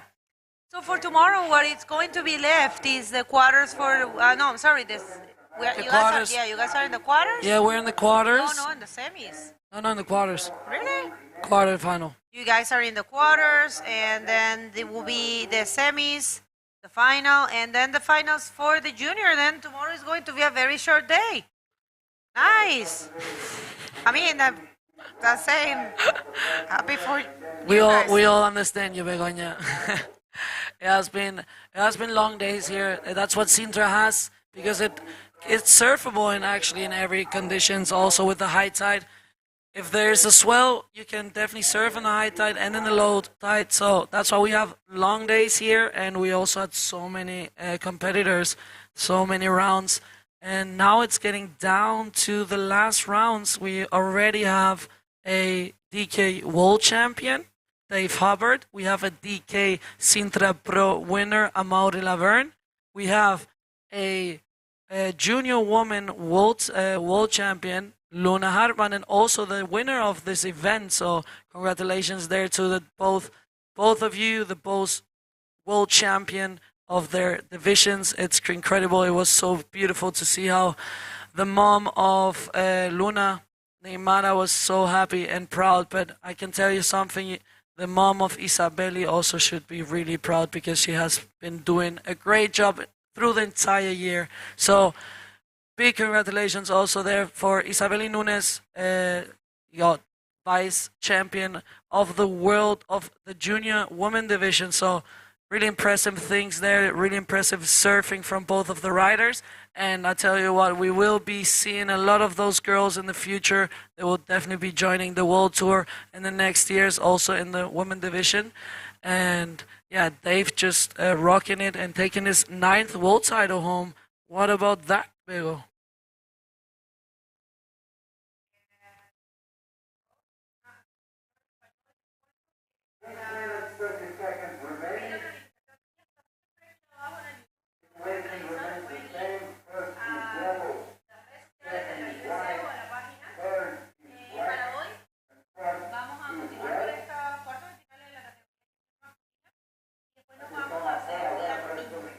Para hoy les cuento un poquito de actualización en español. Todos los días tienen la actualización, todos los calendarios, o sea, el schedule, la planificación abajo de la transmisión. Para hoy, después de estos cuartos, que viene una ola para Mana Fujihara. Nothing there. Después de estos cuartos de final, nos vamos a ir a la final masculina y luego a las semifinales de esta misma categoría, que es la Pro Junior masculina. Eso va a ser por hoy, y para mañana nos queda desde los cuartos, la semi y la final de las mujeres y la final de los juniors. Y ahí entonces haríamos nuestra premiación. Y bueno, nos despedimos por este año de este evento en su versión número 26, después de 27 años. Vamos a ver qué pasa el día de hoy. Ya coronamos campeona mundial por primera vez en la categoría Pro Junior femenina, que es Luna Hartman. Y una gran felicitación a Isabeli Nunes por su performance, vicecampeona mundial. Y coronamos, por supuesto, Dave Hubbard, como 9 veces campeón mundial de Dropknee. Y en este evento fue algo muy lindo, una sorpresa bien linda. Ganó la división de Dropknee de este evento Amaury Laverne, que venía de hacer una final con mismo Dave, que lo tuvo acá en la final en Maldivas, y le fue mal en la categoría masculina, donde igual tenía un chance, y bueno, se desquitó, digamos, como quien dice, y tuvo la oportunidad de ganar el evento en la categoría de Dropknee. Así que un highlight ahí para Mauri también. Sí, la verdad que sí. So, Maury taking the win here in the Sintra Pro against Dave Howard was one of the highlights of today. It was incredible to watch him. He performed so good in the final. And actually, Dave was, I think he was nervous to compete there against Maury because it was not the Dave we used to see in every heat dominating. But yeah, really good achievement there for Maury Laverne, rocking it and winning the Dropknee division here, and also Luna taking the juniors. And now it is the junior man in the water. For now, we have Jose Augusto in first position there. We have Shaden An in second. We have Timeo Saninoto in third. He needs a 5.26 if he wants to get in second. And in fourth, we have Mana. He needs a 6.01 if he wants to get into the next round. The first priority sits with Timeo. Second priority for Shaden, third for Jose, and Mana has fourth priority with the last 3 minutes and 20 seconds. Not going to be easy for him to get a wave if the other riders will be close to him. So let's see what's going to happen. 3 minutes, 3 minutes, 10 seconds. Still plenty of time to put in better scores on the board. For now, it is Jose with a 6 and a 4.75. So he will be looking to improve that 4.75 to get even further away from the other athletes, as we have Black paddling Timeo on this good-looking left. Let's see what the wave can offer him. See if he can go for a big maneuver there. We see him, big Rolo. He needs a 5.26, but he unfortunately he doesn't complete that maneuver, so it's not going to be the score he's needing, as we have Red paddling into that one, but decides not to go. You can tell it's really difficult to get into the wave as the backwash comes and pushes you back. But yeah, we've been seeing some good maneuvers here, so let's see. White up and riding. Vamos a ver, let's see this wave. Nice pocket roll for Shaden. Shaden, who has a tough heat in Dropknee today against Dave Howard. But he was dragged by the current. And look at that.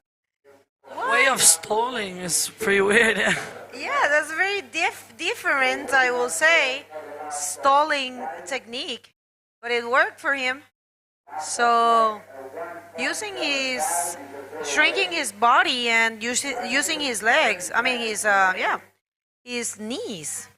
Pretty interesting. You always see different techniques in this contest. 1 minute and 20 seconds, Alexandra, and it looks like it's Jose Augusto Moises Jr. taking this heat, as well as Shaden Han. Timeo Saninoto hasn't been too lucky. He serves really good. And Mana Fujihara neither. Mana is also has been very consistent throughout this event. So, well, the juniors are short in age, but not in level, and they have been surfing amazing. I have to say, you never know with these kids. Last minute. Yeah, 50 seconds remaining in this one, and it looks like Jose is going to take the winner of this one, but we still got some waves coming and a little bit of time on the board. Now we have Jose on this good-looking left. Let's see what he can do with it. Big roller there for Jose. I love his style. He's so elegant in the way he rides, and it's a junior, but you can tell he's big and strong by the riding, and I think we're gonna be hearing a lot of him in the future as we have more waves approaching at the back with the last 15 seconds. Let's see if Shaden goes for this right, sorry, and going down the line, looking beautiful there, goes for the roller. Let's see if he can complete it. And now we have Red, his last chance there, going for the reverse spin and a big roller there in the closeout section. Let's see what the judges say. Let's see if this is enough to get into second. We'll let you know after the commercial break, so don't go anywhere.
Well, welcome back. Sorry, guys. We're gonna be jumping into the heat number 2 of the round number 5 of the juniors, and let's go out there because this is gonna be another cracker of a heat.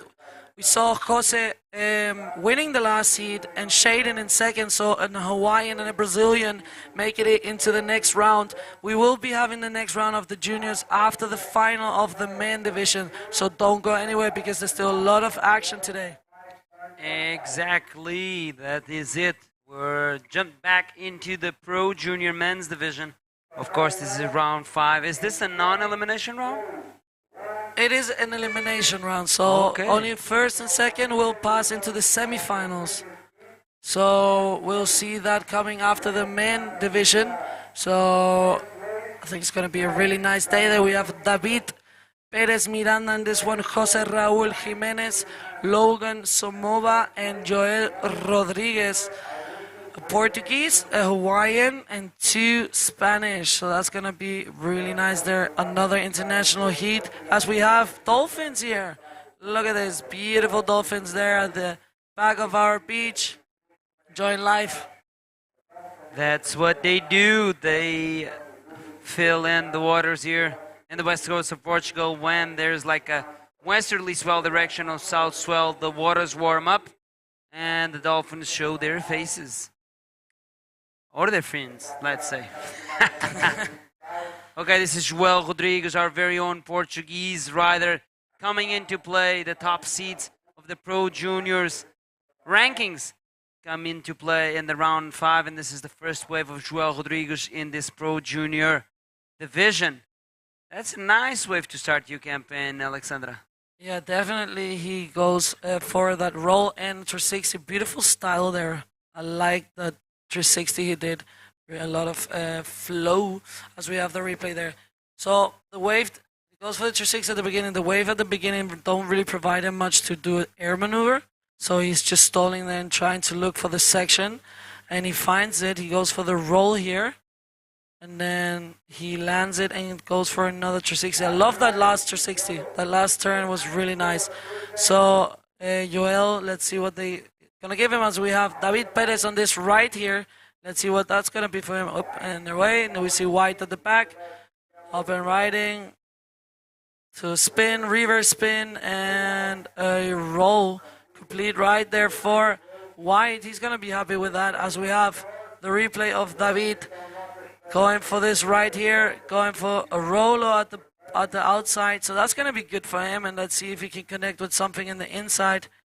He's still stalling there. Let's see if he finds the section to hit. Goes for the reverse spin there.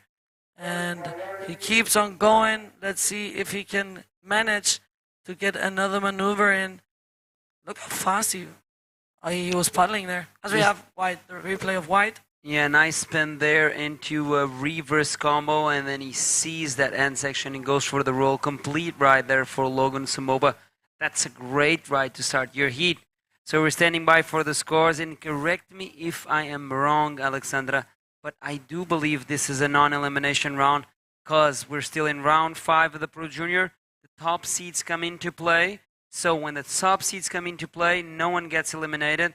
And then there's round 6 where we'll find the non-winners of this round number 5. And then whoever takes first and second in this heat will jump straight into round 7. So correction, if you're tuning in, this is a non-elimination round. So whoever gets first and second will jump into the round number 7, skipping round number 6. But whoever gets third and fourth positions in this round 5 heats will have to battle it out in round number 6. I'm going to do an update in Portuguese and then you're going to do in Spanish. A todos que estão aqui sintonizados, uma correção aqui na sequência de prova. Temos agora dentro de água a ronda 5 da categoria Pro Júnior masculina. É uma ronda não eliminatória. É uma ronda não eliminatória.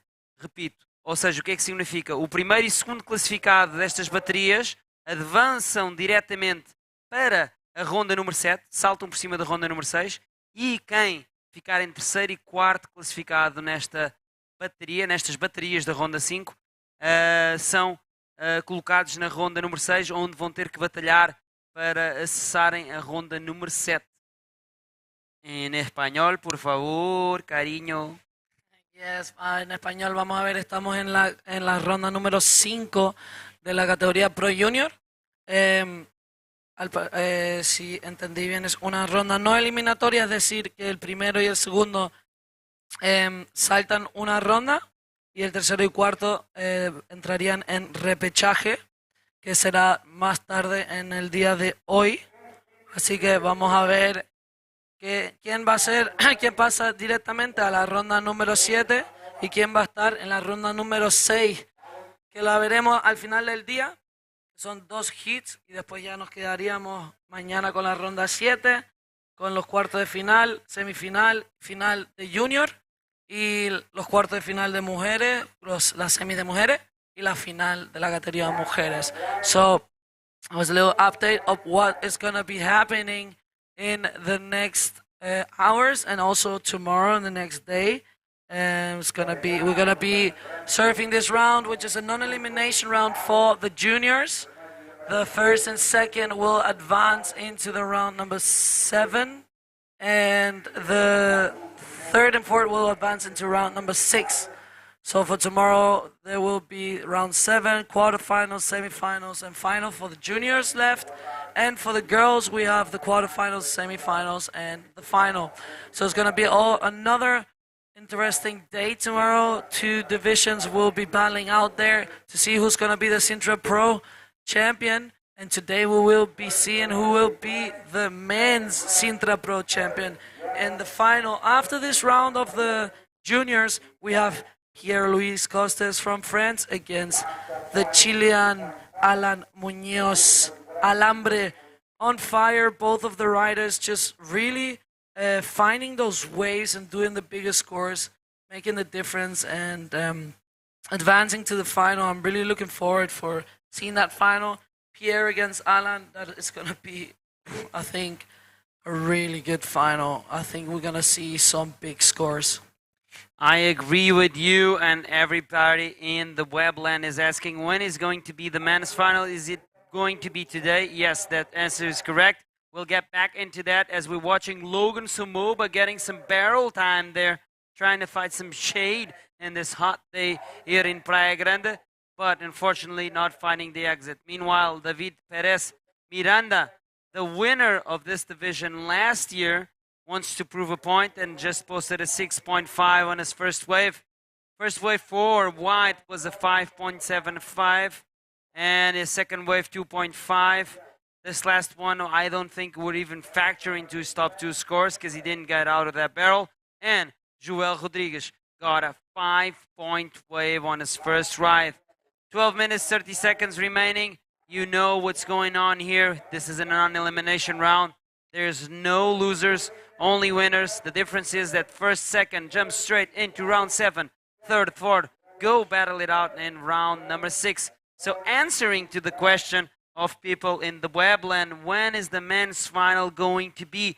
Do you have an answer, Alexandra? I do. It's going to be exactly in 52 minutes and 1 second. Well, a little bit more because give or take. In between the heats is a little bit of a break.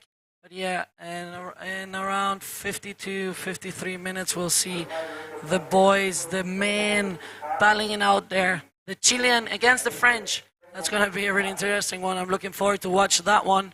And it is Pierre against Alan, who knocked out Tanner and Tristan out of the competition, the 2 title contenders. And Alan needs to win this contest if he wants to have his dream alive of being the world champion this year. And I'll tell you something, he definitely has the skills, he knows this wave, and he will do the best. But Pierre-Louis is a dangerous one in these conditions, in this wave. He has won a few times here already, and he has been training a lot of times here. So let's see what's going to happen, but I'm really excited to watch that final.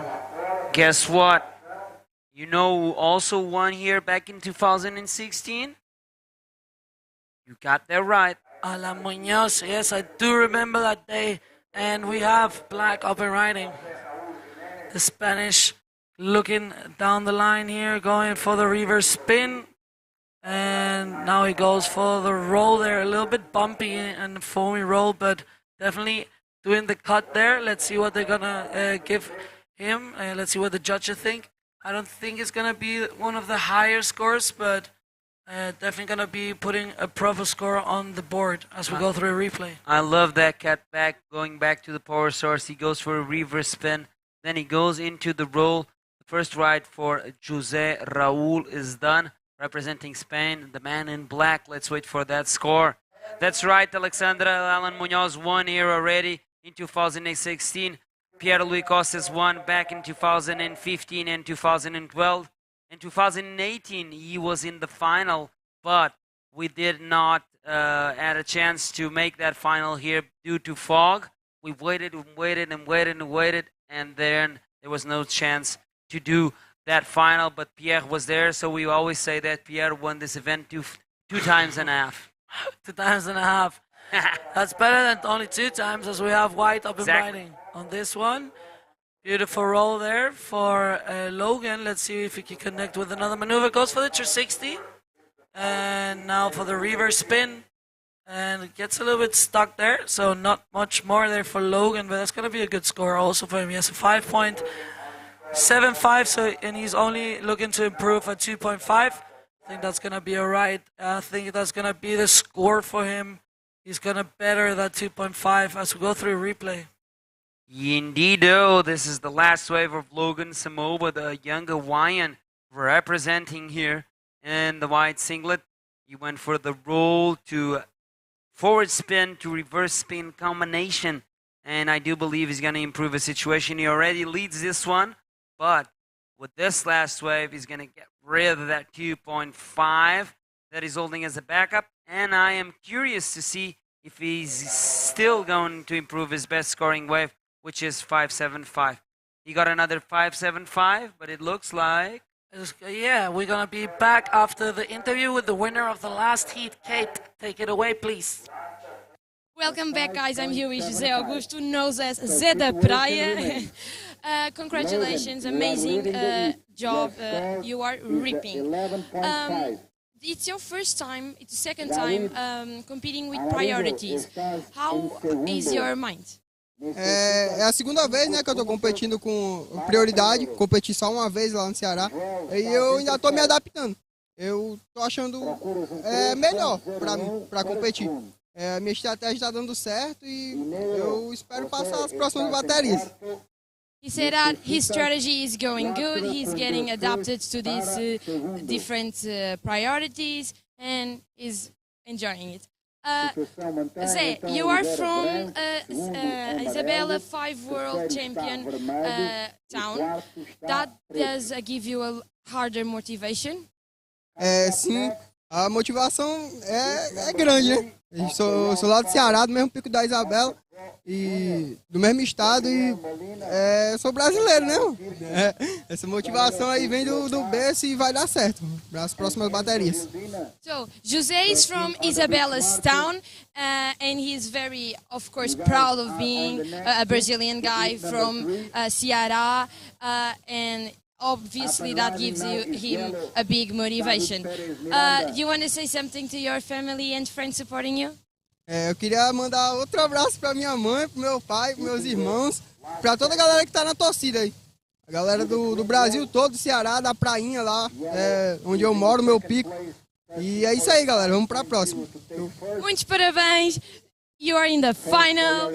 And guys, if you want to know something about your favorite rider, please comment in our IBC Instagram page. Back to you.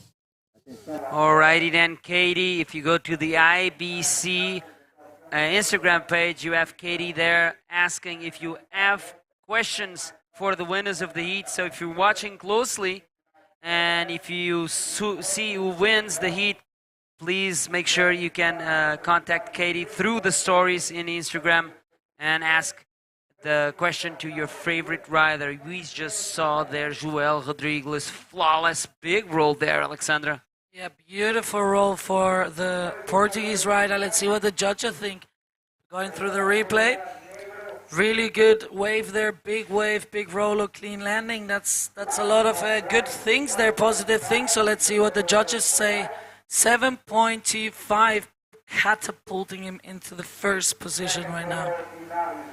Amazing is the 3 words I have to say. No, just kidding. Amazing, just one word. Joel Rodriguez waiting patiently for that wave.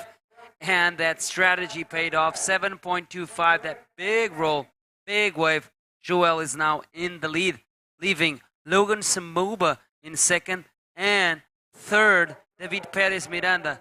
Funny thing is that last year, David Perez Miranda won over Joel Rodriguez in the final, and now Joel Rodriguez is taking a revenge. The only difference is that David Perez Miranda will not lose. He will just not advance straight into round number 7 if he keeps that third place, but he still needs a 5-point wave to second. Let's see if David can invert his situation here. Yes, definitely. And David is the one that really wants to win this contest to have a chance to win the title this year. At least he has to make a final, semi-final. He has to do a really good result because Joel and Gabriel already have 2 wins. So they will be going to Fronton King with a really good result. Is going to be battling it out there in the amazing way of El Fronton. And we will be seeing that contest after this one. We're going to go to the Canary Islands. I'm going back home. Uchi mama. Okay. Looks like Webland is pretty active. And we have AWS Blogs saying congrats to all involved in the production of the event. Could only follow it live today, but it's been a blast. Thank you all, the commentators, for enduring all these days for us. You guys are amazing. Thank you for noticing. Okay, this is the man in black, Jose Raul Jimenez, going for a big invert there, but unfortunately not able to landing it. And you can see his frustration as he was looking in the sky. Barrel time there for David Perez Miranda, but he cannot find the exit. Wow, that was a nice ride for the Spaniard, but unfortunately there was no doggy door there that he could escape out of the barrel. Yes, unfortunately that was a closeout for him, and it's going down to the last 3 minutes and 5 seconds. And it is David in third, needing a 5-point if he wants to make it straight into round number 7, and Jose Raul needs a 7.75 if he wants to go into the round number 7. As we remind you, it's a non-elimination round. It means that first and second skip 1 round, and third and fourth will be going into the repechage round number 6, which will be going on after the man final. And the man's final is going to be after this round. So 2 more heats, the man's final, and then the repechage round for the juniors, and that's going to be it for today. So stay tuned because there's a lot of action. We're going to be crowning the Sintra Pro in the man division, the champion of the Sintra Pro 2022. Yes, indeed. Oh, you've got that right. Nice slow down here from Alexander Reading, holding on the fort here at the booth, making sure you guys know everything that is going on here. And you know, Alexandra, looks like we might have to activate that giveaway where we're giving the official t-shirt and official cap of the Sintra Pro 2022.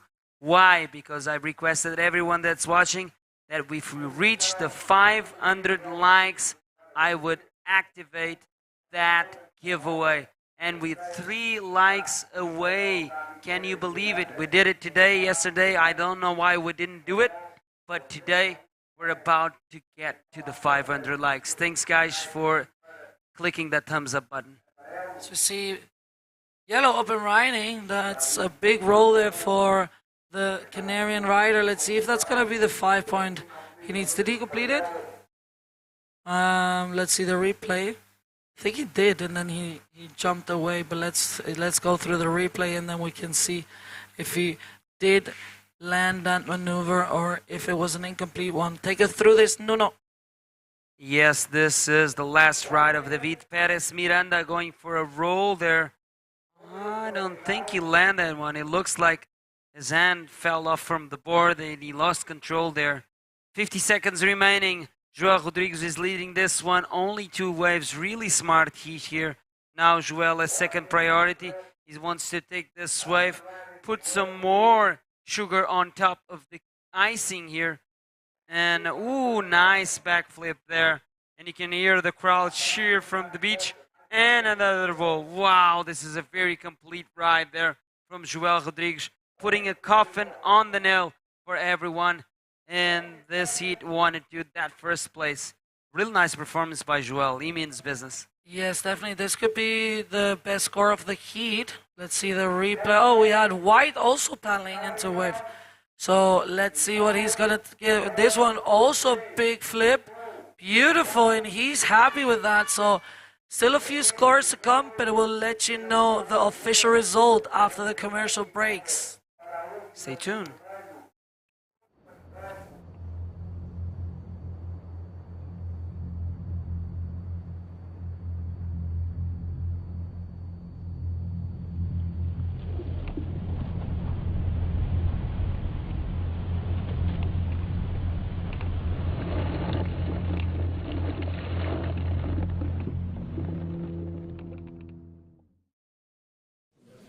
Malta, para tudo! Estou aqui a refletir e peguem nas pranchas. Está incrível na costa. Este verão descarrega a app Mel Beach Cam. Agora com mais de 150 live cams. Estás aqui, estás na praia. Mel, humaniza-te. Welcome back, everyone, and welcome once again, Bego Martinez, to the booth as we're going to go straight into the water because we've got heat number 3 of round 5 of the Pro Junior Men's Division underway. We've got some scores to drop on the last heat, and it was a 8 for Joel Rodrigues, assuming the lead, and a 7.35 for Logan Samovo, who's taking that second place. Another wave is yet to lock down. Let's see if David Perez Miranda can take away that second place away from Logan. No, 4.5, and that's all she wrote on that last heat. Let's get this heat started and see who's in the water. Okay, looks like we have a Fun Live Productions. Our friends from Portugal, currently in Nicaragua right now, Bruno and Mariana, tuning in, rooting for Joel, and sending me a hug. Thanks, guys, and enjoy Nicaragua. And we'll keep the doors of the garden here in Portugal safe. Okay, in the water, what do we have? Yeah, we have Gabri Molina. We have from Canary Islands in red. We have Santiago Kirchner. From Hawaii, Ian White. We have the Wonder Kid from France, Lucas Saninoto in yellow. Then we have Enzo Vildina. Enzo is French. It says Portugal in black. I tell you, these 4 kids surf so good. They did such an amazing job in the previous rounds for junior that I think that this heat is going to be really stacked. Pretty sure of that. So let's see how this one unfolds. And if you're just tuning in, remember tomorrow we have a clinic. That's Santi Krishner. Nothing there for Santi, but there is a wave for Gabri, a roll. And good way to start his campaign. So glass the water is. Gabri, roll there, hair flick, and yep, that will be the first wave of the heat. Indeed, let's wait for that first score for Santiago Kirchner and also Gabriel Molina. Of course, Santiago Kirchner representing the US of A, short right there for Santiago, 0.5. And Gabriel Molina just posted a 4-point ride with that last and first wave for the young Spaniard from the Canary Islands. Also in this heat, we have Luca Zaninotto from France. He's lately been styling the yellow singlet, and Enzo Vildina from France. I don't know why his country is not yet corrected there, but maybe in his form He saw country and he thought, I'm going to compete in Portugal, so I'm going to write Portugal. That's smart. Just kidding. It could be a mistake there. It's also Saninoto Luca. Their names are Saninoto are their last name, but I spoke with them, and because in French, it's nom and prénom. They saw name, and they thought it was his last name. So prénom, it's a name, and last name, it's nom. That's why I think they got confused. A lot of them fill up the forms like that. And look at this. Well, a lot of speed there for Enzo Vildina, getting a roll, and there might be a work completed. What do you think about it? I'm not really sure, but I think it might be a work completed. Yeah. Yeah, he only kicks out at it after he had full control of that move. It was a quick kick out, and it's normal, but we do advise the riders to make sure that the judges see they have complete control after landing those moves. So if you are listening, take notes. That's what the judges like to see.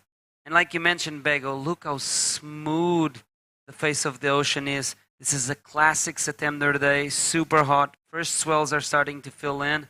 And sometimes we got no wind and we got beautiful waves. I'm kind of biting my nails because at my hometown, waves must be pumping all over the place. I just saw some footage from Super Tubos from today and some footage from Nazaré Praia do Norte today, and it was amazing pumping. Where can I see that? I will show you. There, show me now. Yeah. Okay, Nazaré was a little bit out of control. As you can imagine, Nazaré is a swell magnet, and it was going off like 9 to 10 foot. There was almost no one in the water, just a few locals that know what they're doing, basically. But Super Tubos was, I would say, 3 to 5 feet, completely classic. Full of people. Looks like one wave went for Enzo Vildina, that one that we thought he didn't complete, but the judges saw him perfectly because he got rewarded with a 5-point score on that last ride. 15 minutes remaining. Let's see if one of these kids, two of them, will jump over round number 6 straight to round number 7, as we have right now in the screen. Saninoto, Luca, Saninoto going for a big roll. Damn, this kid is a machine. Don't go anywhere as we have an interview with the winner of the last heat with Katie. Katie, take it away.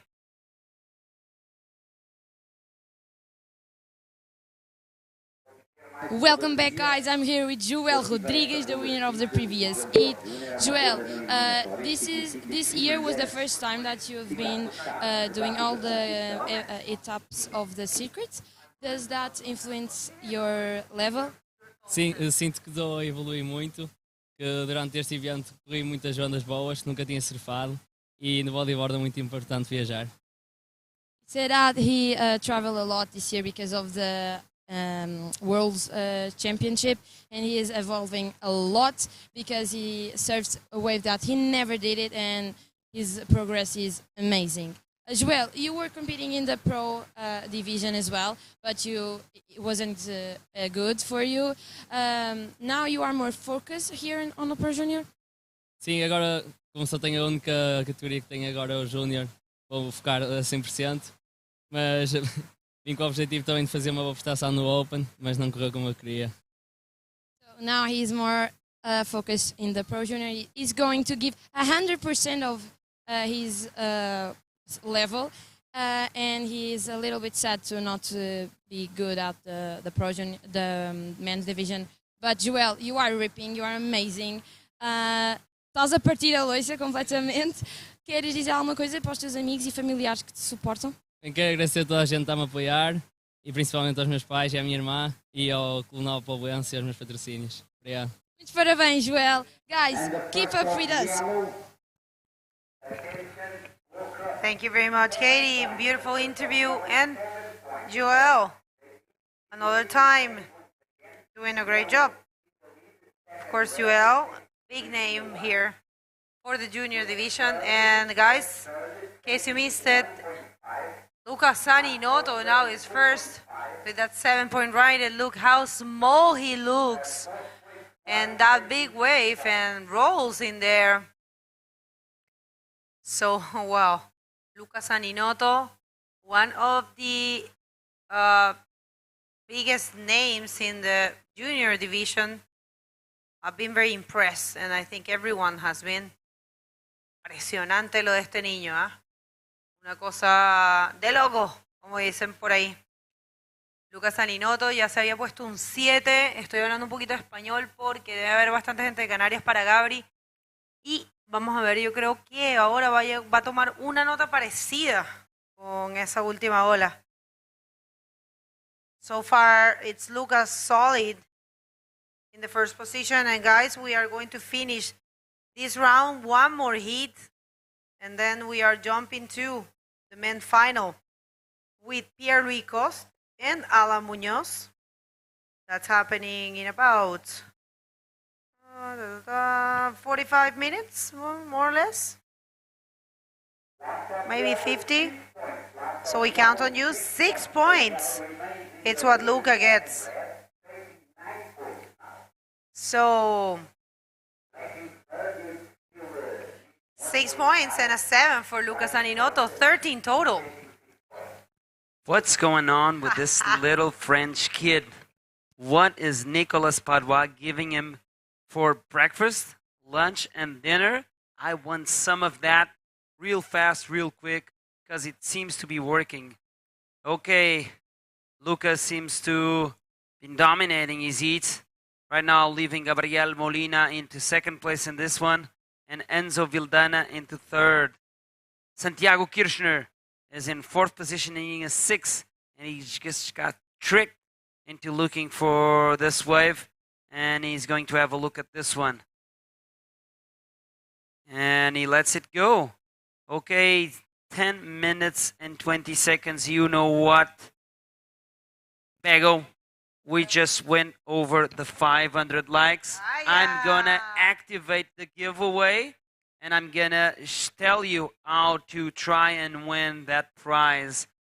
So stay tuned, and I'm gonna announce it during the men's final when everyone is tuned in and locked into the action.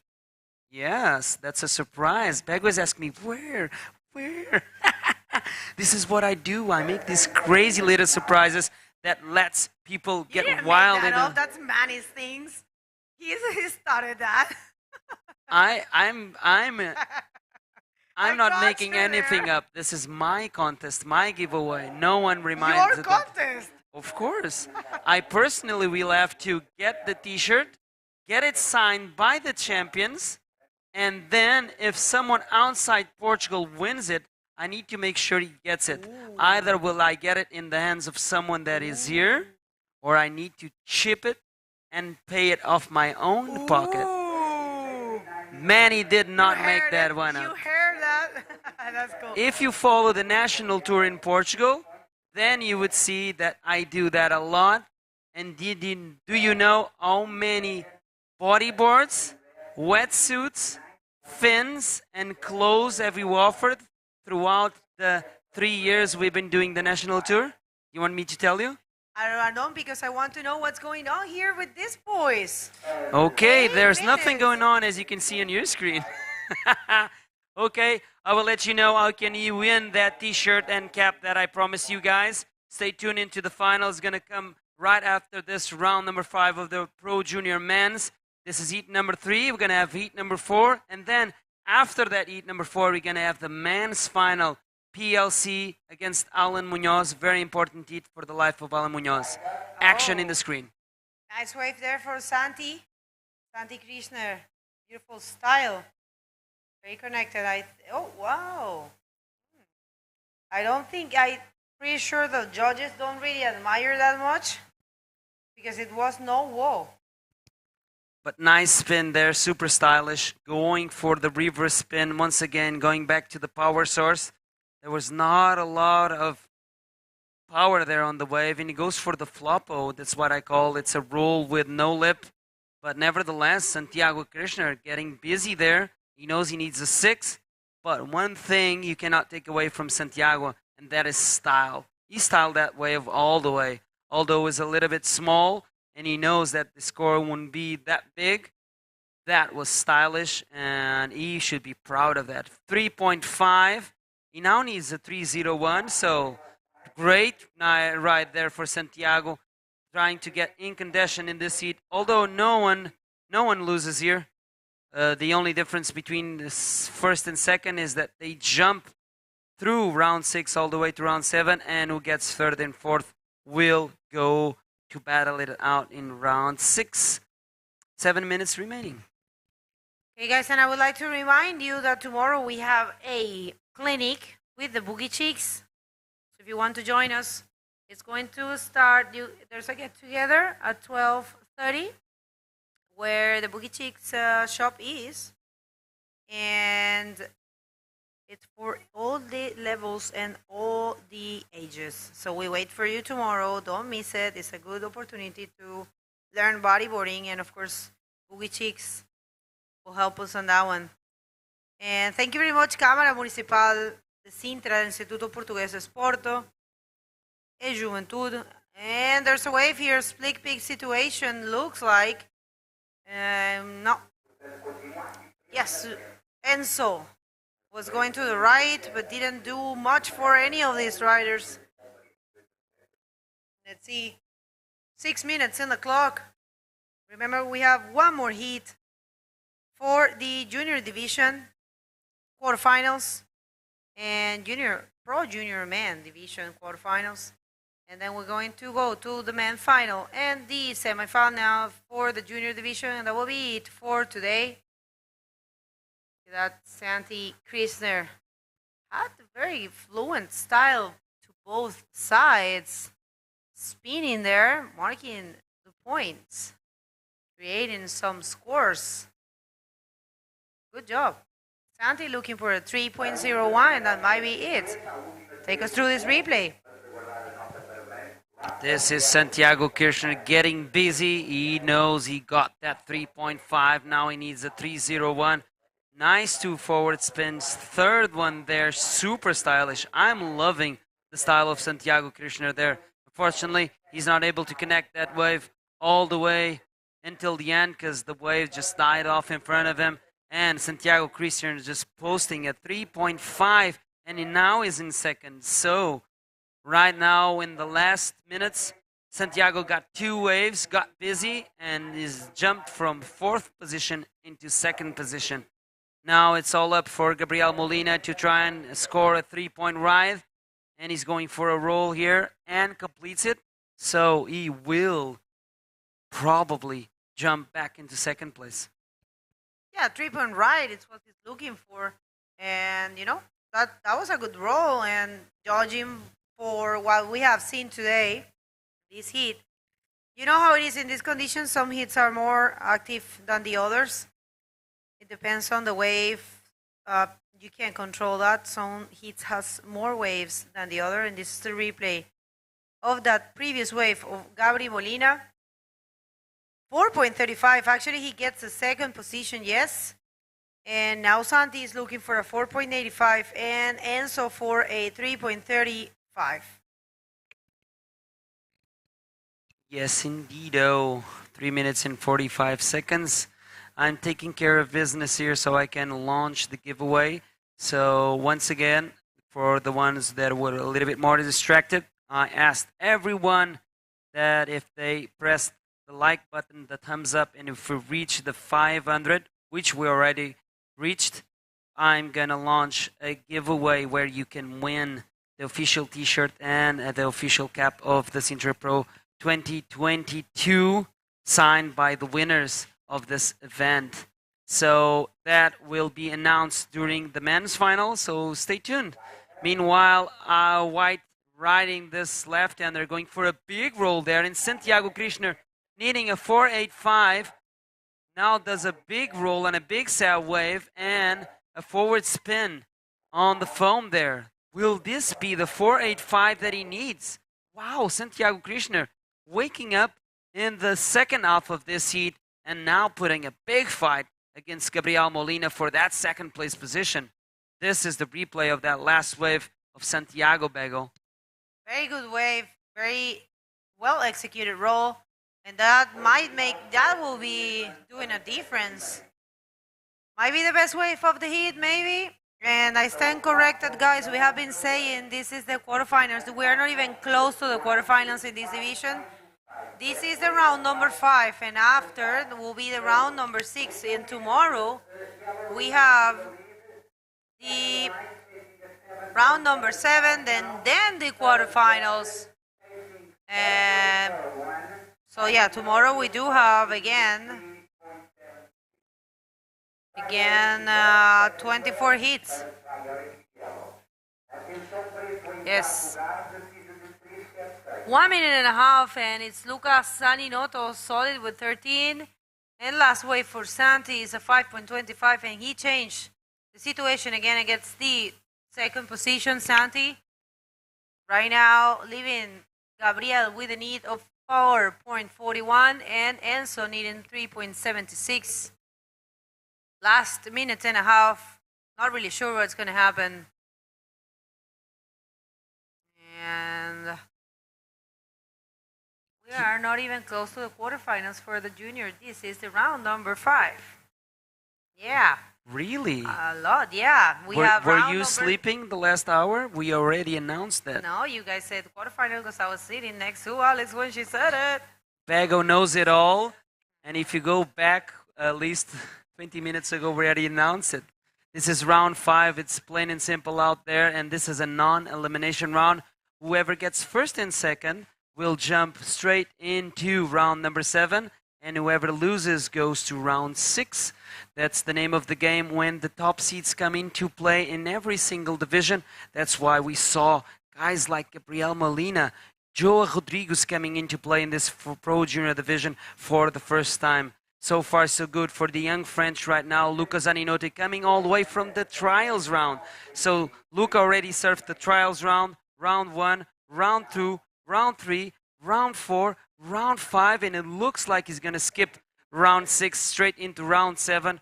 Wow, what a great campaign by the young Frenchman. Talking about the devil, here he comes once again, firing at this right-hander, and he goes for a big roll there, and he completes it. And this is a joyride for Luca Zaninoto out there, and probably he's going to even improve his total overall score, but does not matter because Luca took the win. Santiago Krishner followed him in the second, and Gabriel Molina and Enzo Vildina will have to battle it out in round number 6. Don't go anywhere.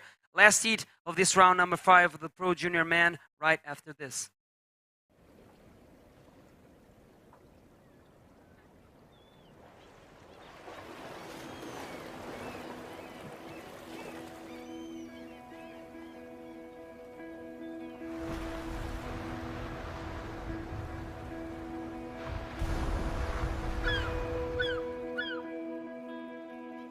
Há uma Sintra que combina o mar selvagem,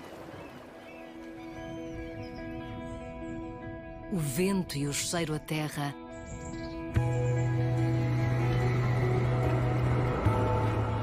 a viagem por caminhos únicos,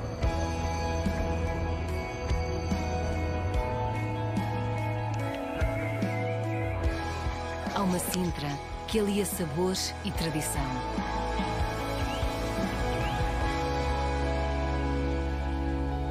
Há uma Sintra para cada de nós.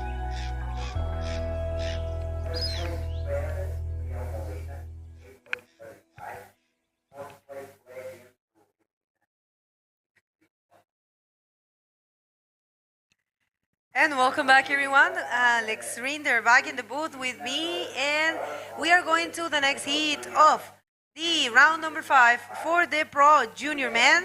Let's hit the water, please, Director. Yes, this is going to be an exciting one. We have Nahuel Benavides from Argentina. We have Havenan from the USA, Hawaiian Islands. We have Gabriel Mendoza from the Canary Islands and Jorge Hernandez. Is he also from the Canary Islands, or is he from, so from the Canary Islands also. So two Jorgito. Jorgito. Siento. Jorge Hernandez is such a common name in Spain. There's so many Jorge Hernandez.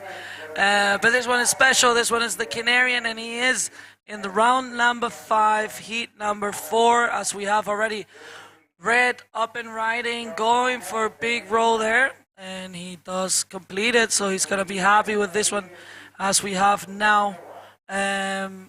Is it yellow? Yes, it's Gabriel on the right. Let's see what he can do. He kicks out there, not much for him. Short right there for Gabriel Mendoza. The wave didn't provide him much, so we are waiting for 2 scores. The one from yellow is going to probably be a short one, but Nahuel's wave probably going to be a pretty good score to start off the heat. That's right, Nahuel Benavides. Well, that's that will be Gabriel Mendoza, no? Yeah, that's Gabriel, but not much there. That was the replay. It's going to be a short and small score for Gabriel, as he's going to go back to the lineup to try and put a proper score on the board to make it into the round number 7, skipping the repecharge round, which we will be having today after the final. Guys, don't go anywhere, because after this heat, we have the main final. And who is it, Begoña? Who is it going to battling out in that one? Wow, it's Pierre-Louis Coste coming from winning last year. Oh my God, I'm so toasted. Sorry, people. Pierre-Louis coming from winning last year here, Sintra Pro. And we have Alan Muñoz, won in 2016, and beautiful roll for Gabri Mendoza. Tenemos entonces tres chicos que hablan español. Nahuel Benavides de Necochea. No es solo de Argentina, es de Necochea. De donde es Santi. Santi Sánchez. Ahí vemos a Amarillo. Yellow up and riding. Gabriel with a good roll there. Let's see what the judges will give him for this one. 2.25 for his first wave.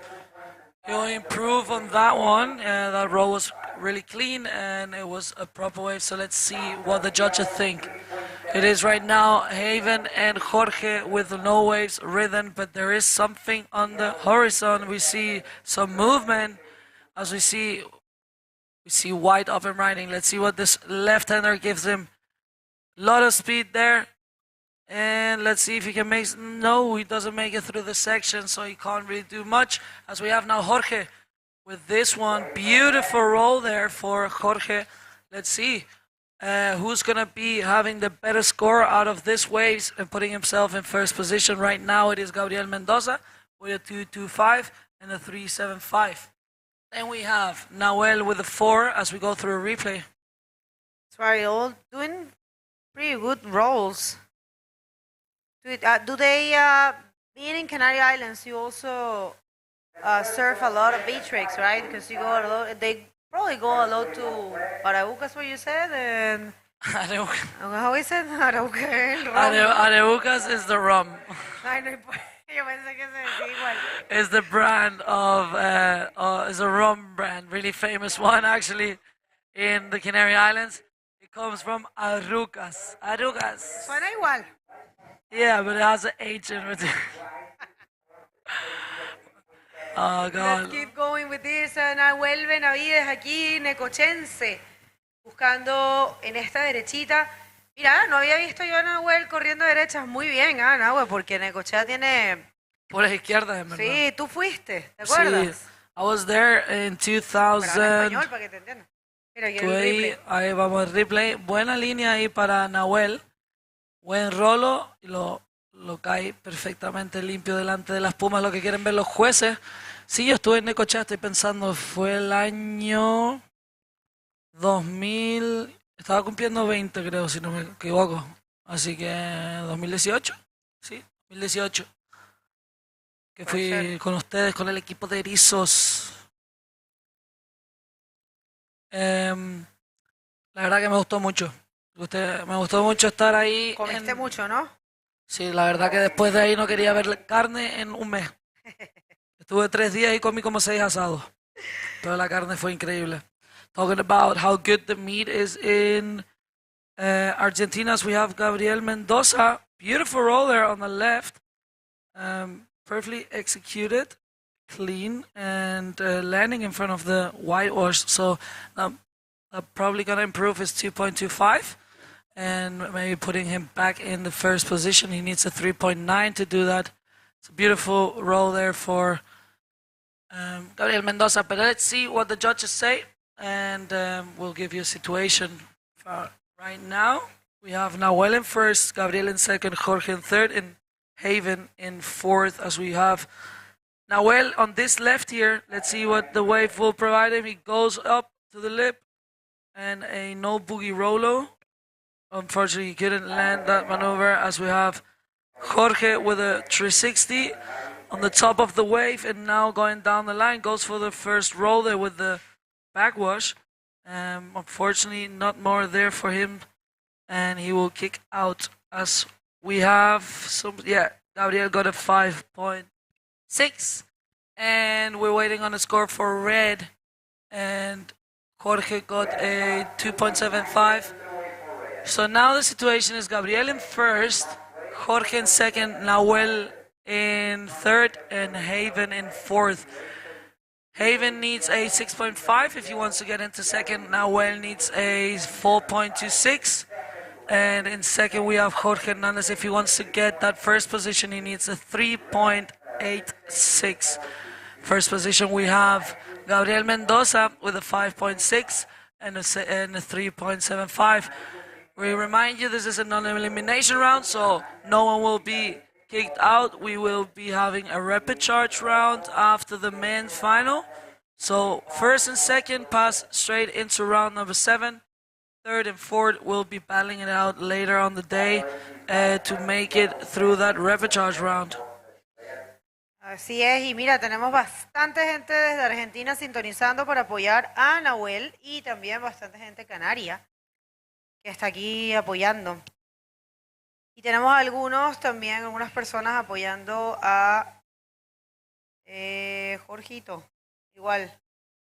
Así que Yago desde Argentina, Juan Gabriel, Bautista, Liu, Adrián, Gustavo Alba, Cecilia Gutiérrez, Joja MG, Pedro Gabrieli, gracias a todos ustedes, Emiliano Tabaré, Fuerza Benavides Jr., claro, por el papá. Ryan Aullet, aquí dice, Alejandro Benavides, Sebas Andersen. Bueno, gente, después de aquí se viene una final increíble entre Pierre-Louis y Alan Muñoz. Va a estar buenísima. Ambos están buscando esos puntos, los necesitan mucho, así que no se pueden despegar de la transmisión. Contamos con ustedes. Hasta ahora es Gabri Mendoza, el canario, que está ganando. Y acuérdense que este hit de no eliminación pasa primero y segundo, y los otros dos no se van al repechaje, que va a ser hoy mismo después de la gran final de hombres, que viene después de esto. Vaya día largo, tuvimos long day we had, and we still got 3 heats after this one, so we're going to have the final of the men division. Y la final es de 30. And after that, we will have the 2 rapid charge rounds of 2 rapid charge heats of the junior, and then we will call it a quit for today. And tomorrow we have another long day for the finals of the junior and the women division. Yes, that's right. Tomorrow, 24 heats as well. Miren, cómo sobresale la bandera argentina ahí, ¿ah? Es la única azulita. Un bonito azul, la verdad. El celeste. La ambiceleste, que le llaman. ¿Sí? Ambiceleste. ¿Entrevista? No. Se está asomando. Bueno, la situación hasta ahora igual. Gabri primero, segundo Jorge Hernández, y Nahuel en tercero y Haven en cuarto. Vamos a escuchar la entrevista del hit anterior, no se vayan. Welcome back, guys. I'm here with Zaninoto Luca, the winner of the previous heat. Amazing job. You're advancing heat after heat. You start in the trials and you are moving to the round 6 of this event. How is your mindset? Déjà, très content d'être arrivé au main event en partant des trials. C'était quand même, il y avait déjà 5 séries à passer avec de très bons riders. Donc déjà très très content d'être arrivé au main event, en plus d'avoir fait premier sur cette série, encore face à des bons riders, c'est encore plus du soulagement. Donc ouais, voilà, vraiment très très cool. Okay, so he's really happy to pass it after it because there was a lot of good rider and the wave were a little bit difficult with the high tide and everything, but he managed it after it and he just focused on what happened next on the contest. And about the next event in Fronto, are you thinking competing there? Pour aller à Fronton, ça dépendra de mes résultats sur cette compète, le Sintra Pro. Et en tout cas, moi, j'aimerais vraiment y aller parce que c'est une très belle vague, un très beau contexte et voilà. Okay, he just wished to go. It depends of the result of the Sintra Pro, and he wished to go because he's one of the best wave of the world, and he really excited to go there. Thank you very much for your time, Luca. You're doing great. Congratulations, and back to you guys. Thank you. Great interview there. Luca is the cutest of all times.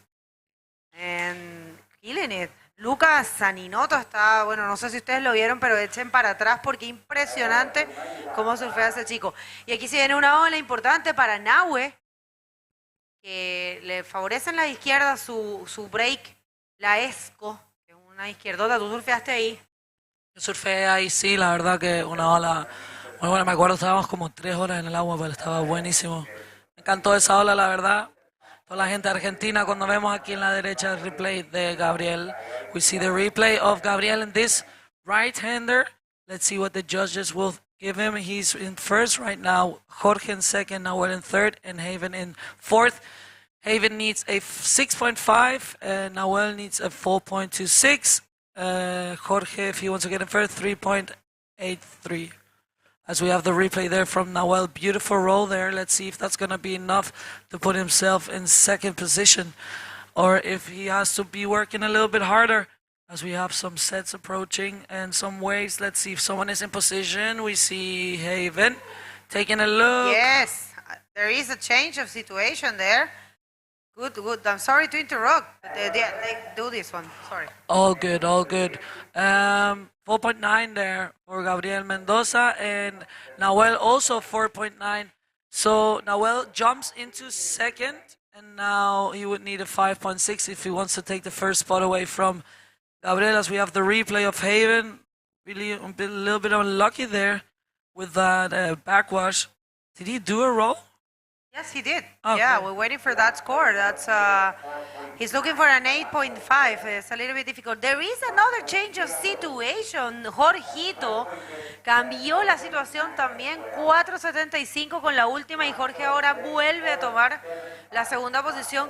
Recuérdense que una de las cosas más importantes es que te vas a saltar una ronda con pasar en la primera o en la segunda posición.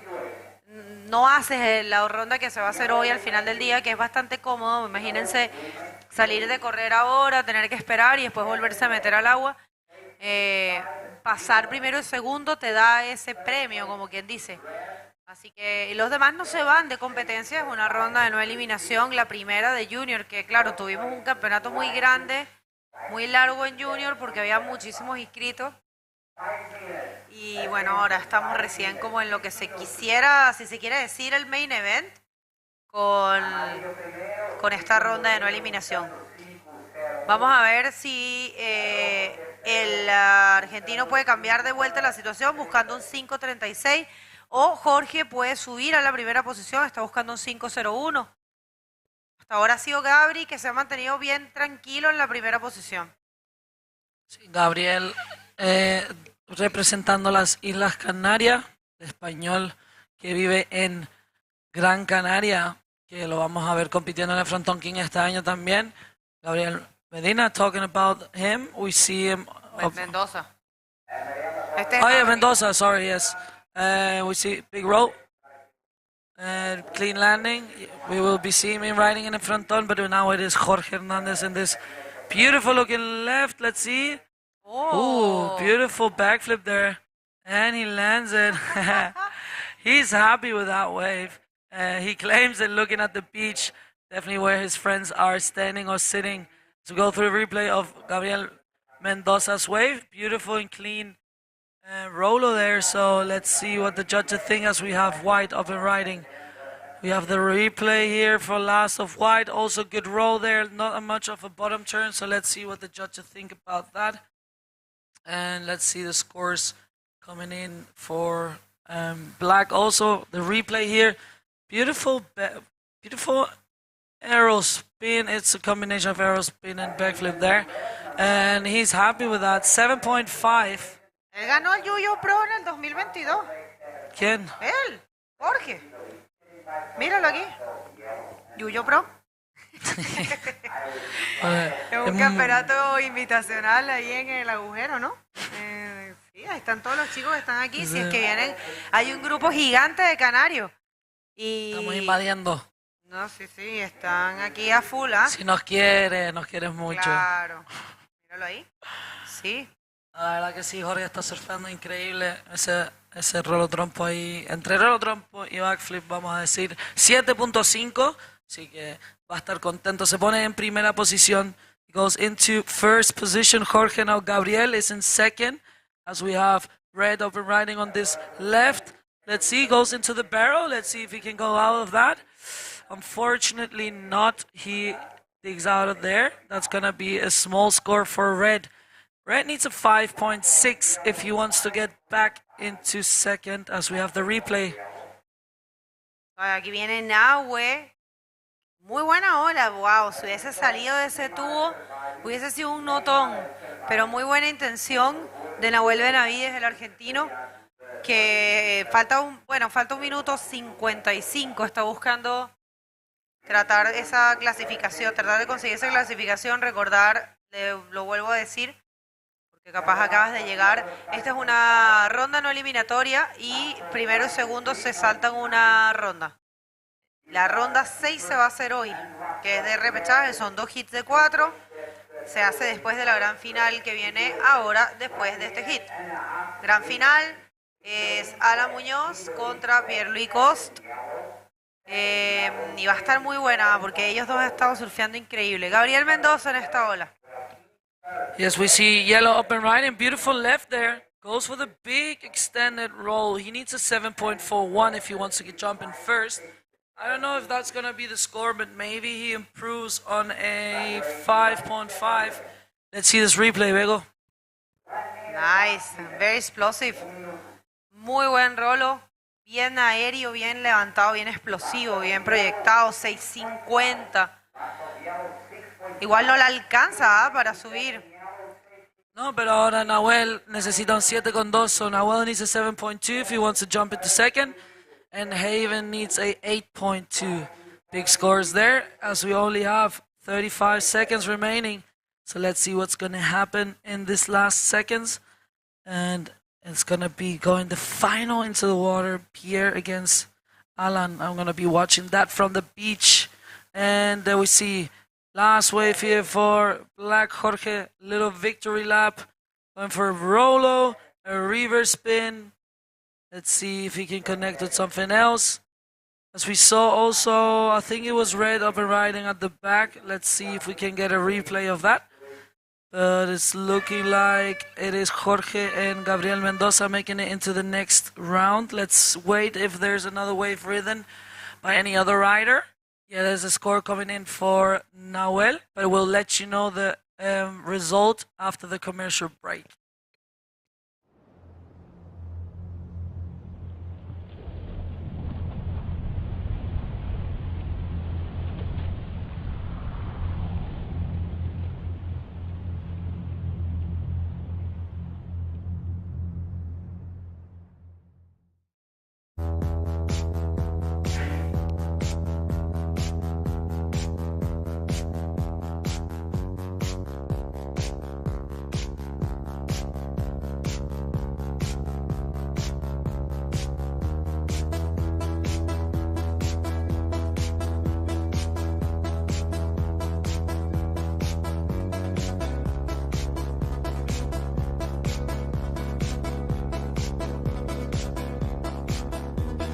Promise,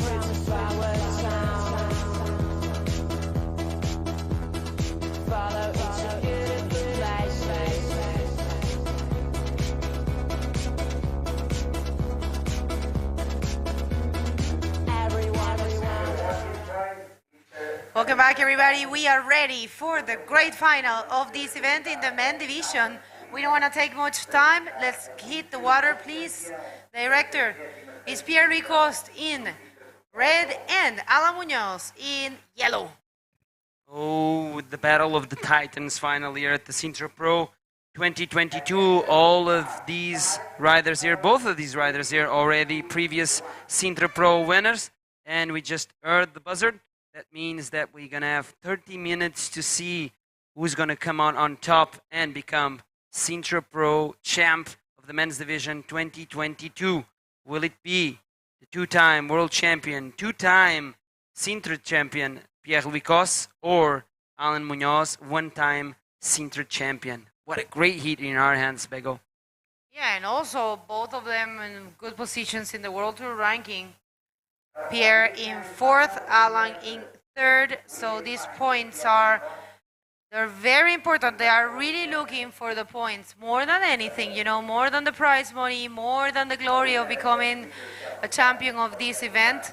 The most important thing are the points in the ranking, because, you know, it's one step closer from becoming a world champion. Guys, these are 30-minute heat. This is a 30 minutes heat. That's what the judges think it's necessary for this occasion.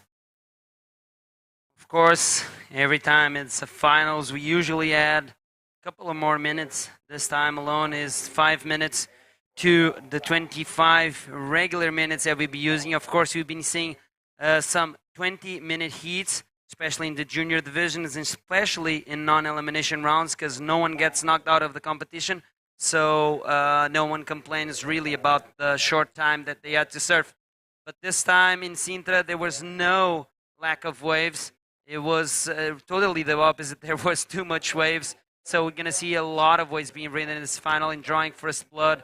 Right now in this left-hander is Pierre going for a fast line there, but doesn't find the section he's looking for. Now, Alan Munoz out the back with first priority. What's going to happen with the swell? What do you think? I mean, is it dropping too much tomorrow? Yes, it's dropping a lot. This was just a big pulse that filled in the west coast of Portugal. The westerly direction give it their size, because usually when we got swells from the westerly direction, they come with full force, and usually the size that's announced in the forecast, if it's totally westerly swell, it will be the size actually that we have along the coastline. Of course, there's exceptions, places like Nazaré that will be double the size that is here, actually. And actually, Praia Grande is also a big swell magnet. Okay, Pierre-Louis having a look at the second wave in this final. Letting go of the rail right now. Maximizing speed. He goes for the backflip and he lands it. Wow. Yes. Wow. Yep. I was so impressed. I mean, the way he knows your legs can get on the way, so he shrunk them and got the, you know, the space necessary to flip it. Look at that. Shrunk it and then crossed them and perfectly turned around. Good job there for Pierre. First wave, first important wave, I will say. 6 points. Vamos a hacer un poco de español porque yo sé que hay un montón de chilenos y un montón de latinos sintonizando en este momento. Son hits este hit es de 30 minutos, perdón, la gran final de esta categoría. Alan, que quedó campeón aquí en el 2016, contra Pierre-Louis, que quedó 2 veces campeón aquí. Bueno, una vez y otra vez compartida con Ian Campbell, porque fue un año que no se pudo hacer la final por causa de la niebla. Pero igual fuerte, está siempre fuerte Pierre. Ahora toma esa ola, marcó un 6. Y bueno, por supuesto Alan, que no tiene ninguna ola, está buscando un 7. Vamos a ver qué hace Alan en este hit. La verdad que él ha estado muy tranquilo. Su entrevista fue muy bonita, diciendo que estaba conectado con la gracia de tener su hijo, por venir, va a ser padre, y quiere compartir, quiere disfrutar el bodyboard desde otra perspectiva, así que fue muy bonita sus palabras. Creo que se está notando muchísimo. Vamos a ver qué es lo que va a pasar en este hit. Tenemos la entrevista lista con el ganador del hit anterior. Let's hit the interview, please. KT. Welcome back, guys. I'm here with Jorge Hernandez, the winner of the previous heat. Jorge, you are a very good competitor, and you are surfing in Canary Islands, so you're not used to this type of waves. Tell us the difference between the waves. Sí, la verdad que en Canarias no son muy parecidas, solo tenemos una que se llama Molokai, pero las demás son como el frontón, muy diferentes, pero yo creo que estas olas son muy buenas para el deporte del bodyboard y nada, muy feliz. You say that he has a wave there in Canary that is similar to this kind of conditions, but they are not the same. But he's enjoying surfing here. And what's your goal to this event? Pues mi objetivo, yo creo que ya estoy muy feliz de estar en la ronda que estoy, pero espero llegar a semifinales o a la final y eso. He's very happy to be in the round that he is, and he will do much happier if he gets to the finals. Do you want to say something to your big crew here supporting you and your family back home? Sí, un saludo a mi hermano que estará viéndome, a toda mi familia también y a todos los canarios que están apoyándome desde casa. Thank you very much for your interview and good luck to the next round. Back to you guys. Thank you, and we can hear the support from here. Loves the Canary Islanders. They are supporting Jorge. Vamos a ver, ya hay una ola de Alan, 2 puntos que estaba pasando mientras tuvimos la entrevista, pero viene la segunda ola de Pierre que puede ser también decisiva con otro backflip. Ya con estas 2 notas, Pierre va a estar un poco cómodo, la verdad bastante cómodo en realidad, y Alan va a tener que ponerle un poquito más para aprender el motor. Take us through the replay. Another backflip there for Pierre. And let's see what kind of score he's going to get. 6 points for that first backflip that Pierre got. And 1 point ride, short ride there for Pierre. First ride for Alan, also a short ride, incomplete one, 2 points. And we're about to lock in that last ride of Pierre, another backflip. Let's see what the judges think about that one. And Pierre will for sure increase his lead, that is certain. 5.25. Now Pierre puts Alan Munoz against the ropes, needing a 9.25. But of course, Alan can do that score in a combination of 2 waves. There's still plenty of time on the clock, more than 22 minutes left. So let's keep our eyes on the screen. If you are tuning in Webland, you already know that we reached the 500 likes. Let us know who you are cheering for in this final. Send us the French flag or the Chilean flag. And support your favorite rider here in the men's final of this Sintra Pro 2022. We're about to launch the giveaway. A lot of people asking about the giveaway. Yes, we're about to launch it. As soon as it's up, I will let you know how you can win that t-shirt and cap that is going to be signed tomorrow in the award ceremony and will go to one lucky guy. And it looks like it's official. The giveaway is online, and there you have it. You need to listen, and I'm going to write it on the comments. You need to go to the Sintra Pro 2022 Instagram page, check the latest post, and follow the instructions. Once again, you need to go to the Sintra Pro 2022 Instagram page and check the first post, the last post, and follow the instructions, okay? It's as simple as that. Thanks for everyone for tuning in and punching that thumbs up button. And let's see who's going to be the lucky winner of that official t-shirt and cap signed by the champs here in this Sintra Pro. Meanwhile, we have some action, Bego. That's right, que aquí viene Alan. Uy, se decide salir de esa ola. Hubiese sido bueno que tal vez fuera por un rolo, pero bueno, él sabe lo que está haciendo. Hay muchísima gente sintonizando por Chile, muchísima gente aquí. Y este es el replay de otro backflip que tomaba Pierre y puede que con ese backflip Pierre mejore su score total. Estamos esperando esa nota. Alan de verdad tiene que ponerse, digamos, las pilas. 9 puntos por el último backflip de Pierre. Ahora Alan está en combo. Una sumatoria de 15. Okay. Situation a little bit uncomfortable for Alan, but think about this. Now we are reaching the 20-minute mark, so there is a lot of time. Some hits starts with 20 minutes, so it's like if this hit already, just starting for Alan.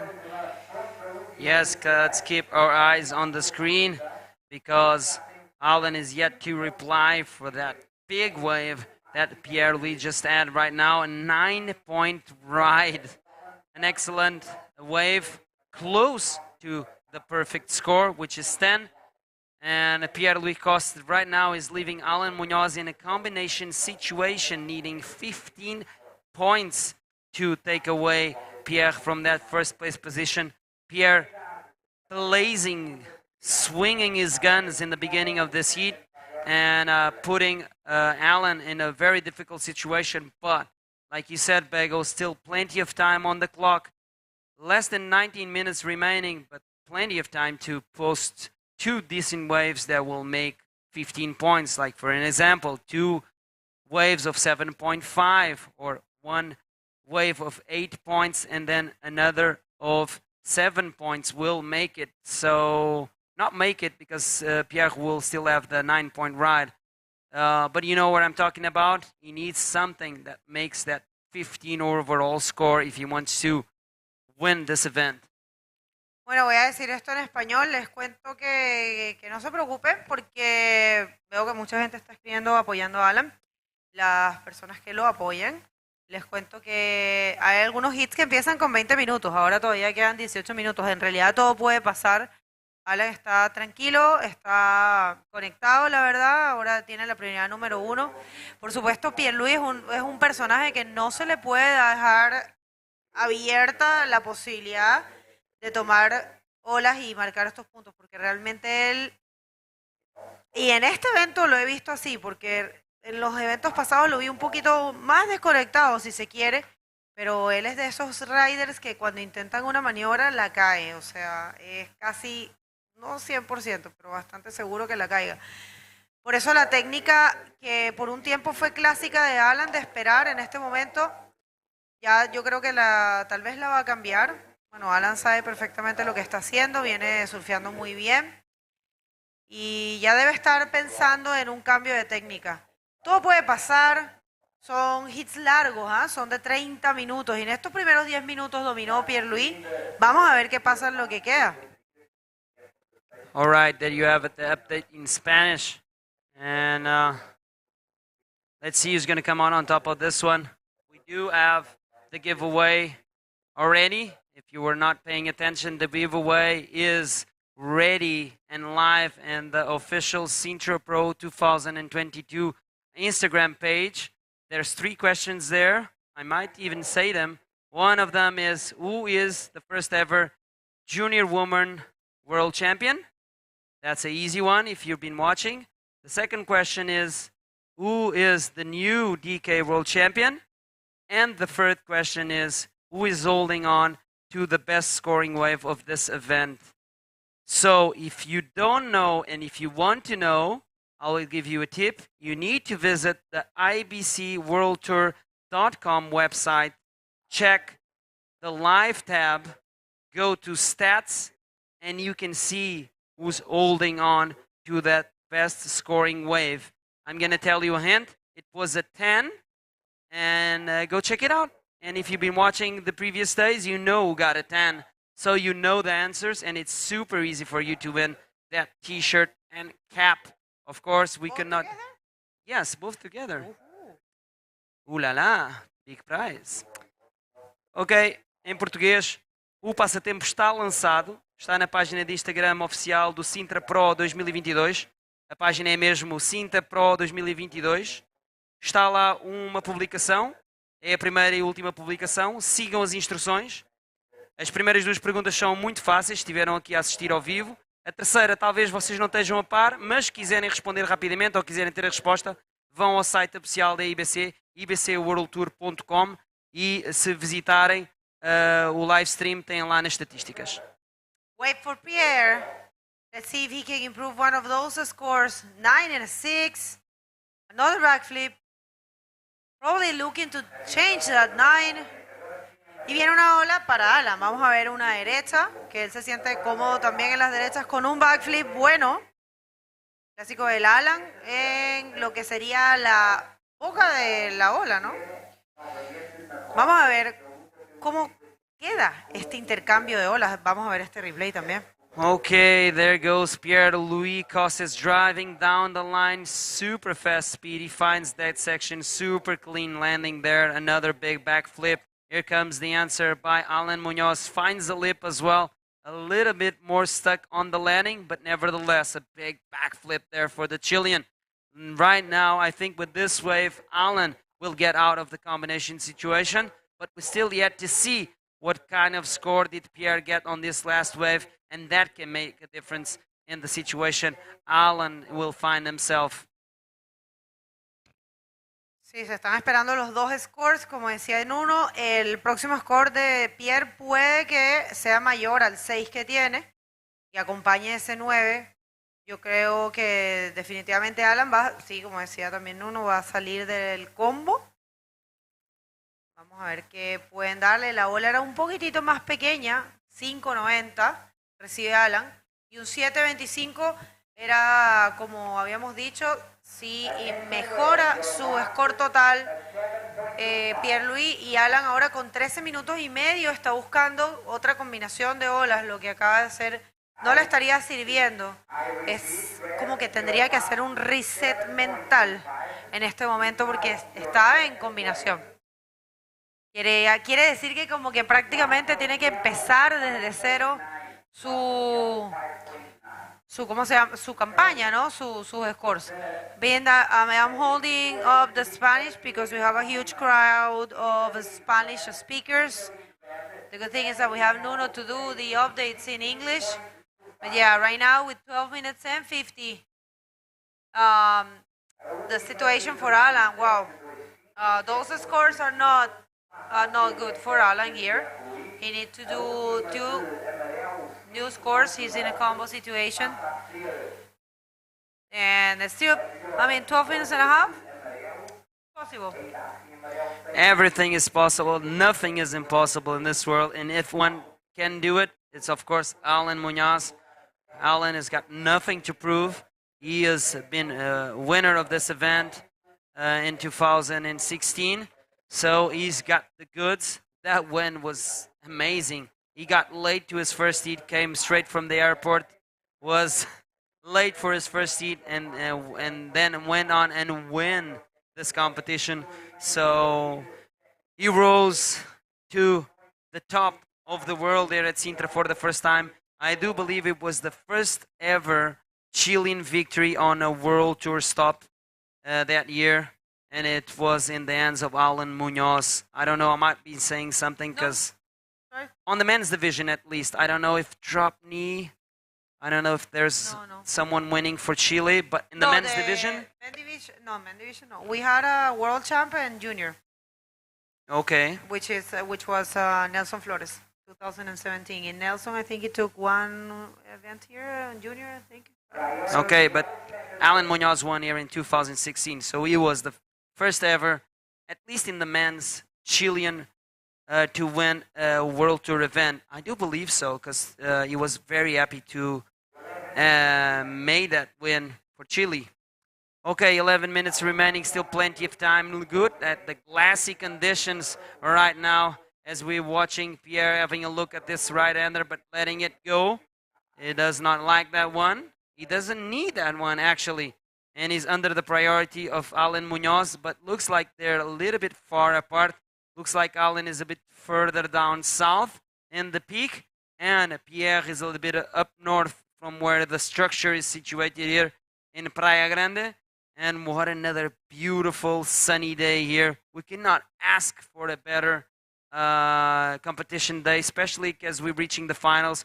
We crowned 2 world champions. We are about to crown the new Sintra men's champ. And what a better day than this, than a sunny day, glassy, brand new swell pulsing. And yeah, let's see who's going to come out on top of this one. Sí, es sábado, aquí hay un diazo. Y bueno, vamos a ver en qué termina. Nos quedan 10 minutos en este hit. Y hasta ahora es Pierre-Louis ganando con una sumatoria de 16,25. Alan Muñoz en combo, buscando salir de esa situación. Y como decían Alan está un poco alejado de lo que es el cacho, el cacho de la ola principal. Está un poco tirado hacia el sur. De hecho, yo aquí he hecho una miradita por la ventana y veo que está bastante hacia el sur. Tal vez la mejor ola está en donde está Pierre, no lo sé. Pero bueno, Alan Muñoz sabe. Él realmente ha hecho muy buen trabajo durante el año. Y mira, yo creo que inclusive hasta en el peor caso de que él quede segundo en este campeonato, le favorece que Tanner haya perdido la manga con él. Pierre está cuarto en el ranking mundial. Y igual son puntos importantes para Alan. Habrá que ver en qué queda el Gran Canaria Frontón King, ¿no? En qué posición queda Tristan, en qué posición queda Tanner. Eso es un juego y hay que ver un poco lo que son los puntos. Yo no tengo las distribuciones de puntos, porque te dice cuánto vale cada evento, pero tienes que saber cómo se distribuye para los distintos puestos, ¿no? Para poder sacar eso. Sin embargo, obviamente, después de este evento, se van a actualizar los rankings. Yo creo que a 1 o 2 semanas se irán a actualizar todos los rankings y ahí todos podrán ver. Yo creo que es favorable ya el solo hecho de que Alan esté aquí. Y en verdad, Alan ha tenido un año espectacular, con 3 podiums. No más, porque Niquique igual quedó en el podium. Claro, Niquique quedó en podium, en Arica no, en Antofagasta no, en Maldivas, no fue para Maldivas, en Sudáfrica quedó en el podium, aquí está quedando en el podium y obviamente ganó Itacoachara, así que te va a tener un año muy bueno. No así tanto para Pierre-Louis, por ejemplo, pero bueno, y aquí Pierre-Louis ganando le ayuda bastante. La verdad que Pierre-Louis aquí se nota que se siente cómodo, Nuno, se nota que es como casa para él. Ya tiene tantos años viviendo aquí en Portugal. Of course, and he already took 2 wins here at Sintra and made 1 final at least. I think he made a couple of other finals as well, but did not chance to win those.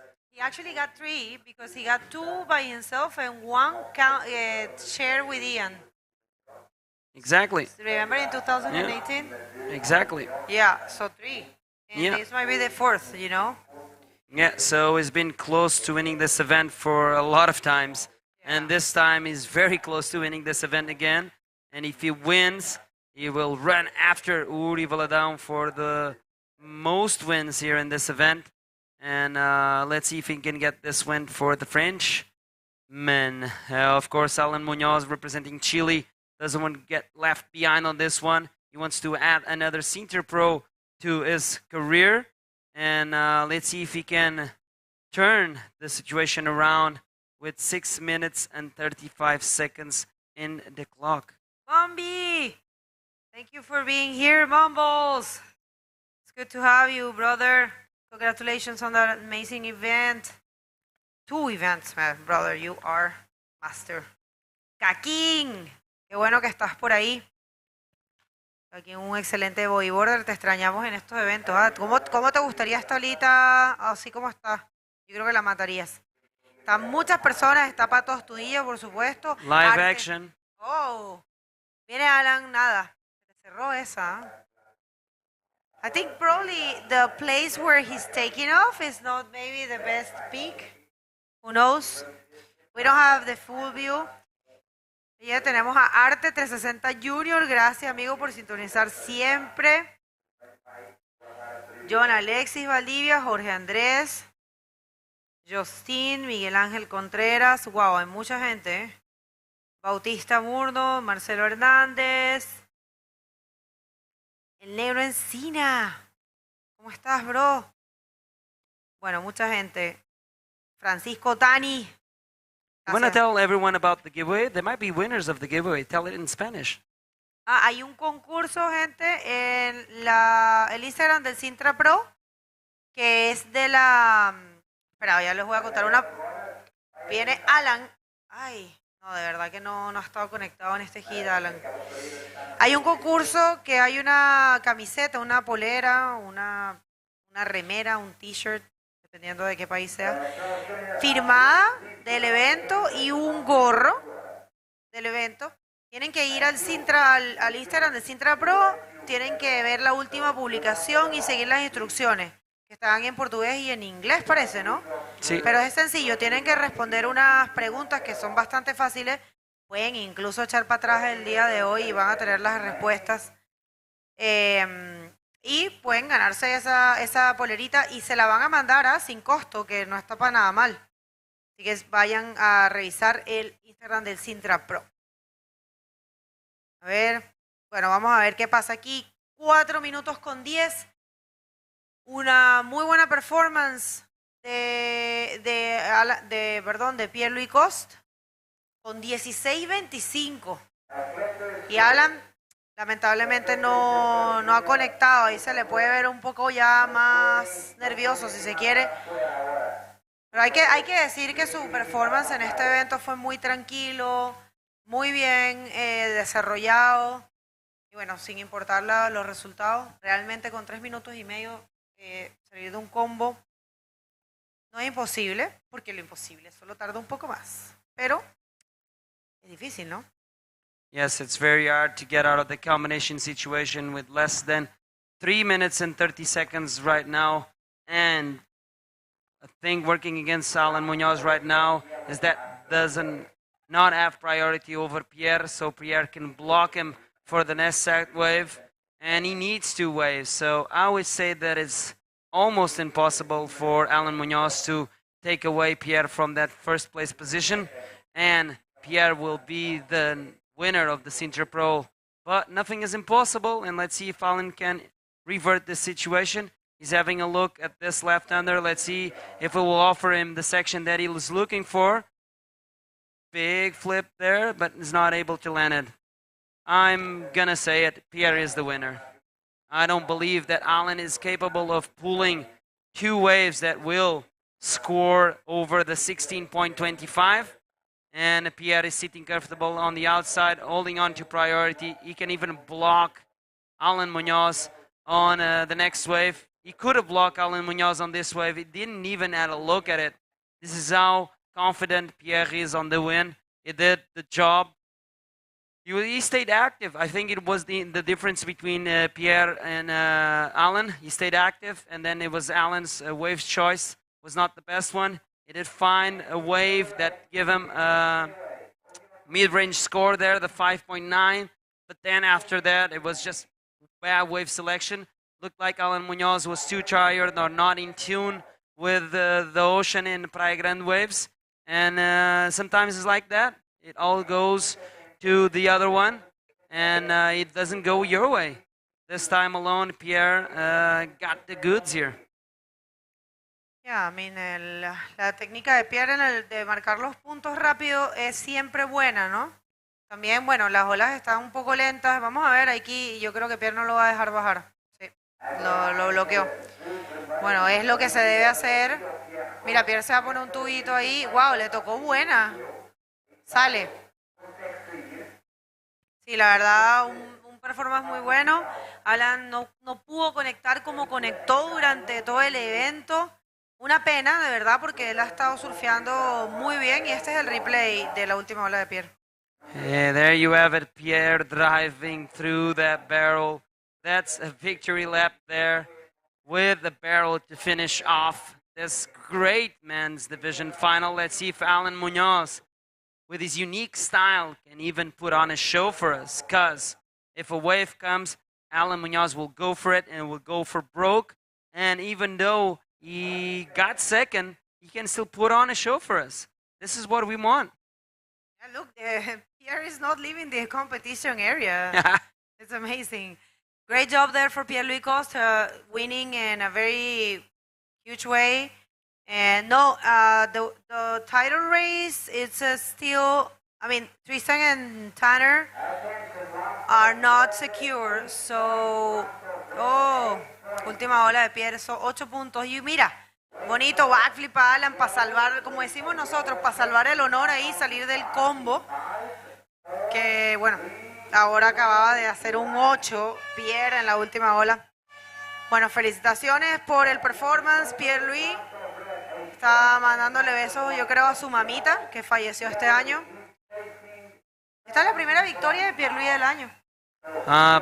It looks like it because Pierre was struggling to go through a final this year, and he finally got it. I do believe he was pointing to the heaven. I know who was he thinking, and what a great win, doing the stoogie there, standing up on his boogie board.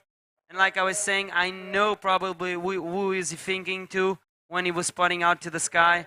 Great win for Pierre, a very difficult year for Pierre, and winning at home, it means the world to him. He needed this. He needed this confidence back, and it looks like Pierre was the silent killer. No one was really noticing Pierre. Everyone was concentrating on the title race, and he knocked out the leader of the ranking, and it was the only one that could stop Tristan Roberts in this event, and then going into the final and winning against the very on-form Alan Munoz in that last wave. He posted the 7 points. What a great score as well. And Alan Munoz got out of the combination situation. So that's the way you do it. Yeah, exactly. In his honor. Okay, don't go anywhere as we're going to jump into a commercial break and come back for the Pro Junior Men's Division. Stay tuned.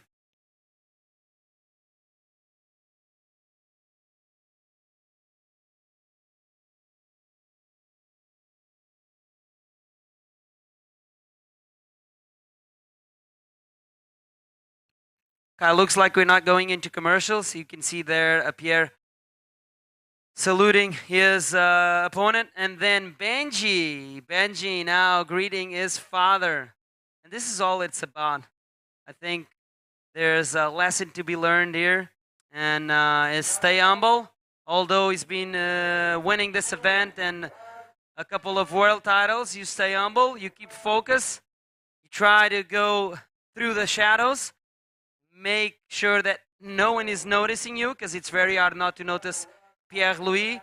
And then look at that. Look at that crowd getting Pierre up in the sky and getting amongst it. I love this part. This is the best part about it. Look at Nicolas Capdeville putting Pierre there, his fellow countryman, putting him up in the air. And Pierre just showcasing his brand new board there, brand new board model, his Finn's model. And yeah, he's the winner. Welcome back, Alessandra, to the booth. Huge congratulations. Also, big congratulations to Alan Munoz, ripping through the entire contest.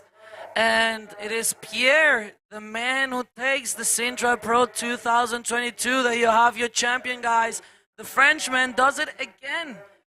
He has won like 4 times now, 5? Here? Yeah. No, it's his third time. Third time. 1 year we went to the final, but due to the fog, I was 2.5. Yeah, Yes, of course. him and Ian Campbell could not,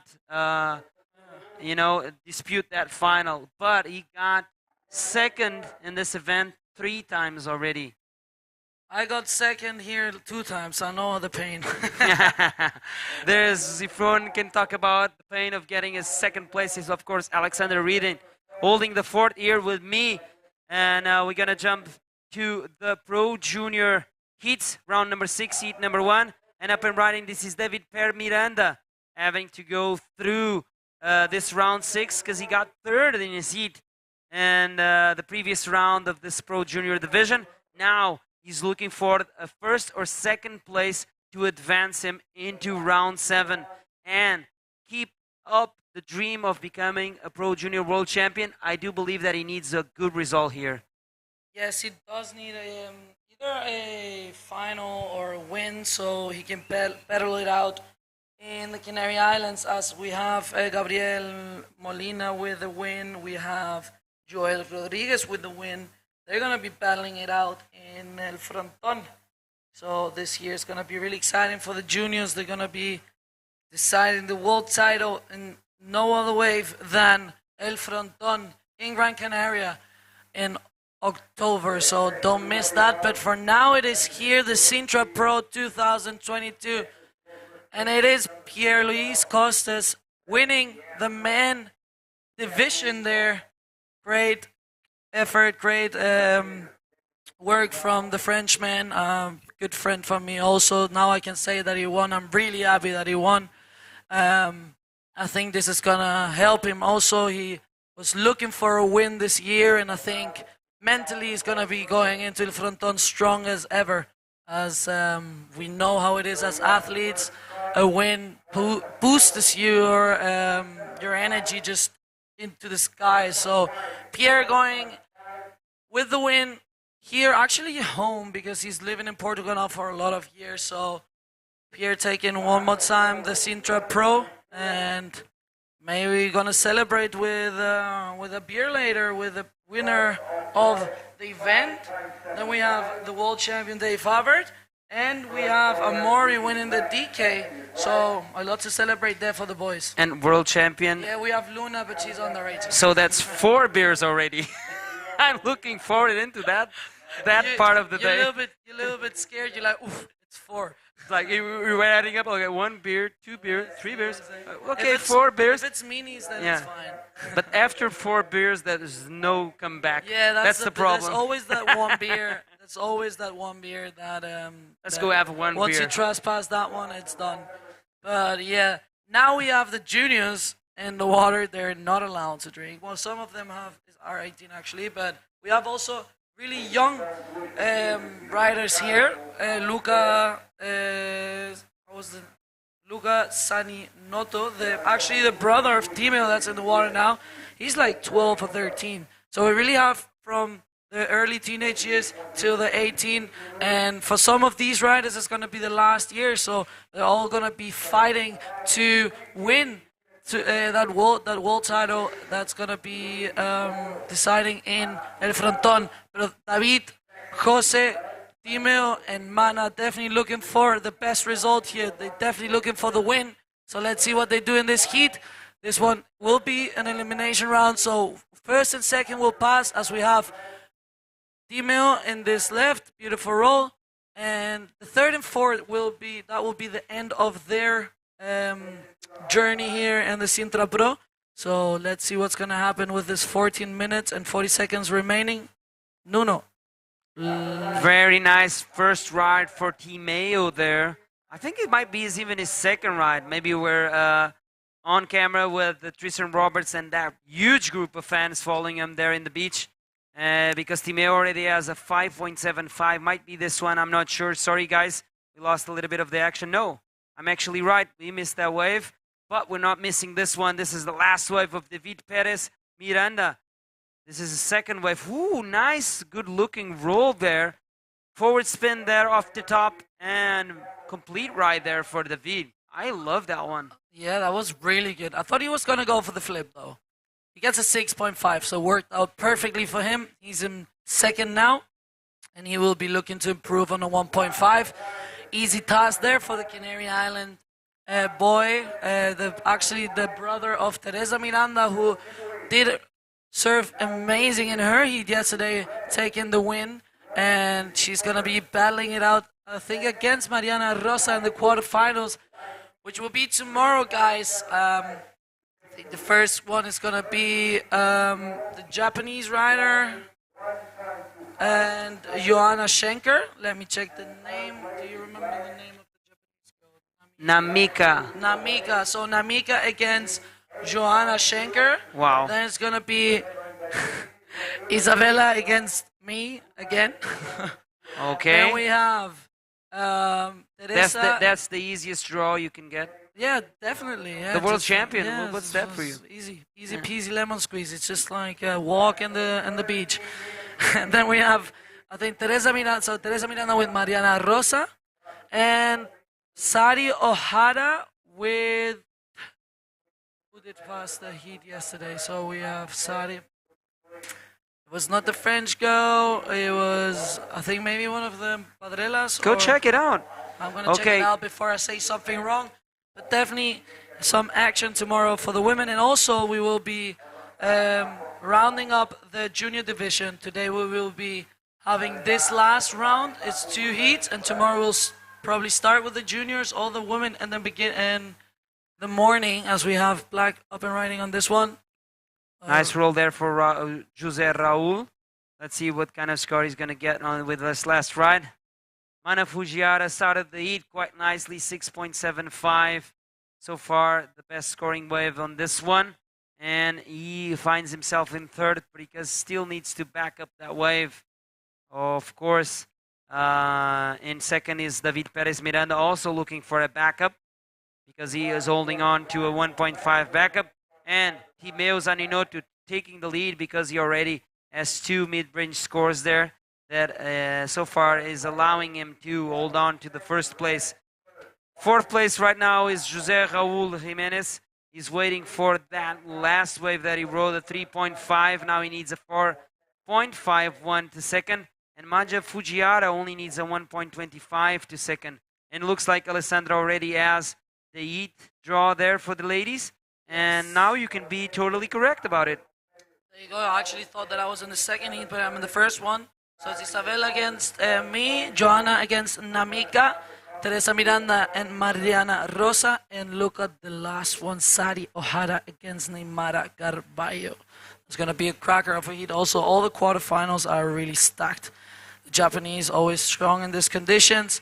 We have a Portuguese, 2 Portuguese in the quarterfinals. That's really good to see.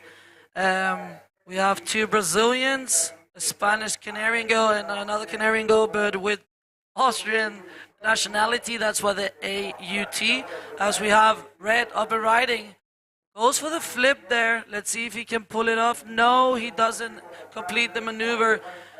Incomplete right there for Red as we have Mana on this right going for the big roll and a reverse spin. Let's see the replay and let's see what the judges think to give you a situation in the water. Right now it is Timeo in first with a 4.5 and a 5.75, but there's another score coming in. We have David in second as we have the replay here from Mana. Beautiful roll there and combines it with a reverse spin, so he'll be happy with that. As we have some waves coming at the back. Who is in priority? Jose is Black has priority, and now Mana gets in first because Mana has a 6.75 and a 4.25. So the Hawaiian putting himself in first position. It's Timeo in second, David in third, and Jose Raul in fourth. Jose Raul needs a 6.75 if he wants to get through this heat.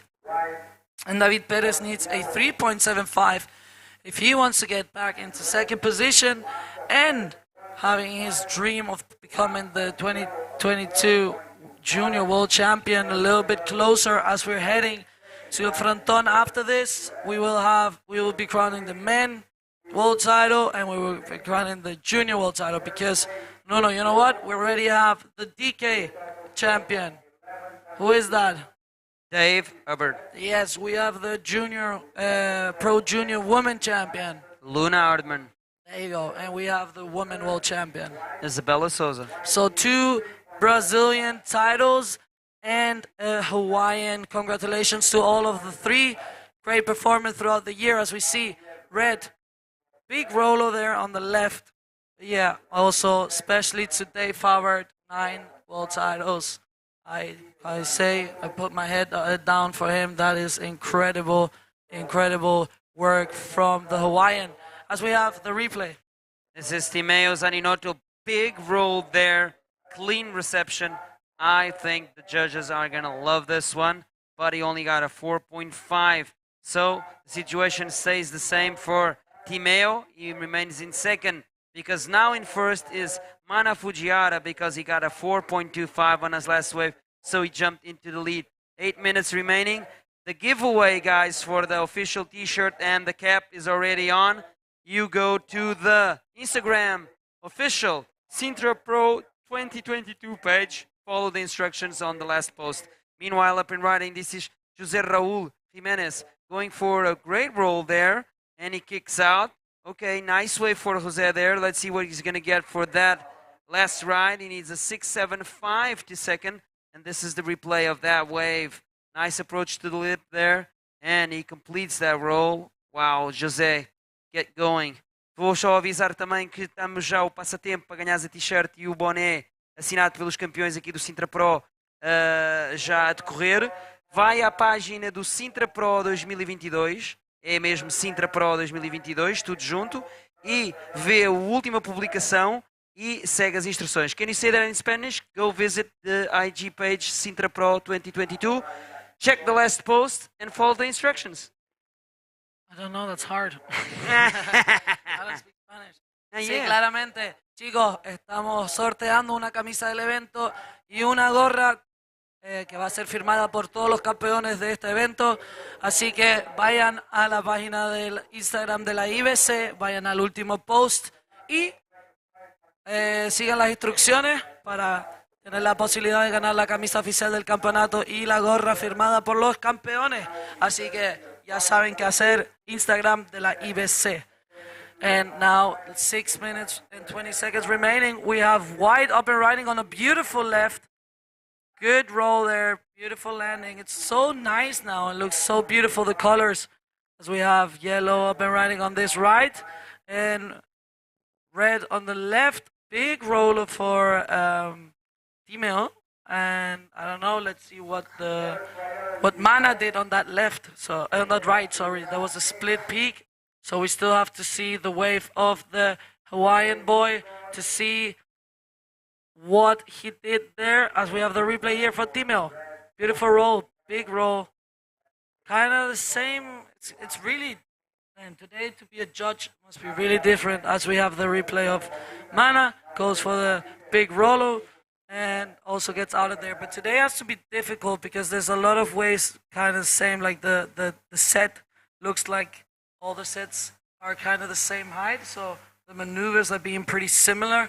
So those little details there, little fine details will be what the judges will see to give the different points. As we're waiting on some scores, we're waiting on a score of David. It's going to be an important one. He needs a 3.75 to go into second. That was a beautiful roll, probably going to get the score. Let's see another wave, another score for Timeo. And another score for Mana. And let's see what the situation does. Probably it's going to be a situation change. We have 4 minutes and 45 seconds remaining. And all of these boys are hunting to put the best numbers out there to win this event, because that gives them a bigger chance to be a world champion in the Pro Junior division, which will be battling. They will be battling that out in El Fronton King this October. From the 15th to the 30th, if I'm not wrong. So it's going to be exciting. As we have a 6.25 for David. So he goes from 4th to 1st. And we're waiting on the scores. 4.6 for Yellow, goes in 2nd. But we're still waiting on one wave of Timeo. And we'll give you the situation. He needs a 5.61. It was a big roller and a big wave. So let's see if that's going to be enough to put himself. Yes, he gets a 6.6. Really good wave, a really good score for the Frenchman.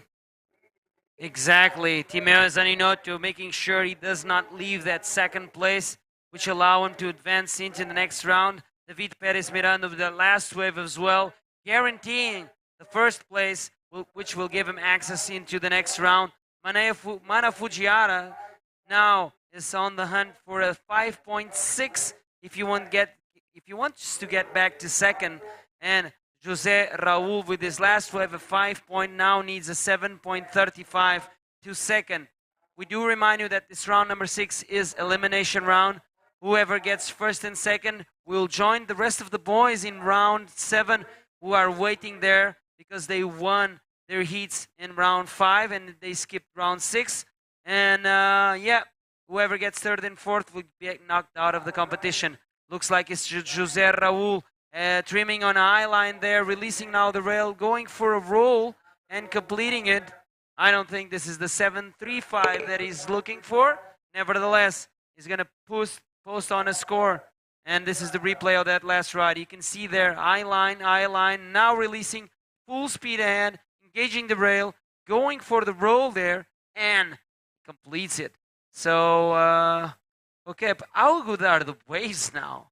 I feel like going surfing because it's looks super really smooth, glassy, and looks really beautiful. wow, out it there. looks really beautiful. That's the correct word. It looks beautiful out there. Yeah, perfect lines there and some really nice waves with the potential to put some big scores in, as we have been seeing from Timeo and David, with a 6.6 Timeo and a 6.5 for David. Second score for David, 6.25, and the first one a 5.75. So that's gonna be the best scores from the heat for now. We have Mana yellow in third. He needs a 5.6 if he wants to turn around the heat and putting himself into the next round. And we have Jose in fourth. He needs a 7.35. That's a big score, but totally possible, as we're saying that the conditions are so clean and beautiful.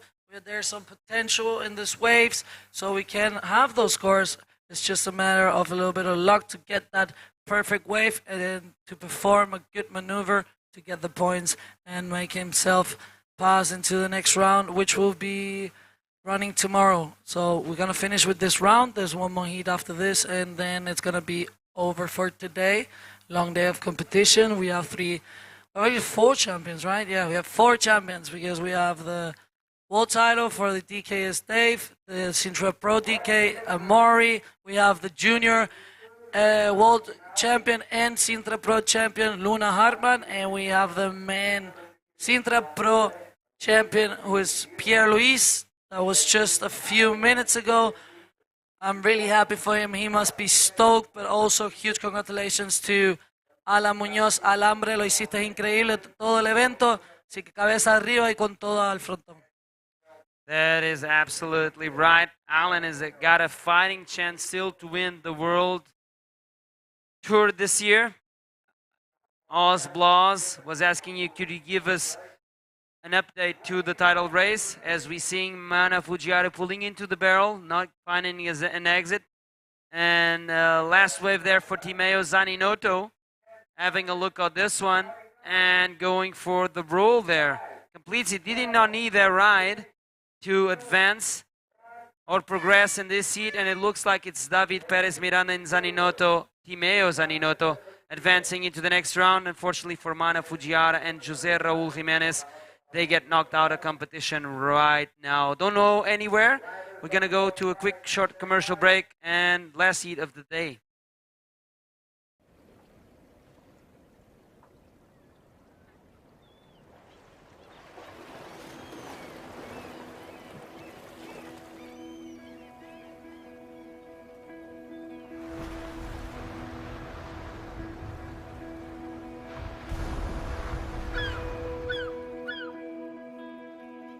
Há uma Sintra que combina o mar selvagem, o vento e o cheiro a terra,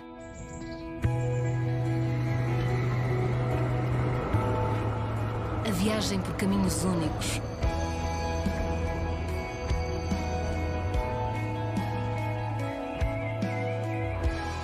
há uma Sintra que alia sabor e tradição.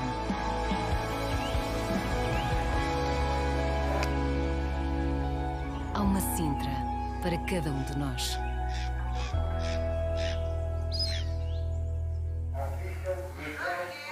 It's true.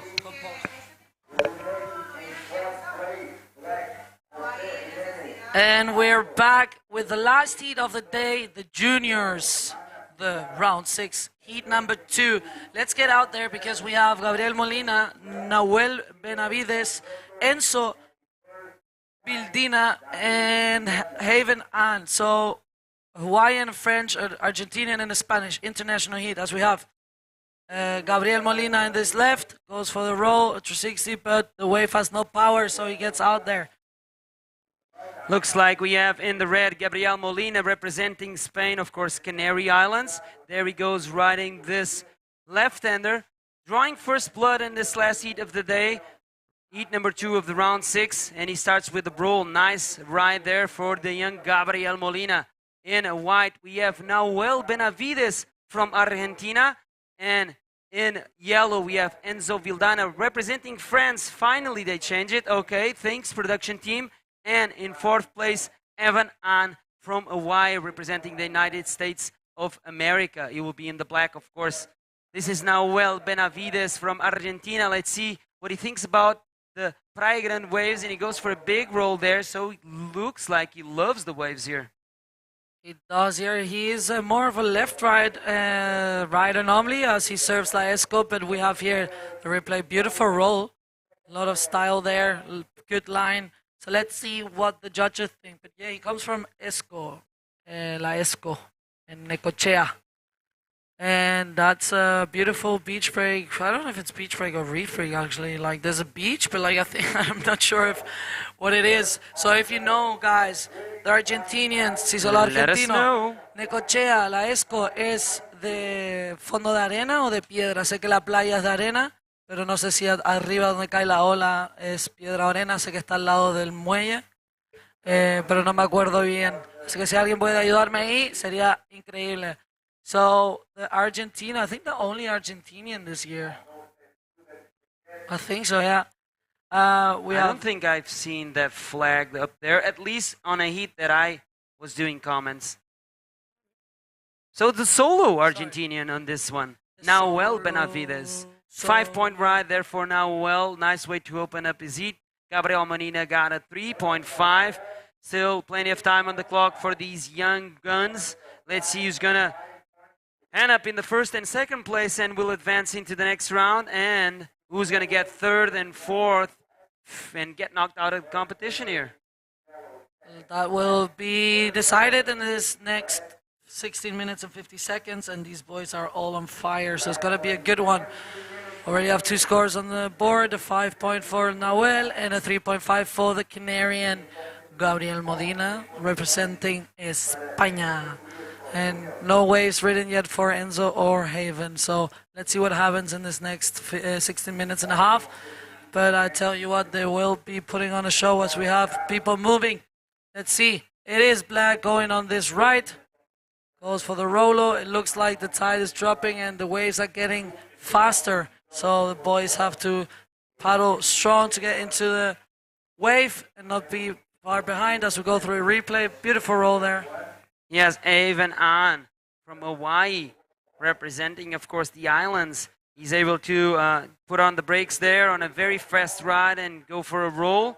Smart move there for Evan. He knows he needs to get going because already 4 minutes have gone by.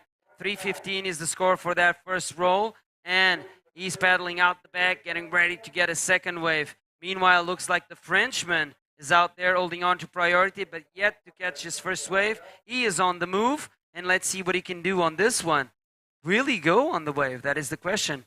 Ooh, lets that one go. And yeah, another closeout wave. Like you mentioned, Alexandra, the waves are a little bit faster as the tide drops. And let's see, Gabriel Molina on this right-hander going around the section, going for a roll there, getting a little bit stuck, but nevertheless, he completes that roll. And he's going to back up that 3.5, and he's going to take the lead. And looks like yellow is looking at his first wave right now, opting to go to the left and going for a roll. And yeah, he completes it. I want to start seeing some flip guys. Come on. Yeah, then they want to make sure that they get the scores. Come on, this is an elimination round. It is. The smartest thing is to, for sure, always securing your maneuvers. But for the spectators to put on the show, it's beautiful to watch because I know how Gabriel Molina's back flips are, and they're beautiful. But now look at this left from Enzo going for the Rolo there. Beautiful execution, perfect landing. It's going to be a good score there for the Frenchman. As yeah, we have a lot of French people this year, especially a lot of French kids. The daughter of Nicolas is 7 years old. We thought she was 10, I think, when she was in the heat. 7 years old, and Nicolas she was. Padua? Yeah. No, you told me it's 10. Yeah. 10. I have heard 7. She's so petite, she's probably 7. I don't know if she's 7 or she's 10. She ripped her heats. She didn't make them, but she did get into the outside, which even us, myself was struggling. So getting out there and showing the world that you're never too small enough, apparently, to battle against the waves here. I'm really looking forward to see more of her in the next years. Probably gonna be, I don't know if she, at the time that she gets in her teenage years, if I'm still on the tour, but it would be nice to have her. How you'll still be around? Come on. In 10 if years? she's 10, Imagine probably. in 10 and she's 20. Will you not be competing at 34? Come on, you're a machine. Yeah, probably, yeah. You'll still be I'll competing. be still here knowing the people, yeah. Yeah. Someone has to do it, so. Okay, looks like we have an interview with the winner of the last seed. Katie, take it away. Welcome back, guys. I'm here with Pierre-Louis Coste, the winner of Sintra Pro 2022. This is your third winning here in the Praia Grande. And Pierre, how it feel for you after a tough year, winning in the place that you can call home? Yeah, it's been a very emotional year for me. Probably, obviously the hardest. And I mean, yeah, it's been a great event, incredible waves. And but the most important thing, like I was saying, the first thing I said when I came off the water, and that's the first thing I said to Alan, I really wanted to win, to dedicate this victory to my mother, because the beautiful story is that she came here 10 years ago, in 2012. It was her first time that she came to see me competing, and I won the event the first time she came, and that was one of the most beautiful memory of my career for sure. And I mean, yeah, this year I really wanted to make her proud, because that's all I did my whole life. Like I was always having her support. She was always there, and then this year's been strange, like going to Chile and everything. Something was missing, and yeah, I found forces again to manage to like make her proud if she's watching, and yeah, so that's a very emotional win for me, and I worked very hard, and well, yeah, I really want to dedicate this win to my mother. Incredible words. Sorry, I'm touchy. Incredible words for your mom. Of course, she's proud of you. You did an amazing job here. And having this support from your crew, you have like a huge crew here, does push you even harder?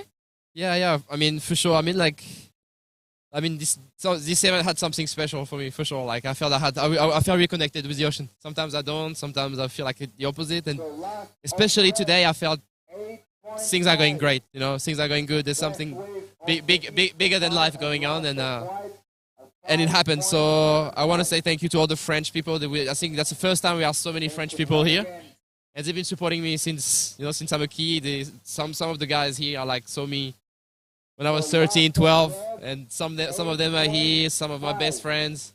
And so the French crew was here, but the Portuguese crew was here too. I have some of my best friends in Portugal now that I live here.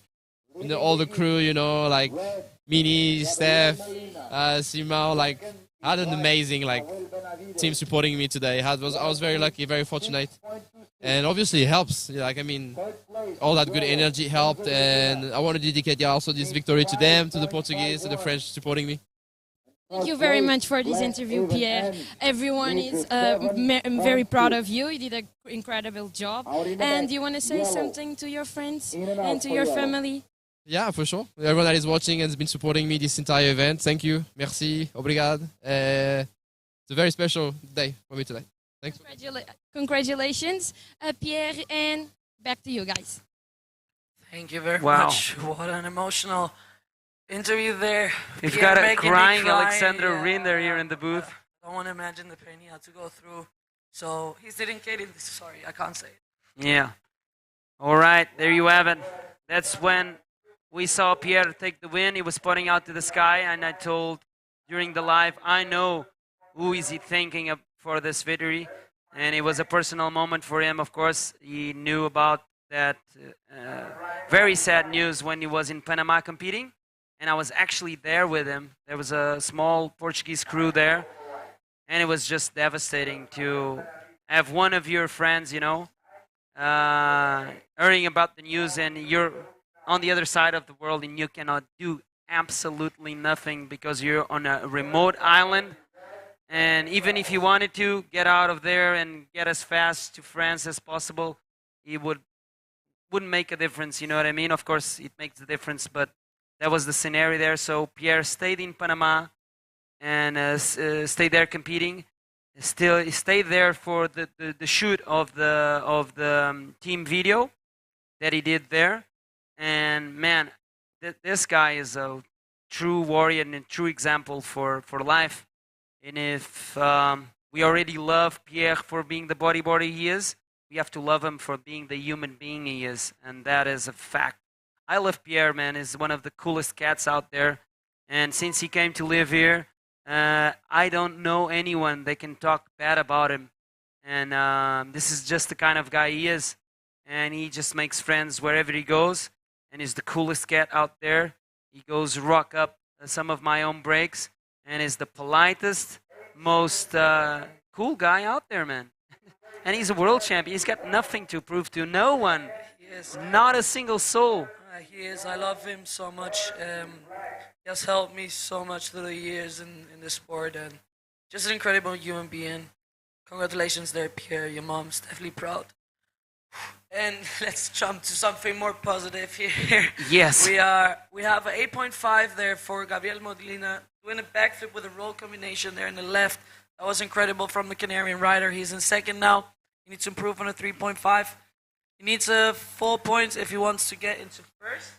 Right now it is Nahuel Benavides, and we have Enzo Vildina in third. He needs a 5.75 if he wants to. No, he needs a 6.76. Sorry, if he wants to jump into second.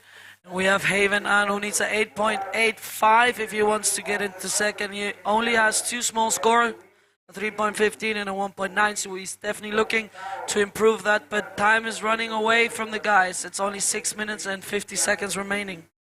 Indeed, that's the lowdown on this heat, the last heat of the day. Heat number 2 of the round 6 of the Pro Junior male division, of course. And this is the Prepper Charge round. This is the non-winners of the last round that got stuck here in round 6 and are trying to battle it out between themselves to find out who's going to advance into round 7. They get one more shot at this junior division here at Sintra.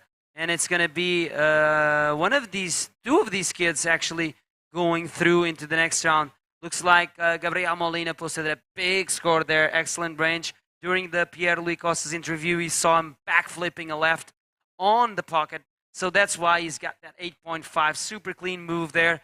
Gabriel Molina can do those any day of the week. And he just found that perfect ramp, and he did not missed the opportunity to apply his bag of tricks. Of course, out the back, really hard to see, but it looks like it's yellow. Enzo Vildina, the Frenchman, still in this heat, wanting to post a 6.76 to take away Gabriel Molina from that second place position.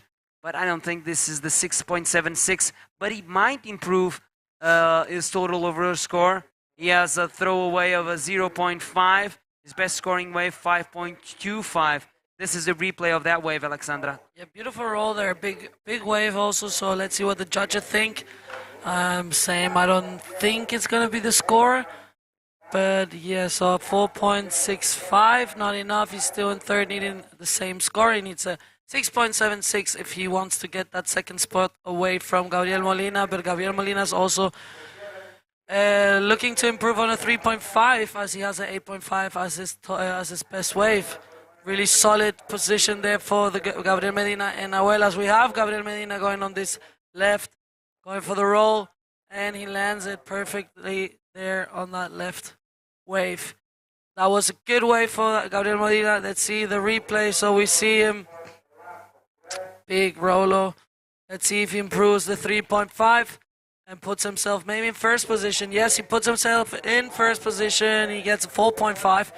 So now Gabriel Molina in first, Nahuel Benavides in second, Enzo in third, and Haven in fourth. Gabriel Molina ganando aquí. Oh, pero ahí vemos, we see Haven on that left going for the barrel. Oh, little Haven on from Hawaii, pulling into the barrel, fighting an exit doggy door there. Not the perfect exit for that barrel, nevertheless getting out. And this is Nahuel Benavides going for a big backflip there, and he stomps it. Let's see if he can improve his overall score. Right now, Nahuel is in second. Gabriel Molina posted at 4.5, and he's now taking the lead. And this is the last wave of Nahuel Benavides. Nice flip there, completes it quite smoothly, and he's shown the judges that he was in control of that ride. The judges will like that one. Let's see what they will score him as we have yellow up and riding now. It is Enzo from France going there for big Rolo. I think they're going to be making different maneuvers if they want to get those bigger scores. He needs a 7.25. That's not an easy task to do. It's totally possible though, and the boys have the skills, so they just need the perfect wave. As we have Haven in fourth, needing a 9.35. That's a big score there that Haven has to get. He got a good barrel now, so let's see what's going to happen as we have the interview. Now we have the interview of the winner of the last heat.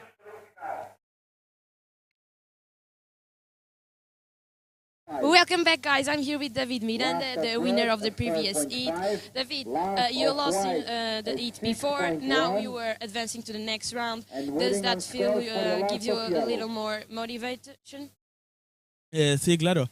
Perder la última manga, la no eliminatoria, me dio un poquito de nervios, pero pasar esta manga en primera posición me da mucha motivación y confianza, sobre todo para las siguientes rondas.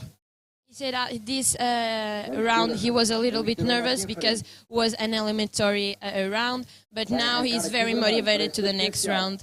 David, are you thinking to the next year competing in all tour?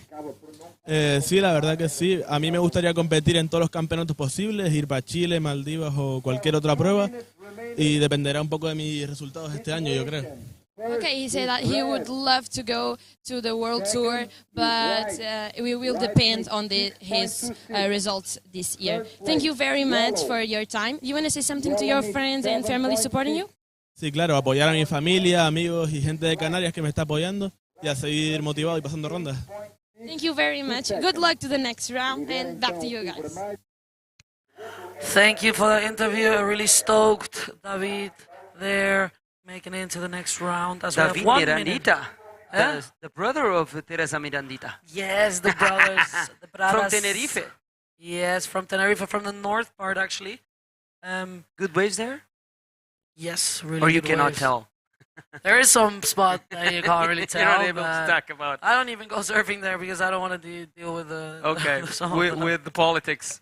Okay, it's all about politics at some places. Let's but keep they it that do way. surf a lot in also beach break in El there's a beach Socorro. break Yeah, we have El Ah, Socorro. cool. There's a few beach breaks actually. Yeah, I'm more the fan of the reef breaks in the south, but I also go. El Socorro is like when there's no waves anywhere. There's like it's gonna be. It's the Playa Grande of Tenerife. The swell magnet of Tenerife. Yes. So Okay. let's see. We see Enzo on this beautiful left. He needs a 7.6, so he's gonna go for the roll. I don't know. I don't think this is gonna be the score, but I'm not the judge. So let's see. Nahuel now paddling into this one, and he's gone. And we have Haven on this right. Let's see a Rolo. I don't think that's gonna be 8.6 either. It looks like it's gonna be Gabriel Molina and Nahuel Benavides as we have. Ooh, Victory lap stylish there. Yes, Gabriel Molina taking the win out of this one and passing into the next round. It's Gabriel Molina and Nahuel Benavides. Also, huge congratulations to Enzo and Haven. Guys, don't go anywhere. We'll be back now with the interview of the winner of this heat. And with the highlights, we will tell you a little bit of what our highlights were for today. So don't go anywhere. We're just going to a quick commercial break.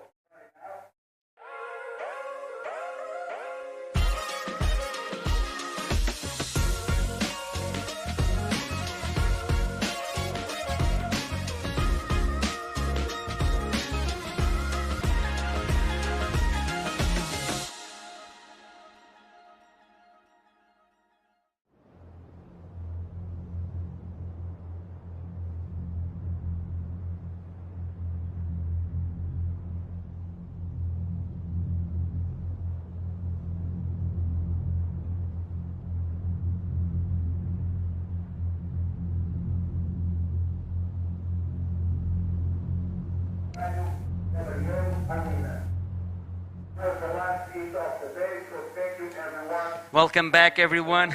I was fixing my hair a little bit. I'm completely destroyed, but an 11 plus. We look pretty destroyed here. Long days, beauties. 11 plus day again, third day in a row, 11 plus hours of live feed here. Thanks, guys, for tuning in. Of course, I'm Nunito, and this is Alexander Rinder. If you haven't followed us on our socials, there's behind there. Make sure if you like us, you follow us. If you don't like us, follow us anyway. We don't mind. You know, it's all about the followers. So, what do we have today? We have a lot of things. We have 2 new world champions. We have 4 champions in total. We have the Dropknee world champion, which is Dave Fabbert. We have the Dropknee Sintra Pro champion. It's Amori. And then what else do we have? The first ever junior women's champ, Luna Armand. Yes. And we have as well the men's Sintra champion, Pierre-Louis Coste, I think with the most emotional win that I've witnessed in my life that I've been working here. Don't get me started. I just finished crying, please. I want to give him the biggest hug ever. Yeah. He totally deserves this win. He has been fighting for it the entire year, and after such a difficult moment he had, It was a tough year for him. You know already what went through if you listen to his interview. And then he was yet to get a win this year, although he's performing to the top of his level. If you see the Chile events, he was doing air forwards, but not getting the scores or getting beaten by better rides of his opponents. It was not his fault. It's no one's fault, actually. So he's struggling to find a win here. And then all of a sudden, everything chills. He skips a couple of events here this year. South Africa. He didn't go to Brazil. Exactly. But I'll tell you something. He didn't go to the Maldives as well. No, he did go to the Maldives. He got fifth he went against Amori. He lost against Amori. And also like in Antofagasta this year, he was so close to making it to the final there. It was so close. That was tough. You could see he was really upset on not making the final there, and but yeah, he totally deserves this. We all know he's one of the best riders in the world, so congratulations once again, Pierre-Louis Costes. You're the winner of the Sintra Pro 2022. For the first time and a half, because 2018 he had a final with Ian Campbell. There was too much fog, and they could not go into the water and compete for the title, so that's like half of a title. So 3 titles and a half here in the Sintra, and Totally man, deserved. like I said, what a great example for competitive bodyboarding, and what a great example for a human being. So getting back to the stats of what went down just today, the best scoring wave in the Dropknee division is the winner of this event, which is Amaury Laverne. The second best wave was Dave Herbert, which is actually the new DK World Champion. Congratulations, Dave. And the third best wave went to Ian Campbell. We're going to go skip into the Pro Junior Women's Division, and what do you have there, Alexander? I'm going to bring the computer close because Alexander, it's too far away from her. Young eyes, I do see it. Okay, so sorry. No, It's thank me, you very Alma. much. So we have Luna Hartman actually on the first 3 positions there with a 7, 6, and 5.75, and then it's Isabeli Nunes, who is our vice champion here in the Sintra Pro, and also second in the World Tour ranking. So congratulations there to the Brazilians. Now we have the Pro Junior who's leading there. Looks like Joel Rodrigues, the homeboy, took the best scoring wave today with an 8-point ride. And Jose Hernandez followed him with a 7.5. And Logan Samoba with a 7.35. Another wave that went pretty good for Joel is that 7.25, which is the 4th best scoring wave of this division. We're going to skip into the men's division, where we are watching the best scoring wave, which belongs to Pierre-Louis Costes, and then we have Tristan Roberts, and then Pierre-Louis Costes, Pierre-Louis Costes, Pierre-Louis Costes. So pretty much Pierre-Louis Costes dominating this. And I'll tell you what, guys, we have the interview, so we're going to say bye from our side. We're going to see you tomorrow. Don't miss it. Checking 7:30 a.m. It's going to be juniors and women. It's going to be the final day, and it's going to be a lot of action. But now take it away, Kate, for the interview with the winner of the last heat. Bye. Thanks for tuning in. Welcome back, guys. I'm here with Gabriel Molina, the winner of the last heat of the day. Gabriel, You lost in the other heat before, and now you're advancing to the next round. Are you feeling more motivated? Sí, la verdad que me motivó bastante pasar en primera posición con una buena sumatoria. Conseguí hacerme una ola bastante buena. Y nada, las olas que no me cuadraron en la manga anterior, las encontré en estas y motivado para seguir. So that he feels very, very happy to moving and passing first because it gives him a little more motivation and he's very happy with his performance. Gabri, you are from El Fronton and the next event will be there and it's a very event for you. Tell us a little bit about it. Ahora llega el Frontón King, la prueba que se hace en casa, la de todos los años, y esta prueba es súper decisiva porque es la que coronará al campeón del mundo. Entonces, muy súper motivado, más que listo para darlo todo allí. Me lo conozco perfectamente y con muchas ganas de que llegue ya para ver qué pasa. He really, really, really wants to win the Fronton King because he can be a champion. So, guys, keep up with Gabriel and with us. And see you back tomorrow. Sorry, yeah.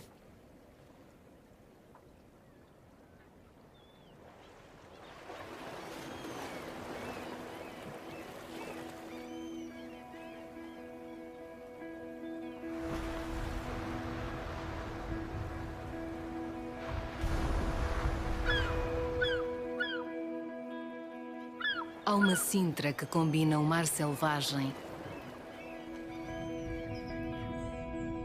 o vento e o cheiro a terra,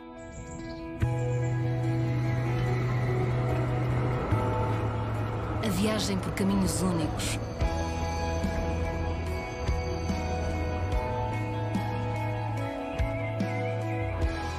há uma Sintra que alia sabores e tradição.